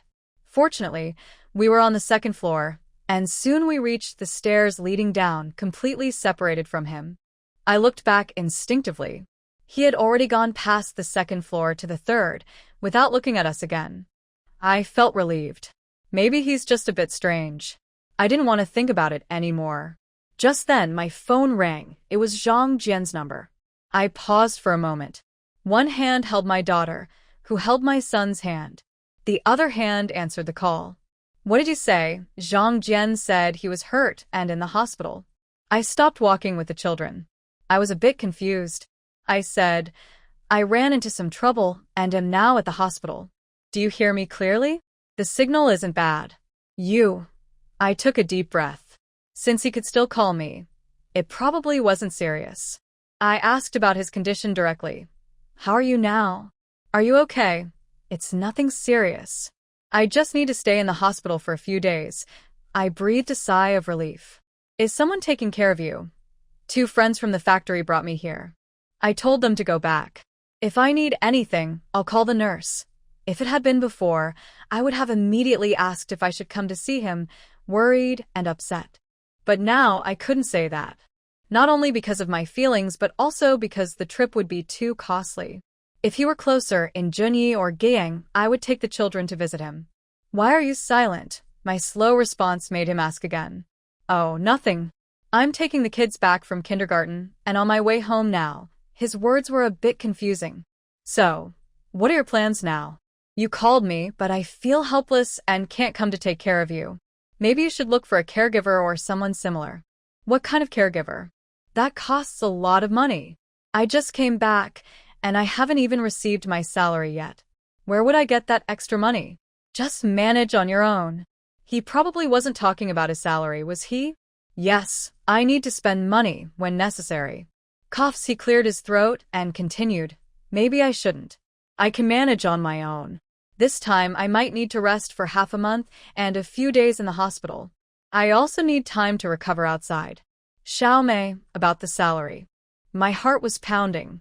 I don't completely stop caring about him, but since he's outside and I'm here with 2 kids, I am very sensitive about money. Every day costs money to live. I started to lose trust in him. If what he said is true, I can manage for a month or 2. But I worry his lies are like an arrow shot from a bow. Once released, it can't be taken back, and he might keep trying to deceive me. How should I respond to him? If I keep obsessing over money, he might think I only care about that, giving him a reason to turn around and accuse me.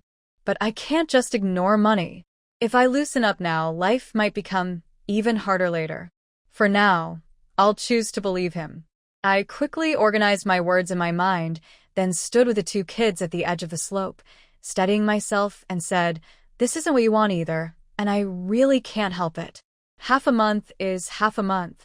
Let's cooperate with the hospital treatment first. It's not easy for you outside, so your health comes first. I can manage here. For half a month. I just paid the kids' tuition, which is quite expensive. I was planning to renovate the kitchen, but let's postpone that until you're better. Let's both hold on together. Just be careful and cautious when you go back to work, and don't get hurt again. No one will take care of you if you get hurt, and it's hard for me to listen to that. Even for the sake of the kids, you should be more careful. I don't know how he felt hearing this. But I'm not a saint. I care when I should, and I remind him when I need to. I can understand and feel worried and sad for him from his perspective if he were to have an accident. He also needs to consider my side. I can't earn money with 2 kids, so if I work hard, he has to pay. I must never step back from my own path. He has been quiet for a long time, probably thinking carefully about what I said. He might still be struggling inside. But during this quiet time, I feel that my previous bold guess might be wrong. I used to think he was lying to me, but now I believe he is telling the truth. If he truly has no second thoughts, if he is really in the hospital, when I say this, he should respond in one of 2 ways. Either he will blame me, saying, Li Xiaomei, do you have no conscience? I am already like this, and you still only think about wages? I said half a month, just half a month. Are you planning everything so precisely?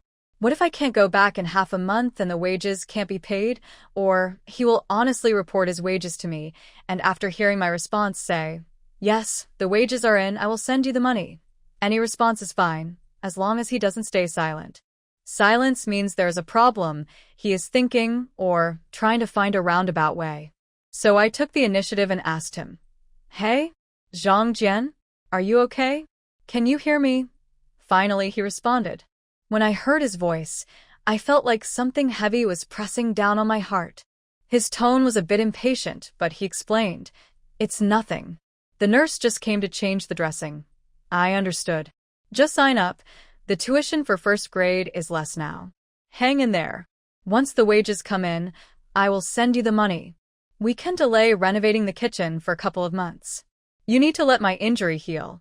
If I don't recover well, how can I go out to earn money? I clenched the phone cover, paused for a few seconds, then said, eat less spicy and greasy food. It will help you recover. I emphasized the words, spicy and greasy, believing he would understand. Before he could reply, I found a reason to hang up. Take good care of yourself and get well. I'll take the kids home first, and I'll call you later. Oh, by the way, your phone. Last time I called, a woman answered. You should be more careful. Don't leave it lying around.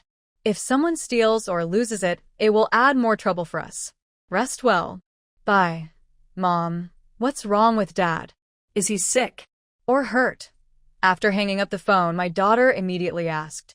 My son also asked, Mom, why is Dad in the hospital? I take both children seriously, whether it's about family love or their health and well-being. So I pulled them aside and crouched down in the middle.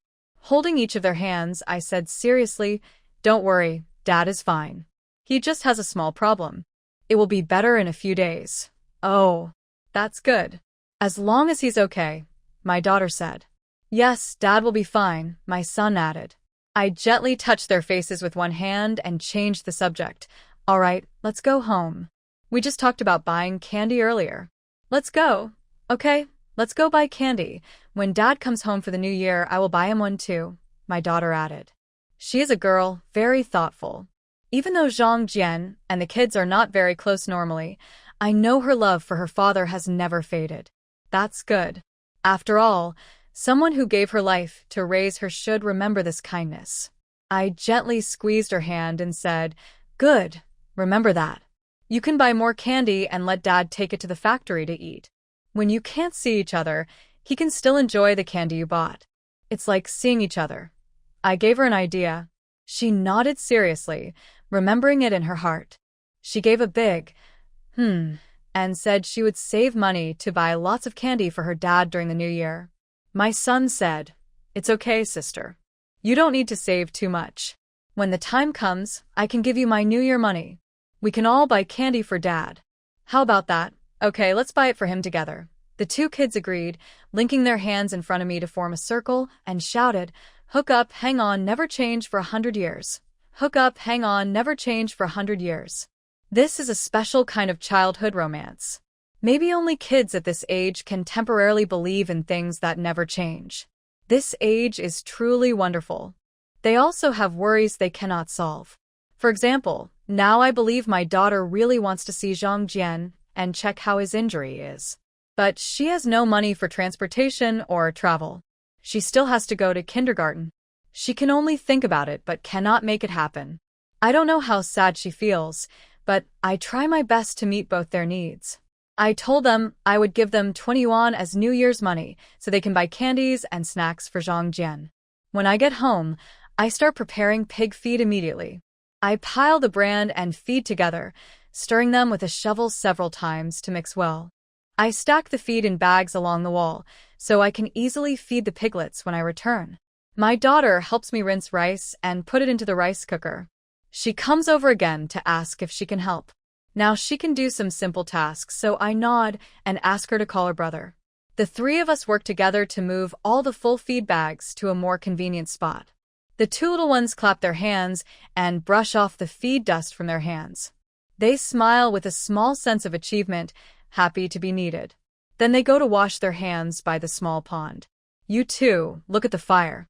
If you need to add coal, just add a little. Mom will call you when dinner is ready. Okay. Led by my daughter, the two children go to the living room. As soon as they leave, I finish washing my hands and start cooking. Suddenly, there's a knock on the kitchen door again. I pause, put on my apron fully, tie it up, and go to open the door. It's Chen Shan. Oh, the weather is so cold today. It's freezing. She keeps her hands in her sleeves to keep warm, wearing old cotton shoes with a zipper that's no longer functional with a big hole.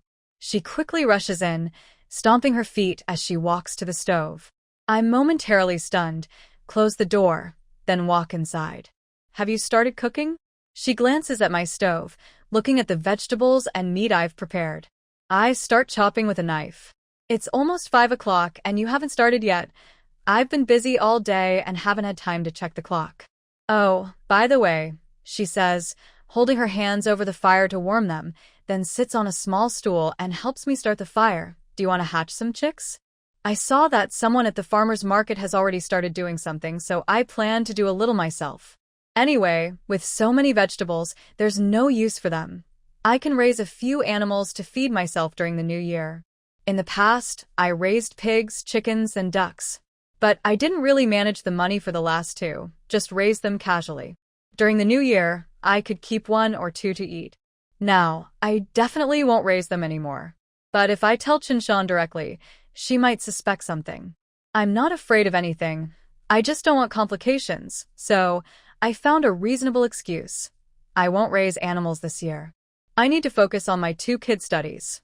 Have you already signed up? I nodded. You're pretty quick then. But if you send the kids to kindergarten, wouldn't you have more time? Those animals are pretty dirty and sometimes I need to let them out. I'm too lazy to clean up after them. This year, I won't raise any more. For pigs are enough. Okay. If you don't want to raise them, I'll hatch some myself. By the way, May, are you still upset about what happened before? When she suddenly brought this up, I felt she had something to say or ask for. I paused slightly while cutting meat, but quickly returned to normal. I looked up at her. She frowned, feeling a bit embarrassed and awkward. Why are you bringing this up all of a sudden? Oh, come on. She put down the tongs, stood up, and came over to help me peel the garlic leaves next to me. She washed them in the sink, then brought them over to set aside. She spoke closer to me. My emotions were a bit unstable back then, and that was a little uncomfortable, right? That wasn't my intention. I was just caught up in the situation. So, I was part of it. Please don't hold it against me. Don't be angry. The previous matter did make me a little uncomfortable. I didn't directly deny her. I just felt that I shouldn't tell her my thoughts anymore or say much about her affairs. For everyday matters, I would handle them as needed, help when I should, and avoid discussing family issues. With this in mind, I told her, Big sister, I can't really say whether I was angry or not. I was just worried about you at the time. You don't need to think too much about it. Just do what you think is right. From now on, everyone should handle things their own way, and you shouldn't keep this in your heart just because of this matter. You don't need to always worry about it. I said, stay for a home-cooked meal later. It's just me and the 2 kids at home, so it will be more lively with 1 more person. Oh, that's too much trouble. I often come over to eat at your place. No problem. Do you still have doubts in your heart? Asked her back. She kept shaking her head and waving her hands. Oh no. How could that be? Why would I think that? I know you're only doing this because you care about me. I looked at her quietly. We exchanged glances. In the end, she felt guilty and awkwardly smiled, then turned her head first. She also touched my arm and said, let's not talk about this anymore. Thanks for your trouble later. Coming to eat our new rice again. This is just some old rice from last year, still stored away. As long as it's your family's, it's fine. Old rice can be eaten as if it's new. All right. I thought we could avoid the topic this way, but she brought it up again in the end. It was mostly about Brother Lin's situation outside. She handed me her phone and said, a few days ago, I could still reach him, but recently I can't get through. Can you check if he's blocked again? I operated the phone in front of her. The call was still ongoing on the other end. I nodded and confirmed, most likely he's been blocked. Her face showed a hint of disappointment. Her expression fell instantly. I could feel her sadness, and I felt uncomfortable too, but there was nothing I could do. I just quietly watched her, letting her stay at home for a meal. There really wasn't much else I could do. Suddenly, she grabbed my wrist as if clutching a lifeline, looking at me earnestly. Girl, I've never believed in anyone, but I believe in you. Do you have any good ideas? Can you teach me? This time, I won't ignore your advice. I will think carefully. My hand, holding the knife, trembled slightly. Steadying my mind, I said, Big sister, I'm younger than you.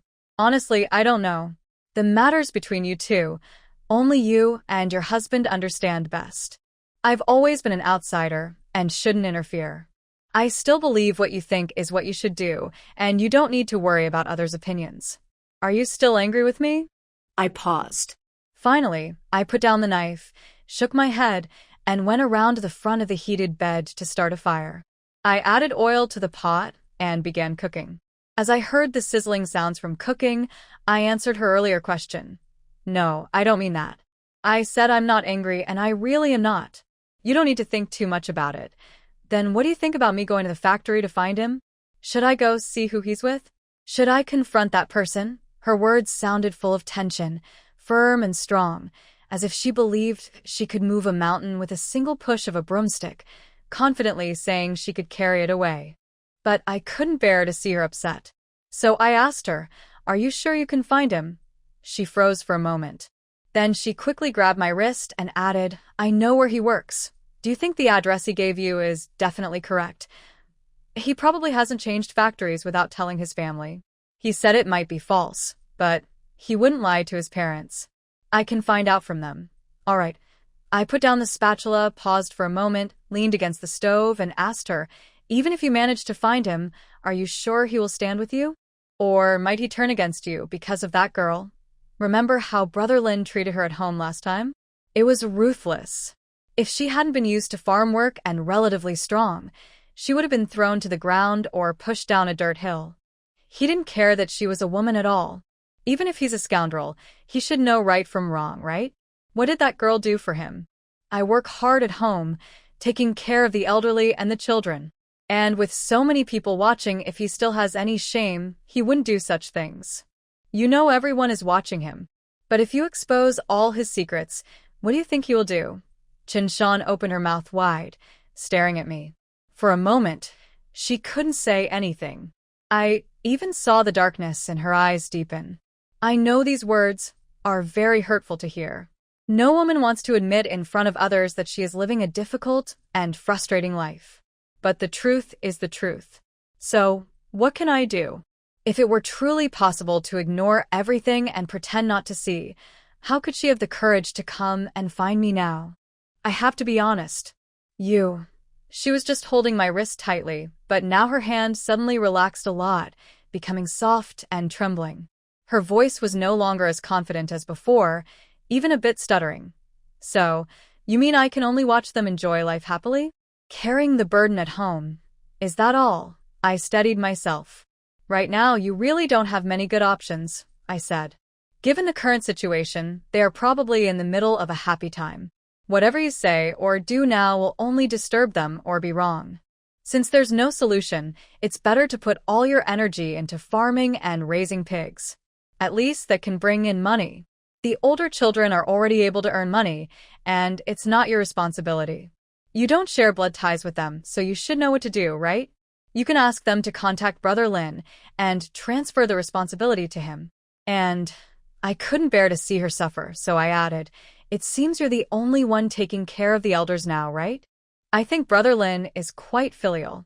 Since they're used to your efforts but also look down on what you do, you should withdraw your help now. As long as no one is watching, the two elders will naturally push him to come back. Just stay calm now, don't think about feelings or whether he's a man or not. Focus on raising pigs and farming, and take good care of your two children." There's nothing more I can say. She listened to me in silence. For a long time, she finally took a step back. In a hidden corner, her hands clenched into fists tightly. Her expression was full of restraint and struggle. Recently, I was the same, especially when Zhang Jian's phone was often unreachable or replies were delayed. I started feeling like that too. I looked on with a heavy heart.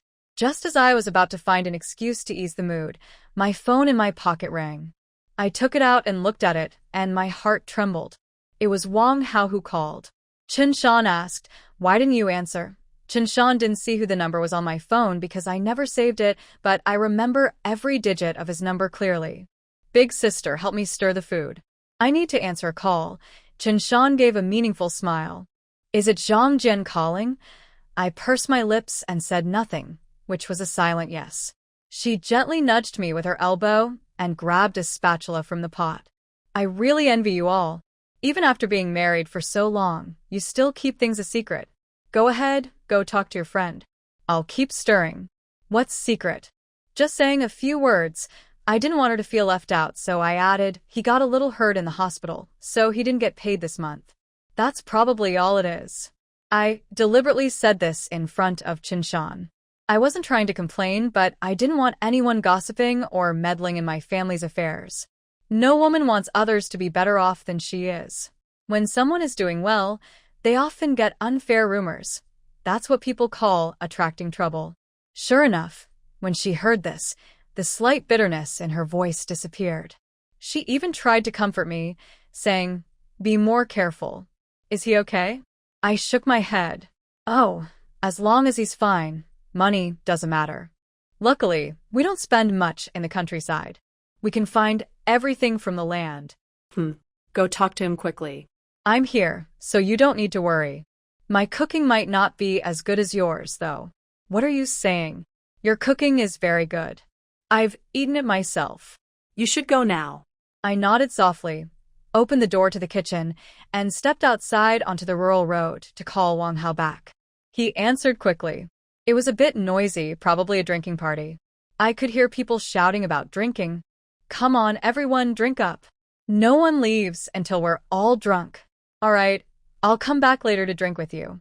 I just need to take this call. Oh, is it my sister-in-law calling? Hearing those words, I felt a faint shiver inside. Suddenly, I remembered the voice of that woman I heard on the phone last time. A strange feeling crossed my mind. Wang Hao casually responded, brushing it off. My heart was gently pierced by something, not painful, just a bit itchy. After about 10 seconds, his voice sounded again from the other side. Hey, still clear and bright. Did you drink alcohol? A little. Why didn't you answer the phone earlier? I was cooking, with Chinshan helping me. When he said that, I understood. I felt like he was holding back something, so I added, I'm outside. Only then did he relax and say, How did everything go today? Why didn't you tell me anything? That's when I remembered that my call with Zhang Jian was interrupted, and after taking the kids home, I hadn't contacted him at all. I really was in the wrong. But then I said, isn't it because I was worried it might interfere with your plans? If I called you, it might ruin your schedule or something. What if others found out? Li Xiaomei, I feel like you're being unreasonable now. What's wrong? Are you trying to turn the tables on me? His teasing made me laugh. But I quickly realized and covered my mouth, stopping myself from making any sound. I moved to a slightly quieter spot, looking at the dirt mound beneath my feet. I gathered my words and said, all right, but I'm telling the truth. Not talking to you was my mistake. Sorry. You're a grown-up, so don't bother with me, okay? He laughed again. You're trying to turn the tables on me again, that's a bit strange. To hell with that. You said everything. And now you're not happy? What do you really want? What do I want? Don't you know? Just a simple, ordinary sentence. But as his voice carried over, it felt like he was coming all around me, overwhelming. The scene was so vivid, I felt so warm. Do you miss me? He asked again. Just hearing him say that made my body feel a little out of control, as if a part of my heart was being filled. But I also felt shy instinctively. I didn't want him to have the upper hand, and I wasn't very good at facing such questions. So I turned the tables and asked him if he missed me. Yes, I miss you very, very much. Especially at night. I think about you so much I can't sleep. Every time he said the word, think, he emphasized it strongly, as if he was rushing toward me and pressing down. He was completely overshadowing me from above. The pressure was so intense that I started to feel a little short of breath. Did she not sleep with him? That made me feel calmer quickly, and I responded calmly. Really? I feel like that's just an official way of speaking. Official? I gently tapped my palm with my fingernail and smiled slightly with pride. Yes, a bit official, not very emotional. Oh, I see. So that's how you feel. Maybe. There is a little bit of feeling, but not much. I teased him further. Just then, it seemed like someone was approaching, calling him to go inside and drink, while others joked that he was very strict with his wife, probably just reporting to her about something. Anyway, these were just some drinking party jokes. I just listened and laughed. He told them to go inside first and said he would be there soon. Then I heard his voice grow serious, clearly still upset from earlier, and he said sternly, "Fine, if you say there's no feeling, then there's no feeling. Li Xiaomei, you better wait for me. When I see you again, I will make you obedient, word by word, and you will explain to me whether I really have feelings for you or not." Right under me. He hung up, and the beeping sound from the phone made it seem like he was already in front of me, ready to confront me at any moment. My heart was beating very fast. Although I was threatened, I felt a strange thrill, and my heart was full of anticipation. I put down my phone and looked at the hillside and the distant mountains behind it. They stretched on endlessly, heading toward Guiyang. He should be in Guiyang. I didn't know when he would come back. Wang Hao, I think I miss you a little. Back in the kitchen, Chen Shan had already finished cooking all the dishes. I looked around and said politely, "Big sister, you're so quick.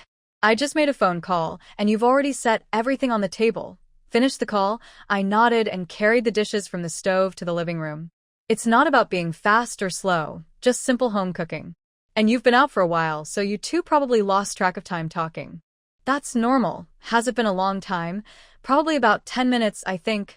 I wasn't sure and didn't pay much attention to how long I had been on the phone.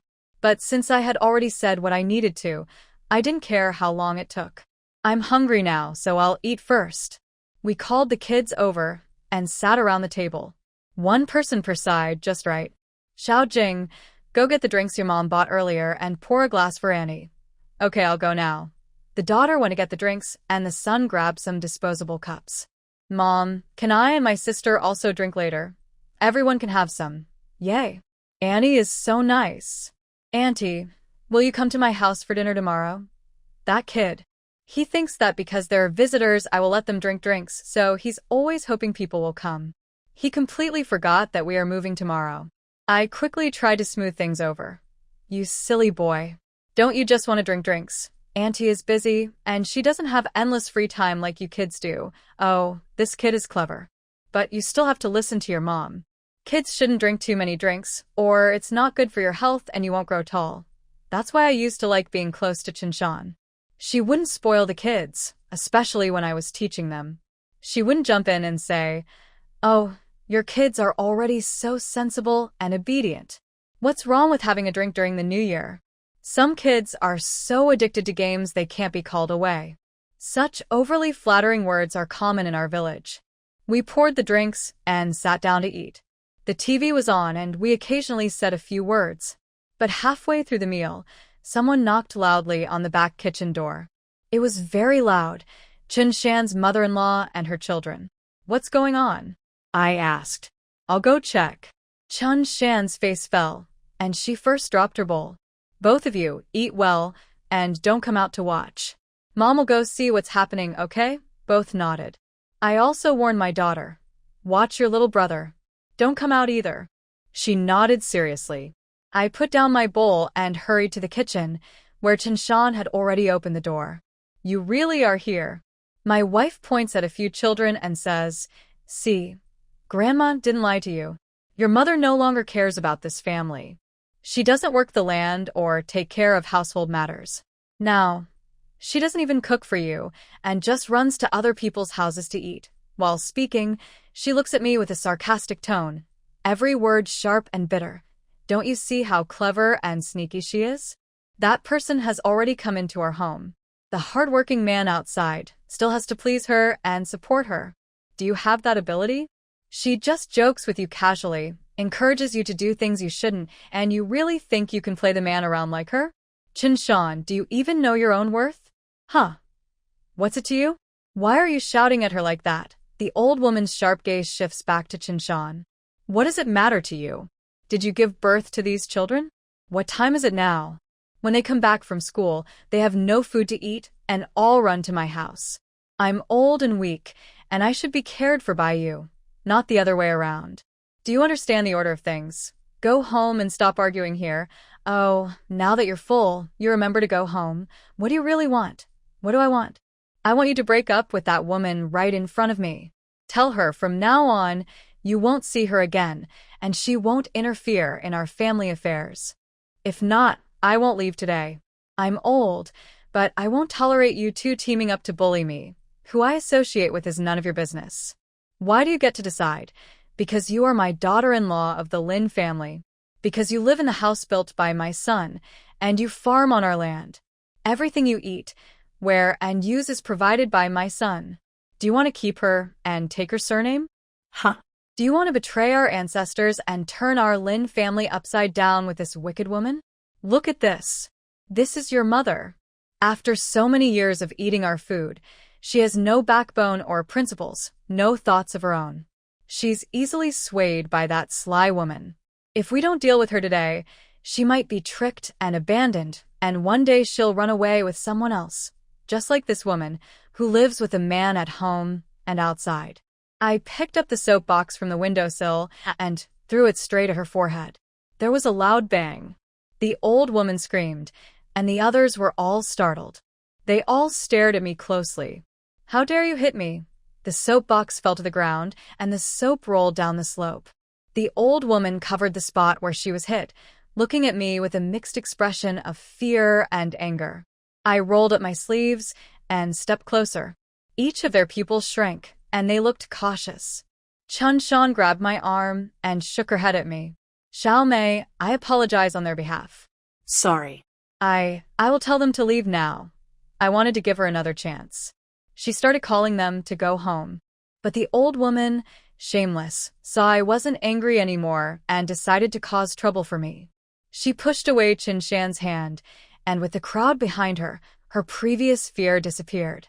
She looked furious, pointed at me, and scolded. I'm not leaving. Why should I leave? This wicked woman dares to hit me, an old lady. Is there no law anymore? Li, she's a coward. She's afraid of you, but I'm not afraid. Today, I will teach you a lesson. She then raised her fist and charged at me. I had already closed the door to the living room, separating the two children. I quickly grabbed a pitchfork from a small shed next to the pig pen filled with farming tools. I held it in front of them. The old woman was just a few centimeters away from hitting me. Her legs went weak from fear. Her two grandsons supported her, barely able to stand. Chun Shan was also startled, her eyes wide open, frozen in place, stunned. What are you going to do? Are you going to hurt someone? The old woman's voice trembled. I pushed the pitchfork forward a little more. She turned pale with fear and almost sat down on the ground. Old lady, since you're so old, I don't want to argue with you. But remember, that doesn't mean I have no temper. I warn you, if I hear those words again, I will send you to meet your ancestors and have you face them directly and accuse me. You're crazy. If there's a next time, I will do what I say. She is weak, but I am not. In the future, stay away when you see me. If I hear you talking behind my back or insulting me, you'll be in serious trouble. You can try if you don't believe me. Who insulted you? Who said you're? Do you see? She dares to act tough but not take responsibility. She dares to speak but not admit it. She's a shameful person, and only you are willing to listen to her words. Listen, today I won't let you force me. I will stand here in front of you and cut ties with you, this hard-working woman who has been betrayed by your father and bullied by this old woman. Sister Chen, from now on, take care of yourself. As for you, before I get angry and lose my temper, quietly get out of here. If you don't want to die, shut your stinky mouth. With Qin Shan's complicated and hard-to-read expression, I forcefully slammed the door. I know she's in a very difficult situation right now, but there's nothing I can do. I am not a hero. I haven't been very involved in their family's life or affairs, but that doesn't mean her family members don't blame me. Like this old woman. She's crazy, making up stories. If I keep associating with Qin Shan, I don't know how many accusations she will throw at me. Anyway, she chose her family and she gave birth to her children. There are many years ahead, and she can only decide for herself. What others say is useless. Inside, I just feel a tiny, small pain in my heart. After all, we've been living in this village for so many years, helping each other. Once, We were each other's only companions in the village. We farmed together, bought piglets together, went to markets together, chopped trees and made cured meat in the deep mountains, fetched the purest mountain spring water from Laoshanjing. I learned many farming skills and life knowledge from her. But now, this is all I can do. Even if it's just for show, I have to do it for this old woman. I really don't want to cause trouble. It wasn't until the two children came out and called me mom one after the other that I snapped out of my thoughts. I immediately put down the rake I was holding and returned it to the nearby shed. I hugged them both. Aren't I supposed to make you eat nicely? Mom, are you okay? Did they hurt you just now? The daughter asked. The two children started checking if I was hurt. I held their hands tightly and said, Mom is fine. Did you hear everything just now? Both children nodded. They were just arguing loudly, but it's not a big problem. Let's go back. Mom will take you home to eat. I'm very hungry. I changed the subject to distract them by talking about being hungry. Sure enough, the two children followed me back to the living room. We sat down in our usual spots, and I removed the bowl from Chun Shan's seat. When I turned back, I saw that both of their eyes were fixed on Chun Shan's spot. Their gazes were very clear and open. They weren't hiding anything. I knew they had gone back to thinking about the earlier scene. So, I said to them, Are you worried about Auntie? They nodded. It's okay. Auntie is an adult now. She can take care of herself. You don't need to worry about grown-ups. No matter what happens, your first job is to protect yourselves first. Only when you protect yourselves can everyone be safe and happy. Mom, will Auntie still come to our house in the future? They heard me and looked at me. I knew that talking about these things might not be very positive for children. They need some encouraging stories and positive feelings.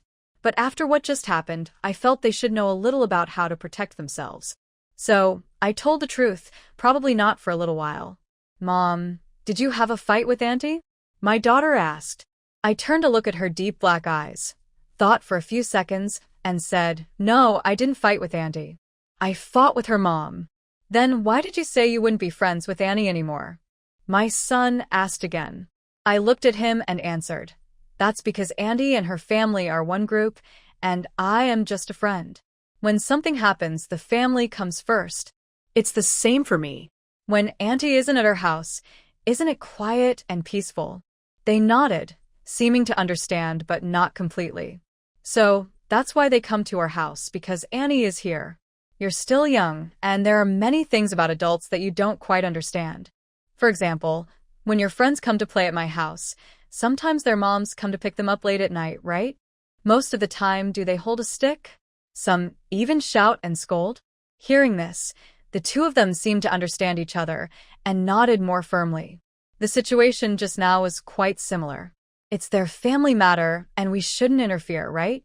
But we are also innocent and shouldn't get involved in such arguments. The only way is to cut ties with them.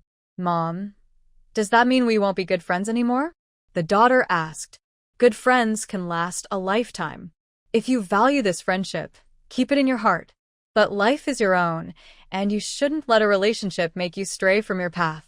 For example, if they are scolded home with a stick by their mother, do they still have feelings for you? The son said, Maybe they do. If they didn't have feelings, they wouldn't come to play at your house. But have you noticed lately that no one has come? What does that mean? They also have feelings for you, but they can choose not to come to our house. Because soon they will go to school or stay at home to help their mother. That is the life they are supposed to have. So, feelings shouldn't affect daily life. You two need to study and do your own things. I wanted to tell them to accept everything that happens, but this idea is too deep for them to understand now. I can only give examples and slowly teach them little by little. Got it, Mom. Mom, let's eat. The son raised his cup. I also raised my cup and smiled. Come on, let's all have a drink. The daughter also lifted her cup. The 3 cups clinked in the air, and suddenly, laughter filled the room. The atmosphere warmed up again. In the evening, I went to the garden and picked a basket of vegetables. When I returned, the 2 children had already packed their clothes and belongings. Both big black plastic bags were filled to the brim. As soon as I entered the house, the daughter pulled me over to look. She pointed at the plastic bags on the ground and said, Mom, look, we've packed everything. Is there anything else we need to add? Items were neatly folded and stacked. I felt very satisfied and a little surprised. I looked at them and thought to myself, I didn't realize that my two children had already become capable of doing so many things. They are growing up little by little. I happily reached out and gently pinched their faces. I praised them generously. Great job. Later, Mom will come over to check on you again. You can go watch TV now. I'll tidy up here. Okay. Go ahead. After they left, I closed all the doors in the backyard. I tidied up the vegetables I had just harvested. Some of the vegetable leaves were chopped into small pieces and mixed with feed, ready to be given to the pigs tomorrow. The remaining vegetables were taken back to town. The house in town has a small fridge, almost ready for immediate move-in. I can store more there for a while. Starting tomorrow, I will follow my previous plan. I will take the kids to school every day and then go back home. This way, I can pretend to be at home and also take care of the 4 pigs. Fortunately, the land around the house is not far away, so I can manage both. Thinking of this, I felt very satisfied. I no longer worry about possible changes in the future, probably because Wang Hao's actions so far have given me some sense of security. I had already found a house in advance. After dinner, I opened the things I brought back to check. The person handed me not only the keys, but also a stack of money. The amount wasn't much, only 2,000 yuan. But it was enough for me to register the 2 children. The registration fee for each child was 1,800 yuan, leaving 200 yuan. The cash I had prepared earlier was unused, so I could save it as my little fund. Tomorrow, when I go to town, I will open a separate bank account to deposit this money. I will also transfer the 3,000 yuan from the card he gave me that day into this account. Sure enough, only money can bring peace, happiness, and ease to the heart. The next morning, I found someone to help reinforce the house's door locks. The 2 doors in the kitchen only had latch bolts before. Since everyone in the village is the same, it was mainly to prevent stray cats and dogs. But now, things are different. We are all in town at night, so we need to be cautious. I locked all the doors that lead outside. I also locked the windows upstairs. I confirmed everything and poured enough feed into the pig trough. I asked someone to help me deliver some items to the town. There is 1 bag of things at home. If I take it all at once, I will have to make 2 trips. I think it might be too obvious. Maybe someone is watching from a corner. Forget it. I will come back tomorrow and get it then. When I arrived in town and went upstairs, I saw that strange man from yesterday again. He still didn't speak, just stared at us as we carried things to the door. Mom, someone is watching us, my daughter whispered. I softly told her, don't worry. Just pretend you didn't see anything. Help me bring the stuff inside. Okay, she replied. My daughter and son carried the things into the room. The man was no longer in the hallway. He probably went upstairs. I also felt a little uneasy, but since this is a big place with many people and many eyes watching, I thought it should be safe enough. I tidied up quickly and then took them to the supermarket to buy some essentials. I bought a mop, dish soap, a few sets of plates and bowls, laundry detergent, and some seasonings. We also bought some meat and vegetables from home. I bought half a pound of peas to cook soup later. The 2 kids helped. One swept the floor, the other mopped. They are very capable. While I was busy in the kitchen, they were busy outside. Although their cleaning wasn't as thorough as an adult's, and they didn't have enough strength, I was still happy. I thought that after they went to sleep, I would mop everything again, inside and out. But soon, Xiaoping called. She was also in town, and probably on a date with Li Xiaokai. She asked where I was, and if she could bring some food back for me. I remembered that strange man again. I didn't plan to tell her my exact location, but after thinking it over, I felt it might be safer to have one more person around. As for Li Xiaokai, no matter what he thought, Wang Hao wasn't here, and he wouldn't confront me directly. It was about 7 p.m. when I urged the kids to go to bed, since they have kindergarten tomorrow. They fell asleep quickly, as usual. I was still mopping the floor when Xiaoping arrived. I also saw Li Xiaokai watching him go upstairs down the hallway. We looked at each other from a distance. He nodded at me and I nodded back. He said to Xiaoping, See you tomorrow. Okay, see you tomorrow. Bye. Xiaoping's voice sounded sweet. I was genuinely happy for her. After Li Xiaokai left, I saw the man in the corridor again. I glared at him silently and then pulled Xiaoping back home. I locked the door. What's wrong? Xiaoping was a bit sensitive too. I whispered this incident into her ear. She responded with an ah and instinctively looked outside the window. There was nothing outside. She turned back and whispered to me, "What the heck? Why is there such a strange person living here? Isn't this a government building?" I also felt uneasy. I shook my head, saying I didn't know. Xiaoping was silent for a moment, blinked, and casually placed her bag on the sofa. She sat down with me and said, "Oh, don't think too much. I think he's probably just a weird person. Someone is watching here every day. After all, it's a government office. Even a foolish person wouldn't do bad things here, right?" I agreed. Otherwise, just seeing someone like that would make my skin crawl, and I would have already looked for a different place. It's because this place is safe that I kept quiet. Sigh. Why did I suddenly want to come out to the street? Xiaoping changed the subject, and my fear gradually faded. Now was our quiet time to talk. Of course, I wouldn't tell her about Wang Hao. I only said it was for the kids' education. The school in town was better than our rural area. And in the future, they can also attend middle school here. It's better to get used to it early. No elders at home. No worries, she nodded. That makes sense. Anyway, it doesn't matter where you are. Now that I'm here, it's more convenient for me to stay with you. Huh.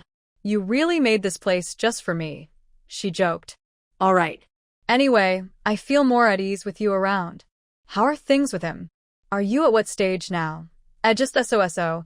I think it looks like there's hope. For now, it's okay. She blushed a little, then got up and said, "Anyway, let's take our time and see how things go. We'll know if it's okay later. I'm going to the bathroom." Are you that shy? What's there to be shy about? I just need to use the toilet. Can I go to the bathroom? Go ahead. I'll tidy up the house, and then we can wash our faces, wash our feet, and go to bed.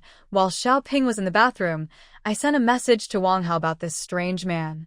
He replied quickly this time, not with a message but with a call.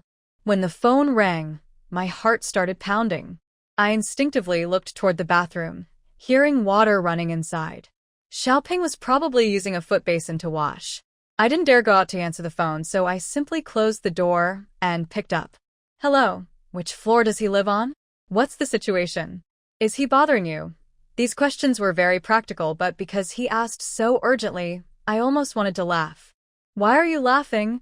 I quickly covered my mouth and told him everything was fine.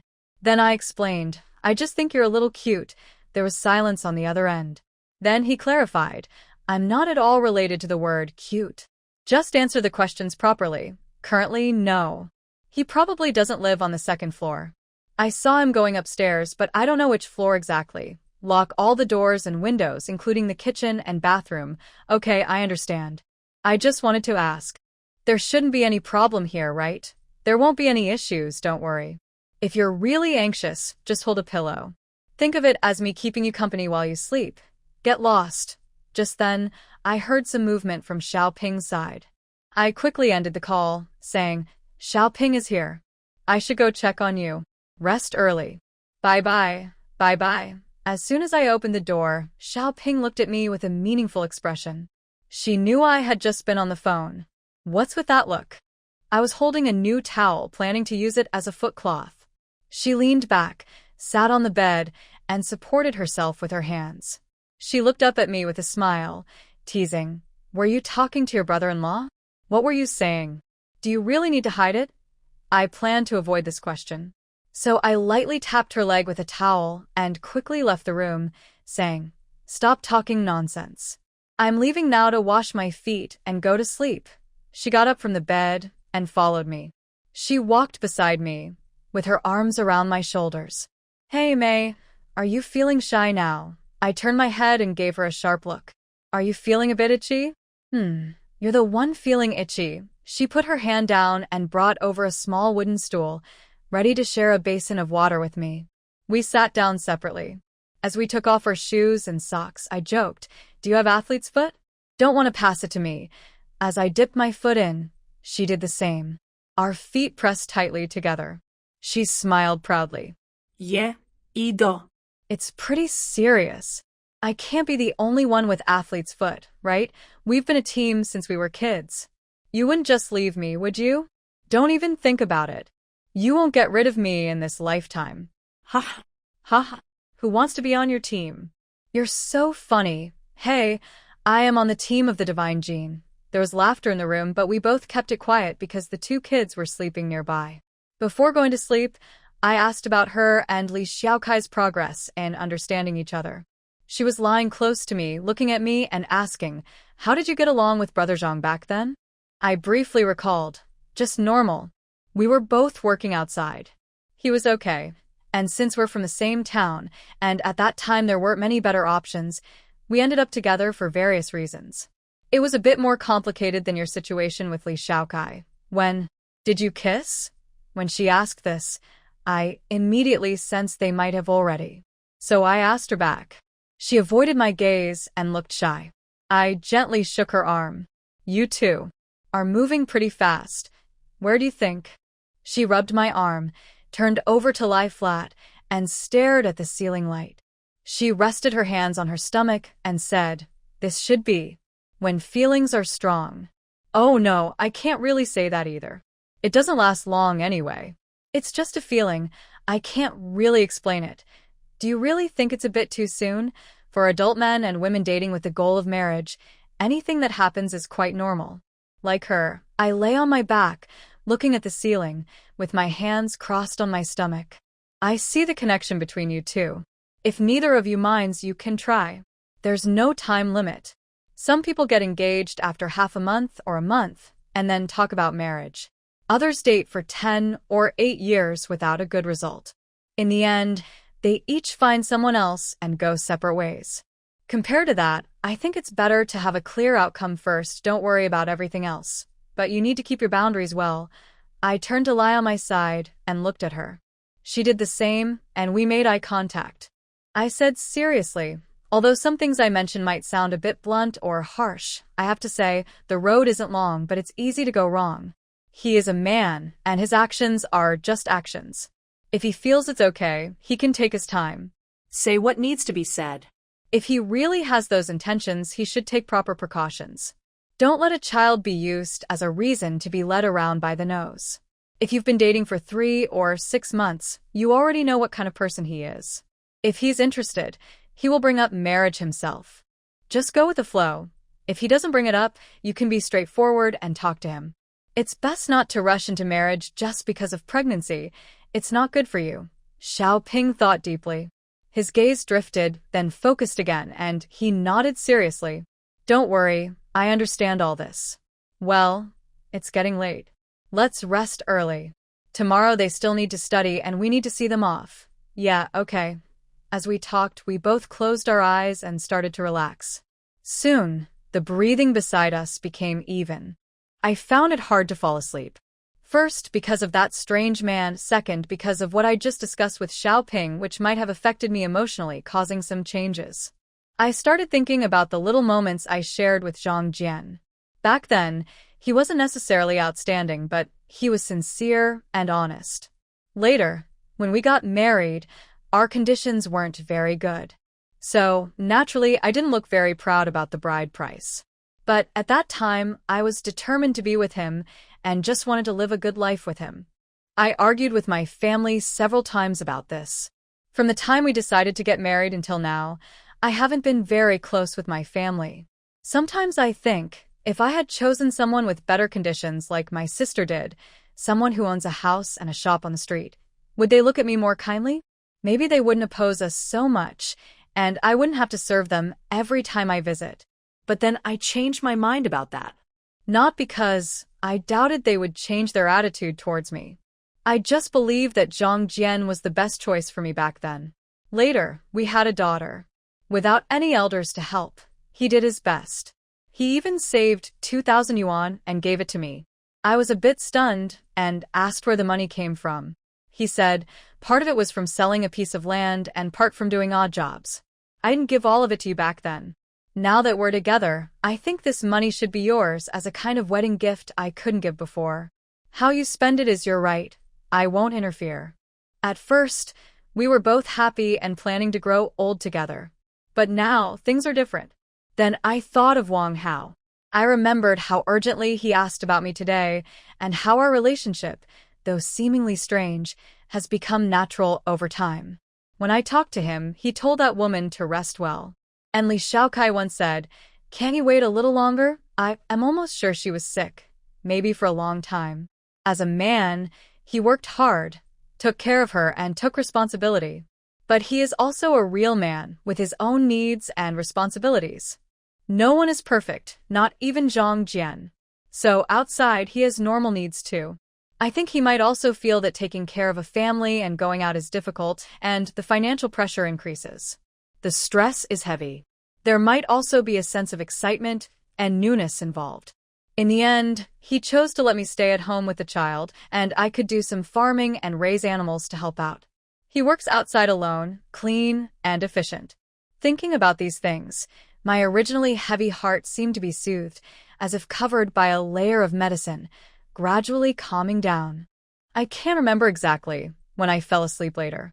It was the two monkey children who woke up first. Hearing their sounds and movements, I got up after sleeping. Xiaoping waited until he finished using the bathroom before getting up. "Take your time, I'll send them to school first, then come back to find you. Wait, give me 2 minutes. I'll finish quickly. I'll treat you to breakfast, and we can have soy milk and fried dough sticks." The two children naturally got excited when they heard this. There was enough time. I also planned to take them out to buy some sticky rice. Xiaoping really left in just 2 minutes. My daughter held her hand. My son held mine. My son asked, "Xiaoping, when did you come?" "I didn't know." Xiaoping smiled at him, pinching his face with her hand. "Of course, I came when you were dreaming, following your dream right into your house." "Wow, really? You can travel through time." "Yes, of course. Otherwise, how could I be at your house this morning?" I was truly amazed. They could talk about such strange things. They really get along well with children. My son asked more and more deeply. He was very interested in this kind of topic. If I hadn't stopped him in time, he might have asked Xiaoping to teach him this skill, then he could pass it to Wang Hao. That way, Wang Hao could instantly teleport to our house whenever he thought of us. "Hey, Stop talking about this. let's eat the soy milk and fried dough sticks. Hurry up, or we'll be late for school and get scolded by the teacher." I gave my son a look. He immediately remembered what I told them, not to mention Wang Hao in front of others. So he quickly started eating his fried dough stick. Why so urgent? There are still over 20 minutes. Plenty of time. No need to rush. "What did you want me to teach you just now?" I nudged Xiaoping's arm. "Stop talking, it's the first day of school. Don't make us late." Xiaoping waved her hand, losing interest. Okay. Eat, eat, eat. If you don't ask, I won't ask." I didn't expect that. Just now, my son almost mentioned Chow Chow, and sure enough, that Chow Chow really appeared. At that time, Xiaoping and I took the two children to kindergarten and returned. When we were still in the company yard, I saw Wang Hao standing in a corner under the building. At first, I thought I was mistaken, that I was seeing things because I got up early. I blinked a few times and looked again. Who else could it be? It was definitely him, standing so clearly in that corner, staring intently at me. I immediately pulled Xiaoping and turned towards the stairs. My heart was pounding very fast. "What's wrong?" "Nothing." When are you going out with him today? Did he ask you to meet?" "Not yet, but it should be soon." Why? "Do you want me to leave?" "No." "What are you thinking?"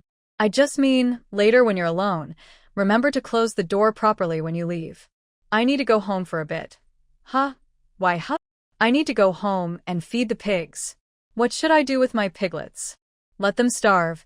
Xiaoping suddenly snapped out of it, blinking and replying, "That's true. You still have 4 pigs.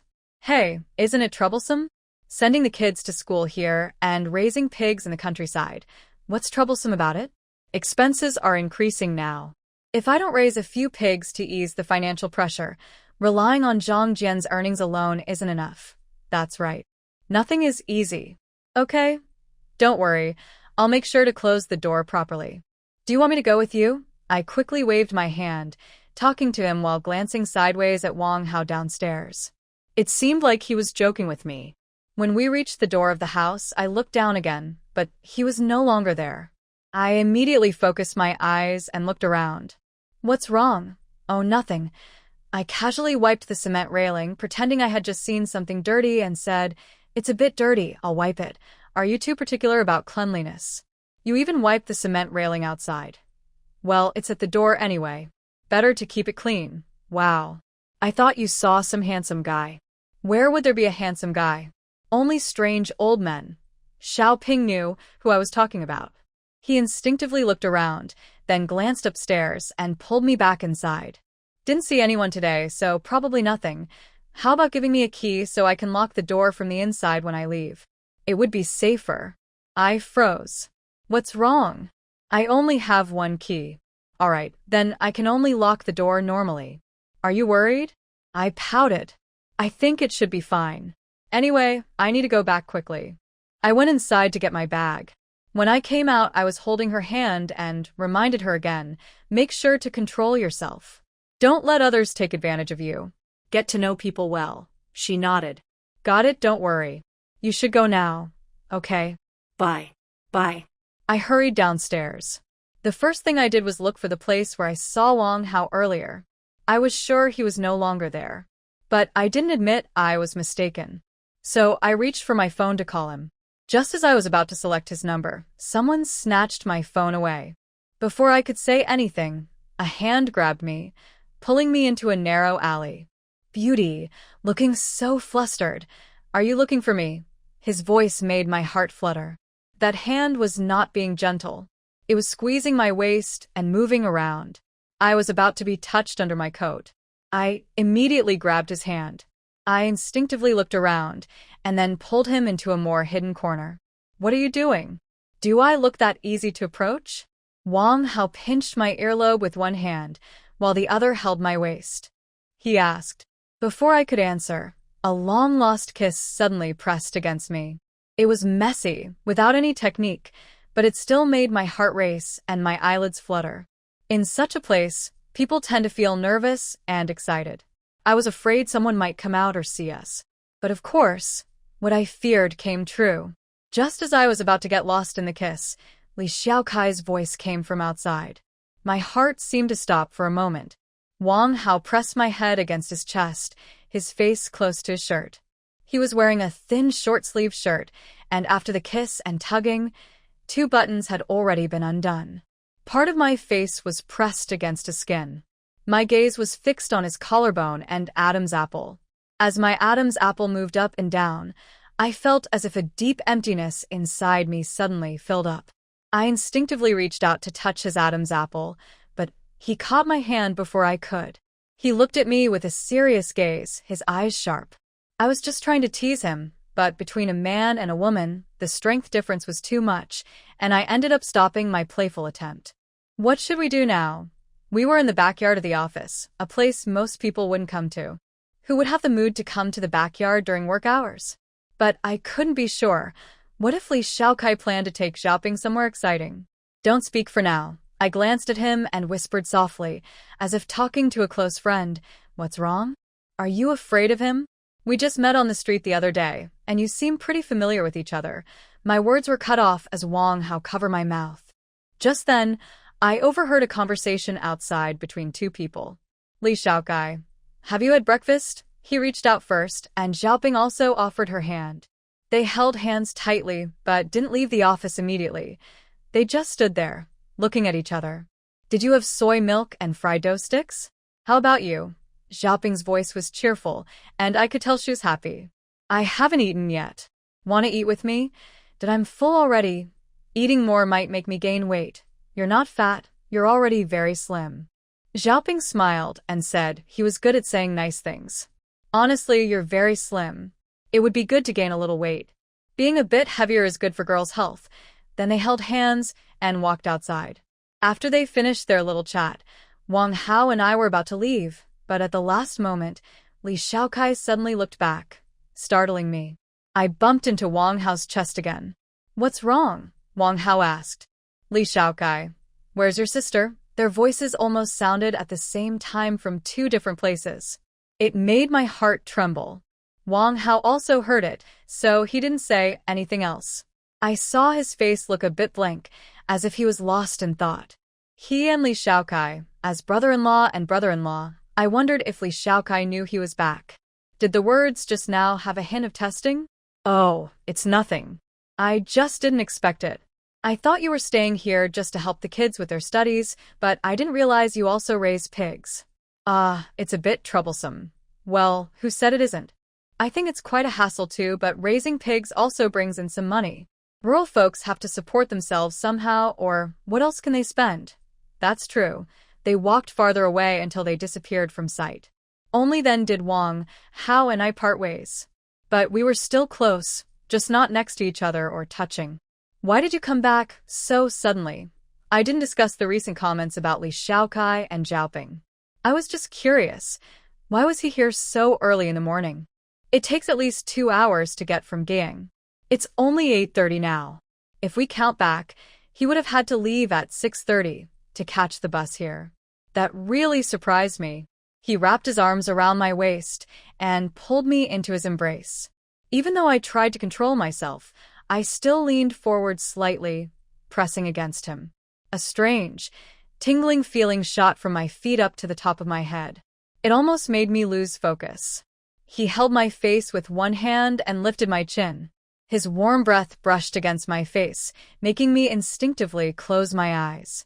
I was a bit addicted to this scent and feeling.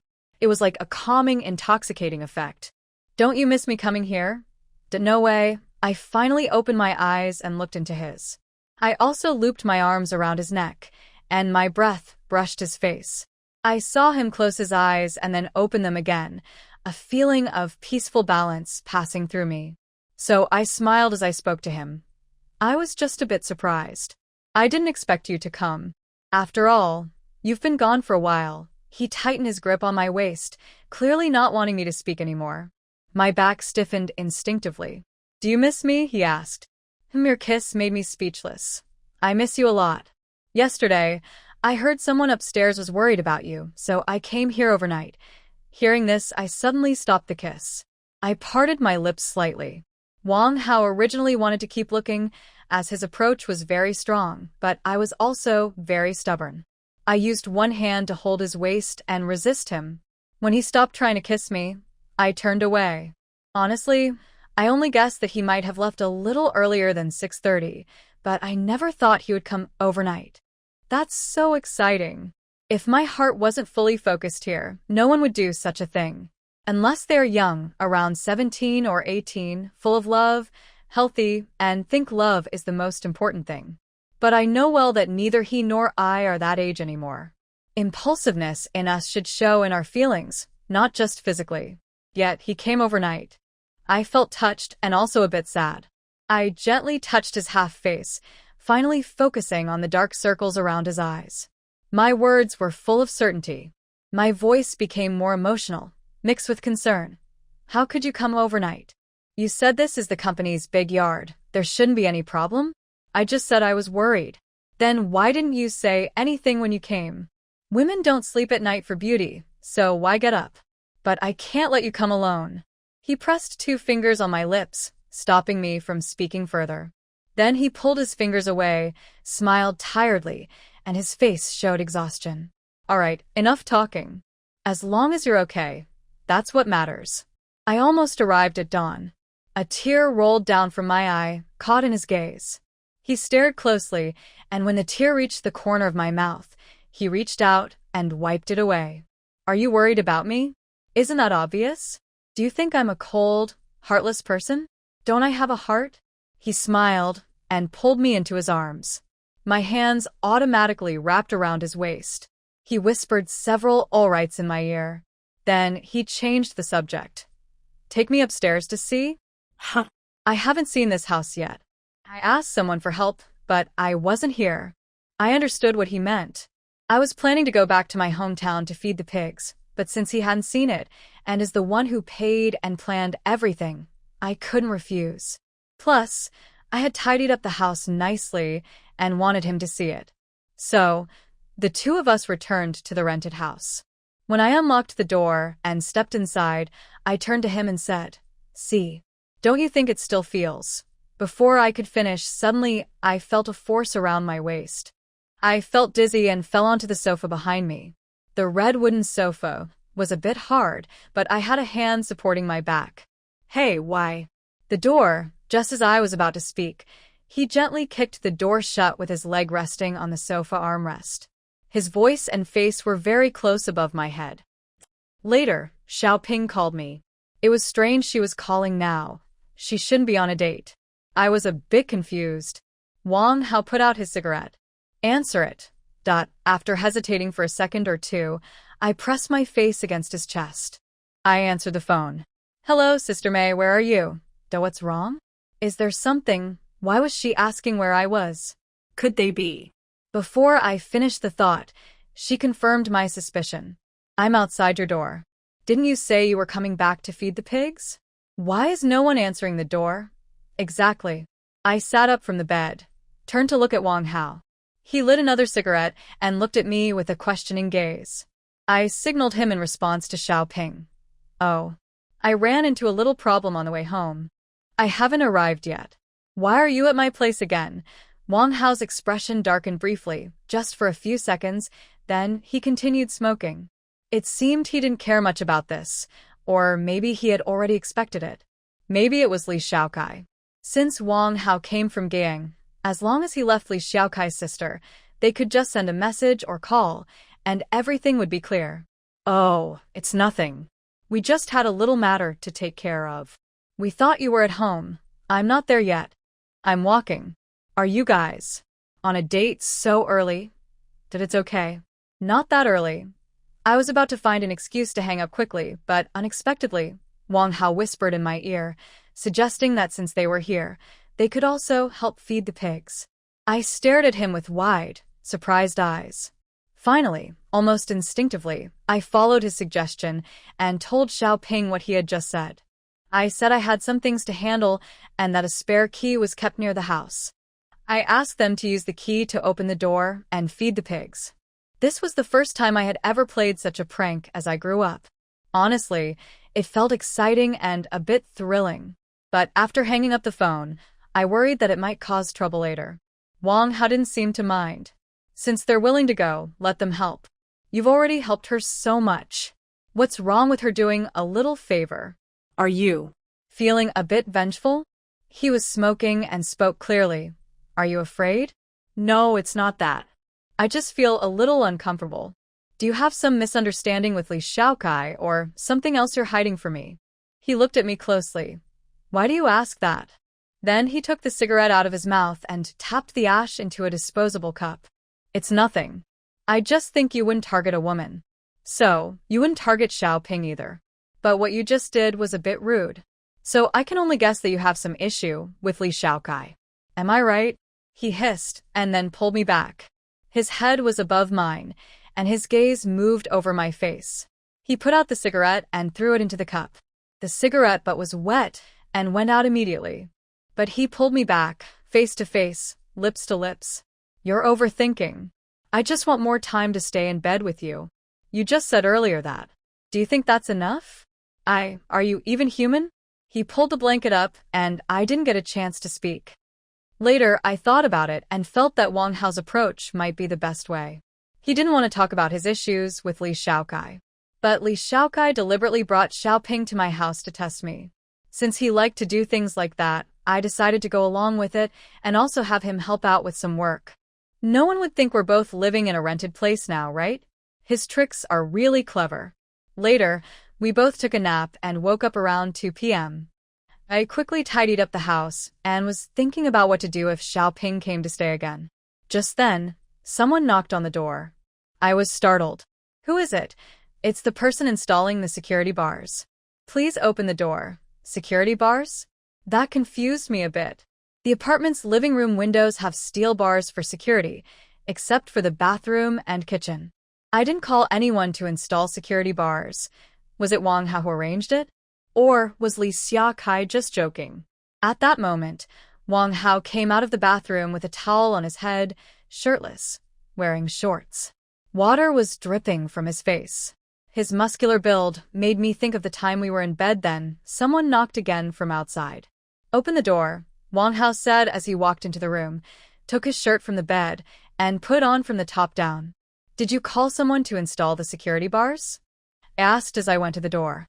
"Yes, I understood now.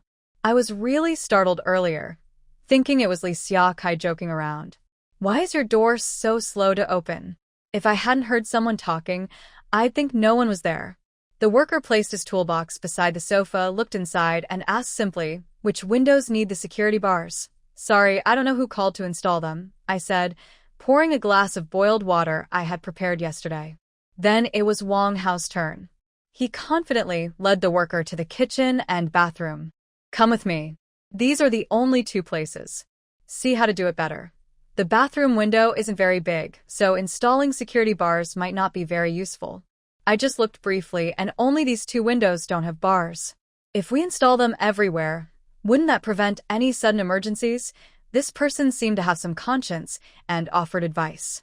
He wasn't just after money. But right now, it was all about protecting against the person upstairs. Is there no flexible kind that can be opened? Like a door that can be pushed open when needed? Usually, just keep it locked. There's no precedent for that yet. The worker chuckled, then looked me up and down, and turned to look at Wang Hao. "You're a grown man, and you're afraid of a few robbers? With your build. That's unlikely, right? Better to be cautious." Wang Hao glanced over at me, and their conversation made me feel a little embarrassed. But as the time approached when the two kids would finish school, I decided to find an excuse to leave first, so he could handle things here. I greeted him and then left the house. He asked me to buy 2 dishes and a braised dish, probably to entertain the master. I nodded in agreement. On the way, I kept thinking about how he came overnight and called the handyman to install burglar-proof windows. My heart felt warm, like a sugar melting inside me, sweet and comforting. It was like tender spring buds being nourished by spring rain. So nice. Even today's sunlight wasn't harsh, just comfortable. I crossed my arms behind my back and looked up at the sky. The sun hadn't set yet, shining brightly, just like how he returned quietly without a word. Ding, my phone vibrated in my pocket. I was a bit confused at first, but quickly regained my composure and reached for it. It was Zhang Jian calling. He first asked where I was, which made my heart skip a beat. I wondered if he had come back. In the moment of silence, he asked again, "Why are the calls from the people looking for you all coming to me? Aren't you at home?" I felt a big sigh of relief. Asked back, "How could the people looking for me be calling you?" He asked, "You ask me. Who else should I ask? They said they're looking for Li Xiaomei. Have you gone somewhere to hang out again? I've been working all day and can't relax, and now I have to deal with people for you, right?" His words made me feel annoyed. But then I suddenly realized something and caught the main point in his words. I directly shot back, "Are you at work?" He seemed to realize something too. After a pause, he quickly made up a weak excuse. "No, I was just talking about working overtime as usual." But now, who has the energy to work? Is it noisy over there? Are machines running? Are you at the factory or in the hospital? Li Xiaomei, you've gone too far. Who the hell works in a factory? I'm at the hospital. Feeling a bit bored. Can I go out for a walk? Haha. It seems my earlier guess was right. Probably because he's having trouble balancing money issues. He wants to delay things. But what does that have to do with me? I can only manage to delay him by half a month. So I quickly adjust myself and think for a moment before replying. The world is vast, and the emperor is far away. What you're doing depends on how you say it. Of course, I can only listen. However, since you're feeling a bit bored in the hospital and want to go out for a walk, why must I stay at home all the time? Can't you go out for a walk and I can't go out too? If you don't go out to do things, what about those pigs at home? Do you want me to slaughter myself to feed them? Or do you think they can just breathe air and be fine? A few words from me shut him up completely. Then, he quickly found an excuse to hang up the call. Really? I glare fiercely at my phone, as if I'm glaring at him. He can't even explain his own private life properly. always thinking about squeezing me and worrying about not sending money home. Why should I give him face? It's getting more and more unreasonable. But this situation made me realize something. The fact that the call could reach Zhang Jian means it wasn't an accident. Who was the caller? He didn't say earlier, and I guess he didn't even have time to ask who it was before rushing to call me and scold me. To keep everything logical, I decided to call Zhang Jian myself. Why? It took a while before he answered, probably because he saw my call at the factory and had to find a quiet place to pick up. Who was calling you? I didn't ask her. She's a woman. Probably someone close to you from our village. Give me her phone number. He sighed and then said, All right, I'll look for it and send it to you. Bye. He didn't need to hang up first. I just didn't notice earlier, and he hung up. Now I hung up before him. About a minute later, he sent me the number via message. I didn't reply and directly dialed that number. However, it was Xiaoping who answered. This isn't her number. It seems that this matter was probably caused by Li Xiaokai acting on his own. This man is quite interesting. He's more clever and sneaky with these little tricks than women are. But, from his point of view, it makes sense. After all, Wang Hao is his brother-in-law. If he didn't react at all, it would mean he's not very important. He cares about his family. He also needs to think about his family. Men like this are a bit rare. I think he just wanted to scare me, so he used this method. He didn't directly tell Zhang Jian anything. But the person who called Zhang Jian probably wasn't Xiaoping. No matter how confused Zhang Jian is, he wouldn't miss Xiaoping's voice. I asked directly, When did you change your phone number? No, this is Li Xiaokai's. What's wrong? I squeezed the back of my phone, thinking about revealing the secret, but I decided it wasn't necessary. Li Xiaokai knows everything inside. So I straightforwardly said, Zhang Jian said he received a call from this number, and it was from a woman and she was looking for me. Didn't you two know where I was? Why did you call him? What's going on? What's happening? Didn't you answer when I called? I don't know. Hey, wait a moment. He's coming over soon. I'll ask him. They probably went out to eat. Li Xiaokai asked her how it tasted, and Xiaoping said to wait a little. Then I told Li Xiaokai I called, and asked him to pick up. Li Xiaokai's voice was quite calm. Hello. Li Xiaokai, yes, it's me.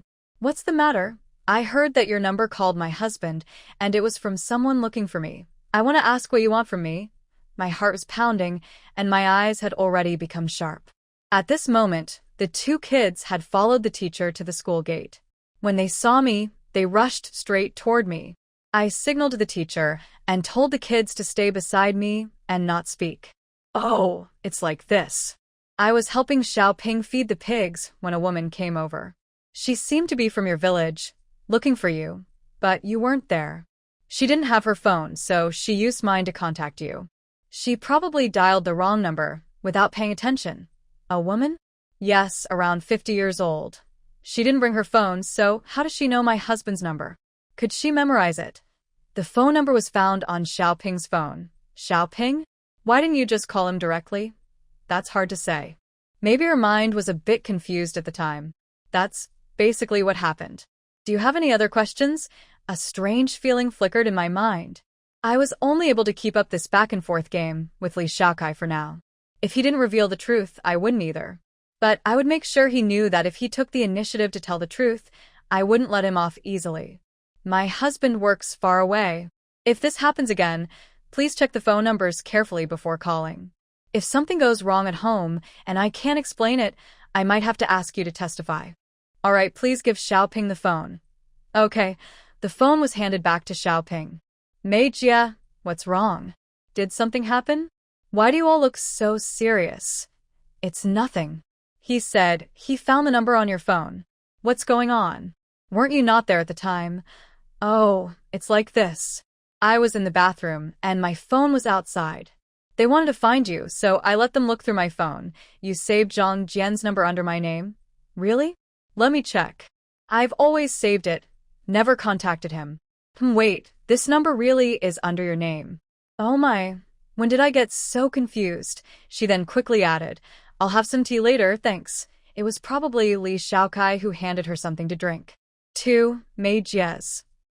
This was a bit interesting. there were two possibilities. First, Xiaoping really mixed up my number with Zhang Jian's. She saved Zhang Jian's number under my name, and since they don't usually contact each other, she wouldn't bother to check her contacts carefully. The second possibility was that Li Xiaokai temporarily changed it, pretending to switch Zhang Jian's name to Mei Jie, and then called on purpose to create this confusing situation. I lean more toward the second option. Of course, I have no proof to prove it right now. Alright, remember to change it back next time so you don't make the same mistake. Have fun, I'll hang up now, okay? Oh, right, I forgot to tell you. A relative of mine is coming over later and will stay at my place tonight, so maybe. It's fine, don't worry. My mom just called me home for something, so I'll be going back to my hometown soon. My heart sank a little, and I reminded her, alright, go back early, and don't stay out too late. Bye. I was sure Xiaoping had nothing to do with it. But since things were still unclear, I decided to wait and observe a bit longer. Even if one day the truth comes out, whether it's by Li Xiaokai, his family, Zhang Jian, or even me, it would still be awkward. If Xiaoping and he continue their relationship and eventually get married, and if my relationship with Li Xiaokai worsens because of his sister, then Xiaoping and he would become a couple. That would mean our friendship might grow distant. That thought made my heart ache a little. Xiaoping has been my only close friend since childhood. We've always been so close. By logic, my two children should call her aunt. But around here, people automatically consider relatives on the mother's side as cousins, while those on the father's side are closer. Cousins are seen as less close than paternal relatives. So when Xiaoping said the kids should call her auntie, I didn't care whether it followed tradition or not. Rules are made by people, and we wanted the warmest, most affectionate title. Mom, can we go home now? The two children's voices brought me back to reality. I quickly put my phone away, took one of their hands, and started walking toward the market. We'll go home soon, but first we need to buy some groceries. What do you want to eat? My son said, Mom, I want stir-fried beef with green peppers. My daughter said, Mom, I want shredded potatoes. Don't you want to eat any meat? I asked with a smile. Brother already picked a meat dish. One is enough. I smiled warmly, patted her on the back of her head, and took her hand again. That's true. But if you really want something else, we can get it too. When Mom has money, we'll buy it. When I don't, I'll tell you honestly, but you also need to understand Mom when you're not around. Yes, don't worry, I know, Mom. My younger brother also said, I know too. Good, let's go shopping. Although the matter of Li Xiaokai still lingers in my mind, I didn't think of it as the main issue. Taking care of children and shopping for groceries is normal. At one moment, at the farmer's market, a brother and sister started arguing loudly. It was about selling vegetables, mainly about the space they occupied. The brother thought his sister was too bossy, taking up the walkway on his side. The sister felt her brother was being too petty, so the fight began. Suddenly, I realized, relationships between people are most charming and hopeful at the beginning. Over time, they tend to drift apart. That's why we emphasize cherishing the present, not because the past can't be regained or the future is unreachable, but because people's hearts change easily and maintaining relationships is hard. Now, I don't think too much about it. If someday the relationship is revealed and he wants to go back or be with me, or if Li Xiaokai and I drift apart, I'll just go with the flow. When that day comes, I'll decide. If I should stay with him, I will. If Xiaoping should marry Li Xiaokai, she will. None of us should delay each other or try to control each other. Just live our own lives. Xiaoyi, Wang Hao's voice came from the entrance of the market. My son heard it and looked over, shouting Uncle Wang, then let go of my hand and ran straight toward him. This kid really isn't afraid of being seen by someone he knows while shopping on the street. But his appearance feels like a warm afternoon sunlight shining on his face, very comforting, especially after witnessing the argument just now. My daughter also seemed moved, but she didn't rush over to him immediately. Instead, she stayed by my side, holding the small bunch of green onions I just bought. My son already threw himself into Wang Hao's arms, and I saw him grab him under both armpits and lift him up. I was a bit worried, instinctively holding my breath until my son was safely back in his arms, and then I finally relaxed. I pulled my daughter to go over. The girl called him Uncle Wang. Wang Hao held the son with one hand and used the other to gently pat her head, earnestly replying, "Hey, school's out." "Yes," my daughter nodded. "What do you want to eat?" "Tell your mom and we'll buy it to cook at home." "Mom already bought it," she replied. I casually showed him the plastic bag in my hand. "Almost done." "Why did you come?" "To pick you up." I smiled softly, feeling happy inside. I called them to come home together. After we got on the right path, I teased, "Are you worried I might get lost while shopping or what?" "You don't trust me. It's good that you know. I'm just worried you might get lost. I also want to see them both sooner." A pang hit my heart. Whether what he said was true or not, even if it was a lie, it still made me happy. Kind words can warm the heart. I realized I seemed to like him more and more. Even more than before. Just a quick turn of my head, and I thought I saw a light shining on his face. For a married woman and a mother, the most important thing is her children. Love and marriage, these things are often secondary when it comes to their children. I prefer that he likes my children, because I know that's love for the whole family. He and the two children were having a happy chat, especially with my son, who talked the most. My son told him everything that happened at school. He wanted to hide his embarrassment, but Wang Hao guessed it. "Did you get sent to the bathroom because you were crying?" Wang Hao asked directly. My son hesitated and said, "No." His sister quickly exposed him. "Actually, yes. The teacher said you kept crying and it affected the other kids, so she put you in the bathroom." "Humph, you're the same. The teacher put me in the bathroom and you were outside crying. If I didn't cry, would I? If I cry, why do you cry too? Anyway, I'm braver than you. If you don't cry, I won't cry." His sister tilted her face to the side, leaving only the back of her head. "Next time you cry, I won't. I won't cry, because of you. The teacher gave us snacks and I won't save any for you. Sis, don't. Nothing you say will help. I'm cutting ties with you now. Don't talk to me." Wang Hao and I looked at each other. I made a face, shrugged my shoulders, and used my eyes to show that this was just normal behavior. How can two kids not have conflicts? So, Wang Hao suggested we go to the supermarket. I quietly told him in a corner, "Don't spoil them too much. We've been shopping here the past few days, and now we're back again.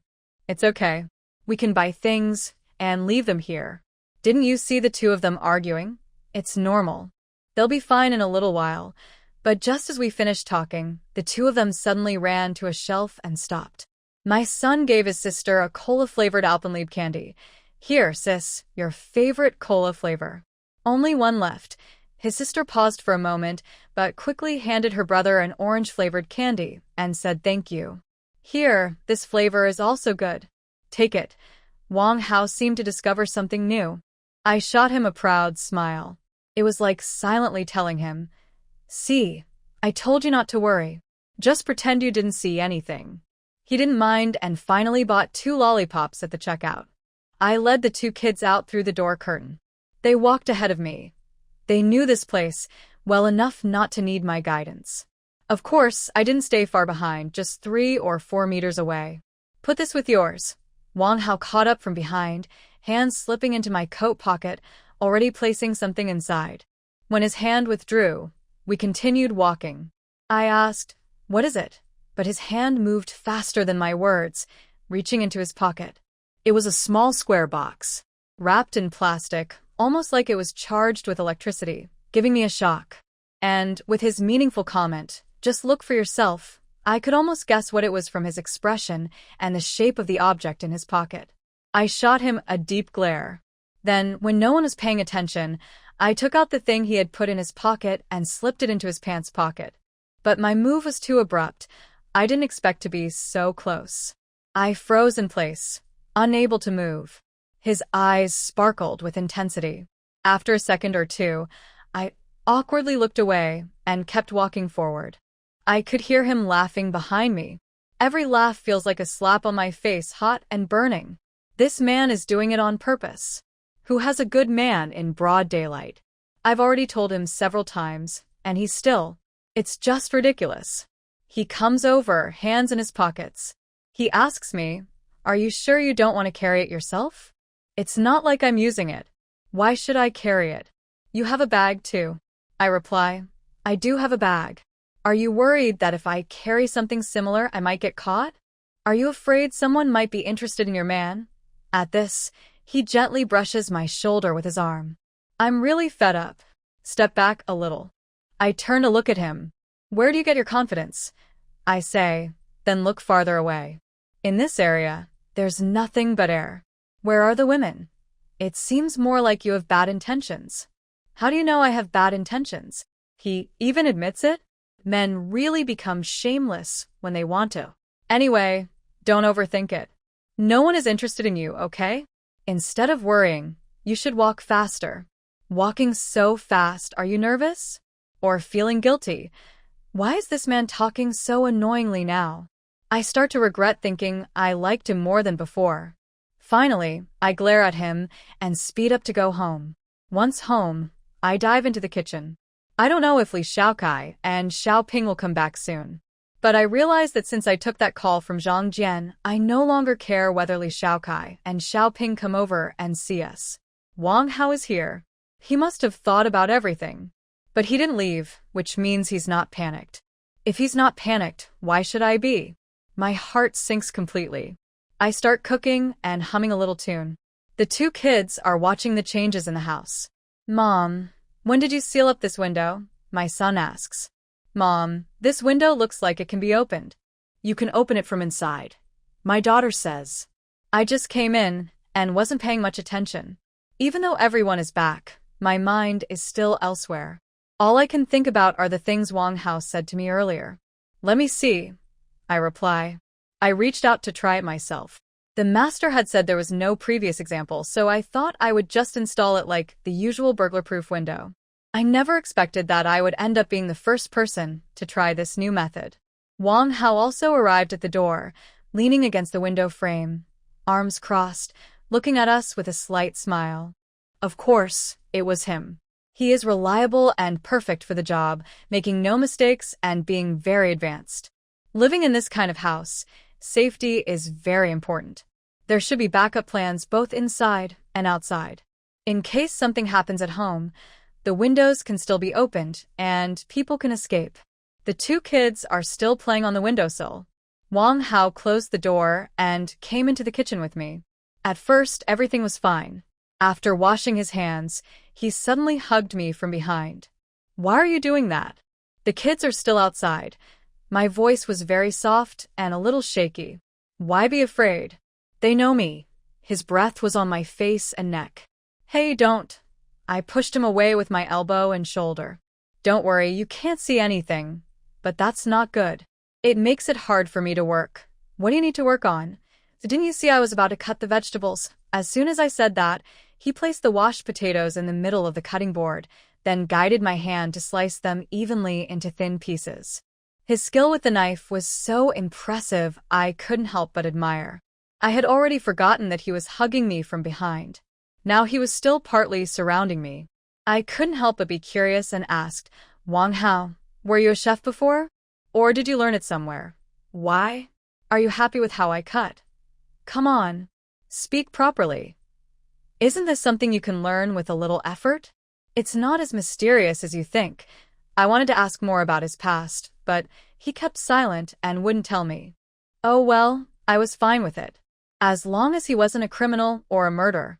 After all, the person renting this house probably doesn't have a criminal record. Maybe I was overthinking a bit, getting too far ahead? Mom, Uncle Wang, what are you doing? Suddenly, a voice almost made me jump out of my skin. I wished I could dig a hole and hide inside. It's all Wang Hao's fault. I told him early on that there were two kids at home and to be careful, but he wouldn't listen. It's really frustrating. Now I wonder how he'll respond. I've been trembling here for a while, feeling a lot of pressure. Wang Hao seems to be fine, not worried at all. Even when I pushed him, he didn't let go, and he still carefully sliced the remaining potato into thin pieces. He calmly said, Mom said Uncle slices the potatoes very thin and good. I was just teaching her how to do it. He's casually handling the situation and even taking credit for it. And he's telling the truth. Why didn't I think of that just now? But then again, why should I think about it? I didn't insist that he help me cut the potatoes. He was the one holding me from behind. So, after he put down the knife, I took the chance to pull his hand away and walk out of the kitchen. Can you finish slicing all of those? I need to go to the bathroom. Since he's good with a knife, he should show off his skills properly. I just want to relax a bit. The two kids have been sticking to me. When I went to wash my hands, they kept close by my side. What's wrong? Are you hungry or something? No. Mom, the teacher said we should make a toy we like. We can use anything. My sister, and I haven't decided what to make yet, my son said. That's when I suddenly realized there's been a lot going on today. I didn't even ask if the teacher assigned any tasks. Luckily, my son reminded me, or I might have faced criticism tomorrow. It's because you haven't decided what to make. I already finished mine a long time ago. My daughter quickly denied, not taking the blame. Girls really do make life easier for us, especially since she's a year older than my son. Although my son hasn't shown any discomfort about kindergarten, I can sense it. His conversations with his sister and the fact that he cried in the bathroom after being scolded by the teacher are all in my mind. When I heard he was crying in the bathroom because of the teacher, I felt like 1,000 ants were crawling inside me. It's very hard to bear. But I understand the teacher's situation. Kindergarten kids don't have strong opinions yet. When they see someone crying and think their parents aren't around, they tend to cry too. Taking care of 2 kids at home already gives me a headache, let alone a whole class of dozens of children. I can understand the teacher's feelings. Furthermore, I noticed they didn't dwell too much on feeling uncomfortable or crying, and I felt I should be more patient. Maybe not mentioning it will help them grow faster and better. Wow, our little Jing is so amazing. Have you finished already? My daughter nodded. Yes, I've already packed it in my bag. I looked at my son, who seemed a bit confused. Maybe he didn't understand what the teacher said. Sweetheart, you need to be a little older. Can you help your brother think about it? My daughter said, the teacher said I can do whatever I want, just do what I like. My son replied, but I don't know what I want to do well. This kid still cares a lot about doing things the right way. I asked my daughter to go to the living room and stayed behind to talk to my son. We looked at each other. I tidied his hair simply, then reached out to touch his face. Son, I know you might really not want to do it, but you need to understand where you are now. When I send you to kindergarten, you have to listen to the teacher. Kindergarten has its rules, and teachers have their instructions. If the teacher asks you to do a craft, just do what she says. Growing up means learning to control yourself, not letting yourself go. What does it mean to control myself? It means setting an example and completing your tasks and responsibilities. For example, when you were a baby, your body wasn't fully developed, and you couldn't control when you needed to go to the bathroom, so you wore diapers. As you grow, you'll learn to control yourself. Even if you need to go urgently, you'll hold it until you reach the toilet. That's self-control. Self-control helps you grow and become more respectable. Do you understand? He nodded, seeming to understand a little. I touched his face again and pinched his cheek. So, you need to finish what the teacher asks. We don't just grow taller, we also need to grow smarter. Learn to control yourself, respect your teachers, and be responsible for yourself. Now, focus and think about what craft you want to do. If you're still unsure, you can ask your sister. Say, Sister, can you share what craft you're doing? I want to learn and get some ideas. My son nodded happily and said, okay, then ran to find his sister. Following my advice, she was willing to share her craft with him. I was so absorbed in watching that I didn't notice Wang Hao come over. The sink is next to the bathroom, just around the corner blocking the living room. He pulled me over, standing very close to me, facing me. Nice educational ideas, Lily. Of course, just look at who I am. My son has already run up to me. Seeing both of us, he paused for a moment. Then, he chose to tell me the news first. He almost cheered with excitement, almost bouncing in place. Mom, I know what I want to do. I want to make a big airplane. I felt a bit dizzy at the news. It was like a flock of black crows flying over my head. A big airplane, he really can think of that. But he was just supposed to make a small craft. Maybe he just wants to make a paper airplane, using exaggerated words. I quickly pushed down the dizziness caused by the excitement and the joy between the man and me, and focus seriously on my son's homework. Have you thought about how to do it?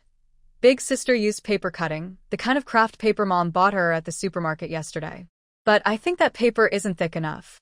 Big sister helped me try, but it's hard for us to do. Mom, I want to make a more sturdy one. Can you help me think of what to use? This is a bit tricky. If he doesn't handle it well, I worry he won't follow the rules set by his teacher. Let him use his imagination. But his imagination seems a bit advanced. I'm most worried about crafts. Making a sweater or a shoe pad is fine, no problem.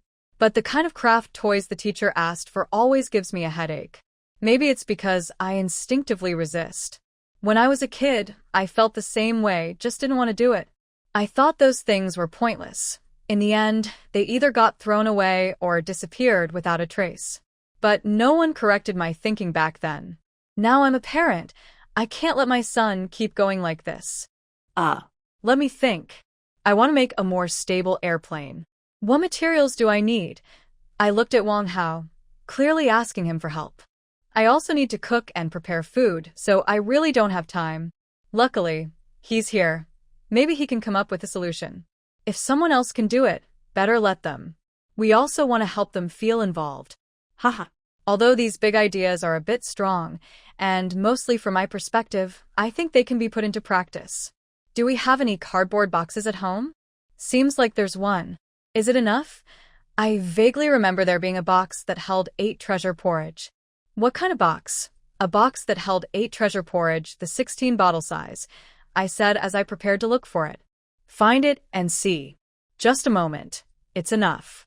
Make it as big as the box, based on its size. No need to find a new one. The main thing is whether the person making it puts in effort and can do a good job. I strongly agree with what he said. Yes, as long as the person making it cares, it will turn out well. We should learn to use everything around us. Use what we have. If we find extra and don't use it, that's just waste. I follow Wang Hao's words and also teach my children. Then we'll use the small one. I need to think about how to make it smaller. My son's comment makes me smile. I find a cardboard box under the cabinet in the room and hand it to my son. I ask, do you have a model in mind? And you want to make it smaller? Of course. The model is in my mind. All right then. You ask Uncle Wang to help you, and I'll go cook. Can we work together? Then I look at Wang Hao. I have no problem, but I need to ask Uncle Wang if he's willing. Oh, today you're so polite, my son proudly says. Of course. I'm a little kid in kindergarten. That's what my teacher taught us.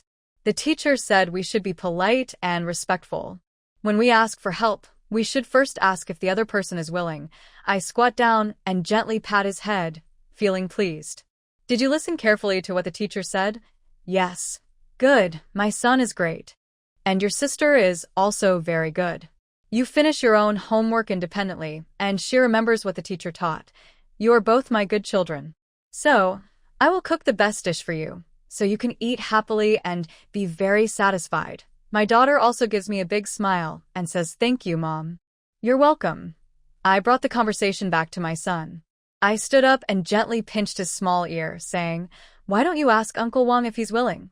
Uncle Wang, do you want to make a plane with me?" Wang Hao straightened up, no longer leaning against the wall. He lowered his arms, which had been crossed, took a few steps forward, and gently ruffled his son's hair. "No problem, I'll make one with you. Do we have scissors and glue?" "Yes, Uncle Wang." "I just finished using them," his daughter said. "Great, let's get started. Come on, let's make a big plane to show your teachers." Yay! Making a big plane. "Uncle Wang, when I grow up, I'll build a real plane to carry you, Mom, and my sister." I smiled happily from behind. Sure enough, kids like to dream big.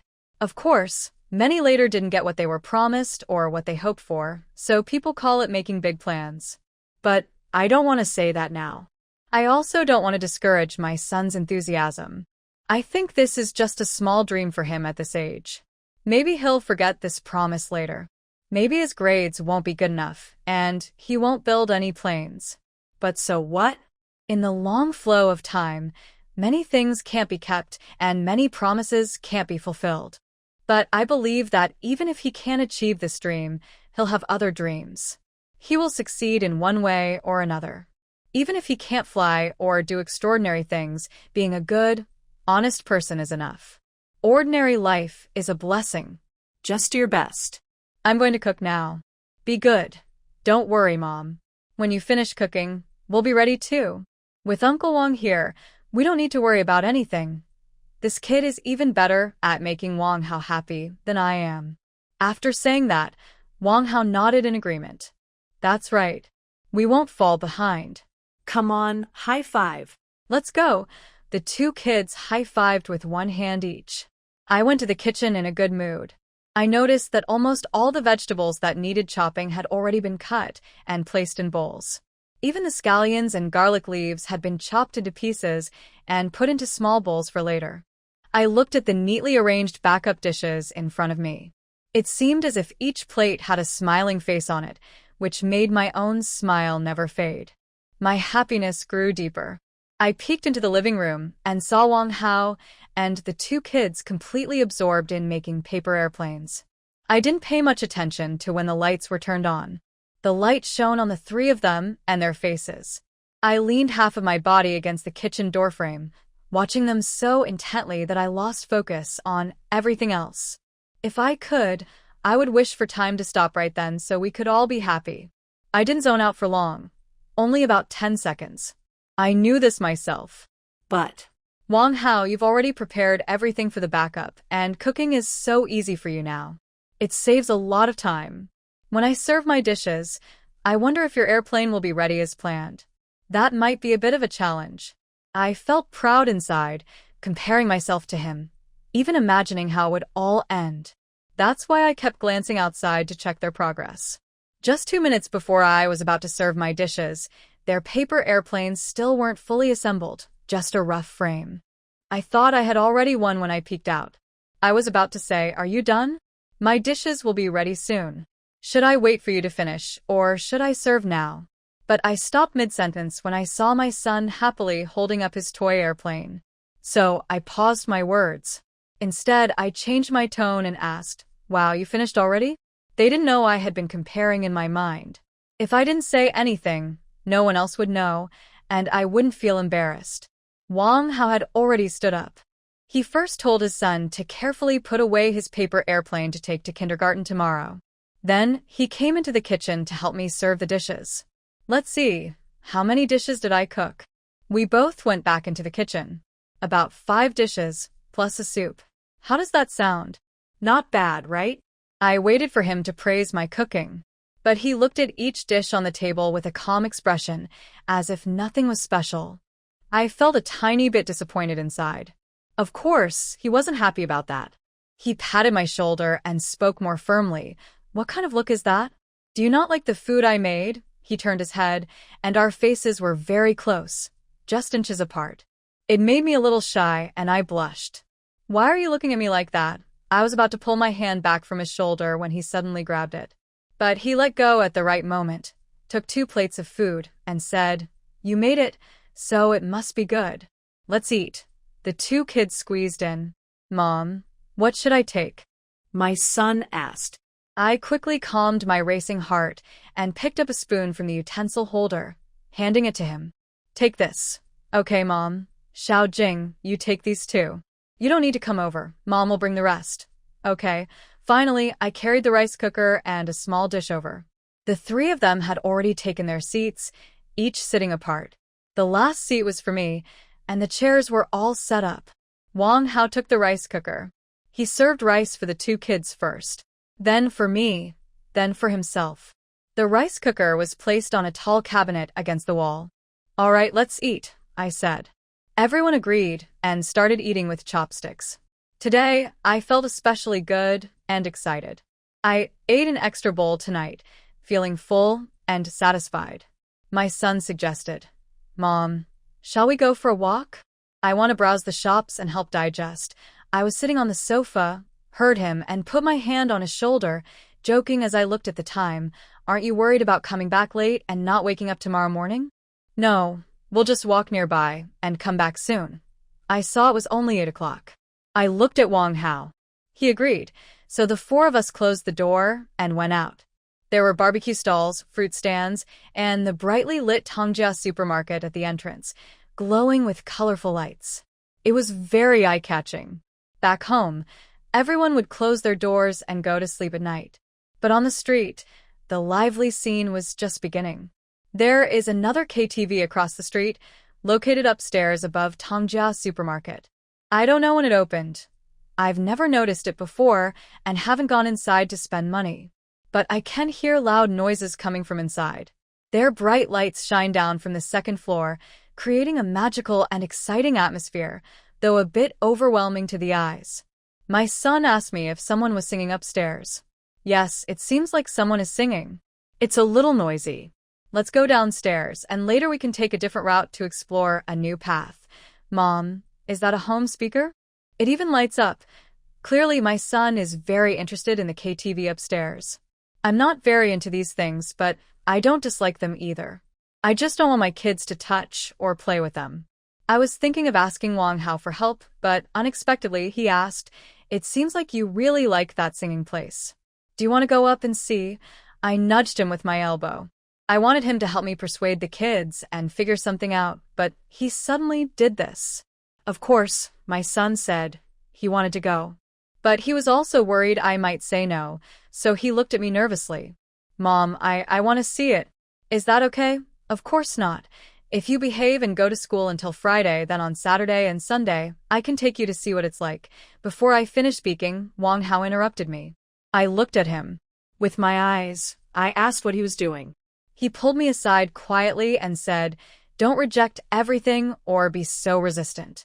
It's just some lights to create an atmosphere, singing, nothing special.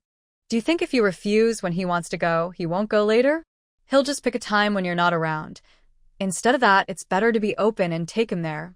But stop with the but, comma," he said confidently. "Trust me, I guarantee that in such a noisy environment, if you spend money to keep him sitting inside for a few hours, he won't want to come again." I looked at him, asking with my eyes, "Are you sure?" He gave me a look that made me believe him. Not to mention, he said something I really agreed with. Just because you refuse once, it doesn't mean he won't come again. He'll just choose a time when I'm not around. I also left it to him to talk to the kids about this. In the end, they agreed to go on Friday night. Later, on the way to digest food, we didn't talk about this topic anymore. When we got home, the two children were already asleep. Wang Hao and I each took a shower and went to our rooms. As soon as I entered, he pulled me down onto the bed. I pushed back, but couldn't push him away. Instead, his clothes hem slipped into his hand. "Wang Hao, just during the day, those 2 times, were you just joking?" Today felt strange. First, Li Xiaokai and Xiaoping suddenly went past me to my hometown. Second, Wang Hao acted very calm and relaxed about everything. It seemed like he wasn't afraid that our secret might be exposed again. Of course, this might just be what adults call pretending not to see. Li Xiaokai and he shared the same idea. So, after I told Xiaoping that it was inconvenient for people at home to come over, they didn't appear nearby all day. This confirmed what people say: things only happen once or countless times. Like Wang Hao and me, I not only wouldn't look back, but I also felt myself slowly sinking. Sinking into every moment we spent together, into his company every day and every second. This sinking feeling was both intoxicating and frightening, yet it made me feel brave. So I responded emotionally, holding him. Suddenly, a thought flashed through my mind. I decided to be direct and asked, pressing my hands on his shoulders, seeing the bright fire in his eyes, "Are you saying that on Friday, you'll take him there? That you'll stay here for a few days?" "How long will you stay?" Wang Hao's eyelids flickered. He supported himself with one hand, and with the other, brushed aside the sweat-dampened hair from my face. With so many questions, which one should I answer first? Aren't all 3 questions pointing to the same thing? I asked back. He is smart and understood immediately. He chuckled softly, but he didn't answer. Instead, he lowered his head onto my shoulder, face pressed against the pillow. Holding me tightly, he said, "Let's focus on the main thing first. We can talk about the rest later." I didn't even get a chance to argue. For the next 2 or 3 days, Li Xiaokai and Xiaoping didn't contact us, and Wang Hao never mentioned anything. These peaceful, joyful days seemed to have fallen into my lap, allowing Wang Hao and me to enjoy our time together. In the morning, we took the kids to school. When we got back, I mostly just stayed on the sofa or in bed. At first, I thought about making 2 meals for him, cooking together, watching TV, and chatting. But I realized that was just a wishful thought. By Friday morning, I couldn't even help send the kids to school. I was so exhausted that I just stayed in bed, unwilling to get up. I remember Wang Hao saying something to me about coming back. I subconsciously felt a little afraid of him returning, since I was still in pain. So I pushed him away, rolled over messy to the wall, and pulled the blanket over my head. I think I heard him laugh. I even wanted to get back at him, maybe hit him a few times. But my eyelids felt heavy and refused to open. Then I was pulled back into a dream. Later, a phone call woke me up. I was annoyed, kicked off the blanket, and cursed silently. Who's calling now? I turned over, clutching the blanket, and looked for my phone. It was Chun Shan's number. Why was she calling me? I didn't really want to answer. That day, I had already cut ties with her in front of her mother-in-law and her child. I really didn't want to cause myself more trouble, nor did I want her to be in a worse situation. But I was also worried she might really need help. Since I wasn't at home and she didn't know where I was, I decided to answer and see what she wanted. With that thought, I picked up the phone. To my surprise, she asked, "Xiao Mei, have you moved to live on the street?" Hearing this, I suddenly felt more alert. But I didn't sit up. I just shifted my position and lay facing the wall. I quickly analyzed her words. Was she just asking casually, or was there something deeper behind it? This might relate to what Li Xiaokai and Xiaoping said yesterday about going to my hometown. Chun Shan came to find me, but she didn't bring her phone, so she accidentally called Zhang Jian. Who told you that? Yesterday, I saw your cousin and her partner. They said you rented a house on the street and are sending your 2 kids to school. When did you move? Didn't you just ask about enrolling your kids in a kindergarten here? That was only a day or 2 ago. Why didn't you tell me? I'm not asking you for money, nor do I want you to help pick up or drop off the kids. What's the point of telling you this? I don't want to speak harsh words to her, but I also need to make her see her place. We used to help each other as friends, but that was in the past. Now, if there's a chance, we can help each other again. But personal matters are personal, and I need her to understand her limits. She remains silent. Why do you say things like that? I'm not. Never mind, I was just being nosy. Do you have anything else to say? No, I'm going to work in the fields. That's all.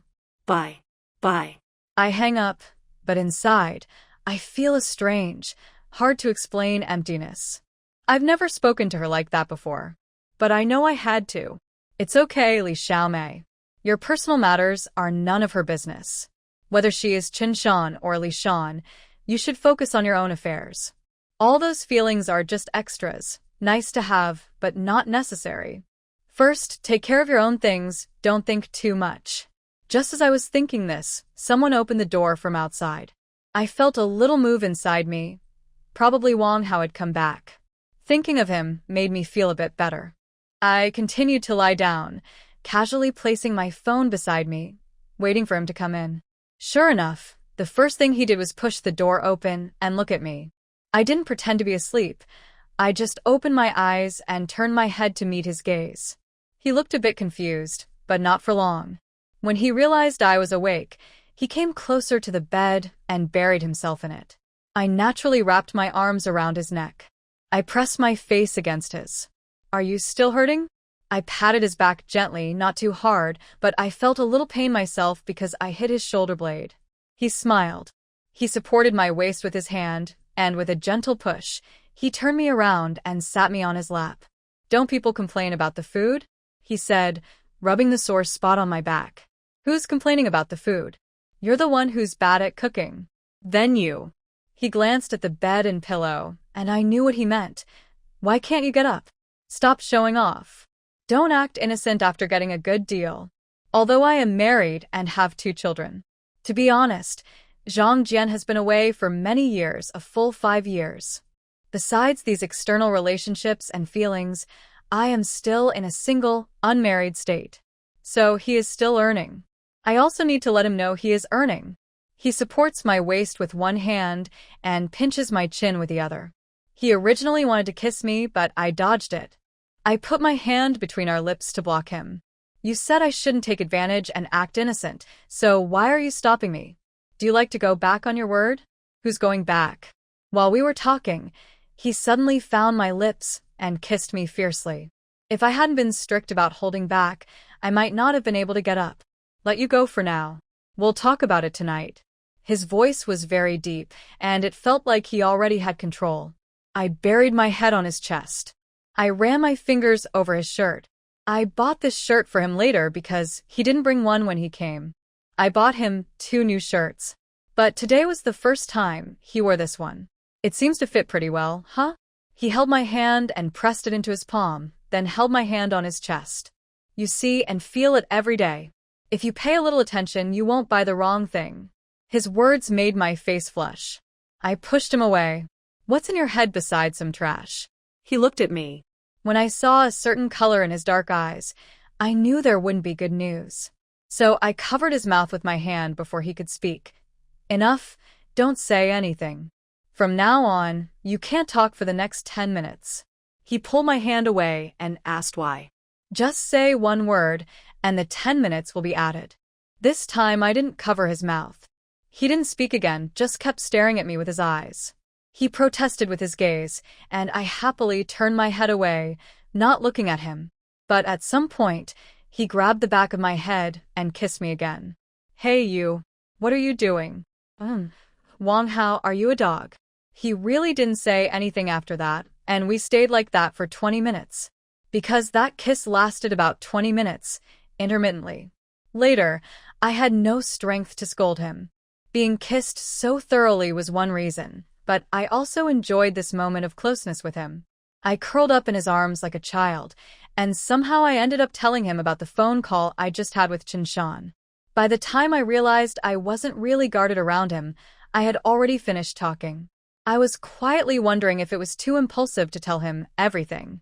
When I got his clear and certain answer, I understood that it wasn't just my impulsiveness, but my subconscious choice, my brain and heart working together. Based on our past conversations and dealings, I subconsciously felt that talking to him would give me answers. I believed he would take my concerns seriously. It was a way to feel understood and emotionally connected without even realizing it.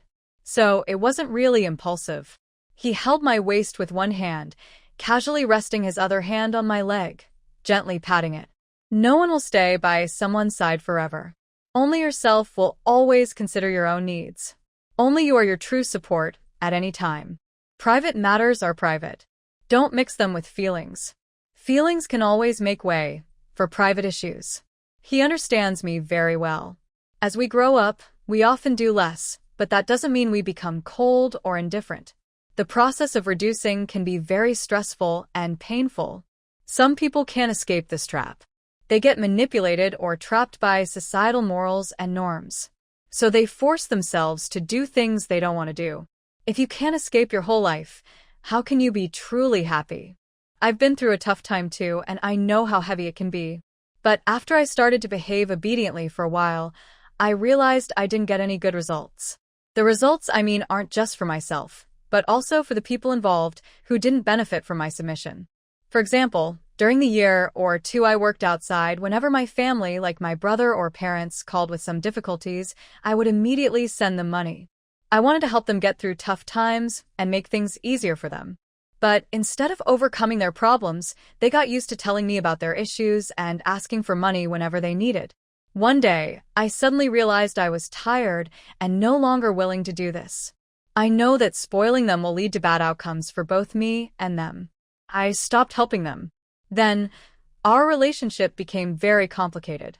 They all thought I had no heart, felt I didn't treat them like family, and accused me of being petty. This has been going on until now. These words from Wang Hao apply to everyone, including himself. I don't know exactly what the situation is between him and Li Xiaokai's sister. I asked before, tested him, but he was very firm and wouldn't open up. Now I suddenly realize that this is his private matter. Whether it's about Li Xiaokai's sister or about me, it's his personal business. According to common social views, he might be seen as unqualified. But some things can't be judged by traditional standards or simple social rules. At least, in my eyes, he is a responsible person. A rare person who takes responsibility in every aspect. That's enough. Among ordinary people, that's already outstanding and perfect. The person who should be most responsible for me is on the marriage certificate, standing with me. But so what? He is far away, thinking about how not to be responsible for us. People can't want to be responsible and also want a good relationship at the same time. After gaining his approval, I decided to get up. I'll change my clothes. You go out first. As I said this, I naturally looked for clothes to change into, not expecting him to stay. But then I felt his gaze lock on my back, and I suddenly froze. I slowly turned my head to look. He was still sitting in the same spot, staring without moving. I instinctively covered myself with my hand. His gaze was deep. Where have I not seen before? Then he was asked to leave the room by me. He took a call midway, which I guess was related to the factory, because when I went out to take out the trash, I heard him talking about woodworking terms. But I didn't stay long. When our eyes met, I pointed to the upstairs door and went back first. I had planned to go with him in the afternoon to pick up the two kids. That's what we usually did. But today, he said he would stay home and cook and that we could eat when I and the kids got back. It made me a little upset. But it's not worth making a fuss over. Maybe he just wanted to cook simply for fun. I didn't think much about it and just changed my clothes before leaving the house. I didn't expect to see someone standing at the door when I returned with the two children. It was Li Shaokai. Why did he call Li Shaokai here? Or did Li Shaokai come on his own? What's wrong with Mom? My son asked. I tightened my grip on their hands and held them in place. Wait a moment, don't speak, I said. My son and daughter made gestures to zip their lips, and I gave them a look of approval. Should I just take the children with me? Would that cause any problems or conflicts? After all, Xiaoping isn't here now. What if someone gets hurt? But this is my rented place. If I don't bring the children, won't I seem guilty? Li Shaokai is an adult. No matter how much he resents his sister in his heart, he should be dealing with Wang Hao, not me. It's a separate matter. Let's see how he handles it. If he doesn't manage this well, and conflicts happen between him and Xiaoping in the future, he might only target Xiaoping. A real man never fights with women. While I hesitated, Wang Hao sent me a message. I let go of my son's hand to check my phone. It said, "What are you standing there for? Come back." He actually asked me to come back. Could it be that he organized this gathering? Since he said that, I decided to take the children and head back. This time, meeting Li Shaokai was completely different from last time. The atmosphere and effect were different.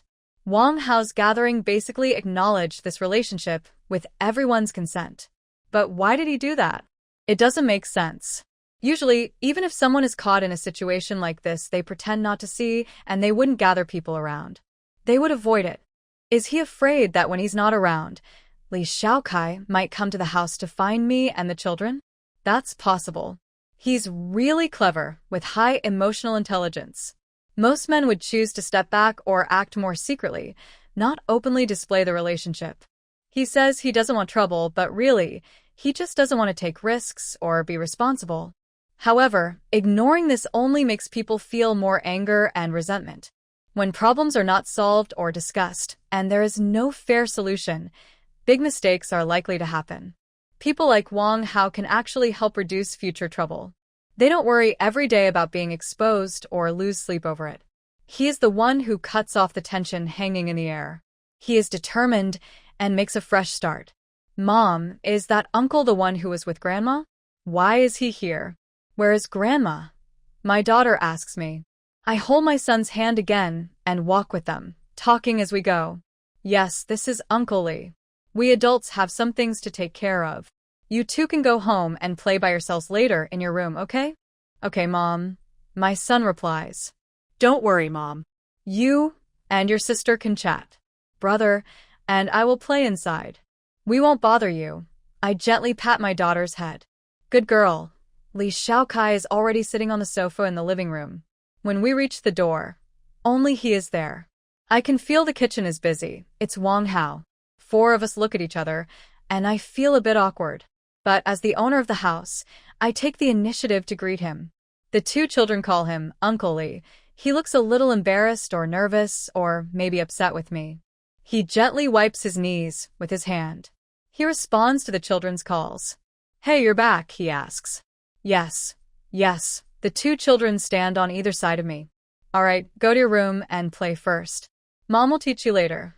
I am about to send the children to their room when I hear Wang Hao's voice from the kitchen. He has already come out, holding 2 plates of food. The smell is tempting. "Don't rush. Finish your meal first." He places the dishes on the table. "Help me with the bowls and chopsticks." I gently push the children's shoulders. They go into the kitchen one after the other, leaving their backpacks with me. I don't say anything. I take their backpacks back to their rooms. Then I come out and close the door. My hand lingers on the doorknob and door frame for a second or two. Come. Everyone sit together." With Wang Hao's shout, several dishes were already on the table. I casually placed the chairs around the table. Wang Hao also brought a bottle of white wine. There was none at home, probably bought after I went to pick up the kids. It seems they want to have a good drink tonight. I just hope the wine can be enjoyed peacefully. I hope it doesn't make me feel uncomfortable or attacked. They can meet and chat casually, even talk about serious things, but if they try to offend me, I won't tolerate it. With this thought, I sat down next to Wang Hao, and both kids sat close to him. Li Shaokai sat on the sofa by himself. He was sitting opposite Wang Hao. They didn't speak, and I didn't either. "Why are you all just waiting? Come on, don't wait anymore. Let's eat. These are simple home-cooked dishes. Don't be picky," Wang Hao said. He took the chopsticks first. Li Shaokai hesitated a bit, maybe worried about his expression. But Wang Hao said again, "Both kids are hungry. Hurry up. Don't let the kids go hungry. They are the future of our country and need careful care. Isn't that right, Xiaojing and Xiaoya?" The two kids nodded eagerly, their eyes fixed on the delicious food on the table, already salivating. They were just waiting to start eating. Both pairs of eyes were on the chicken drumsticks and roast duck, shining with anticipation. Li Shaokai finally picked up his chopsticks within my patience limit. He was being polite. Since he showed respect, I responded in kind. I picked up my chopsticks a second later. Wang Hao poured 3 glasses of wine, one for each of us, while the two kids drank herbal tea. At the table, they didn't talk much. Wang Hao brought up his relationship with Xiaoping. Li Shaokai also shared his thoughts. "We get along pretty well. She's a good person." This answer was quite straightforward. Wang Hao raised his glass. "Come on, cheers." Li Shaokai clinked glasses with him. Wang Hao took a sip, pursed his lips, then picked a dish, pickled vegetables, and continued talking. "That's good. The people from Lao Li's family are all pretty nice. Just enjoy your time together, and if you decide to get married, let me know in advance so I can come." These 2 words probably refer to him and Li Xiaokai's sister. As a family member of Xiaoping, I definitely had to be there. Of course, these 2 words might also have a double meaning. Anyway, adults can understand it, and I understand it myself. The dinner went fairly smoothly. But towards the end, when the 2 kids had eaten enough and went back to their rooms one after another, Li Shaokai suddenly became serious again. I guessed he wanted to talk about me and Wang Hao. I didn't want to cause trouble, so I stood up to go to the kitchen. "I'm going to add some pickled vegetables and herbs. You two can continue drinking." Just as I was about to carry the plate away, Li Shaokai called me back. He raised one hand halfway and gently waved it, speaking with a slightly drunken tone. Whether truly drunk or pretending, I couldn't tell. "Don't go. No need to add more food. Sit," he said. "Let's have a chat among the 3 of us." Wang Hao looked at me calmly, without any emotion. Since Li Shaokai called me back, I definitely wouldn't leave, so I sat down again in my original spot. I picked up a peanut with my chopsticks and ate it. "What's the matter? Say it." I took the initiative to speak, wanting to bring up the topic quickly. I didn't want to leave it hanging, so everyone's mind wouldn't be so restless. I decided to speed things up. "Brother Hao, when did you guys meet?" Li Shaokai directed his question to Wang Hao. I actually respect this. Usually people ask me directly, or ask women. But he asked Wang Hao, who is part of his family. Capable people only care about their own family, not outsiders. Because outsiders will always change. Today it's me, tomorrow it could be her or someone else. Only asking Wang Hao gets to the real point. So I waited for Wang Hao to respond. Friendship from school, knowing each other well. Wang Hao replied with these 8 words. He also took a bite of food and chewed. Li Xiaokai followed and took a bite too. These 8 words already explained everything about our relationship and situation. Friendship from school. That's many years of knowing each other. Of course, the meaning behind these words is only known to me and Wang Hao. As for knowing each other well, that's about sharing my situation with Li Xiaokai. As a younger brother-in-law and someone as clear-minded as Li Xiaokai, he would definitely be curious and concerned about my situation. Previously, I guessed that his sister was probably sick. Otherwise, the atmosphere wouldn't be so quiet. He would have already flipped the table and beaten Wang Hao right in front of me. After Li Xiaokai swallowed what was in his mouth, he turned to ask me, "What are you and Brother Zhang planning to do? How will you handle this? This is my private matter. Of course, I will take responsibility for any consequences. No need for anyone else to worry about me." I spoke honestly. That's how I feel inside, whether it's about Wang Hao or Zhang Jian. All the things I enjoy them, I take responsibility. But the responsibilities they should bear, they must also bear. In short, it's none of anyone else's business. Really? Are you sure this kind of relationship won't cause trouble for others in the end? Won't it affect Brother Hao, Xiaokai about this? Why is it always me who gets affected? If that's your way of thinking, then now you're here questioning me about my relationship with him and my family. Isn't that also him causing trouble for me? Wang Hao was about to speak, but I interrupted him. I don't need him to be the peacemaker in this matter. I can answer myself. So after I spoke, the room fell silent. Li Xiaokai also looked stunned by what I just said. My sister won't. He said this in a very low, heavy voice, clearly feeling sad and hurt. He picked up his glass again and drank the remaining wine in one gulp. But when he saw there wasn't much left, he grabbed the bottle beside him and poured more wine. Pour less. There are only the 2 of us men here. Don't let the situation get out of control. Later, I need to take you home. Who needs your hypocritical concern? They each said a sentence, and I really found it hard to interrupt.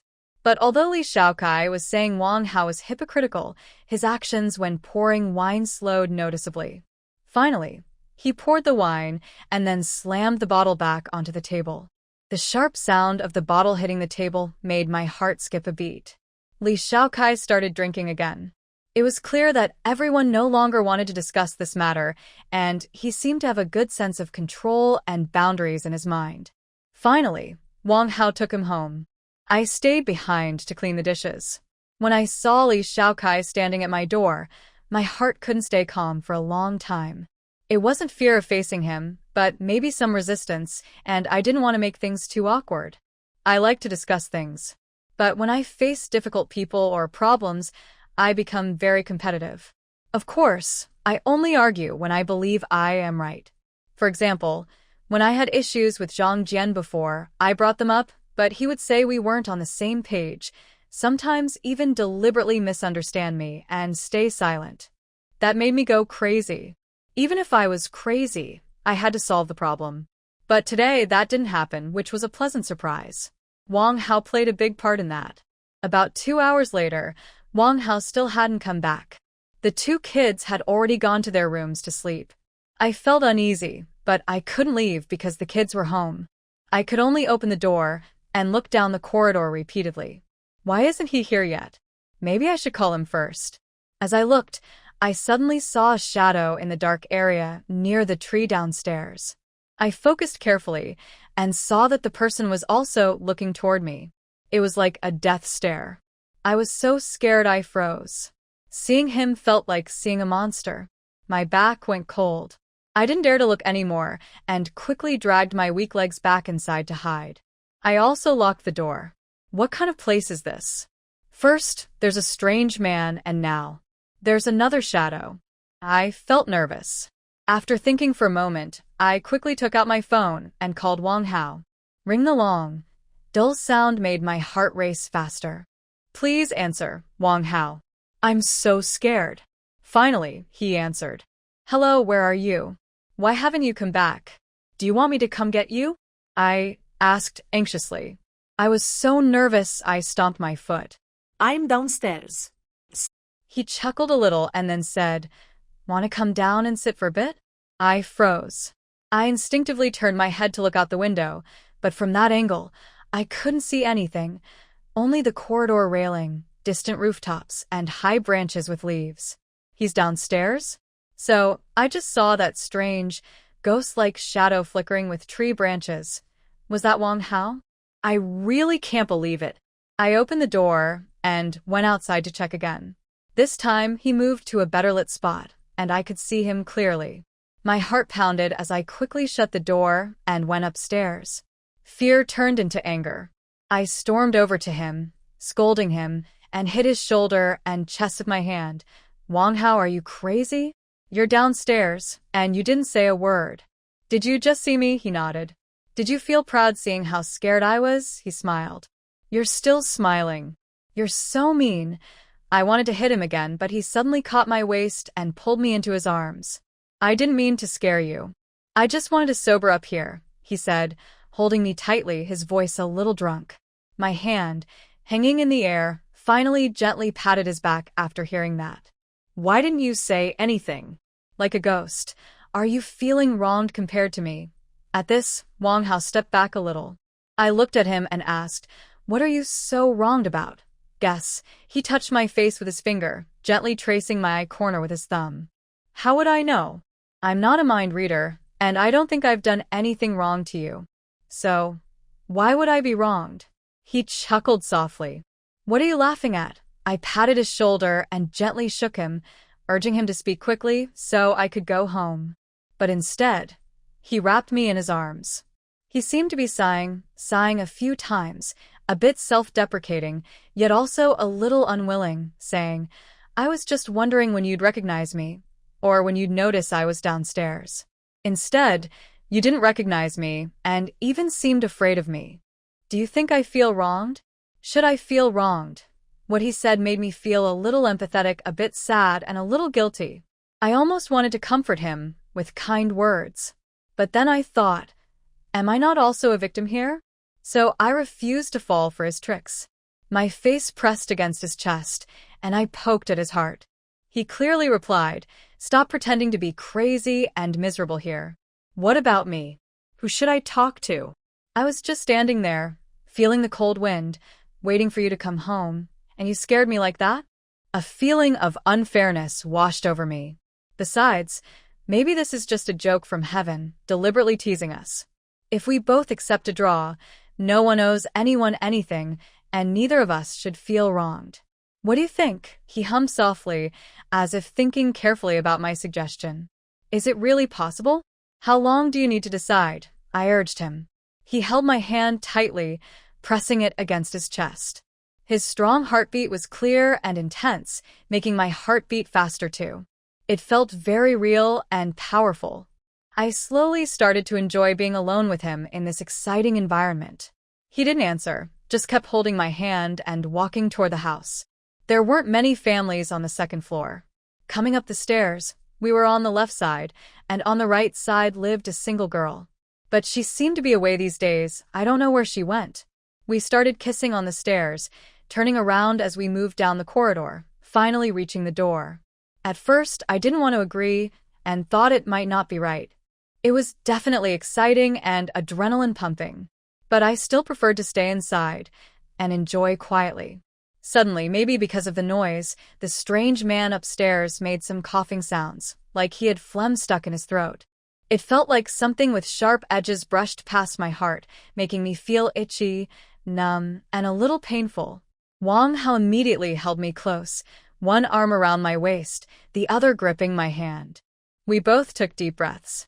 I gently patted him, silently complaining. He smiled softly and smoothly took the keys out of my pocket, opened the door, and went inside. He locked the door from the inside. Then he kissed me.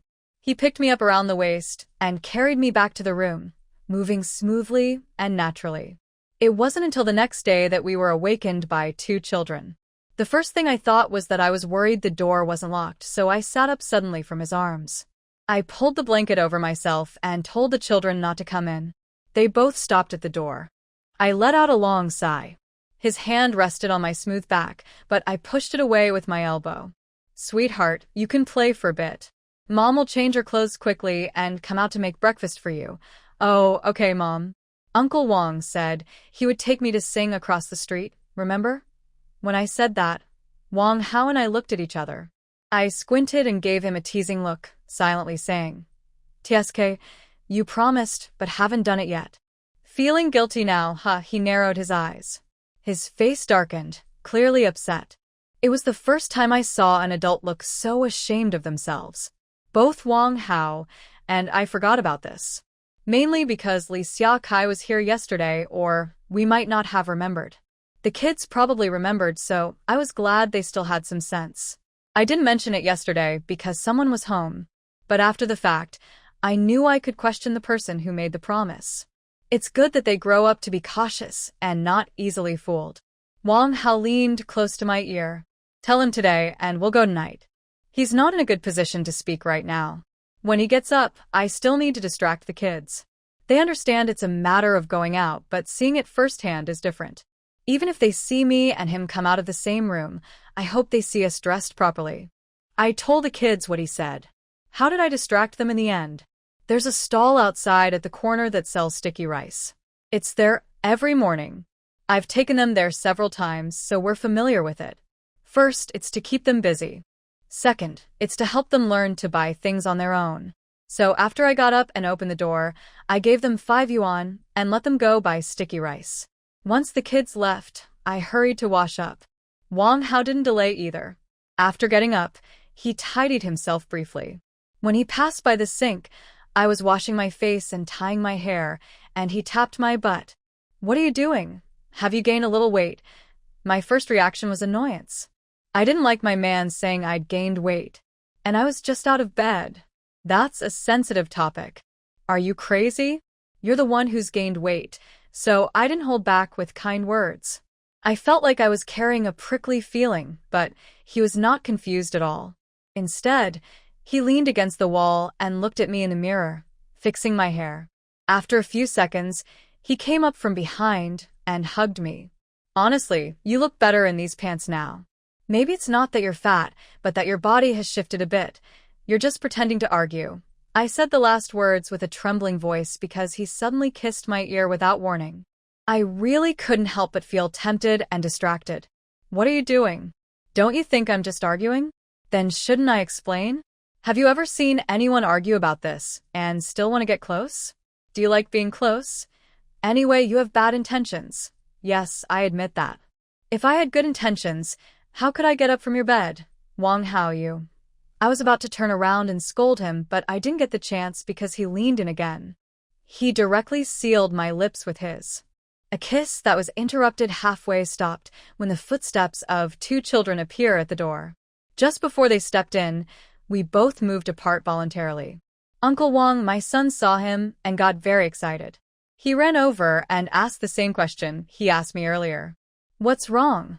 Wong Hao squatted beside him, reached out to pinch his face, and asked. "Mom said that tonight you will take us to that singing place across the street. I want to make sure, are you really going to take us?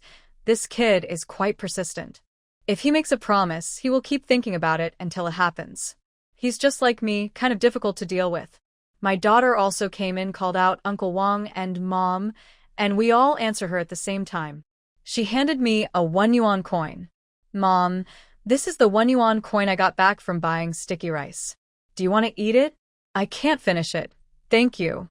"Mom won't eat it." "You eat." I pushed the sticky rice toward her mouth again. I took the 1 yuan coin she returned and put it in my pocket. I originally wanted her to keep it herself, as long as she doesn't spend it recklessly. If she wants to buy something, she can. But my son was also here. I couldn't just give the returned coin to my daughter. Does he have one too? There's no need to take out another coin, so I gave each of them one. Let's just wait until next time and give it to them on Monday. Wong Hao explained to his son nearby. Sorry about that. Uncle Wang had something urgent yesterday and drank a bit too much with Uncle Lee, he said, then looked at his daughter and turned back to his son's face to explain. After Uncle Wang was free yesterday, you two had already gone to sleep, so I talked with your mom about taking you out tonight. Sorry we missed out yesterday. We'll make it up today. Is that okay? The two children clapped happily. I didn't expect Wang Hao to apologize to the kids. Most adults would just say, we'll go today. Why do kids remember so much? So clever. Clever here means sneaky or tricky. We grew up hearing responses like that. Back then, adults promised to bring us something when they went out, food or toys. We'd wait all day excited, only to get an empty basket. Then we'd throw a tantrum, roll on the ground, insisting we wanted the food or toys we'd waited for all day. Usually we get scolded, hit, or both. Their usual line was, all you do is eat and play, you don't read books or help at home. The seller died, so you can't buy anything. Look at so-and-so. So obedient. Unlike you who only eat, play, and ask for money and things. Do you want my life? Even today, many of these old customs that affect children's emotional value are still passed down. When I was a kid, I didn't want to listen or do certain things, and now I try not to make things difficult for my own children. But he's a stranger and an adult. I really didn't expect an apology to be part of it. The children were happy because he comforted them, and I was also pleased. Later, I simply cooked a bowl of noodles with him, and we're about to go back to our hometown, still need to feed the pigs. A few days ago, he was the one who took me back. At first, I thought about not making it obvious and asking him to take me to the village entrance, then I'd walk back alone, since the chance of meeting someone familiar there was lower. But later, I decided it wasn't necessary. First, the more I try to hide it, the more suspicious I seemed, which could lead to gossip or confusion. First, Zhang Jian is not focused on me and the children now. He doesn't care about what happens at home. If he really cared, he would have started to suspect and take action when Li Xiaokai's call accidentally went to him a few days ago. But I wasn't worried about him calling to ask questions later. Wang Hao took us here, saying he had some things to do and would come back later to pick us up. I've been sleeping with him for a while, and I think I can ask some questions as long as they don't touch his emotional defenses. I took him to a corner and asked, you too. When you took him home yesterday, was everything okay between you? Yes. Where are you going now? To see him. He whispered in my ear, what are you thinking? Two grown men. What's there to see? We already said everything yesterday. Then I'm going to Jinsha for some business matters. Oh, okay. Go ahead. Send me a message or call if you need anything. All right. I'm leaving. Bye. Before I finished saying goodbye, he kissed my face quickly. By the time I looked again, he was riding his motorcycle away. Business matters. From how he's been handling work lately, he probably no longer does carpentry himself, or maybe he's just teaching apprentices at the factory. That's why he can make money just by giving orders over the phone or running around, and still get a share of the profits. Sigh. This is a very promising opportunity. Or rather, it's a mature opportunity. Forget about the past. I have no right and no need to think about everything again. Just focus on the present. I have 2 children, and he has a sick woman. I don't know if there are children over there, but at least he hasn't made things difficult for me financially or treated me badly. All the remaining responsibilities are his. I shouldn't think too much. After feeding the pigs, I plan to dig some potatoes and bring some sweet potatoes to the street to eat. The 2 kids want to come with me. To prevent them from watching too much TV and hurting their eyes, I agreed. It's a bit of social practice, and I can teach them how to dig potatoes and do farm work. On my way to the field, I ran into Qin Shan walking towards me. Since that phone call, I haven't contacted her, and I haven't seen her when I went back to feed the pigs. I didn't expect to meet her today at the dirt path. There's only one dirt path here, which means we'll get closer and cross paths directly. Honestly, it felt a bit awkward. For a moment, I even stopped in my tracks. It seemed like she didn't want to say hello either, turning her face away to the other side. Just one phone call, and now she turns her face away when she sees me again. What else is there to say? What else to think about? I simply pulled the 2 kids into the pile of dirt. Xiao Jing, Xiao Yi, come here. Be careful not to step on others' vegetables. Mom is taking you to find wild chives. If I wasn't with the kids, I would have just walked straight over. She wouldn't let me, and I wouldn't give in either. But with the kids, I just need to change direction. She turned her head away, and I simply changed my course. It's just a little attitude. Who can't do that?